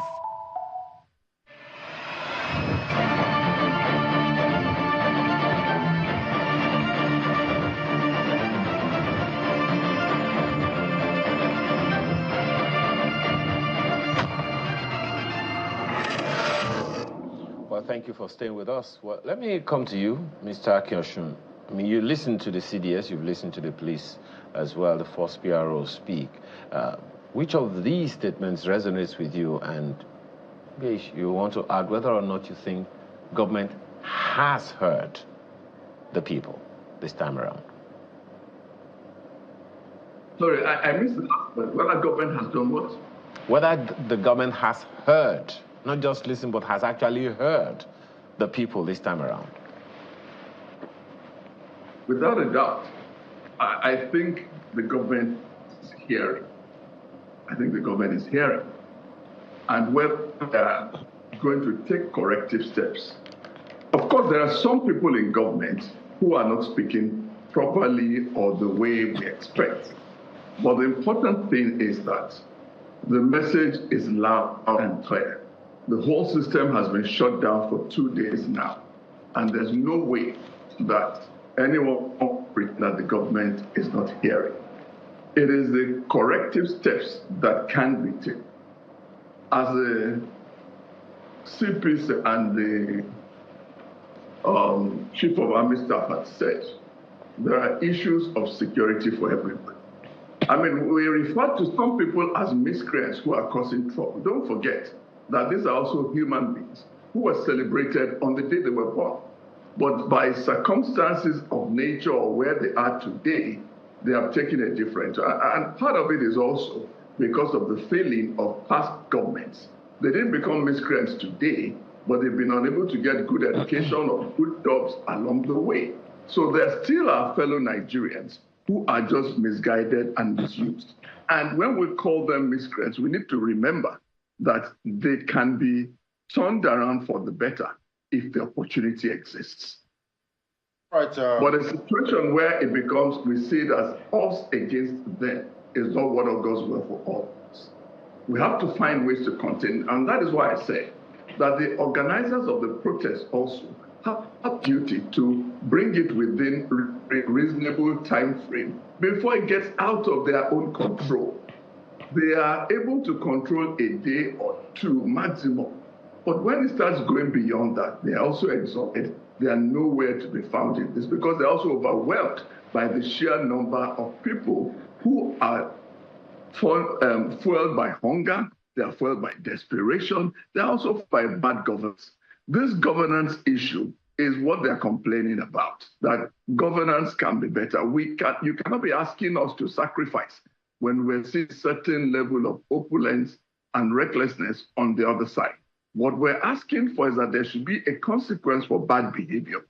If somebody has been caught that did something wrong in government and has been quickly punished, then when you arrest others on the streets and say you are reining them by the police, nobody's going to complain. But it still seems that we're having a situation where the balance is not even. Those in government, those who have the opportunity to take our money, are not well treated. All right, Mr. Those who are on the streets are disciplined faster. And we have to find a way of being able to balance this. Otherwise, this polity is going to continue to be tilted. However, at this time, my admonition will be for the leaders of the protest to say, let's stop. Government, whether government is deaf or not, I'm sure they've heard, but even if they are pretending not to hear, let's give them a chance. Let's recalibrate. See how we can get this thing better. Okay. All right, Mr. Akinyosha, I'm sure, I believe the government can actually hear, what's being said at this time. But I'm still looking at what the Chief of Defense Staff, his address earlier. He also did mention that the media should not give the protesters so much coverage. What do you make of that? No, well, as long as the coverage is balanced, it is good for those inside to know what is going on outside. Without a doubt, the media are doing a good job. And whether they are covered or not doesn't solve the problem. Looking at what we look like internationally, because the media coverage within the local parameters is not a problem. It is what we look like on the international scene. But don't forget that this problem is not confined to Nigeria. Hunger riots are not only in Nigeria. All over the world, we're seeing it in several other places. And we cannot shy away from the fact that we have a problem. And the earlier the problem is brought to even, because many of the leaders who are not seeing it on the media may not know what's going on. Because it is only a few sections of government that get security reports. All the other people that don't get security reports are also fed from media reports like we can see. So through the network today, I have an idea of what's going on in Nasarawa. I have an idea of what's going on in Kaduna. I know that some governors have taken proactive steps and called these riots. So if more governors can learn from the ones who have come out early to say, hey guys, we're together, we're working to solve this situation, I believe it also shows other people how they can work better. So I think the media are doing a good job and they can only help us to get this thing better.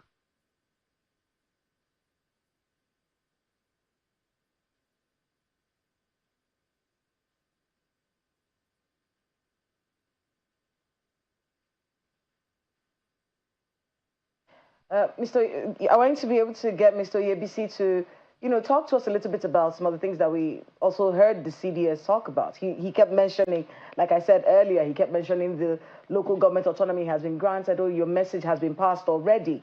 But one of the major issues, like I said earlier, that the protesters have been talking about is the cost of living. And they attribute that to the removal of fuel subsidy.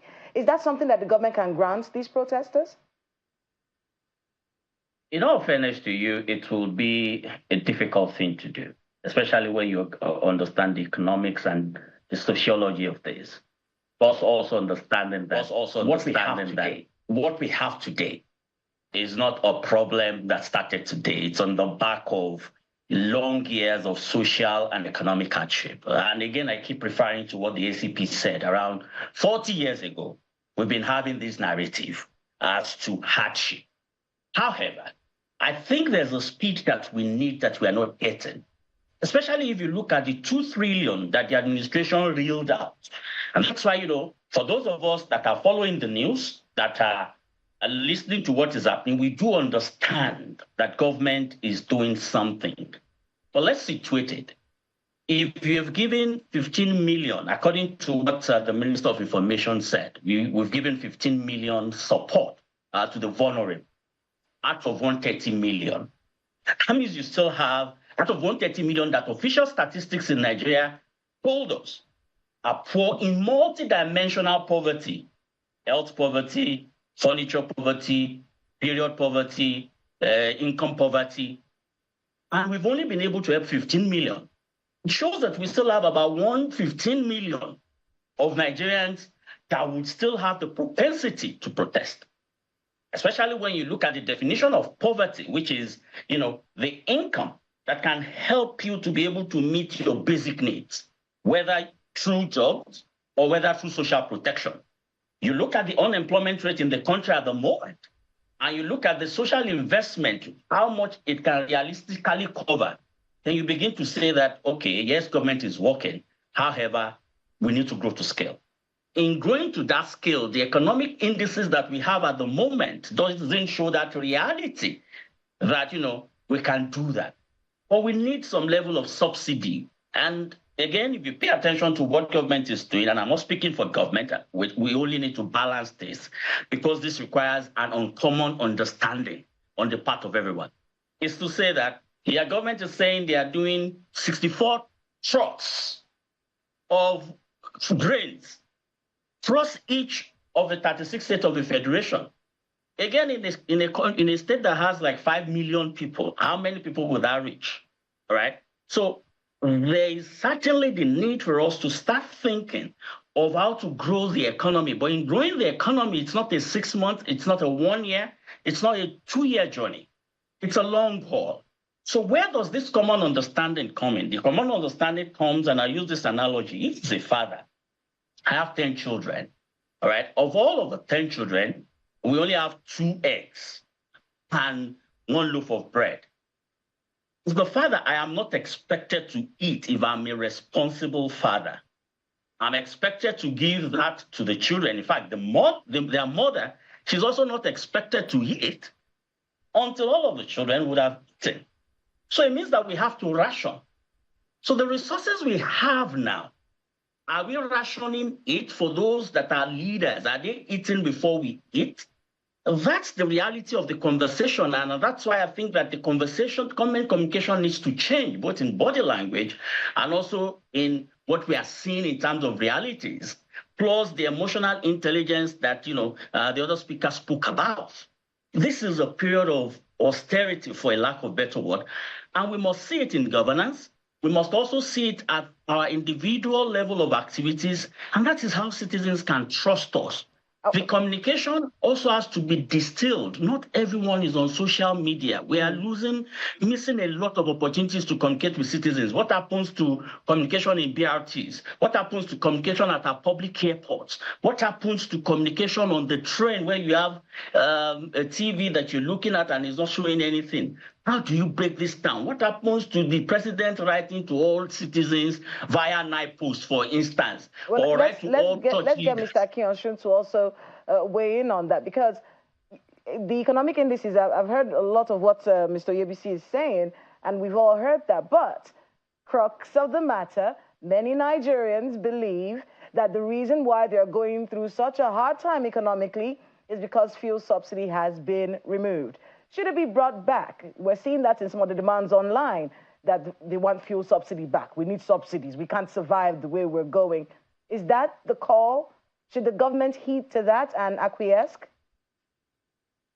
This is a difficult position for government at this time. The ship has sailed. There's a lot, even as we speak now, there is still some subsidy that is being brought in to stabilize the price. You cannot remove what is going on across the globe from what is happening in Nigeria. It is painful that this is the only product that we have as Nigerians and that we have to continue to pay so much for it because we say that is the only thing we enjoy. However, if government is going to subsidize it, it is going to affect many other things that they need to do. And like I said, if people see a balance, that government is not wasteful in some places, and then you're asking us to sacrifice in another, it will always come out better. But a situation where you see some projects that you think are totally unnecessary, in a situation where you are expecting that I should sacrifice and pay more for oil, for petrol, then it becomes more difficult to balance. But I believe at this time, it has gone beyond the point where you can roll back the subsidy and say we're taking out subsidy. It is going to affect the price of electricity, and there are many other things that are tied to this that will be difficult to roll back. They've tried in their own way to give some palliatives, but palliatives is the solution. It is generating more income for the whole country. Be told the country is not making enough money to balance with the amount of people that we have. And unless there's a correspondence between the increase in our income as a nation, we will not be able to manage all the subsidies we're expecting. We will have to pay more for electricity. We have to pay more, painful as it is, if we do these things. But if we see pity on the side of those who are spending it, and we believe it is making a cut. Recently, the House of Reps said they were cutting their salaries by 50%. That was a move in a good direction. If more people see things like that and their utterances are guarded, you will find that the agitation will not be so bad. Cost of goods are not as expensive as it should, as we see it now. But you also find that Nigerians are also capitalizing on transportation expenses. So what I can do to add 50 naira to it, add 200 naira to it, people do that without looking at the down consequences. I just want to make my money to survive the hard time. And if there's no way of price monitoring or effective governance rate, nobody's controlling. So price of petrol went up by 100%. Yes. How much should my price of my goods go up? Everybody blames the price of goods for price of petrol for that. But sometimes, yes, you have to buy petrol from the money you make, but the markup, the difference is not always as much as we find people capitalizing on. So government is between the rock and a hard place now. Even if they take it back, people are not going to reduce prices, they've increased. So you will find that there's extortion going on in other areas. Indeed. But how can we move forward with this? We should be looking at.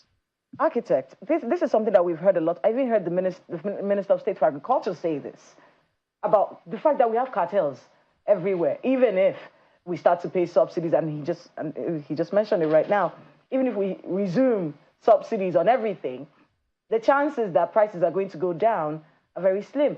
Is this a fact? Are we, because at least I've heard my mother say it before, Terry, when our parents used to say, nothing goes down. The price of nothing's price goes down in Nigeria. Is that what we're dealing with right now? And how do you manage that when we're looking at what these protesters are asking for? Okay. You see, this is my first time of getting into government. All my life, I've always rejected, turned down anything about appointment. So I've been on the other side of the divide all my life.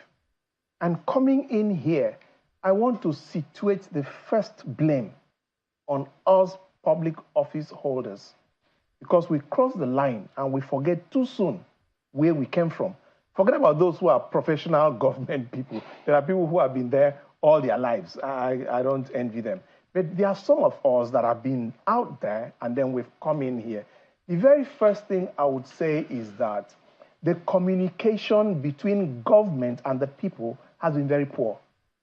And the means of communication has been worse. As a result, people don't really know that government has 5 loaves of bread and 2 fishes. They don't know that. They believe that government has over 50 loaves of bread. It's more because so the when person you in see, government looks like he has 50 loaves of bread. More so, yes. He's more buying so, SUVs for his child. So, He's living lavishly. I agree. More so when we see how some of them are living. So I think that Mr. President needs to look hard at his people who are giving him a bad name. You understand me? I say that because I'm in the Federal Housing Authority. And by the time the youth know the exact, first is that as far as they are concerned, FHA is nothing because over the past 50 years, they've only done 50,000 housing units. In the past 10 years, they can't remember which new estates they have done. So as far as they are concerned, these are sort of people who have just come in, they are going to take their own and nothing is going to come to us. You understand me? And yet, they'll be shocked to know that none of us, from the MD to the EDs, is driving any new car. We're all driving the old Project Hilux that we met. Because when we came in here, I believe the president did that to all others. He pulled our ears and said, Nigerian, especially the youth, he said that specifically, especially the youth, the first-time homeowner and then the young people, they need to have houses. You must give them houses. So he put us on our toes. And I believe he did that. I want to believe he did that to others. As a result, we came in from February. None of us has any new car. Secondly, by now we have gone to 26 states by road with those old cars. We've been able to meet governments, sit down 2 hours, 3 hours with each of the governors, worked out and gotten prime lands. Look, we have a man who, I don't know how he survives, but the MD CEO, Honorable Oyetunde Ojo, I challenge any Nigerian to go to FHA by 8 o'clock if he will not meet myself and himself and the other EDs in office. And I challenge them to come back by 7:30 if he will not meet us still in the office.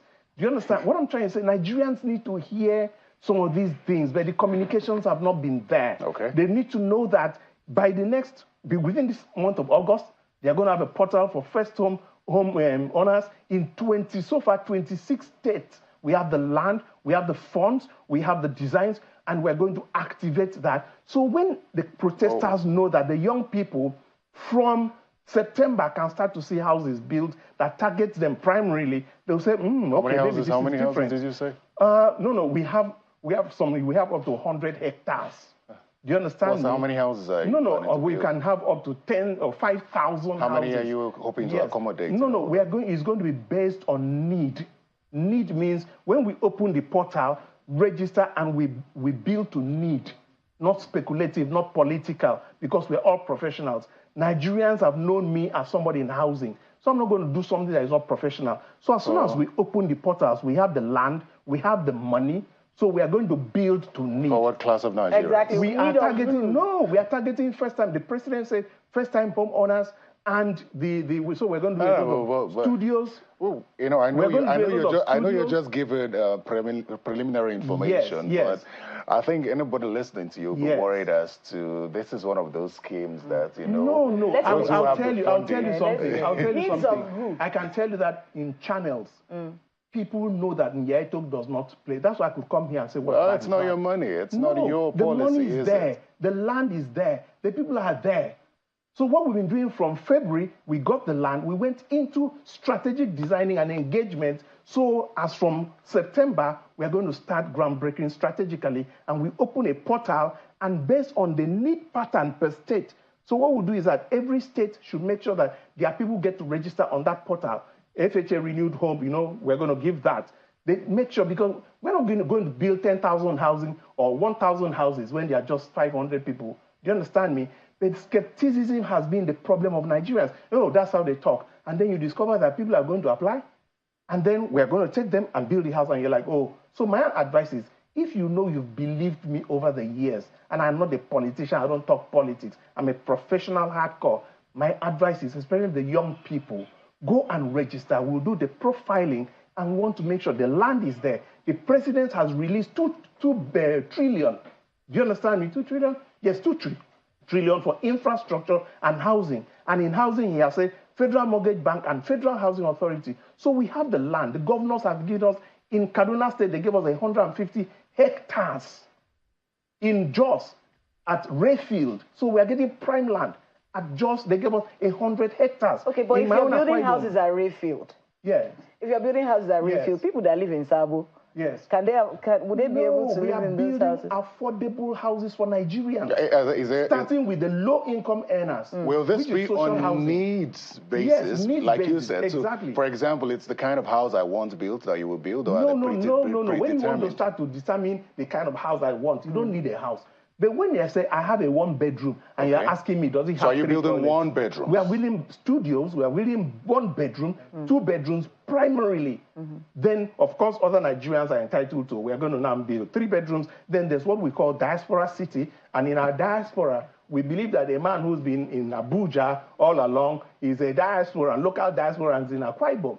So he would want to have a house in Akwa Ibom. Do you understand me? So we're having that as a package. It's very well articulated. It's affordable housing. Affordable. That's the first range. As a result, what are we talking about? What's the price range? I'll tell you this. I'll tell you that. Mr. President said to make it affordable, forget about tiles for the people. Forget about all these fancy things. You understand me? Tiles are fancy. Yes. Let's be realistic. When you get into your house, you can take your time and put some of those things. Put carpets. Why do I want to put tiles for you and then add, the cost of finishings of tiles and POP and everything. They are the things that make the house of 5 million to go to 10 million. So you were talking about a range. Yes. What price range are we looking at? We are targeting from 5 million. That's what we're targeting. And when we did a kind of affordability profiling stuff, and we discovered that a man on minimum wage today, given a 25-year-old mortgage, long mortgage, which the president has provided, can afford a house of 4.5 million. Do you understand? A man within what age range? We are maybe because of my position and the president's disposition and my MDCO, we have a lot of what they call it. We have a lot of concern for the young people. We have a lot of concern for the young people. Strictly for the youths. Any man, no, not strictly for them. But I can tell you that 60-70% we're going to target the young people. So any man that is below 35 has at least 25 years, where he's eligible as long as he can afford, he's being paid at least minimum wage. Yes, he's being paid at least minimum wage. So this is what Nigerians don't know. And people are going to like, wow, is that possible? And when they see that we have already gotten the land. So let me ask you, how will this work in states where the minimum wage will not be paid? I'll tell you how it is. The best way to eat an elephant is to take one bite at a time. What we're doing, we're opening up a portal. And in all those portals, people are applying. And we are doing, the portal is very sophisticated. FHA is fully digitalized. So it will do a profiling of affordability. So we'll be able to know how many people can afford a house of 4.5 million, how many can afford a house of 5.5 million, 8 million, 10 million. On the basis of that, we'll now build to need, even if it's in phases. If we are not afraid to go on 100, 200, 300. As the needs come, the land is already there, the money is already there. Do you understand? So we're not looking for money, we're not looking for land. Technology is to a penny in Nigeria. So those applying will part with nothing? Yes, no. Initial it's payments, no initial payments? No, we are working such that we can pay from your salary. You don't need to make so. The president is, that's why sometimes when they talk about president, I feel sorry for him sometimes because some of these things that he's made available, people don't know. So they're like, what is he doing? He's not doing anything. And the young people are incensed. But when they know that there is a chance they could own a house, and let me leak a secret. When I give you this house, it's not compulsory that you must be the one living in that house. Imagine a young person having a house in Rayfield. Very likely he will put a tenant. And the money he will get, even without working, the rent he will get from it can pay the mortgage and then give him some leverage to take some other things. That's why we want to give those houses in prime areas so that they serve as a financial empowerment instrument. The president has really hounded is not a good word, really breathed down our throat to make sure this is done. And if he does that to FHA, I believe he's doing that to other places. So this commences in September, you said? Oh, yes. Has registration The registration starts, and we already have the land. We're not looking for... Cross River has given us 2 lands. Okay, so that's another thing. The states that have given lands, 26 of them 26 so far. states, and this is supposed to be in all the states. Yes. The others, they've sent for us, but we've not been able to go because you need to go and need to also work. And when we go with a full team, and we go by road with the old hillocks that we made. Nigerians need to know that there are people who are serious about business. The MD, I'm sorry to say, is a relation of Mr. President, and yet he goes everywhere by road, and he stays in the office morning till night. There are people who are serious to make a change in this country. And I believe that FHA is not the FHA. You go to you know what's funny is, I'm sure Nigerians are listening and saying, do you want to be applauded for doing that? That's not a big deal, don't applaud us, just wait. But they know, Nigerians know me. They know me. That's why I can come here and say, there are certain things I've said here that can make sure that I don't go to work on Monday. Do you understand me? But I don't care. I want to be able to be professional and say things and be believed. Because there's life after FHA. Okay, we'd like to say a very big thank you to you. We're hoping to throw a question quickly to Mr. Adejobi, but I think his is he online? If he's here with us, let's just quickly ask you a question or two before we say goodbye.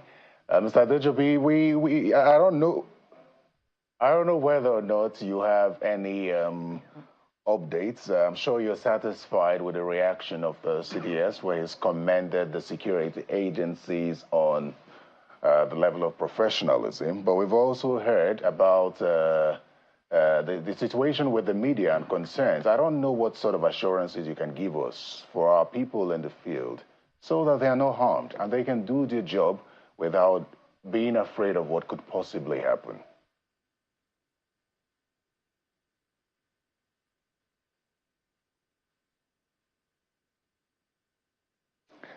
All right, so Mr. Adejobi apparently is not, must be having some technical challenges. But would like to say a very big thank you to our guests who've been with us since 2 p.m.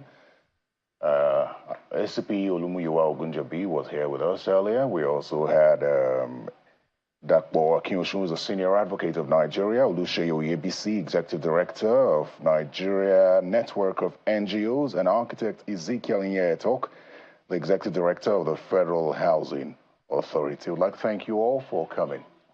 Thank you, and it was a great pleasure.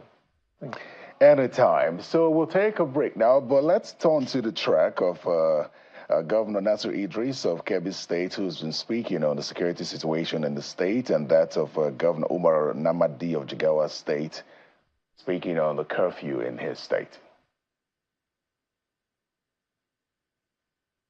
We have reviewed the activities of the protests in Kebbi State. Even though we were able to address the protesters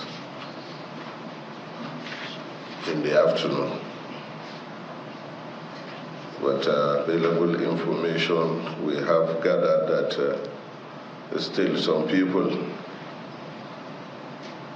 are trying to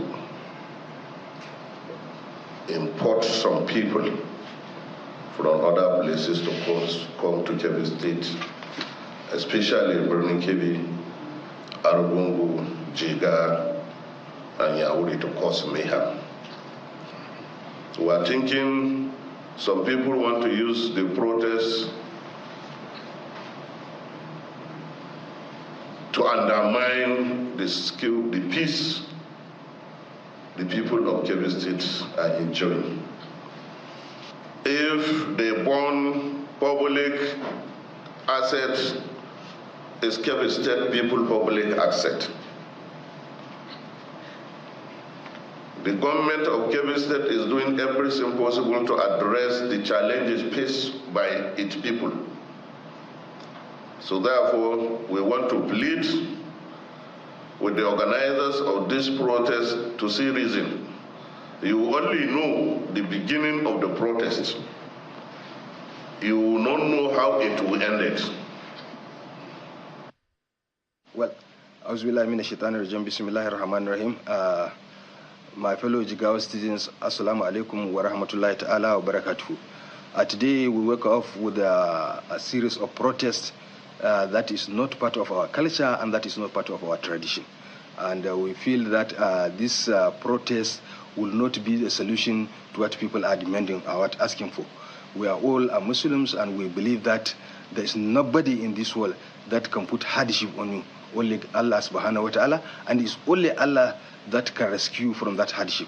Therefore, protest is not a solution, and it will not be a solution. We realize that how people use young, small boys to achieve their objective of vandalizing and stealing people's property. This is not part of our culture, and this is not part of our tradition. Therefore, we feel as a government, we should not allow this thing to continue unabated. As a result of that, we are introducing a 24-hour curfew in Jigawa State. And this curfew will continue up to the time we have reviewed the situation again with the security agencies, and we feel it's time to relax it. But for the sake of Friday prayers tomorrow, we are relaxing the curfew from 12 noon to 2:30 p.m. And from there, we'll allow people to go to the mosque and pray for the state and pray for the nation. Therefore, but after 2 p.m., the curfew will continue. We pray that people will obey this curfew and ensure that they stay at home and observe the curfew. We pray. I want to use this opportunity to thank our traditional institutions, thank our ulamas for their support and for the way they call on people to restrain from this kind of protest. We pray that Allah will continue to give us peace in Jigawa and in Nigeria in general. Thank you very much. Wassalamu alaikum wa rahmatullahi ta'ala wa barakatuh.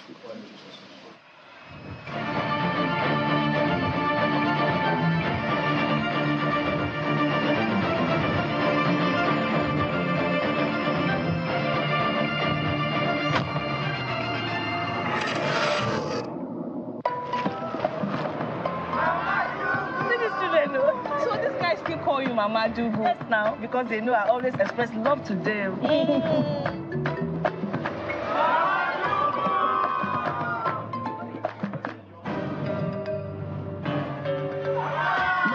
do good, oh. Mama way good to us. She express love with flavors. Keep expressing love with Indomie flavors. How do you make a complete meal in minutes? Try me.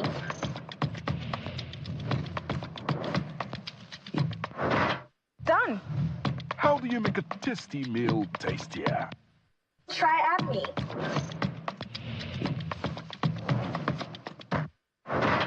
Done. Add me with its nutritional blend of vegetables, protein, and seasoning gives your meal that final touch.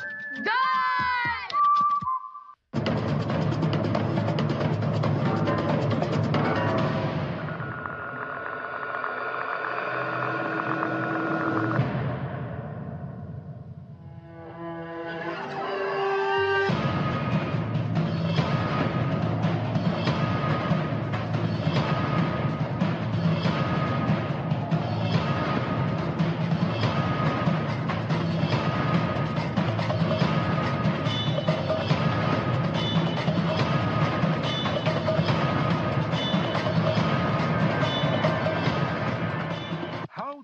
Make a complete meal in minutes.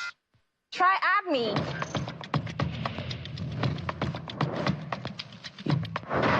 Done. How do you make a tasty meal tastier? Try me.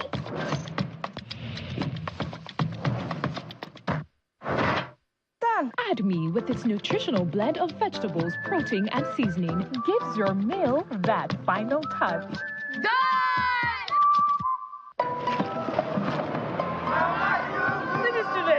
So these guys still call you Mama Dugu. Yes, now, because they know I always express love to them.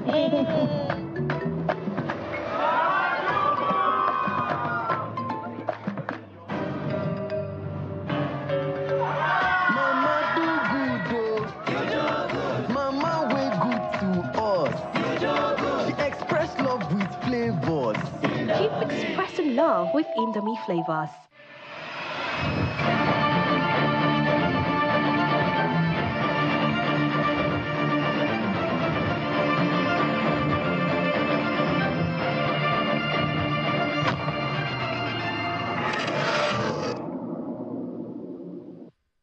Thank you so much for staying with us, and we hope you are being as informed as you hoped you would be from the information that we're passing to you from various parts of the country. Adamawa State, for instance, we got you information about Adamawa State earlier. This is day 2, and protests is still going on as Adamawa youths also came out in their numbers to express their support for the Tinubu administration under the pro-Tinubu support group.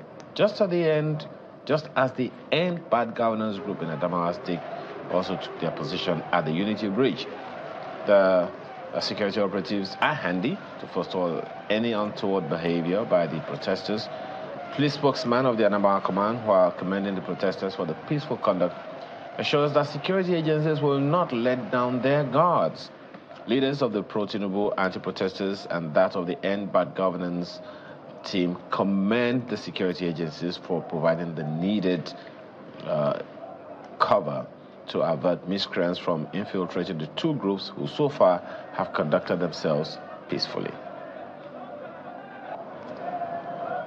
Today is the second day for the protest in Adamawa State. It started yesterday, it continues today. And prior to that, Adamawa State Command deployed massively, having gotten support from sister security agencies, critical stakeholders. We were able to manage that one of yesterday. It went peaceful. So also we are prepared and we are on ground to ensure that today's own equally goes peaceful. So and we appreciate what our traditional rulers, regional leaders and political leaders in Adamawa State, because they appeal for the youth from the beginning that let them be a peaceful protest in Adamawa State. Both pro and anti, they are all peaceful. So we're happy for that. We hope that the other part of the country would emulate what has taken place in Adamawa State. It's not protest. That is not protest. When people are talking of peaceful, it's a shame that the whole world has seen what is happening, because we have been seeing how there have been protests all about globally. Even what is taken in Kenya, people are considering Nigeria with Kenya. We are not Kenya, we are Nigeria. So all this thing that is happening mostly is political. It is our right to work. It is our right to protest. The security, it is only their backup. And we are not supporting any violence in Nigeria. We are not supporting anything that will cause violence. Are we together? We are not supporting that. But we are here for peaceful demonstration. As you can see, we are not going anywhere. We did not stop any vehicle. Everything is moving. All the shops are working. Anything is moving in Adamawa State. But we are here to protest as we were given our rights in our beloved Constitution as amended 1999. The governor asked us to come specifically. Come, I'm here with a number of his cabinet. So we are listening, and we believe in me. You know the governor already. Yes. He's somebody that's very proactive, and he's listening, and he's an action man. You know that. Yes. So God willing, it will take some time for things to correct themselves. It's not, these problems didn't start overnight. So it will take time to correct. But with our cooperation, all of us, we are bearing with each other. We are understanding what is happening. I think we can solve the vast majority of the problems. If not all, at least the vast majority in a short period. And from there, we take it to the south now, Bayelsa State, where the governor of the state, Mr. Duye, described the ongoing protest as political, and therefore asked residents of the state to shun it. The Governor Dury was speaking during the State Executive Council meeting. And it says he's engaging with youths and all leaders across the state on giving residents a good lease of life. He also hosted the Minister of Petroleum and Oil, Senator Heineken Lokobiri. Take a listen. First of all, I have told our people that protests are the rights of every citizen in a democratic setup. However, you must have a reason to protest, and the reasons must be reasons that you can even dialogue. And for us in Bayelsa, we have used dialogue from the beginning of this government up until our first term, and as a result of the sterling performances, Bayelsans re-elected us for a second term. And so we are calling on Bayelsans to dialogue if there be any issues, and not to join these August 1st sponsored protests, particularly by failed politicians that we have identified in our states. Those who failed in the 2023 elections are the ones who are behind these protests in Bayelsa State. There are those who come into politics. Yeah, people fail, even including me. I failed as a chairmanship aspirant of my local government. We didn't bring down the local government. Today we are all seeing David Lyon here, who contested with me and even was said to have won. And at the end of the day, the court gave a verdict. And thereafter, we started talking. And today we are working together for the interests of Bayelsa State.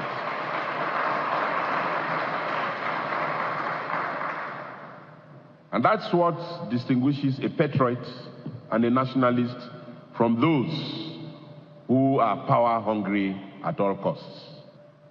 And you cannot politicize this type of protest. We all know where these protests take us to. The issue of EndSARS.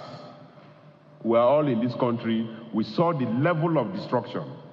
We are happy that in Bayelsa, those who had EndSARS conducted themselves peacefully and protested to me, and I received them and led them to the Commissioner of Police. Theirs was against police brutality. But this one, and this time around in Bayelsa State, we have seen the handwriting too clearly that we cannot allow those people to have their way. Whether it is against state, whether it's against federal government, we are saying no, no, no.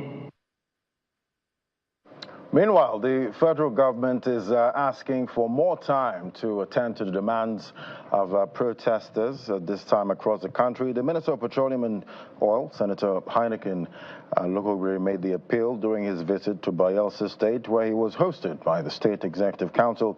He promised more engagement with the state and other level of governments to bring succor to Nigerians. As a minister, the President has given us very clear directives that we operate a federal system of government. And so you have to work with the governors at this particular time to ensure that there is peace and there's no violent protest in your respective states. We had a Federal Executive Council meeting on Monday, and the President directed that liaise with your governors, with the governors of different states, to ensure that we do not have a repeat of the EndSARS. And as Bayelsa people, we are known for our peaceful nature.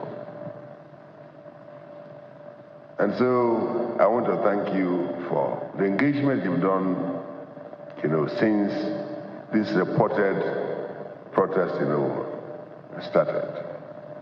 And I'm here basically to compliment what you have been doing. I came in today so that I can have engagements with different youth groups, with different stakeholder groups, and also appeal to them, to give the government more time to be able to address the concerns of Nigerians. The issues that they have raised are very germane, but protest or violent protest is not a solution. You're still watching a live coverage of the Endbadgovernance protests nationwide. And now we're going to be taking the conversation further, and joining us at this time we have Professor Emmanuel Yede, is Professor of Political Institutions, Governance and Public Policy. We also have Professor Oke Ikechukwu, who's the Executive Director, Development Specs Academy, and we have Honorable Ifeanyi Uzokwe, is a representative of Inewi North, South, Ekosigo Anambra State. Great to have you all. Thank you. All right, let me start with Professor Okeke-Chukwu. So it's day 2, and we've seen proceedings so far. Some say it's more impressive than yesterday, but the demands are still there. And I've been thinking, what are the short-term actions that this government can actually take to make the protesters actually feel heard and actually say, you know what, I think it's time for us to take it back and watch what the government is going to do next. And, one of the demands, they want petrol prices down to as much as 200 naira per liter. I would love to see that.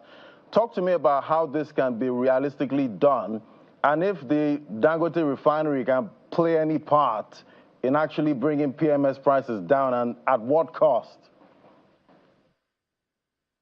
I think the first point to make is that the protesters have registered their anger, dissatisfaction, and, if you like, dismay at the turn of economic events for everybody.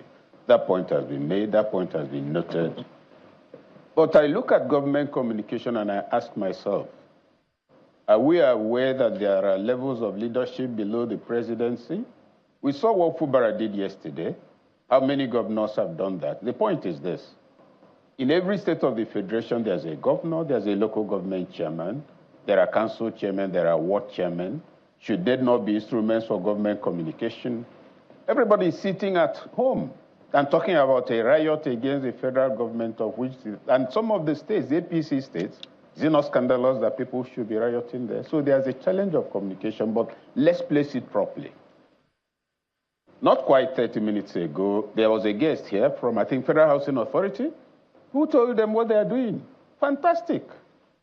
My question is, are most agencies of government aware that they are to send in weekly, if not daily, update on what they are doing to the Ministry of Information?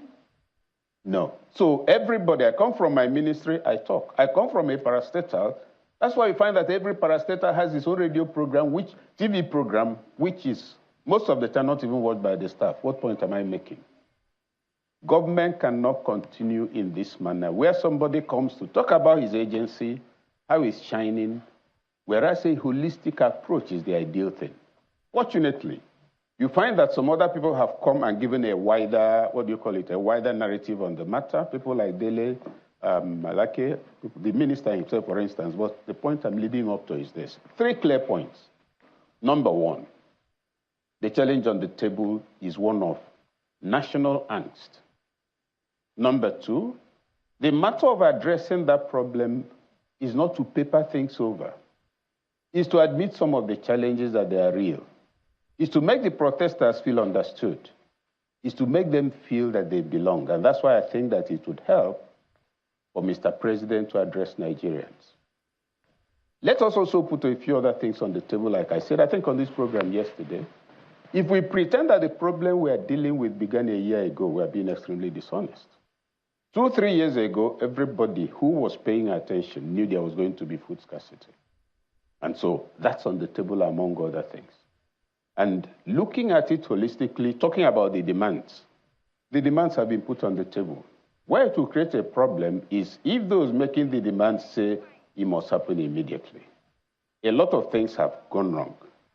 If you want 200 naira per liter, I personally will want 10 naira per liter because I'm also using petrol. So having placed that demand, the heat is on government. How can you meet this specific demand, or at least respond to it in a way that shows that, oh, we're paying attention? Those are the things. Now, as for Dangote refinery, I do not know. You're bringing up an entirely different matter because the controversy surrounding that project and all the stories in the media, I don't know how much of it is true. But at a personal level, I have genuine concerns about whether it will address it, and I take it from a totally different angle. What is the price of cement? Who are those in charge of cement? 3 companies, Dangote, Lafarge, and Bua. Now, the profit these 3 companies made together last year, 576 billion naira between the 3 of them. That's the profit. Now, supposing they made 300 billion, that would still be a lot of money. What is the implication? If I'm selling bread and I'm making a certain amount of profit, that's because I'm selling at a certain price. Summary of what I'm saying in simple terms, it means that the cost of cement is artificial. To that extent, and also with the allegations and counter-allegations about Dangote wanting a monopoly, my concern is, can we assume that it will really solve the problem? I have no answer to that. I think but there's the specific issues are this. Price of petrol, level of living among other things. There are a lot Should more the government? questions than answers. My apologies, sir. Obviously. There are a lot more questions than answers, which is, of course, valid after so many years. And you are also spot on in saying that, this is a long time coming. It's not even something that happened, that started in this republic, which is just 25 years ago. But let me ask Honorable Ifeanyi sitting next to you right there. Now, Honorable, one of the demands that we understand has been made is that the legislature across Nigeria, my colleague Seun was speaking with Mr. Adeyanju yesterday, said one of the demands is that the legislative business should now be part-time. And, the number of, the retinue of staff to legislators at the federal and state levels should be brought down, and that we should come down to just one unicameral legislature at the federal level as opposed to a bicameral. How is the legislature, particularly the National Assembly, taking this? Thank you for having me. I have been a proponent of cutting down costs in governance. When things are not going the way they are supposed to be going, you look inward and see what you will do to support government and the masses. Having said that, I don't know if the people talking about part-time legislation, I ask myself, is it the work that we are doing that Monday to Fridays are not enough? They only see us on television doing the work. Let me be frank with you. The committee I'm a member of, we are not going for this recess. We just came back from Port Harcourt, Joint Committee on Investigation for Downstream and Midstream. We just came back from Port Harcourt. We are adjourned for 1 week because of a member of the National Assembly, distinguished Senator Dr. Patrick Ifeanyi that we lost recently. After which, we will reconvene. We have plenaries Tuesdays, Wednesdays, and Thursdays. The same day we are having plenaries, we will retire to our different committees and we'll be working, doing our oversight functions. So I don't know what they are talking about having part-time legislatures.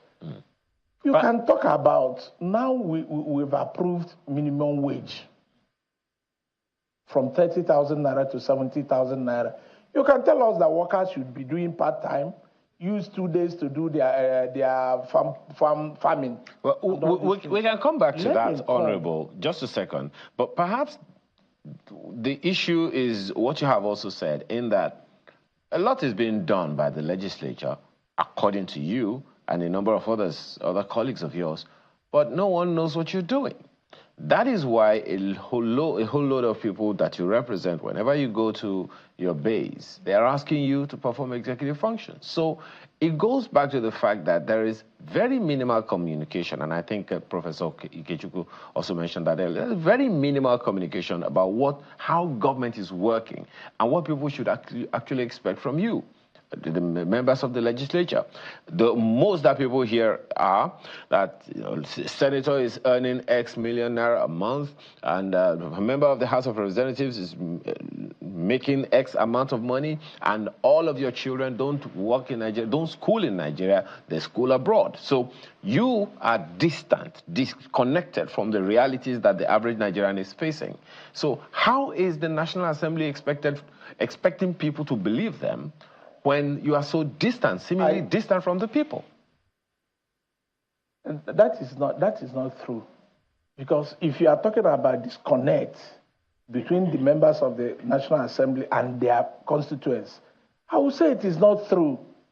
If it is true, how come you people knew that our children are going to school abroad, that we are earning so A to Z amount? Every Thursday, our plenaries are live. On many occasions, you see the speaker, the spokesperson of the House of Representatives coming on air. The truth is that there is so much anger that the people want to believe what they want to believe. You can't tell me we'll be having live plenaries on Thursday. I can only talk authoritatively on the house I belong to, the arm I belong to. We come, if you invite me, I am here. If you invite others, they will come. So what do you want us to do again? Before I finish this program, I will present to Channels Television my pay slip for this month, for last month, for Christ's sake. I earn 936,000 naira. That is the truth. I stood for this election. If I tell my constituents how much I earn, they will not come and collect it. I will tell them the truth. I have my pay slip here. I will submit it to Channels TV. Are you telling me that if I leave my base, just like in Civil Service Commission, if I leave my base to Port Harcourt and I was paid an allowance, you calculate everything and say it's my salary? I don't believe in that. All right, Honorable. Transparency is the watchword now. All right, Honorable. Usman Danfodio said that truth is an open wound. Conscience is an open wound. Only truth can heal it. Right. Thank you for that, Honorable. And we'll definitely be expecting that slip you said you sent to us. And I know, some people still talk about the benefits, that most of you lawmakers actually get and how big, those benefits are. But let me come to Professor Ayede now. Great to have you, Prof. So definitely this conversation about cutting cost of governance, been having it for the longest time. And I'm wondering, realistically, how can we actually see that happen, in a country like Nigeria, where over 60% are multi-dimensionally poor? How can we make this happen, cutting cost of governance, really? Yeah, I think a lot of things can be done. But what we have is a situation where a certain arm of government is perceived as a sinkhole because we don't appreciate the quality of work that arm is supposed to do, precisely the legislature. And it all began with the effort of the president at the beginning of this Fourth Republic to appeal to the general public to identify with him in his conflict and agitation with the National Assembly, what we call plebiscitary appeal. But beyond that, I think that there's a lot of waste. For instance, the legislature, the Honorable Jay was just talking about his allowances, which is actually where people are looking at. He spoke very easily about his salary, which is 900,000 plus or so. But he didn't tell us specifically what the allowance is. He was talking about, if I'm paid allowance to go somewhere and come back, why should anybody raise an eyebrow about that? Because other people also go to places and they know what allowances they are being paid relative to that of the National Assembly. Now, that's just for a joke. The real issue is that there's a lot of waste in governance. There's a lot of corruption going on because people weigh all of those in terms of value for money.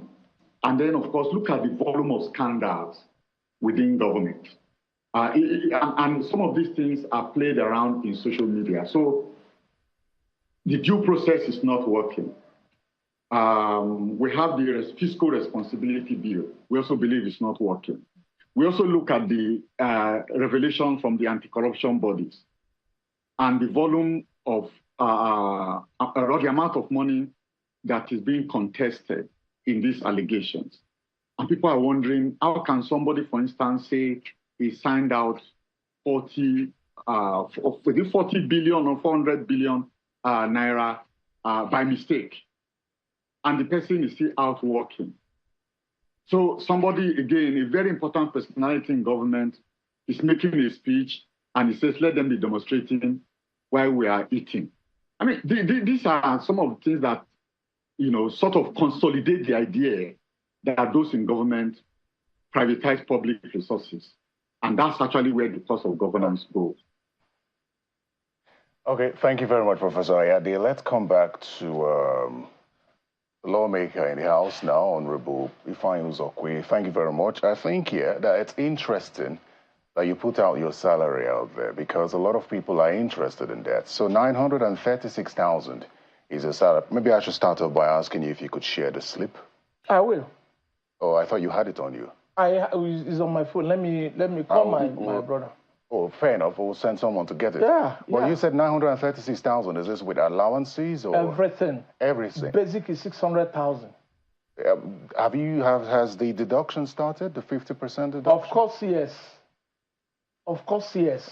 Okay, so we will really look forward to that. Could somebody help us get the slip so that we can double check? Okay. We need to understand what because if he's being transparent, if you're being transparent, it's important for Nigerians to understand. Let me. I was the president general of my town, Ozobo. Ozobo was that town that they killed 13 worshippers in a church. You can see what I passed through as president general. I escaped death by whiskers 2 times. At my age, if I don't say the truth, did you give me any money for election? That I won't tell you the truth. If I earn 100 million naira, I will tell you. You will not force me to collect it from me. You can tell me, oh, let us cut it down. I say, yes, it's good that we cut it now. Okay. Ask anybody that knows me. I hate flamboyance. One of the things that they mentioned, really, we're going to get that pay slip so people can see that. One of the things that was also mentioned as one of the demands is the need for a unicameral legislature, right? So we've talked about, part-time job. You said, oh, the work that you do, is it that the work you do is not enough with all the days that you come to work? A unicameral legislature will, in the minds of many of these protesters, be one of the ways that the National Assembly has shown that it has cut down costs. The work that 2 people are doing, let 1 person do it. Is that something that you think about? Because you say you are in support of cutting down the cost of governance. Let me tell you something. If they tell me tomorrow to give up my seat, I will. But the truth is that they have so trivialized this protest that you don't even know what are they talking about. Call somebody in Kaduna, he will tell you a totally different thing. Let me tell you the way. Protest is a protest for whatever it means. It is not carnival. I expected the protesters to call all these activists. They will give lectures there. What they expected government to do. Not bringing musicians, dancing music. When this carnival becomes protest, carnival, are we not telling them the truth? Carnival, and we are saying, don't we know what is protest, for Christ's sake? You think the protest has been tribalized? I'm coming. I will love the protest that single protest item. You can never force this government to bring down fuel to 165. It is impossible. Why do you call it force? I see it because when you protest, you are forcing. Let me tell you, it's a position taken by the people. Is it force? They gave us the authority by voting us there. They gave Mr. President the authority to take decision on their behalf. Right? Am I right? Any other thing that you don't do through the courts, you are being forced. Any protest to achieve an end is a force. Okay. I go with the people, but I would have done it differently. If I'm closer to those people, I will tell them, please, Mr. President, we don't want fuel. No matter how you want to do it, do it. We don't want fuel more than 400 naira. This is our single request. Is this why the people of the Southeast did not join the protest? No! Thank you for asking us. The Igbos have been protesting. Who joined us? If the Igbos protest, the authority will come after us. If we don't protest, the protesters will say Igbos are not joining. They will target our investment. We have been protesting, nobody joined us. I moved the motion. We are celebrating Abiola today. By the grace of God, I served as Abiola's agent in my plea unit, unpaid agent in Ebuma Community School, Ozobo, 1993. Without knowing Abiola, I stood for him. See how people option A for how we voted for Abiola. Somebody declared Abiola the winner. Somebody declared Abiola, put his life online. Recently, Terry, I moved motion for the recognition of Humphrey Nwosu, the man that put his life on motion. Thank God, Honorable Ghana from Niger State supported my motion. Up till today, have you ever seen where Humphrey Nwosu has been mentioned in all these things? Wait, I'm coming. He's an Igbo. We're not talking about it. No, we want to stick with the issue of the protest. Yes. So when how can we join the protest when we lost children of Igbo? So it's more or less. Wait, I'm coming. We lost Ohaneze Ndigbo President Iwu Anyanwụ. We lost Senator Ifeanyi Ubah. We lost Onyeka Onwenu. And they're expecting us to come out from our morning within 2 weeks to come and join the Beautiful. protest. So the Southeast did not join the protest because they are mourning? Is that what you're saying? Or is it because you have been protesting and the rest of the country did not join you? We have been protesting and the Igbos are engendered species. Nobody join us. Let them do this one. Let us. You know, this is different from what Senator Hope Uzodinma said, the governor of Imo State. Of course. It says the South is dissatisfied with the people, with the president. Yeah. The deputy speaker has also said that the president has been fair to the Southeast. This president has been fair to the Southeast, and that's why they have not joined. So I'm asking you, as an Igbo man and a lawmaker, are your people satisfied with how they have been treated by this administration? Of course, no. With due respect to Governor Hope Uzodinma, he has his own opinion. Some people voted for him, as well as they voted for me. How can I tell you that Igbo people are satisfied with what is happening in Nigeria of today? If I finish it from this station, if I go back to my town, they will stone me. Because I'm not doing it. Look, that we are not fighting the president. Let me tell you the facts. Let me lay it on the table. Labour Party presidential candidate said that he will remove the fuel subsidy. Right? Mm-hmm. His Excellency Atiku Abubakar said he will remove the fuel subsidy. Right? Mm-hmm. His Excellency Bola Tinubu said he will remove the fuel subsidy. Right? They agreed on one thing. What they don't agree on is the mode, the route. Like Peter Obi might, coming on that inaugural day, say, I will remove fuel subsidy in 3 months. Atiku Abubakar will say, I will remove fuel subsidy in 6 months. The truth is that they will remove fuel subsidy. Now, let us come to the president not talking to the people. During the campaign, how many times did the president talk to the people? Did he appear on any debates? You saw all these things here, voted him in, and you want him to change as the president. You people are not being fair to Nigeria. Tell the people the truth. Our president, never talked to Nigeria during the campaign, and you want him to change. It is not possible. You have been unfair to the man. He showed you himself, had the issue. And what he ordered was what was produced to you. So what are we talking? I want to get because we need you to get that pay slip. Your phone is in front of you right now. So we need you to start to send the pay slip so we can show Nigerians, since you're being forthright about it. But Prof, while he does that, we've listened to the lawmaker here.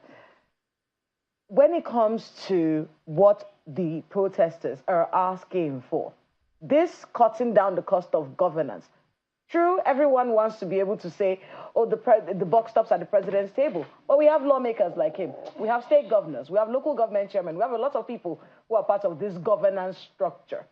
The cutting down of the cost of governance and the request for a unicameral legislature, is it realistic? Is this a realistic demand from these protesters? And is this something that you think could help? I'll start from the protest and how it can be from the area of how to get across to the people.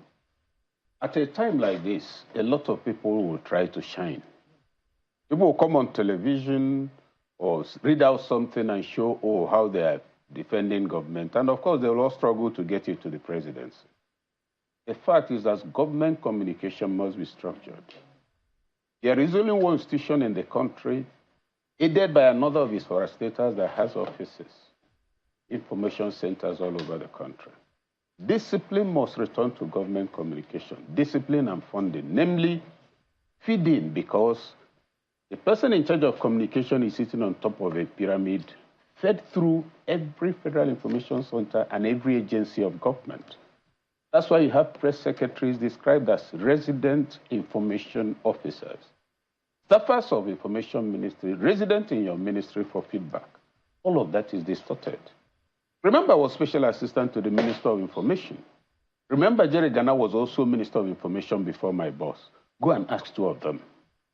And probably the current minister. Is that ministry funded?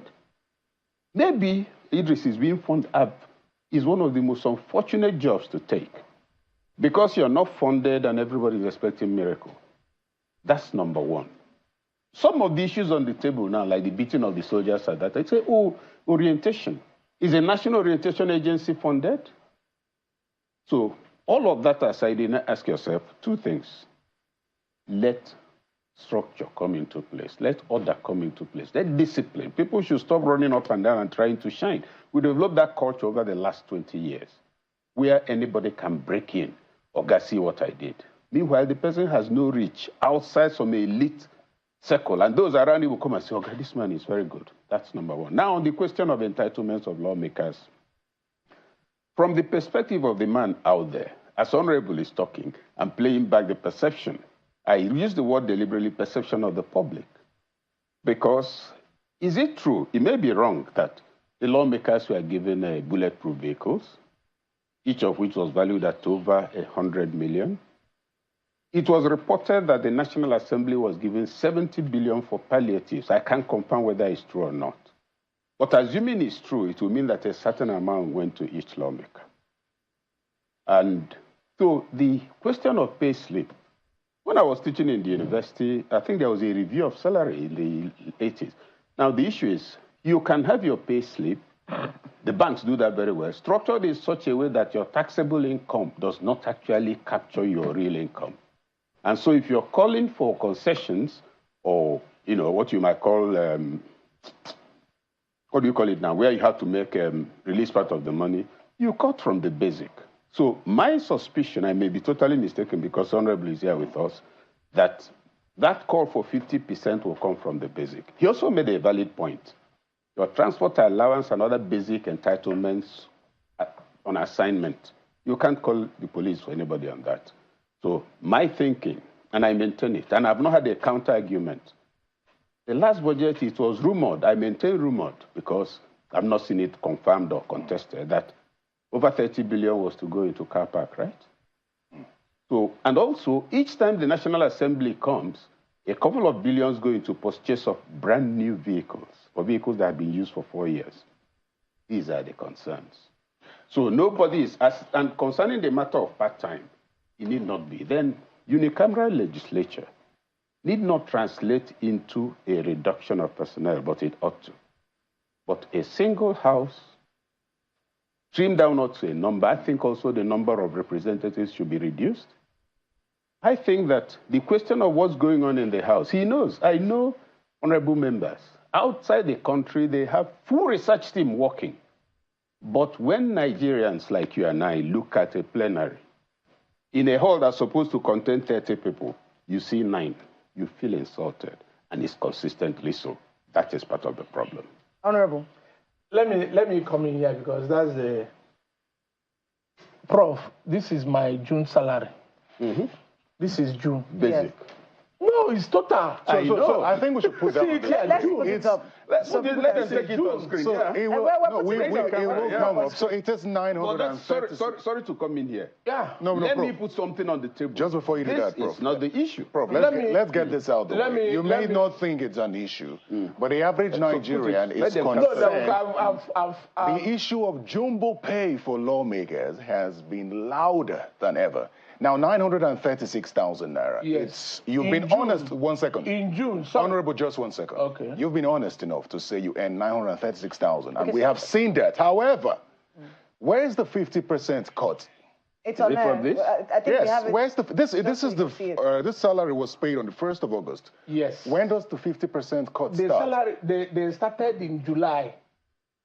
This is your July salary. Yes, they started in July. We approved it in July. Yes. And it has to go on processing. So that's the before they do salary it. of. Now let me. The House of Representatives. There's another misconception. Since we are being honest. When No. I'm coming on this. Honorable, I want us to address the 50% cut that should have started in July. Yes. The reason is you are being honest now, and it's appreciated. However, Nigerians want a situation where the National Assembly is not just playing to the gallery. The resolution to cut 50% of your salaries for the next 6 months was supposed to start in July, right? Of course, yes. And this is your July salary, fully there's a point paid. we are missing. Wait, I'm sorry. let me... There's a point we are missing, Honorable. Sorry. 2004, after the budget came out, a committee chairman came, some members of the National Assembly, because the national press is under the Ministry of Information. There was 300 million allocated, and they came on, what do you call it, oversight function. But that 300 was for capital project. What is it that happens? Do they really carry out oversight? So if you say we are being honest, we should also be honest enough to examine. And that is not to say that every member of the National Assembly is on the train, but that's a dominant train. So what did the minister do? He said, this is for capital project. Nobody's getting a dime out of it. And he got clearance from President Obasanjo. The committee didn't get nothing. What point am I making? Part of what brings a scandal for the National Assembly is oversight functions. What they say, what is described as oversized bags as we exist the function and all of that. So if we're speaking of honesty, we must take up all the issues that bring discredit to patriotic lawmakers who are concerned about the fortunes of this country. That's the issue. But to pretend that all of them, look, when I spend 2 billion to go to the National Assembly, do I look to you like Red Cross? I'm not for that Christmas. You know, this point you are making is valid. But sometimes when we mention these figures, they sound too bogus to the average Nigerian. And that's why the issue of Honorable Uzokwe's pay is really important. You see? When the National Assembly, the House of Reps took that decision, the Senate was berated for not taking the same action as the House of Reps. Till today, that hasn't been taken. And then there were those who came up with the conversation of this is just playing to the gallery. Another angle. No, just 1 second. This is just playing to the gallery. That's why I want him to respond to Nigerians who would question why you got your full salary in the month when you were supposed to taken off. Yes. We don't pay ourselves, right? It's just like the president saying, fuel subsidy is gone. The next day they implement it. Tomorrow, if Mr. President says today, I reduce fuel to 400 naira, they will tell you that it will take a process. We are documenting it. But let me be sincere and honest with you. The speaker of today, Right Honorable Tajuddin Abbas,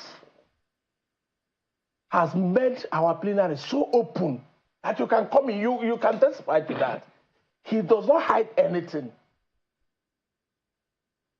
It was almost after mid-July that we cut our salaries.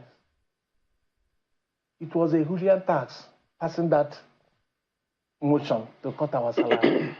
It went through because the deputy speaker suggested that. We respected him and we cut our salaries. What they are going to do, the processes that we follow, I don't know. You might now, August now, because they don't cut or they cut, they will now cut 600 or 1 million naira from that pay. You might not have your pay. If I am here and telling you they cut or it started July or it will start August, I don't know. But it will be, it is a process. It's a process. Let me correct an impression by Prof. House of Representatives, if we are having a joint section, that capacity of House of Reps, particular, seats not less than, the seat there is not nothing less than 1,500 sitters. So when you see us, in order to accommodate, when we are having joint sitting, it's there that we have joint sitting, to accommodate the senators and us. So whenever you see vacant seats, try as much as possible to do a head count. You will see that we normally, they are dormant. You know I'm there. They are dormant honorables. You know I am do. Not, wait. You know I do. You hit the nail on the head right now. We have. Because here's the thing. What Nigerians see, we see those proceedings. It's live every day. It's live every day. Yes. What we do see is that there are people who speak, there are people who don't. Yes. And you have mentioned now that there are dormant people in course. that. Good. Now, if there are people that are dormant, isn't it reasonable for the Nigerian who's watching to think, 936,000 naira. Why are we paying a dormant person 936,000 naira every month? Do you know why dormancy? Wait, let me come. This is not parliament. No, let me come. Now, all right, you have to interrogate why the dormancy. Some of them might go for an oversight function. Am I right? Okay. They might go for an oversight function. They might not be there. There are people, I am telling you, for Honorable Peter Fanyuzokwe, since I have been elected, go and check the attendance register. Of course, there are a number of sittings you have to attend in a year. If you don't, that people can recall you. Your salaries will be stopped. I don't think, since I've been elected and inaugurated February 7th, I have not missed 2 plenaries. What am I missing it for? My people sent me here they see me every day. Supposed to be your only job. You see me every day. But there are people that miss. Even if I don't have any motion, but there are people that miss. Of course. Good. If I'm here and tell you that there are people are not just missing. Consistently. Of course. Okay, so let's talk to Prof. The onus lies on you to call out those people. That is why you people should checkmate us. Yes. Sorry. Yes, Prof. The onus does not lie on you to call out anybody, because there's a National Assembly, there's a House of Reps with a leadership that has to look into the matter. There's also the voting public that has to say we are not seeing our representatives. So the people are also remiss in that regard. Now, going back to the matter of pay. I remember when I was when the new salary, our salary in university jumped from 1,000 something to 4,000. It was as if the world was about to end in terms of cash flow. So the convenient thing was to ensure that a substantial percentage of it did not fall within taxable income. So if you came and cut it by 40%, you'll be smiling pretty. Now, that's one. Two, it's commendable that the lawmakers have cut down 50%. 50%. Now, let them also cut down 50% of all entitlements, including trips. Then it will be realistic, because that's where the money comes from, DTAs. I've had to travel out of this country on 0 DTA, or 50%, as I say to Minister of Transport, to go and represent the Federal Republic of Nigeria on BBC Hard Talk. The conversation was, DTA, we don't have to wait for it. Let them they say, oh, there's no money. Okay, they say 50%. What point am I making? Picture that all the allowances are cut by 50%. Then you're becoming serious. But a pay slip, we all know, go to the bank, take the pay slip of the average group general manager even. Look at what's on it. Then look at what he gets at the end of the year. You'll suffer a mild seizure. Now, the National Assembly should not allow us to suffer a mild seizure. Okay. She says she wants to be honest with us. Let them be honest about the true 50%, not of the basic salary. Of the pay slip. Someone actually sent us a question to ask you. How much does your aide make? My aide? Yes. My SLA, 265,000. Okay. My chief media, I have 5 people working for me that they recognize. Okay. 165 is my chief media. My PA, 140. Because what people are saying is that there's no lawmaker who doesn't go home with at least 8 million a month. Now you're talking. 8 million? Yes. I go home with 8 million. We're asking. Let me They're saying that that's what you go home with. Let me shock you. Sorry, what's the subject matter today? Wait, I'm cutting down the cost of governance. Cost of governance. Let me shock you. They're talking about Jeep, Prado Jeep, bulletproof, right? No honorable member has a bulletproof car except the one he bought himself. So which car did you get? Me. Yes. I stand here before God. If I've been given a car, I come to work with my Camry. Was it monetized? No, I've not received any. So where they said there is no money. Where did the budget? There was a budget. They said there is no money. One thing is budget, another one is to release it. Have you questioned whether or not that I money made the application that the mood of the nation does not call me driving a brand new private. Yeah, maybe they sidelined you. Give me the money, let me buy Tokumbo car. Have you followed I'm a Tokumbo person. Have you followed up with your colleagues to be sure? I followed it up. And that money was not released at all? No, there's some.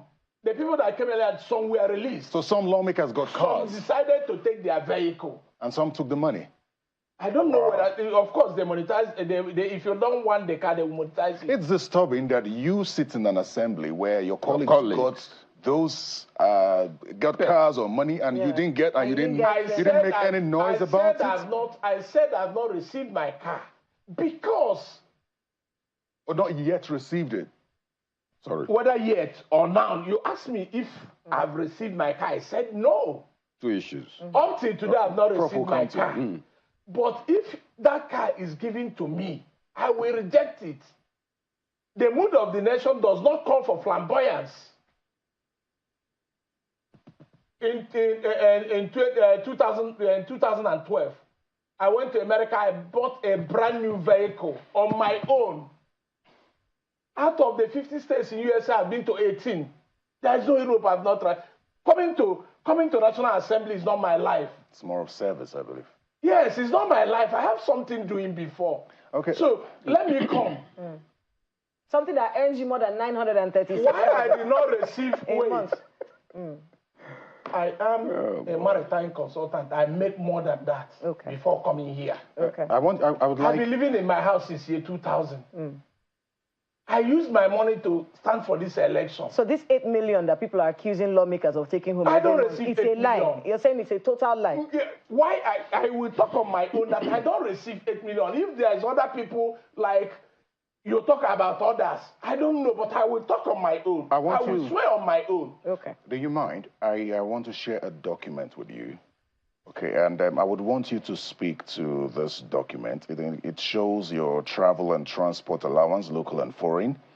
It shows stationaries, books, newspapers, and all that. So I'll just pass this to you and find out if any of these allowances are applicable to you as a federal lawmaker, so that we could speak to the truth as it is. Because whether you like it or not, in the NSAS protest, they questioned the salaries of lawmakers. Let us talk it. All right. Travel and transport. Yes. 1.5 million. Right? I went to Port Harcourt for a side function. They bought our ticket to and fro. Who bought? Of course, the committee. Our air ticket to and fro. Economy. I went to Port Harcourt. They pay for our hotel. Up till now, I've not received the allowance. They said there is no money. Okay, go on.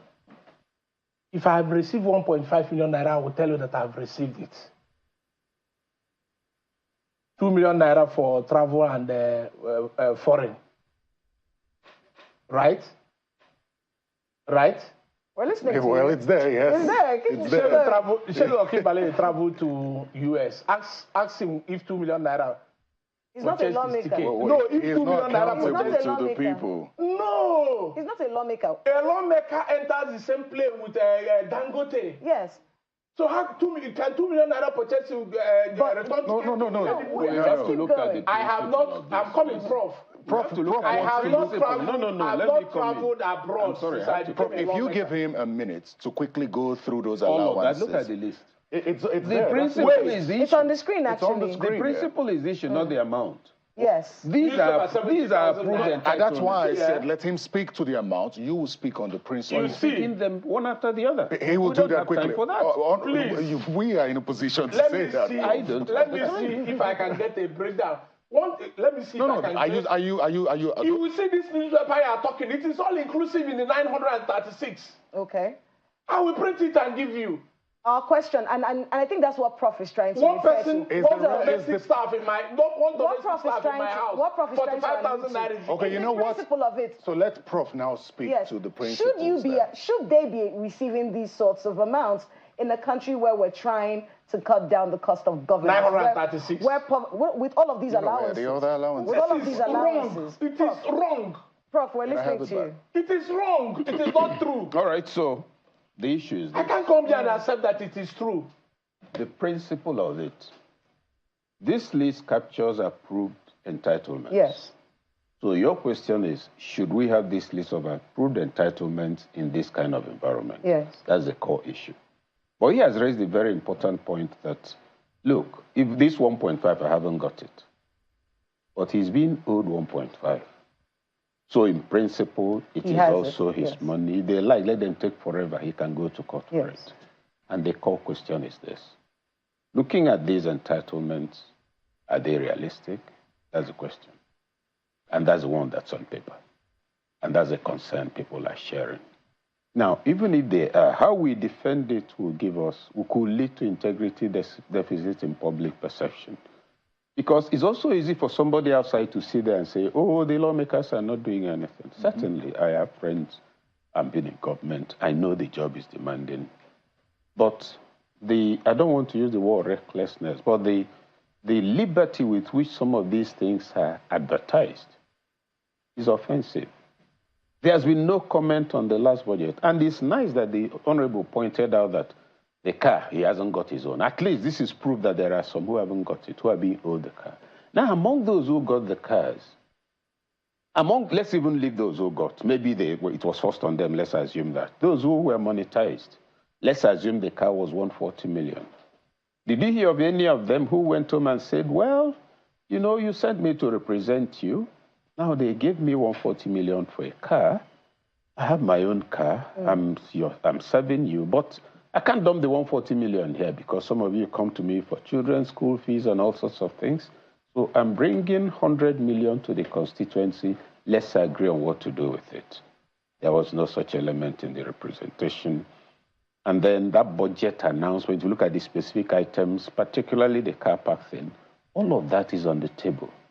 So even when you're trying to explain justifiably that there's a lot of misinformation, the loud silence about some core, huge, annoying expenses is the only thing people will keep thinking about. Okay. So a reflexive defense will not deliver. What will deliver is, like what he observed now, this fact that some haven't got the information, nobody. It is part of what should go into the public domain. Very true. So National Assembly should also ask itself, if you say you present the people and this is happening, how come the people don't know? Why do people think Why otherwise? do they think this way? Of what use is your constituency office, among other things? Prof, that's a very good point. I think I'd like to bring in Professor Ayade here to Let me. Just before you do, just a bit. We've had Professor Ayade become a spectator. Prof, Ayede is not the former governor, please.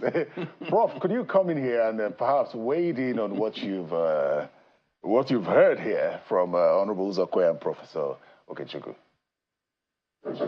Yeah, I think important for the honorable member to listen to what the people are saying. You have those lists of allowances being passed around, and no one has come to say those things are false. Secondly, people are looking at other government workers. They feel that these people are also doing public service. And their pay structure is completely different from someone who is in the National Assembly. Not just different, but different with a very huge gap.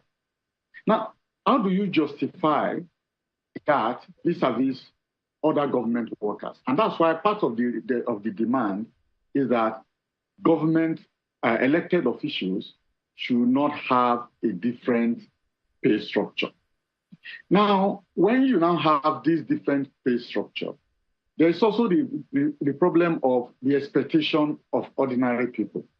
Because they say, what kind of job do you really do to qualify for that kind of difference in terms of the magnitude?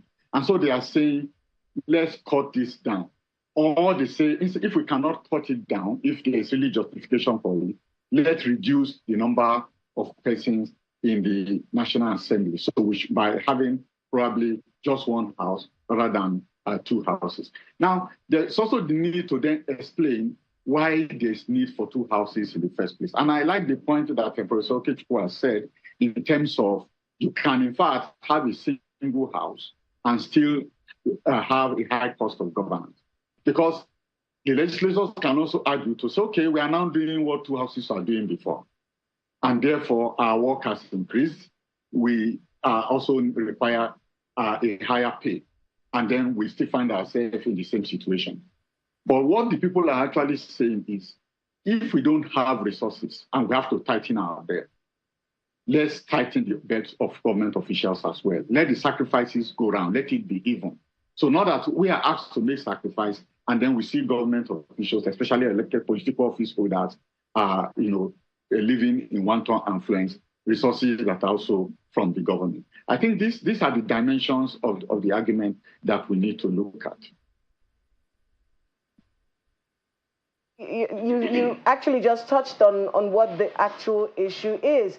When we're looking at the cost of governance and everyone is saying tighten your belt, it does feel like some people are loosening theirs, and with everything that we've heard today, and all of the, these figures, we are actually inundated right now with messages from Nigerians who are saying, look, there's even more. There's even more. This perception that lawmakers have, what should they be doing to change that perception? If they say that, look, we are not as flamboyant or earning as much as people think that we are, what should they be doing to make people believe that? Because it does seem like a very unbelievable story considering what we see them live on.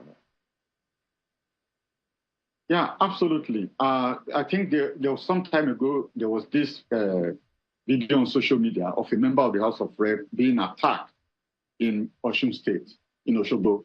And the reason is that it was going to intervene in something, and they met real hostility from ordinary Nigerians who think you are not the one, to be telling us this. Because they believe that a lot of resources go down the drain into the legislature.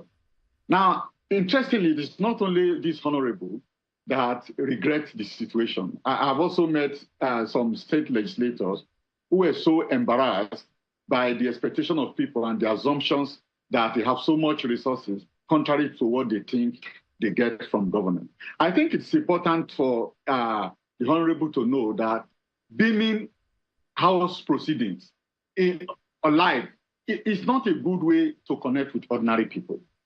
The kind of lifestyle you live within the community, the many moments of interaction you have with them, the content of that interaction is very important. You have all of these aides. What do?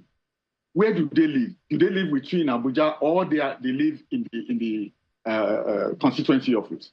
And how often do they get in touch with ordinary people? What feedback do you also get from these people? Because you can't just say people should go on with their perception. Their perception is very important, and you need to have that close interaction with them for them to feel it the way you think you are feeling, by passing the appropriate information to them constantly, regularly, and getting them aware of the challenges that you face. Because you also need the people, to make your work meaningful. Otherwise, if they don't, then you're also subject to the manipulation of godfathers and all kinds of people who can, affect the electoral process to your disfavor. So there's a lot of communication that needs to be done, as Professor Okechukwu has said, and it seems that the legislators have not been able to address that information management challenge. Definitely very interesting conversations there, and we saw a lot of revelations and salaries being tossed around, definitely. But let me come to Professor Okay there. So looking at, most of the protests we saw in other countries, in Kenya, Uganda, the demands was also about cost of governance. So I'm wondering, what is it about, poor African countries always paying exorbitant salaries to their leaders, with dwindling revenue and high debt levels? Well, if we also look at the political history of Africa after independence, the first thing we'll realize and admit that it had not always been so. How much were the Kenyattas, what's the man from Zambia now, Kenneth Kaunda, and the rest of them, how much were they paying themselves? How much did Mandela pay himself, even after the bad examples after him? How much did Awo take? How much did Sir Ahmadu Bello take? Tafawa Balewa? And even much more recently, how much did Sam Mbakwe take in Imo State? How much did Jack Conde of Lagos, Adekunle Ajasin, and all of that? So you see that the issue is not what you might call a genetic or African problem. It's a progressive degeneration of the quality of human beings who have taken leadership positions over the decades in Africa. There's a scarcity of great men. It would be unfair and untrue to say there are no great men anymore. But then you had people whose sense of their personal dignity is such that you could not possibly have contemplated approaching them with certain types of conversation. If they found out you were doing something, they would aren't you ashamed of yourself? To begin with, summoning your soul to its own dignity. So that is part of it. So you must also check the trajectory. There was a study, I think it was in the US, and it had to do with some anti-corruption modules. There was an interesting submission from two people, one from the CIA, one from another agency that deals with human capital development issues. He said that part of the mistake we make in Africa is the assumption that somebody can be taught anti-corruption. That when you give a lecture, people will memorize the content, they will even repeat it. Heads of agencies will come out and read speeches prepared for them, telling you the damage corruption does. But two problems are not recognized. Number one, that corruption is first of all a distortion of values. Stealing is an aspect of corruption, being that it's a distortion of the reward system. The second one is that the misperception that extra wealth enriches you has led to some of the things we have here. That's why you see two people who are rich. One has no dignity. You can't respect him, but he has more money. Now, coming around to your question, it's a contemporary problem. It cuts across all of Africa, and it's actually not an African problem. As silly as this might sound, it is a problem created for Africa by the West, sustained by the West, and with ongoing efforts to keep it going. Why am I saying that? You can't move $5,000 into the US economy without it being noticed, as it's coming from outside of the US.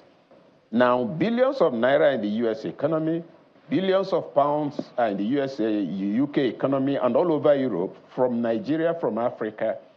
And there are the people coming here to teach us about corruption. If you take your money to a Swiss bank, no questions. But that's the country that scores #1 in anti-corruption from Transparency International. So what am I leading up to? The talk about corruption in Africa can disappear first thing tomorrow morning. If, for instance, there's a complete lack of access to anywhere you can drop that money. So they are using it to run their economies. What's the relationship between France and French West Africa? So all of it put together, it is an African problem designed and nurtured from the West, sustained by conspiracy from the West, over which you have this nice concern. Oh, you see, your government has to become more transparent. They will give us lectures, but they warehouse all the loot we carry to their lands. So let us stop pretending. Let's also begin to look more closely about the monies we get from the Bretton Woods institutions. You know, Prof, which country in Africa has done well after a World Bank loan, and I think IMF intervention, whether at the level of policy or cash? And I think I have an idea of where that is going, Prof. But if you can just take this in 30 seconds because we're rounding off. Is it that we didn't know these things? How come we have allowed this trajectory to continue for so long? How come we tend to embrace it? How come, is it because some people benefit from it that they allow it to continue and consequently bringing, importing, so to speak, bad governance into the nation or onto the continent, or that we ourselves are colluding one way or the other? What is the problem here? It's a combination of both, but more importantly, we're colluding for a simple reason. I am in place, I'm enjoying something, and you tell me how I can continue to enjoy it at the expense of others, and I bring others like me, and we are in charge. It gets sustained. So when criminals take possession of a warehouse, which their job is supposed to share food, but those who are in charge now, those who are carrying to their houses, they'll make a law banning anybody from collecting it except they give So it. then... The summary of this is quite simple. Yeah. The leadership elite in Africa has become an adjunct to the conspiracies of globalized Western capital. That's why we are where we are today. So then we will not say then that it is the conspiracy of the West. We'll say it's a collusion of the West, which the when you Nigerians come and to Africans intelligent themselves children embrace. and swindle them, they'll go along with whatever you bring. Unfortunately so. Let me ask Honorable right beside you there. Now, Honorable, there's something that the Prof talked about the other time, and he talked about communication. And allow me to bring it into what I would call political speak. Most of the time, opposition never sees anything good in the government in power, whether it be it at the federal level or at the state level. And you tend to have done the same thing, today. So at what point do we begin to balance truth, real facts, with what people need, with good governance? Because on the one hand, you have said that the president is not doing anything right. On the other hand, according to, from what my colleagues even told you, the social media is, replete with activities of not significant activity in the Southeast. And here you are saying, all of this political speak. So I'm just wondering, in terms of communication, what exactly should people be listening to from you? What should the people be listening to from members of the National Assembly to convince them that indeed what you are saying is not just the truth, it is the whole truth and nothing but the truth? Well, let me correct an impression. I did not say that the president is not doing anything, right? I never said that. Let me come down to what you asked me. I am responsible for what I said. You become responsible for what you understand I said. Many a times, the spokesperson of the House of Reps have been here, have been talking. I am here today. I give out my pay slip.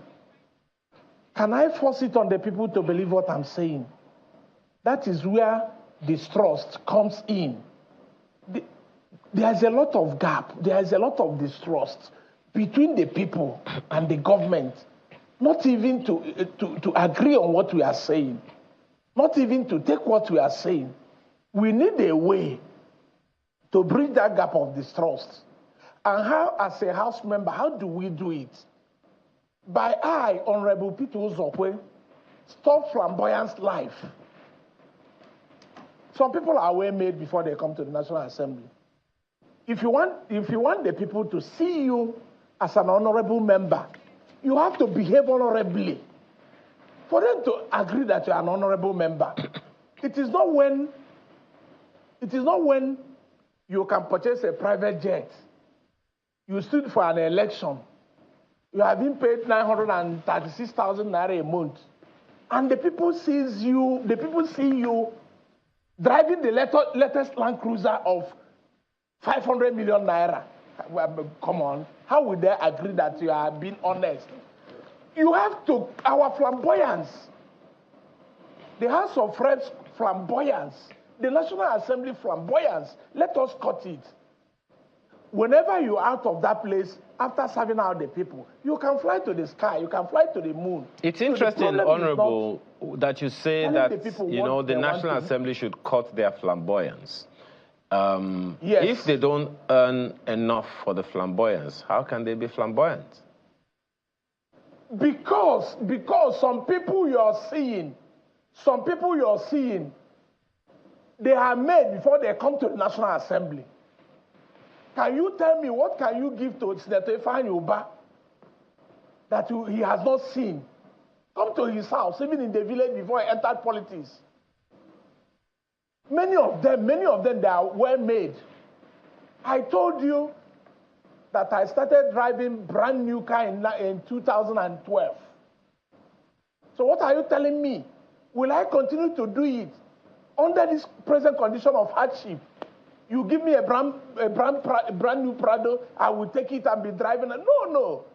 I will take my money and buy a Tokumbo because we are Tokumbo country. Okay, well, I don't know if what to make of that statement that you just made, but let me, talk to Prof. And even the suit we are wearing is Tokumbo. Just the one suit second. we are wearing is Tokumbo. Well, if you don't understand what I'm saying. As Kayla told you the other time, Honorable, I'm not a lawmaker. Well, Professor Ayede, let me speak with you. Just in terms of communication, Professor, I beg your pardon, the Honorable is trying as much as possible to be as transparent as possible. But there are those who would say that's just like a drop in the ocean. And he has also, suggested ways in which the National Assembly can begin to earn the trust of the people. And one of the comments that, Professor Ikechukwu made earlier is one solid way for trust to be built back is through communication. How do you suggest that particularly the National Assembly, and including the governors at the states, do that so people can know that, okay, they're really being sensitive to them? Well, it's a difficult challenge because the orientation of those in government is for the people to feel their importance. And it is not in terms of being responsible for the people or being accountable to the people. Rather, it seems like if they go to that point of being accountable to people, their power will be demystified. And what do I mean? I mean, the kind of entourage, the air with which they enter into communities has a more powerful message to the people than when they come as ordinary citizens who are like every other members of the community. You have this grand appearance associated with power, and it's a tradition that we need to keep.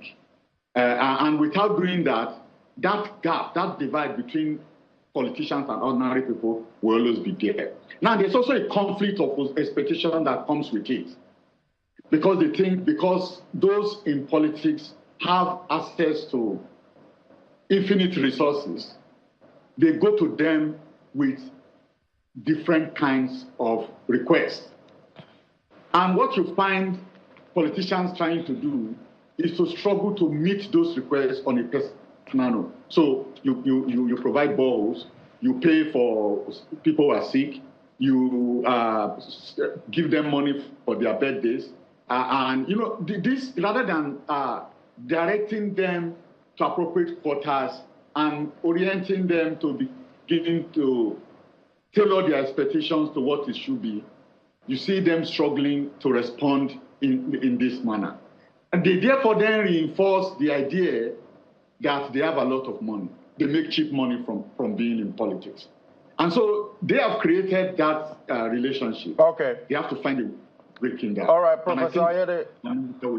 Professor Ayede, so the Honorable did say, most of the lawmakers were already made men, before they actually, got into these offices. So I'm wondering if we're having made men and women, getting to these positions, why aren't we feeling it, as citizens? And is that is there a way, one can make political office less attractive, so that we can actually get those that are ready to actually serve the people, really? Yeah, that's why it's interesting that the demonstrators are saying make it part-time, so that we see that those who are made and they are in the National Assembly or in the state of what I mean, that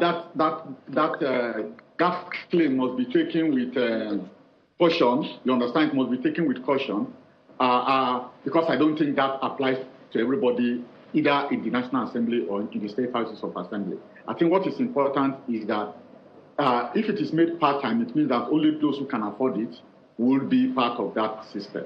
and it will then make the burden of funding some of these things a philanthropic exercise. And if we can really achieve that by making it part-time, and we have people who can fund the leisure and the time to provide that voluntary service, then we would have solved the problem of high cost of governance. Because it seems it's pointing to that direction as the way to go. And I'm also thinking, if they're mostly made, then we should have less reports of embezzlement. Absolutely. But that is contrary to the situation on the ground, as we see from reports, whether as allegations or even in cases that have been decided. All right, let me take it to Professor Ikechukwu. Definitely, we're already seeing reactions to the protests in Nigeria. Currently, we got a report that investors, international investors, are asking for a risk premium. When it comes to our Eurobonds, it's hit a new high, 8-month high at this time. But we're seeing the local bourse here actually positive at this time. So, looking at all of this, do you think we're chasing away investors, at this stage? One point of view would be that when an environment is very volatile and slightly unpredictable, investors should be expected to run away. But I always say that every environment has its own type of peculiar investors it attracts.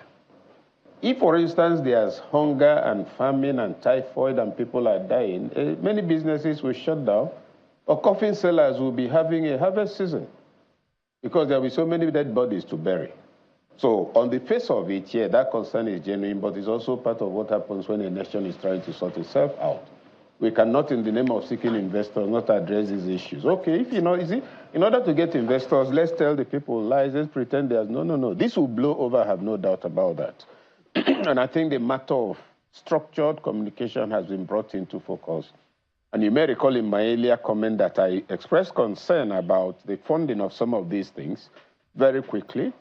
I believe that the Minister of Information should be enabled to have, in each of the 6 geopolitical zones, a retreat for all Federal Information Office Center heads go around. Because if you look back to Jerry Gana, he did what he called taking dividends of democracy to the people. National Orientation Agency should also be enabled to do its job. From experience, I've not seen those 2 agencies properly funded. But whenever there's an issue, people pick on them. Take, for instance, the Lagos, the expressway on the road the Works Minister was building across to Calabar and all of that. Okay. What should happen is that you have that kind of thing. For such major projects with a controversy, there ought to be a component of the budget, usually between 3 and 5%, for communication. People who handle communication in government agencies, parastatals, they are not a part of management meeting, but if anything goes wrong, somebody says, this, you see what's in the paper. So those are some of the things to take arising from this. Also for the National Assembly, you recall that when the president went to Lagos with a massive convoy, there was an outcry. Within 24 hours or 48 hours, there was an official executive order on the number of personnel to travel with outside the country, the size of convoy. Frankly, I thought the National Assembly would immediately do the same. Let the National Assembly do the same. And finally, the question. Is it true that quite a number of the bureau de change in this country are owned by our lawmakers? If the answer is yes, then we are not about addressing our problems. Because it had come up officially in several quarters, and there's been no denial. Okay. That's part of the issue. Very well. We'll take that as your closing statement. And yeah, it is. I don't think you have an answer to that, except you're an owner of... He's an owner, I wouldn't He said his fortress. He can't go into your final statement. He can't go into what he doesn't have facts on. I wouldn't want to dabble into that, because if you say some of the lawmakers are the owners of container terminals... Oh, okay. Nobody will argue with you. I can own one. That was my profession before I came into this place. So maybe our brothers, some of our brothers, own those broad chains before they came into the National Assembly. I don't know of that. I wouldn't want to dabble into that. But let me emphasize on one thing. With the cost of election in Nigeria, there is no self-made person that will win an election. That is the truth. No teacher will stand for election and win it in Nigeria with the high cost of election. And let me take you to what Socrates said on the fall of democracy. He said, democracy will try to accommodate everybody. A woman will want to be like a man, democracy will give it to you. The poor would want the wealth of the rich, democracy will give it to you. The foreigners will want to take over the land, the right of the indigenous, democracy will give it to you.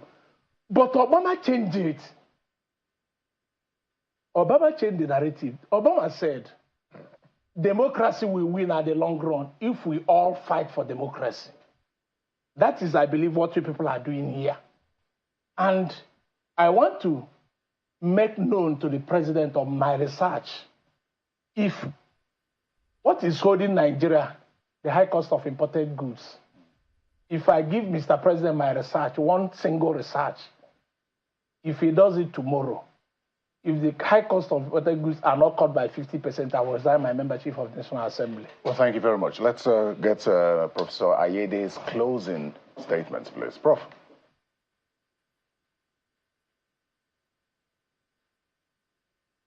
What goes on in the floor of the House. You remember the incidents of off the mic.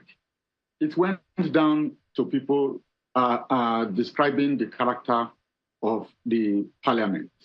And when we have situations like that, and allegations that oversight is another subterfuge for extortion, they really need to talk to us about what's really going on in terms of transparency, in terms of their role in constituency projects as contractors, and so on and so forth. These are the ideas, that paint the National Assembly as an institution of waste. Prof, I'd like to say a very big thank you to you for coming. We'll close this segment now. Professor Emmanuel Ayede is the Professor of Political Institutions, Governance, and Public Policy. We'll say thank you to Professor Okeke Chukwu, who is the Executive Director, Development Specs Academy. And then Honorable Ifeanyi Uzokwe is a member of the 10th House of Representatives. He represents Newe North and South and Ekusigo Federal Constituency of Anambra State. Thank you so much for your time, gentlemen. So we'll be back with some more conversations and updates on the protest. But here's a conversation, or better still, here's sort of responses or questions to how lawmakers are reacting to this protest. As the former majority leader of the House of Representatives, who said that there was no protest in his area, mainly because he found a way to pacify people in his area. So despite the fact that there was a curfew imposed in Kano, there was no protest in his area because of what he did. And that raises the question, what did lawmakers do to either prevent the protest or prevent an escalation? And now, that's a very important question, isn't it?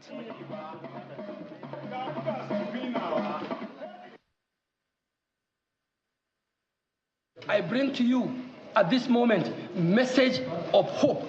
I bring to you from Mr. President, President Bola Ahmed Tinubu, a message of commitment, a message of solidarity, and message of hope. He has asked me, wherever I find myself, to convey to the people that he remains Bola Ahmed Tinubu, and he remains committed to the promises and the pledges he has taken in the course of nationwide campaign to be elected as President of the Federal Republic of Nigeria. And he said, and I want to tell you, he said, and I quote, that he is still conscious, he still remembers, he still knows and understands the volumes, the voluminous, the huge number of votes the people of Kano State have given him. Over 560,000 votes, which no other state in the Federation had given Tinubu that much. Tinubu told me that no matter what he does for the Kano people, no matter what he gives in terms of benefit and dividend of democracy, Tinubu says he remains indebted to the Kano people. And you must take this to your people. Tell them Tinubu has not forgotten their flight. Tinubu will continue to address these problems you have mentioned.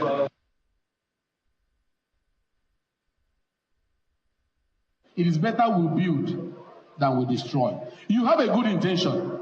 If I see you on the street tomorrow, I know you love this country, and that is why you are standing there. But can you account for your brother who is beside you? If you want to build, you and you and you and you and you want to build this country. That is why you are here. But there are so many of them that will join you tomorrow who want to destroy what you are trying to build. How do we stop them? That was why we invited you. We know you as the good ones. We know you that your objective is to heal this country. We know that you love our country. But the question is, the neighbor that will join hands with you tomorrow, is he thinking the way you are thinking? How do you stop him from breaking that transformer that he's going to see on the road? You remember what happened during NSAS? The objective of NSAS was good. The initiative was good. But were you able to manage it? Your conscience told you, let's stand on the street to send a message.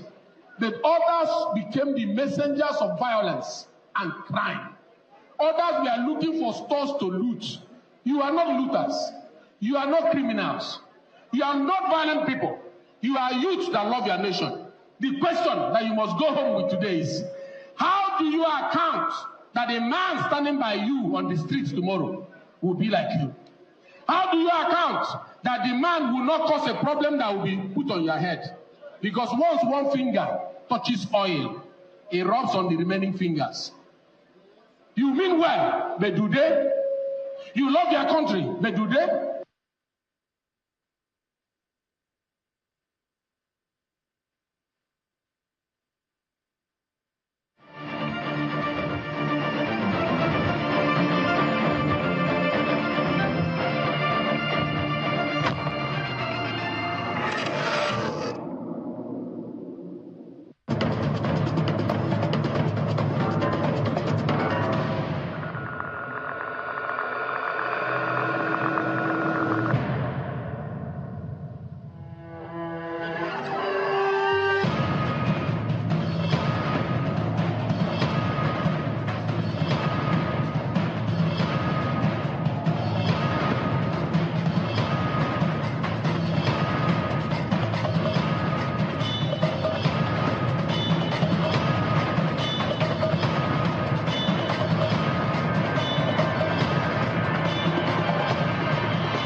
Well, thank you so much for staying with us.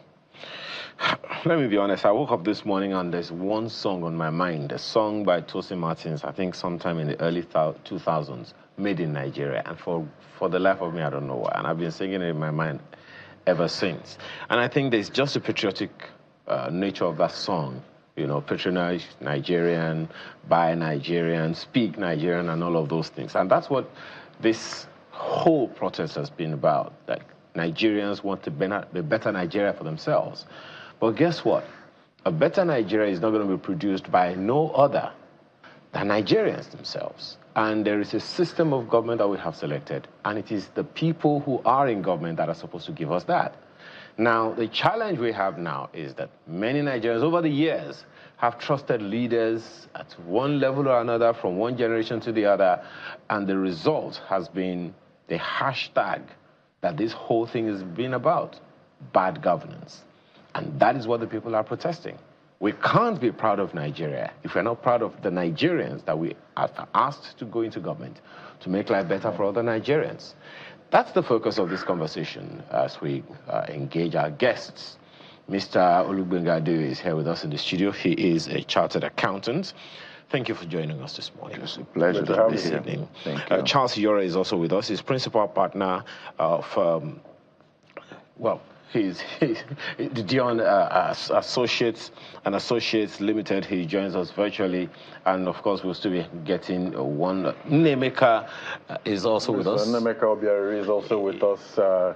He's also joining us via Zoom, and definitely, you know, when you mention buying Nigeria, you know, anywhere I go and I talk about buying Nigeria, they're always attacking my suit, and I tell them, oh my God, it's not about the suit. I love to buy, you know, Nigeria, but you know, as you said, buying Nigeria, you need that enabling environment. Because, and we've been talking about that forever. Yeah. You know, patronize Nigeria. Well, let's begin with Mr. Adeoye. Right. Well, Mr. Adeoye, first of all, your assessment, your general observation of this protests. Day 2, this is where we are. What's your opinion so far? The first thing is to look at the hashtag Endbadgovernance. And so you cannot talk about a particular issue without knowing the opposite side, which is good governance. And so we then need to now look at what is good governance. So good governance, as defined by the World Bank, has elements. Number 1 is efficiency, effectiveness, and you have rule of law, and then you have consensus-oriented programs of government, you have participation, inclusiveness, equity, then you have accountability and transparency. Now, without going deeper into whether we have good governance in Nigeria, we then have to look at what is the protest all about. The protest is looking at 2 issues: high cost of living, and it's also looking at unemployment and so on. So we then have to go back to memory lane. What are the issues that cause problem? Number 1 is the subsidy removal, and then number 2 is the floating of the naira. As a chartered accountant, I would say, and also with my study on development economics, you have to look at the level of exportation in your country to take a decision on your foreign exchange. Devaluation of the naira is actually like a nuclear button that you are careful to press when your economy is import dependent. I'm so sorry to butt in there, because we keep talking about devaluation of the naira, and being an import dependent economy, is it always bad, you know, when you have your currency devalued, or is it possible to... It's bad. I'll give you a comparative example. In Canada, I was in a training somewhere in the US last year, and the Canadian government said they will never allow Canadian currency to be stronger than the US currency. And you know why? 70% of their exports goes to the US, and you only encourage people to buy your product when their currency is stronger than yours. So they bring in little money, it becomes big, so they will prefer to come to your country rather than go to other places. So, and that's why I said devaluing your currency when you are import dependent is like a nuclear button that you must be careful to press. However, there are circumstances that led to that, which is round tripping. The new government believed that so many people get foreign exchange in particular, and then they use it to do round tripping, not reflecting on active production, the real sector. And so, but I used to say, these people, they are not ghosts. They are not spirit. That's one aspect of our problem. The second one is the subsidy remover. And because the government feels that the subsidy that is being paid is going to big entities and not the citizen. But I recall there was a committee of AIG, Agboje Imokode, in 2012 that investigated the subsidy regime. And in that report, which I had cause to read, there were 21 companies that were found culpable. And in his recommendation, he said that these companies need to refund money to the federal government. However, if they have some money to collect from government, there will be a set-off. Some other company with little infractions, they were to just be warned. But removal of subsidy, as good as it is, what the government could have done immediately is to have created what we had during the PTF. We should have been talking about subsidy trust fund by now. And subsidy trust fund will have been a fund for intervention programs. So that is not yet there. So what the president has done that I can see is that savings from subsidy has increased what we're giving out to state governors. And that is not reflecting on the people. So on whom should we be placing that? Let me ask Mr. Iyore. A good number of times we've heard, I think it was even yesterday, a public commentator came on air and was talking about the fact that the federal government has gotten something in the region, more than 1 trillion naira, and circulated between the federal and between the states and the local governments in the past few months.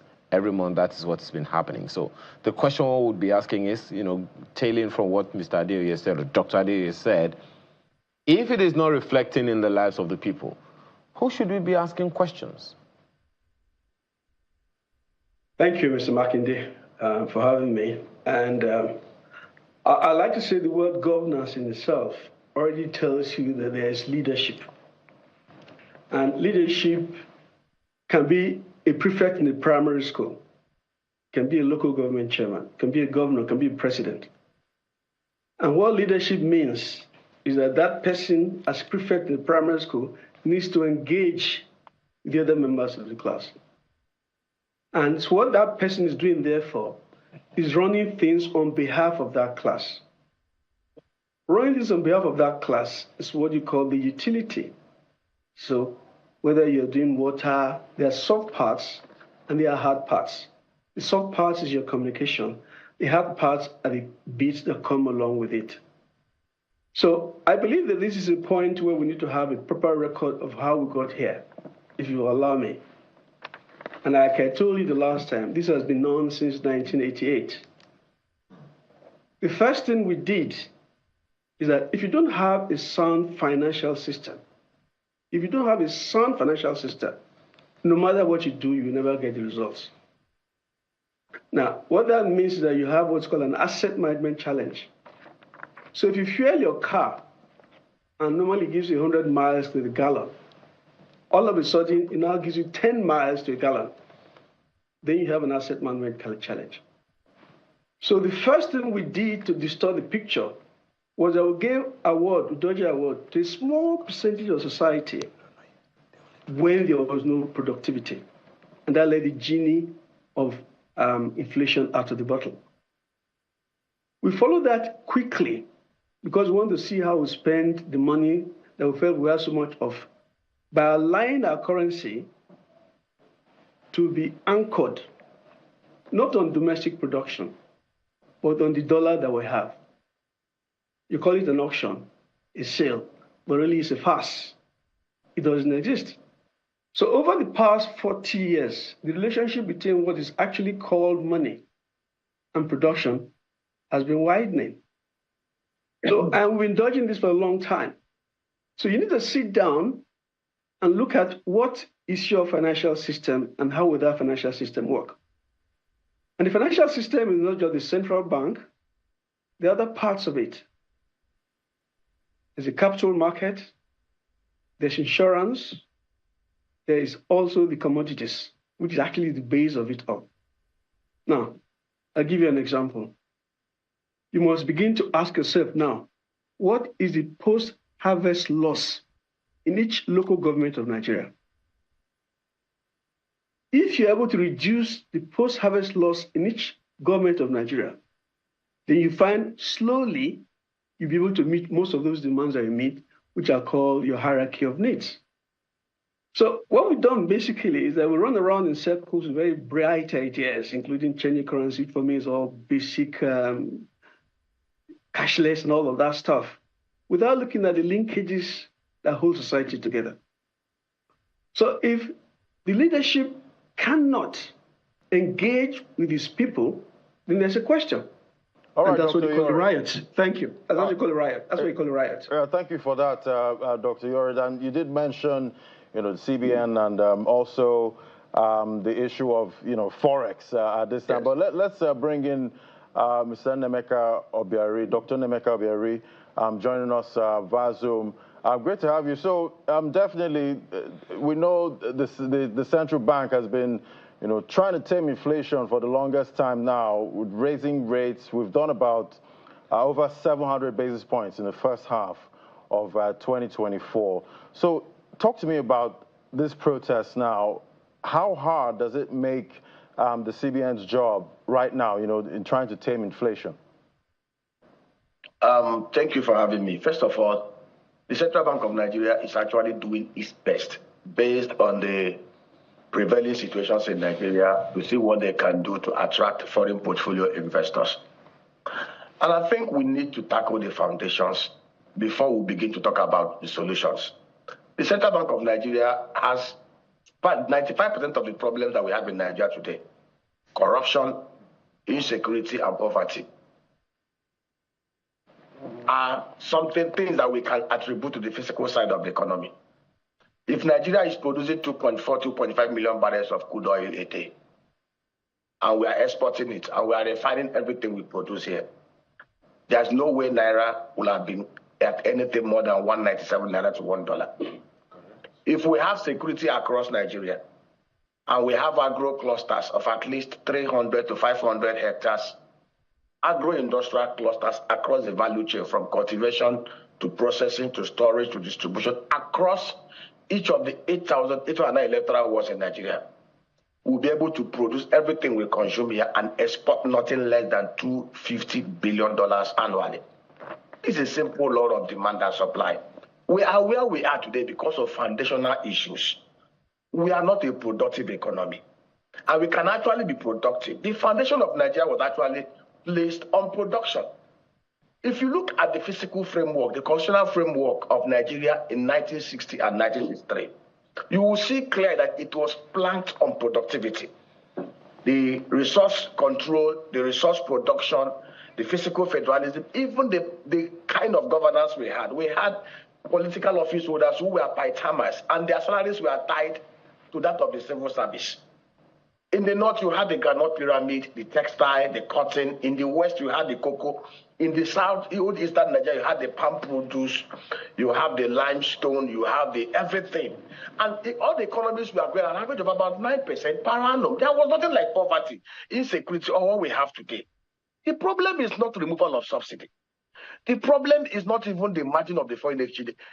All the policies that Tinubu put in place are spot on. The problem is the foundation. We are not producing enough. I give you an example. When we are so fixated with things at the center, we don't look at the subnationals. We should be looking at agriculture and agri productivity. Is actually not in the exclusive list. By the reasons of the Land Use Act and land users, the governors control. I give you an example, Ebonyi State. Ebonyi State is a rice belt. Ebonyi State has land mass of 644,000 hectares. Ebonyi is a massive rice belt. If the governor of Ebonyi says sit down today, just like what we have in China, and decide to develop 200 clusters across the electoral wards in Ebonyi State, agro-industrial, just let's focus on rice, 250 hectares, which is something you can produce twice in a year. It will take about 50 billion naira to establish this. Had also told the governors, give me a structure and I will fund it. And we've come to them with proposals on how they can do this. Under missions, community, diaspora, private, public, does not even touch their fac and jack. Under this arrangement, in every industrial cluster, you will have security, a homegrown industrial security of about 100 youths, fully trained and armed, working with the police and the army. From that cluster alone, in a year, Ebonyi will produce 202 billion naira worth of rice value chain. 6.7 million bags of rice, 50 kg, that will take care of rice consumption in Ebonyi, Imo and Abia State completely. Ebonyi State will create nothing less than 65,000 jobs. Ebonyi will sell their rice at across the markets of the Southeast at a price of 25,000 naira per 50 kg bag. And the producers will still make enough profit to make them millionaires. Ebonyi is not doing it. The same thing across all the states in Nigeria. Everybody is fixated with crude oil. Vietnam does not have crude oil. Vietnam currency, the dong, is 23,000 dong to $1. A liter of petrol in Vietnam sells for 8,500 naira equivalent. South Korea, the same thing. A liter of petrol sells for 1,900. But these countries are productive. Vietnam, 100 million people. Well, Mr. Biari, if you can hear me, just 1 second. You know, the issues you are raising, I remember one day I was asking, you know, one of our guests, you know, when we were discussing politics, do the people who apply to be governors, apply to be government officials, do they know the job description? Because it sounds like you are telling me now that the people who applied for these jobs and got the jobs don't tend to know it. But, you know, maybe that's a matter for another time. Let's go to our guest in Abuja. Professor Agbo Madaki is Dean, Law Department of Bayes University in Abuja. He's right there with the Honorable Dachong Bagos, both of them in the studio. Thank you for joining us, gentlemen. Prof, let me begin with you. Thank you. You know, this whole protest is economic, pure and simple. And the first question that I asked the other time, you know, I asked our guest here in the studio, Mr. Adio, is whether or not the statements that has been made in these past 2 days have resonated strongly enough with government officials at various levels. We have 36 governors. I'm not sure we've heard the voices of 10 of them speaking to the people. Do you think government, be it at the federal or the state level, have listened to the people, heard them, and are ready to take proactive action? Thank you very much. Let me start by correcting the impression. You referred to me as the Dean of Love-Based University. I think it would have been more appropriate to refer to me as the former Dean of Love-Based University, because I've existed at university, and I'm currently a professor of applied law at the Durban University of Technology in South Africa, where I do a lot of consultancy job in Nigeria. Right now in Nigeria, we are at a crossroad. We have practiced what I may call constitutional democracy for the last 24 years. And to that extent, for the consistency of practicing democracy, we can turn back chairs. Otherwise, in the past, we kept on referring to as a more or less democratic interregnum instead of military interregnum. And the last 1 year, life indeed has been very challenging and difficult for Nigerians. And in the last 1 year, government has tried to grapple with the challenges of governance, especially inheriting the kind of economy this present government inherited from the previous government. And I think it is the cardinal responsibility of government to steer the ship of state in that you move people from the turbulent sea, you know, to more or less like El Dorado. And then government is bound to take certain steps and policies or implement them, some of which may not go down well with the citizens. Like you have a festering sore on your leg.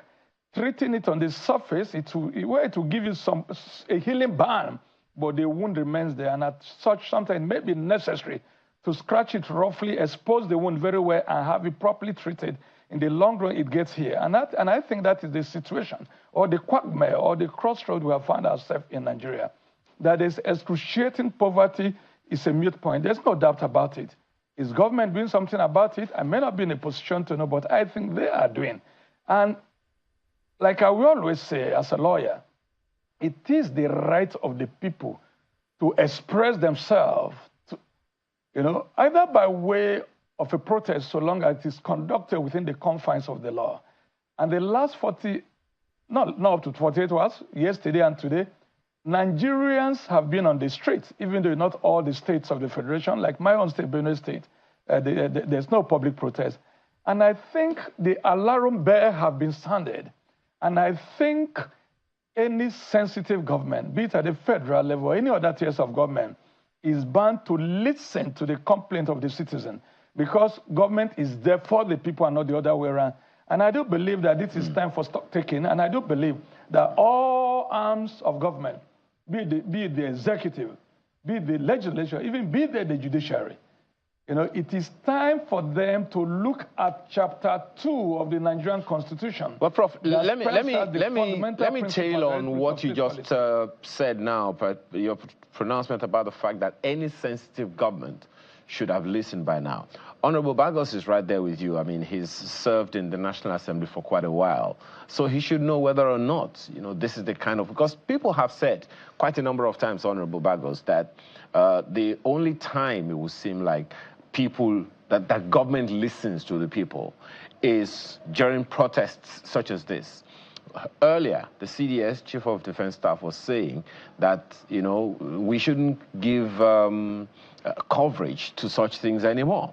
Well, while I understand the statement, the intention of the statement that he made, the truth is we have been giving coverage to government for so long, and to a large extent, people have disbelieved the government even more. So now that the people have spoken, and we've given coverage to the people as well, do you think government is listening? Do you anticipate proactive action within the next few days? Yeah, well, the most important thing is, first of all, that government should be able to understand that the campaign that all politicians made, and for you to get into office, that there was a social contract.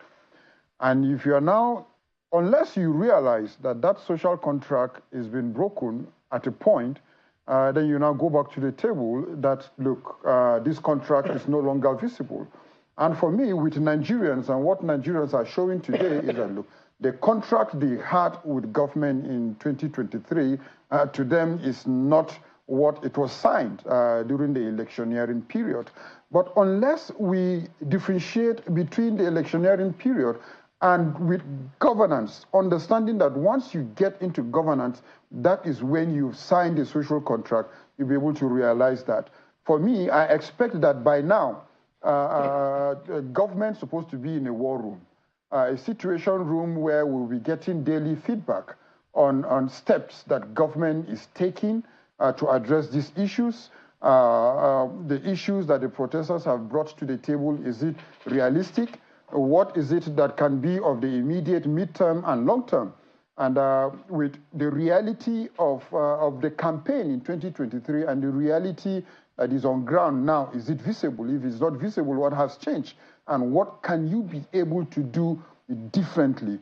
So that is a communication gap that we are having, and which is on ground now. But is there a problem? Definitely there's a problem. But for me, I want to see the situation room of government speaking to the people, not security agencies. You see, that is the wrong narrative that we are getting, and that is the wrong narrative that government is getting. It is not the security agencies are to engage with the people now. It's government that needs to engage with the people. We want to hear the president having a nationwide address. We want to see the president addressing the National Assembly. We want to see government officials speaking. We want to see every representative, senator, everybody going back to his constituency, having a town hall meeting with the people. let's go back to our campaign promises in 2023. What did we promise in 2023? How is it now? What are the realities on ground?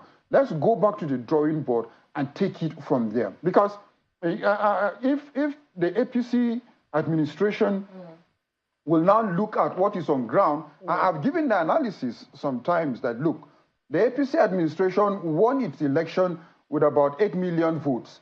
But you have the PDP votes, you have the Labour votes and other party votes combining to about 14 million. So you have 14 million people to about build their confidence above the 8 million votes that brought you into power. So a lot of engagement needs to come into place by government. Let's see the situation room. Let's see the hunger war room that government has opened to address the situation, not security agencies. I mean, that's an interesting phrase, the hunger war room. But I want to get Professor Madaki's thoughts on the way the government is handling this situation. The situation room that he's talking about that should be used to address the issues now, shouldn't that situation room have come in before, many months ago, at the time when the president came in preparation for what the situation of the country is and what expected outcomes there could be, and preparing for things like a protest or a riot, these sorts of conversations? Do you think that enough thought was put into this governance, considering the status quo of our country? No, I think the mistake a lot of Nigerians make is to equate campaign promises to something that's so sacrosanct to become a contract. I think in reality, what Nigerians should pay greater attention to is the Appropriation Act, because the Appropriation Act epitomizes or encapsulates all the plans of government, which is no longer a promise but has now been made an act of the National Assembly. And it becomes the duty of all organs of government to implement any law lawfully passed by the National Assembly. So I think what we have in the country, which is giving rise to the kind of crisis we're having, is the failure of citizens to expect or to demand for accountability from those who they have elected to govern them. And then this can be traceable to a lot of factors. For instance, we practice representative democracy, or what I call constitutional democracy. So we have 360 persons in the the House of Representatives, 109 senators, and they have the State House of Assembly running to thousands of persons. As the case may be, it is the primary responsibility of these persons we have elected to represent us to have constant interface, like he rightly put it, whether it is by way of a town hall meeting, but to continually return to people to explain to them that this is the budget for this year, this is what it is for my constituency and for you as a citizen of this country. Once the people know what to expect from the government by way of the Appropriation Act, which is law, they can even go to court and ask for the implementation of it, as the case may be. I do not think government needs to set up any situation room. That is why the Constitution vests the executive powers on the president and the governor. And then, in turn, they delegate this function to the appointees, be it commissioners, the various statutory bodies or constitutional bodies that we have in the Constitution. And every other person must do their job. However, the buck, as they'll put it, stop at the table of the president. What kind of magic wand? Or the governor.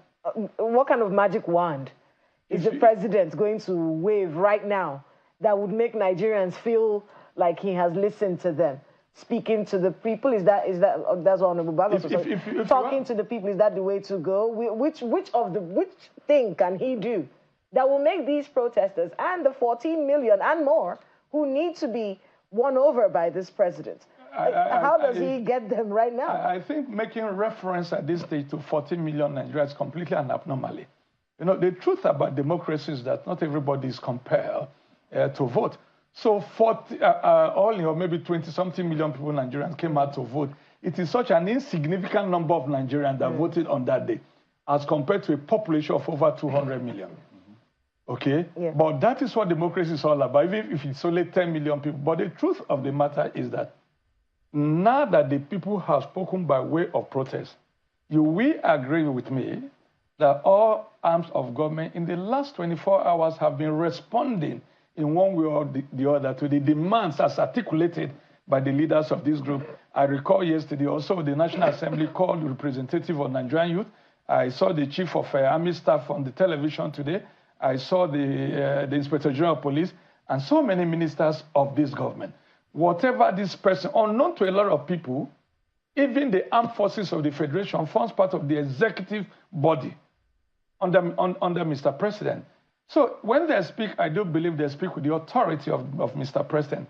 As far as this issue is concerned, Nigerians even are not unmindful or completely are ignorant of what to expect from their governor. And as such, everything, all the blame is put on the table of Mr. President. I do believe that if all the 36 governors and the 704 local government chairmen we have in this country will play their role, do their bit, I think there will be less agitation. But if you also ask me, let me say it very quickly. I do believe that the time has come, probably for the president of our country, whom I believe has the interest of Nigeria at heart. He's been a Democrat, a renowned Democrat. I think the time has come probably for him to speak to his people, let me put it this way, to speak to his children, let me put it, in order to assuage the pains, the angst, the anger, and the frustration. And normally times like this, it may not be out of place to make some concession to the people. I think that I'll take it from there, because I know that Honorable Burgos had released a statement urging the president to speak to the people. But before you speak on that, I want to ask this question. The level of disconnect between government and the people sometimes is perhaps not properly emphasized. When the president speaks, to a great extent, the persons who listen to him have access to television or, are informed or educated enough to understand what he's saying. Professor Madaki here talked about the budget. I promise you that a woman in the village, your village, may not know what that means, what appropriation means, and all that. So how do we build that disconnect, build a gap between that disconnect, such that the people there understand what governance is and what to expect of them, especially with this Supreme Court ruling on local government autonomy? You see, let me pick it from what Prof said. In every situation, you need a situation room. I stand on that, because even you as a husband and wife, you need your bedroom is your situation room. You take decisions before coming out. And with what we have now as a people, in terms of the budget that we're still talking about, when the 2024 budget was passed, the reality on ground, as of then, be it the benchmark of crude oil or the benchmark of, it's not one per dollar. I think when the budget was passed, the dollar rate wasn't as it is when it is now. So now, the Appropriation Act itself, the reality of implementing the 2024 budget with the reality of the economic reality that it is on ground now is not visible. Because if the budget was passed within a benchmark of the exchange rate and within the benchmark of crude oil as of then, many months ago, today it's not realistic. We expect that, look, how the economy is now, the government, the president, and his economic managers to be speaking with the people as it is today. Go to the West, go to developed countries, a statement of the president or whatsoever happened can change the exchange rate, can change what happens in the stock market within 24 hours. If it were in the West, just with this protest, will shake the stock market.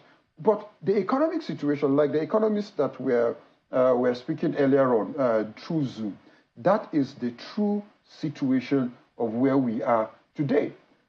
Status of what you have in Nigeria depends on status of what you or who you are in office. But go to the West, a janitor that has saved his money for 20 years can afford a house in Maitama because he has saved. But today you must be in a position before you could be able to associate or to get whatsoever you think you are going to have be able to get.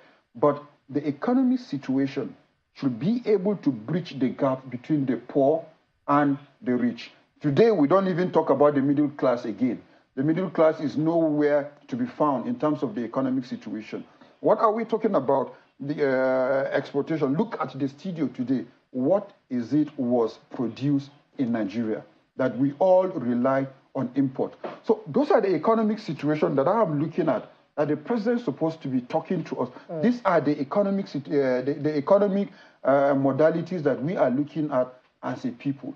But if we continue in this trajectory without looking at export, without being a productive country, we will remain where we are. There is no any political campaign promise that will change the trajectory without us looking at the situation in reality. Since 1960, we've been talking about water, we've been talking about electricity, but while the West are talking about improved, now the developed countries are talking about renewable energy, talking about save water, but we are still looking at hydro, we're still looking at how to get, so we need to go back to the drawing board to look at the economic, the foundation must be rejigged and get these things. Before we let you go, just your take, Honorable Bagos, on the protest so far. Well, for me, any echo of protests and any echo of not being happy about anything is an echo for transparency and accountability. I'm talking about the fact that there's a lot of looting that started happening in parts of the country. And then, of course, we're seeing the security agencies. Predominantly in the north. Yes. Yeah, it's unfortunate. It's unfortunate. And that's why when I say that, look, the president in the Situation Room should give us an immediate solution before the midterm. Now, what are we talking about? Every Nigerian now is talking about what food he will get on the table. And those are the issues why those people are out looting. And it needs to be looting chairs. Yeah, they are looting chairs. It needs to be addressed. And that's the unfortunate part of, look, who are the real protesters and who are criminals? These are the people that need to be identified. Just so we can get an idea, because this situation has been going on for a very long time. We have too many miscreants and hoodlums, so to speak. These are the names that we're hearing these days, but there's so many of them in Nigeria. What kinds of thinking should the leaders, especially in northern Nigeria, be using right now? Because if a situation will come when you will not be able to rein in this crowd. Yeah, the truth of the matter is that crime, criminality, and people who are criminogenic should not be justified under any condition, be it psychological or not, as the case may be. Because the truth of the matter is that every citizen of Nigeria, any person resident in Nigeria, is supposed to obey the law. So whereas the Constitution allows for peaceful protest, any act of criminality carried out in the course of the protest is a violation of our law, and then it should be so accordingly treated. When you loot, what are you doing? You are dispossessing somebody of his property.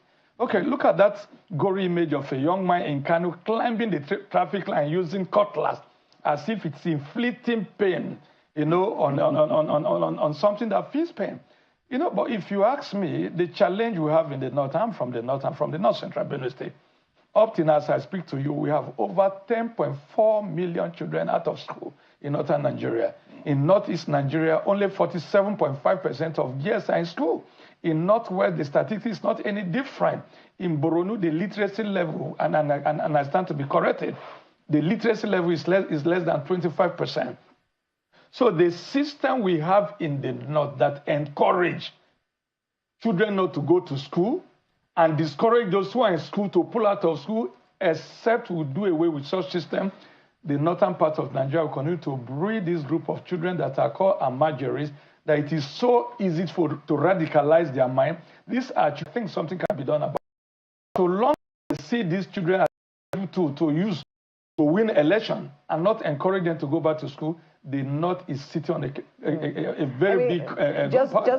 just so that we can add that Jafar Issa is the former governor of Kaduna State, is the one who's in charge of the Alamajiri transformation, so to speak. He was appointed to be able to handle this out-of-school children and then to make sure that these kids are streamlined and taught and, made into, productive members of society. Your final words, Honorable Bagos, before... Since it's your final word, from what Kila had said, with regard to education, it's also one of the demands of the protesters, one of which is that... Free education. Yeah, free education, and that public officials should ensure that their children go to public schools, and this has been canvassed severally, believing that this will improve education in the country. What do you think about that? Yeah, well, quite true, because if you look at most of our leaders today, most of them enjoyed free education, public schools.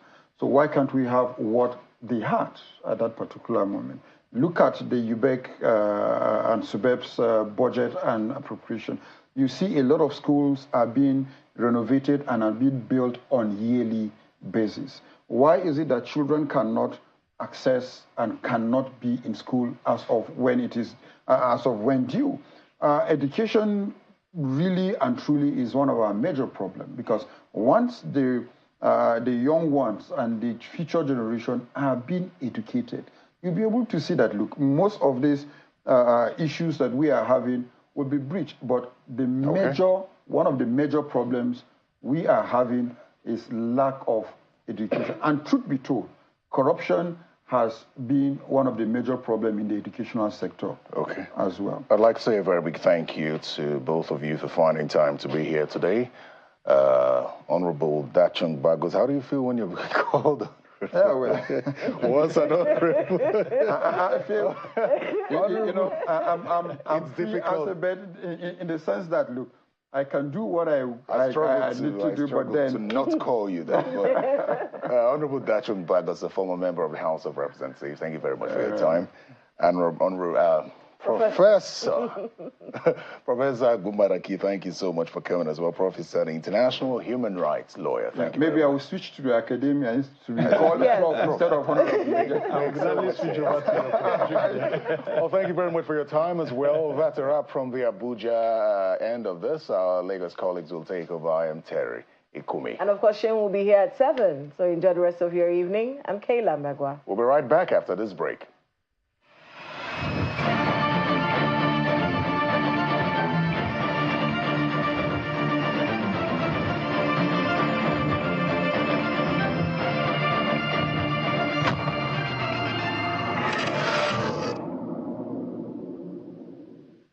The following is a paid presentation by ShopEx TV. Tired of pans that scratch and stick? Or cookware that takes up valuable space in your kitchen? Introducing ShopEx Gotham Hammered Copper Collection, the perfect cookware to upgrade your cooking experience. The Gotham Hammered Copper Collection features a super durable ultra non-stick surface. Eggs stick to other pans, but with the Hammered Copper Collection, they slide right out. Incredible! It's oven safe up to 500 degrees. Any recipe can be made in these pans, and then it wipes clean with ease. Make mouth-watering jollof rice or even fluffy pounder with ease, because nothing sticks. I needed a cookware to keep up with me. The Gotham Hammered Collection has been a game changer. No more burnt meals or hours spent scrubbing pots. You could be paying over $490,000 for a collection of pans that are not even non-stick. Call the number on your screen now and get it for just 364,950 Naira. If you order now, we will upgrade you to the Premier Kitchen Collection at no extra charge, and also include all-in-one food processor that blends, grinds, chops, dices, pounds yam, and makes smoothies in seconds. Place your order now, and we will deliver the entire collection for free. The following was a paid presentation from ShopEx TV.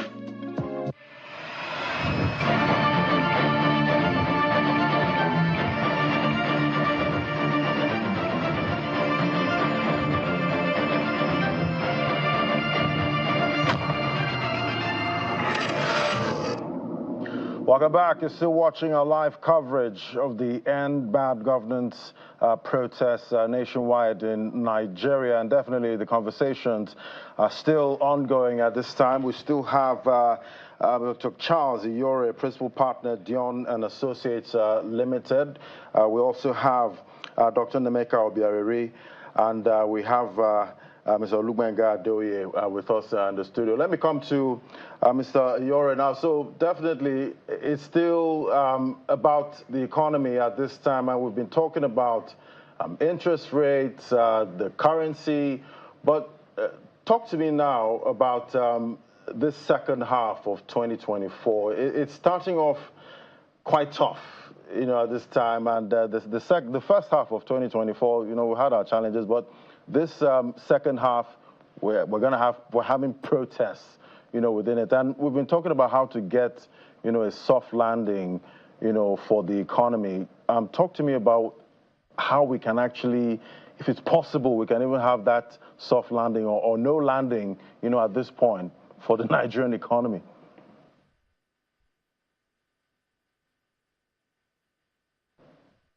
Like I've always said, we are blessed with everything.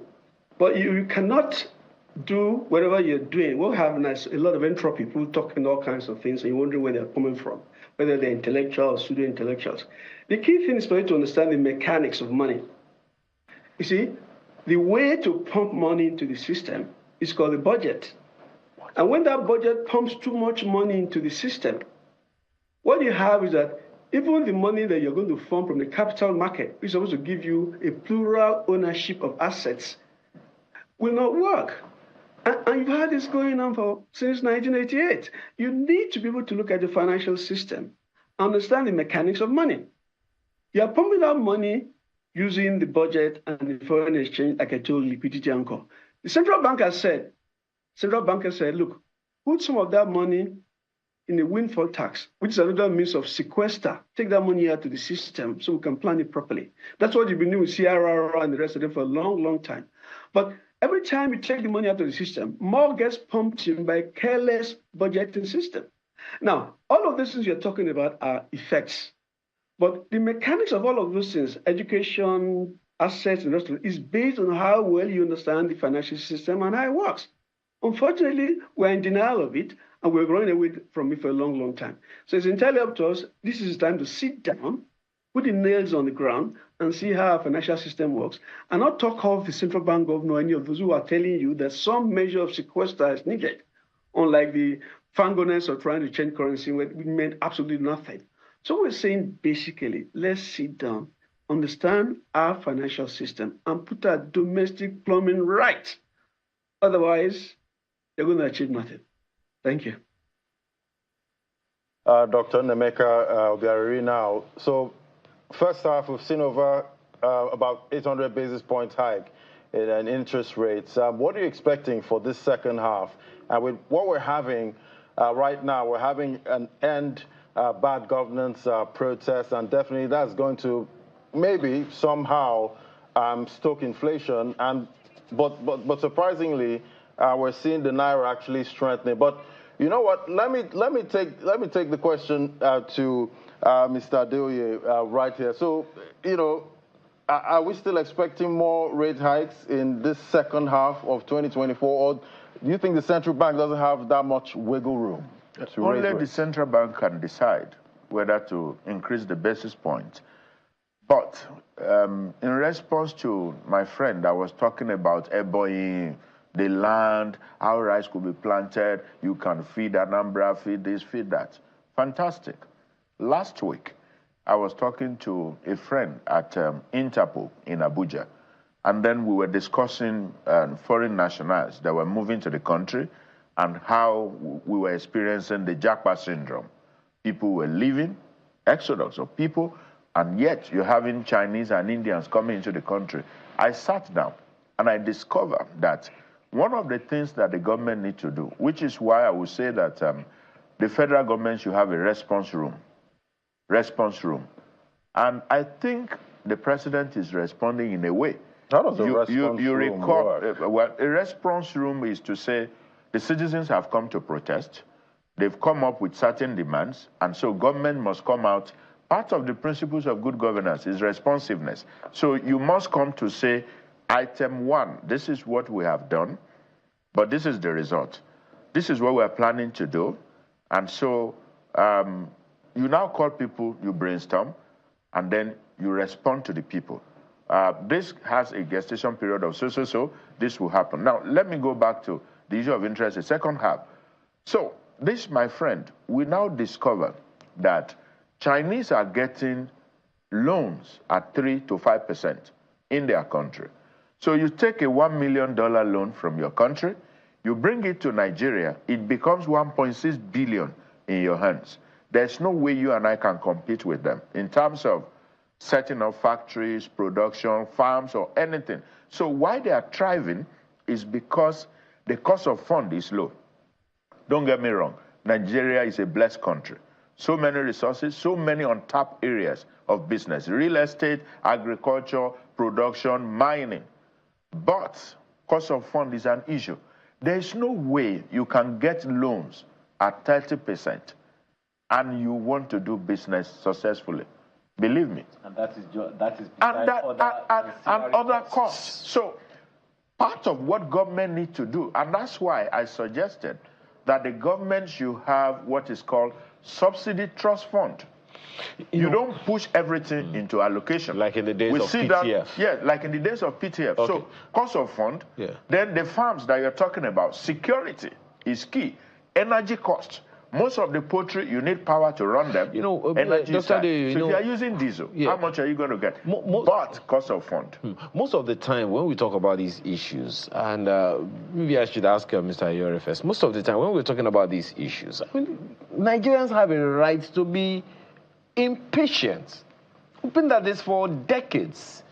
I think, was it you or Mr. Obiari that was talking the other time and talked about the fact that this country, the issues we are dealing with, I think it was you, Mr. Ayore, date back into the 80s. I dare say it dates back into the 70s, because there are those who would point to the fact that the genesis of the challenges that we have in public service dates back into the 70s, when the military government of the time wiped away a whole generation of public service technocrats. But, that's another issue for another time. Now, we're talking about what my friend here called the other, at the beginning of the program. He said, we need a magic wand. A magic wand will give us an instant reaction. But how about sustainability? What are they? I mean, there are those who are saying one of the issues that the representatives of the federal government have been mentioning is that, okay, we're solving age-long problems for, once and for all. That once we deal with these issues, immediate pains, the president put this gestation pains, and then we'll go on for a long time. We are suffering now. We're bearing these pains now. It's unbearable. Yet there is a future. What should be the rhetoric from wherever to the people to give them an idea that indeed, whatever it is that they're doing, as painful as it is, they mean well? Thank you, Mr. Makinde. I mean, I'm sorry I'm talking to you as if I'm a broken record. You won't achieve anything if the mechanics of your money and financial system are flawed. It's not possible. I just told you, the system that the government has for pumping out money is called a budget. You have done that recklessly since 1988. There's money, idle capital everywhere all over the country. And for you to be able to form that capital from the capital market, the market should not be flooded. The idea of the capital market in creating assets is so that you have plural ownership from the very beginning, so you don't need to privatize. Now, if these basic issues of domestic plumbing are not in place, you're really only hiding to nothing. I mean, the budgeting system has not changed. What you do basically is not a budget of purpose. You write up whatever budget you like, you come and defend it, and then that's it. Nobody's going to ask you, what did you do with that money last year and the year before? So we need to come back and understand the concept of money. And I doubt if this governor of the central bank alone can do it. There needs to be a clear understanding that it's a financial system. And the financial system is flawed. And those who work in banks and all of those places and think they are doing short practices, their allegiance should be to the system, not to the owners of those banks. But it is the people that set up the system. It's the people that run the system. It's the people that run it to this point. And there is an issue that a number of people have also raised. Perhaps the challenge here really is that we don't have consequences for this recklessness, some of these recklessness that you've talked about. So where do we go from here? Okay, let me give you an example. I'm always doing this. Do you know that in those days, the power to give a loan and advance locally was in the hands of the branch manager? And then most of those branch managers abused that position. And most of the banks were run aground. National Bank, Union, all of those banks were run aground. The new generation banks began to do what's called a credit committee. All the loans and advances, some major ones, are done in the head office by about 4, 5, 6 people. That means your reach into the community is almost nothing. And you're bringing in orange juice and import items for which you have low risk. Now, you need to reverse that process, but not immediately. It's a structured manner. And I think to a large extent, I'm not trying to defend anybody here, that the idea of sequestering money so that it's sequestered, so it's no longer in the system, and then ensure that the budgeting system is not come and defend it, but based on purpose. You'd be amazed at what that can achieve very quickly. I also told you, we must begin to look at what's called post-harvest losses in the local government and how to manage them. Because the idea of trying to do a commodity exchange and talking about warehouse receipts when the items don't have a shelf life is not gold you're selling. You see, there's nothing as bad as people running markets that they don't understand. That's a problem. We need to go back to that market and understand it properly. Okay. And allow those who are trying to make it happen. Thank you. All right, you did mention post-harvest losses, but, at the same time, we're still trying to get the farmers to actually, get to the farm. Let me come to you now, Mr. Adoye, because you did mention, cost of funds being a major issue, at this time with, the Chinese getting funds at just about 5 to 3%, but here we're at over 30%. So are you saying the central bank MPC here should start cutting rates? No. What I'm saying is this. If the central bank, in their own wisdom, if they think what the interest rate is what they can leave it at, it is the responsibility of Mr. President to say what intervention am I going to put in place to address this sector. Food inflation is a matter. And when you have cost-push inflation in your country, everybody will suffer for it. Look at airlines. Look at everything. To go to Abuja, 300,000 economy, 280, one-way economy. Now, how are you going to travel? We should even be calling it economy at this point. So how are you going to travel? Now, so the federal government, my friend was talking about post-harvest loss. Post-harvest loss is a deficiency of the value chain in agriculture. That's what is happening. So I'm supposed to put a plant beside your orange farm to produce my orange juice. I'm supposed to put my animal feed farm around the clusters of maize farms. But the question is, the equipment that I'm going to buy, setting up the factory, I'm going to get loan at 30%. Another person is going to get it at 5%, so he's going to come to my country to dominate me. And so that's why you see it's a two-way movement. People are coming into the country while Nigerians are leaving. But is that reflecting on FDI? Because we did see FDI dwindle in the first quarter. The problem of FDI coming down is as a result of the insecurity and the suspicion of instability in the system, fluctuation here and there. But all the same, they are still better off coming here. To the agriculture that you mentioned, do you think the Special Agro-Industrial Processing Zones project of the AFDB can solve that problem? It can solve it, but the African Development Bank cannot lend to everybody. No, there's a special program. I'm sure you're aware. There's a special program. Yeah. So, but what keeps an economy going, like China, is the micro activities of people, SMEs, MSMEs, operating. So you see an individual, a young graduate, needing just 10 million, 5 million to set up a business. You walk into the bank. By the way, banks in the US, Canada, and other places, you walk into the bank and you get the loan. But for you to get loans here, they are likely to ask you to bring your grandmother, bring your grandfather from the grave. And I don't blame the bank also. What is happening today, as you are increasing interest rate, banks are also going to have problems. Because if you take funds from people at, say, hypothetically, 10%, and now protests do not allow business activity to happen, you will still collect your interest. And if there's no business activity, the big borrowers they are lending to, they will not be able to sit down and conclude deals if there's no movement. So everybody is going to share in this problem. Mr. Yore, to the quick issue that you mentioned, I know you've spoken largely about the macroeconomic issues, but to the small, micro, and medium enterprises that Dr. Aide talked about, which are the people who, a good number have said over time, carry the economy. what would you be saying? I can't hear you. Can you hear me better now? Mr. Makinde, I can't hear you. Can you hear me now? I can hear you now, yes. Great. I can hear you now, yes. So now, to the micro, small, and medium enterprises, what would you say to them? Some of them are part of the protesters, and they are expressing their situation about what's going on and how it's affecting them. What would you be telling them now? What can government tell them that will get them to sheath their swords and believe in the system? Thank you very much.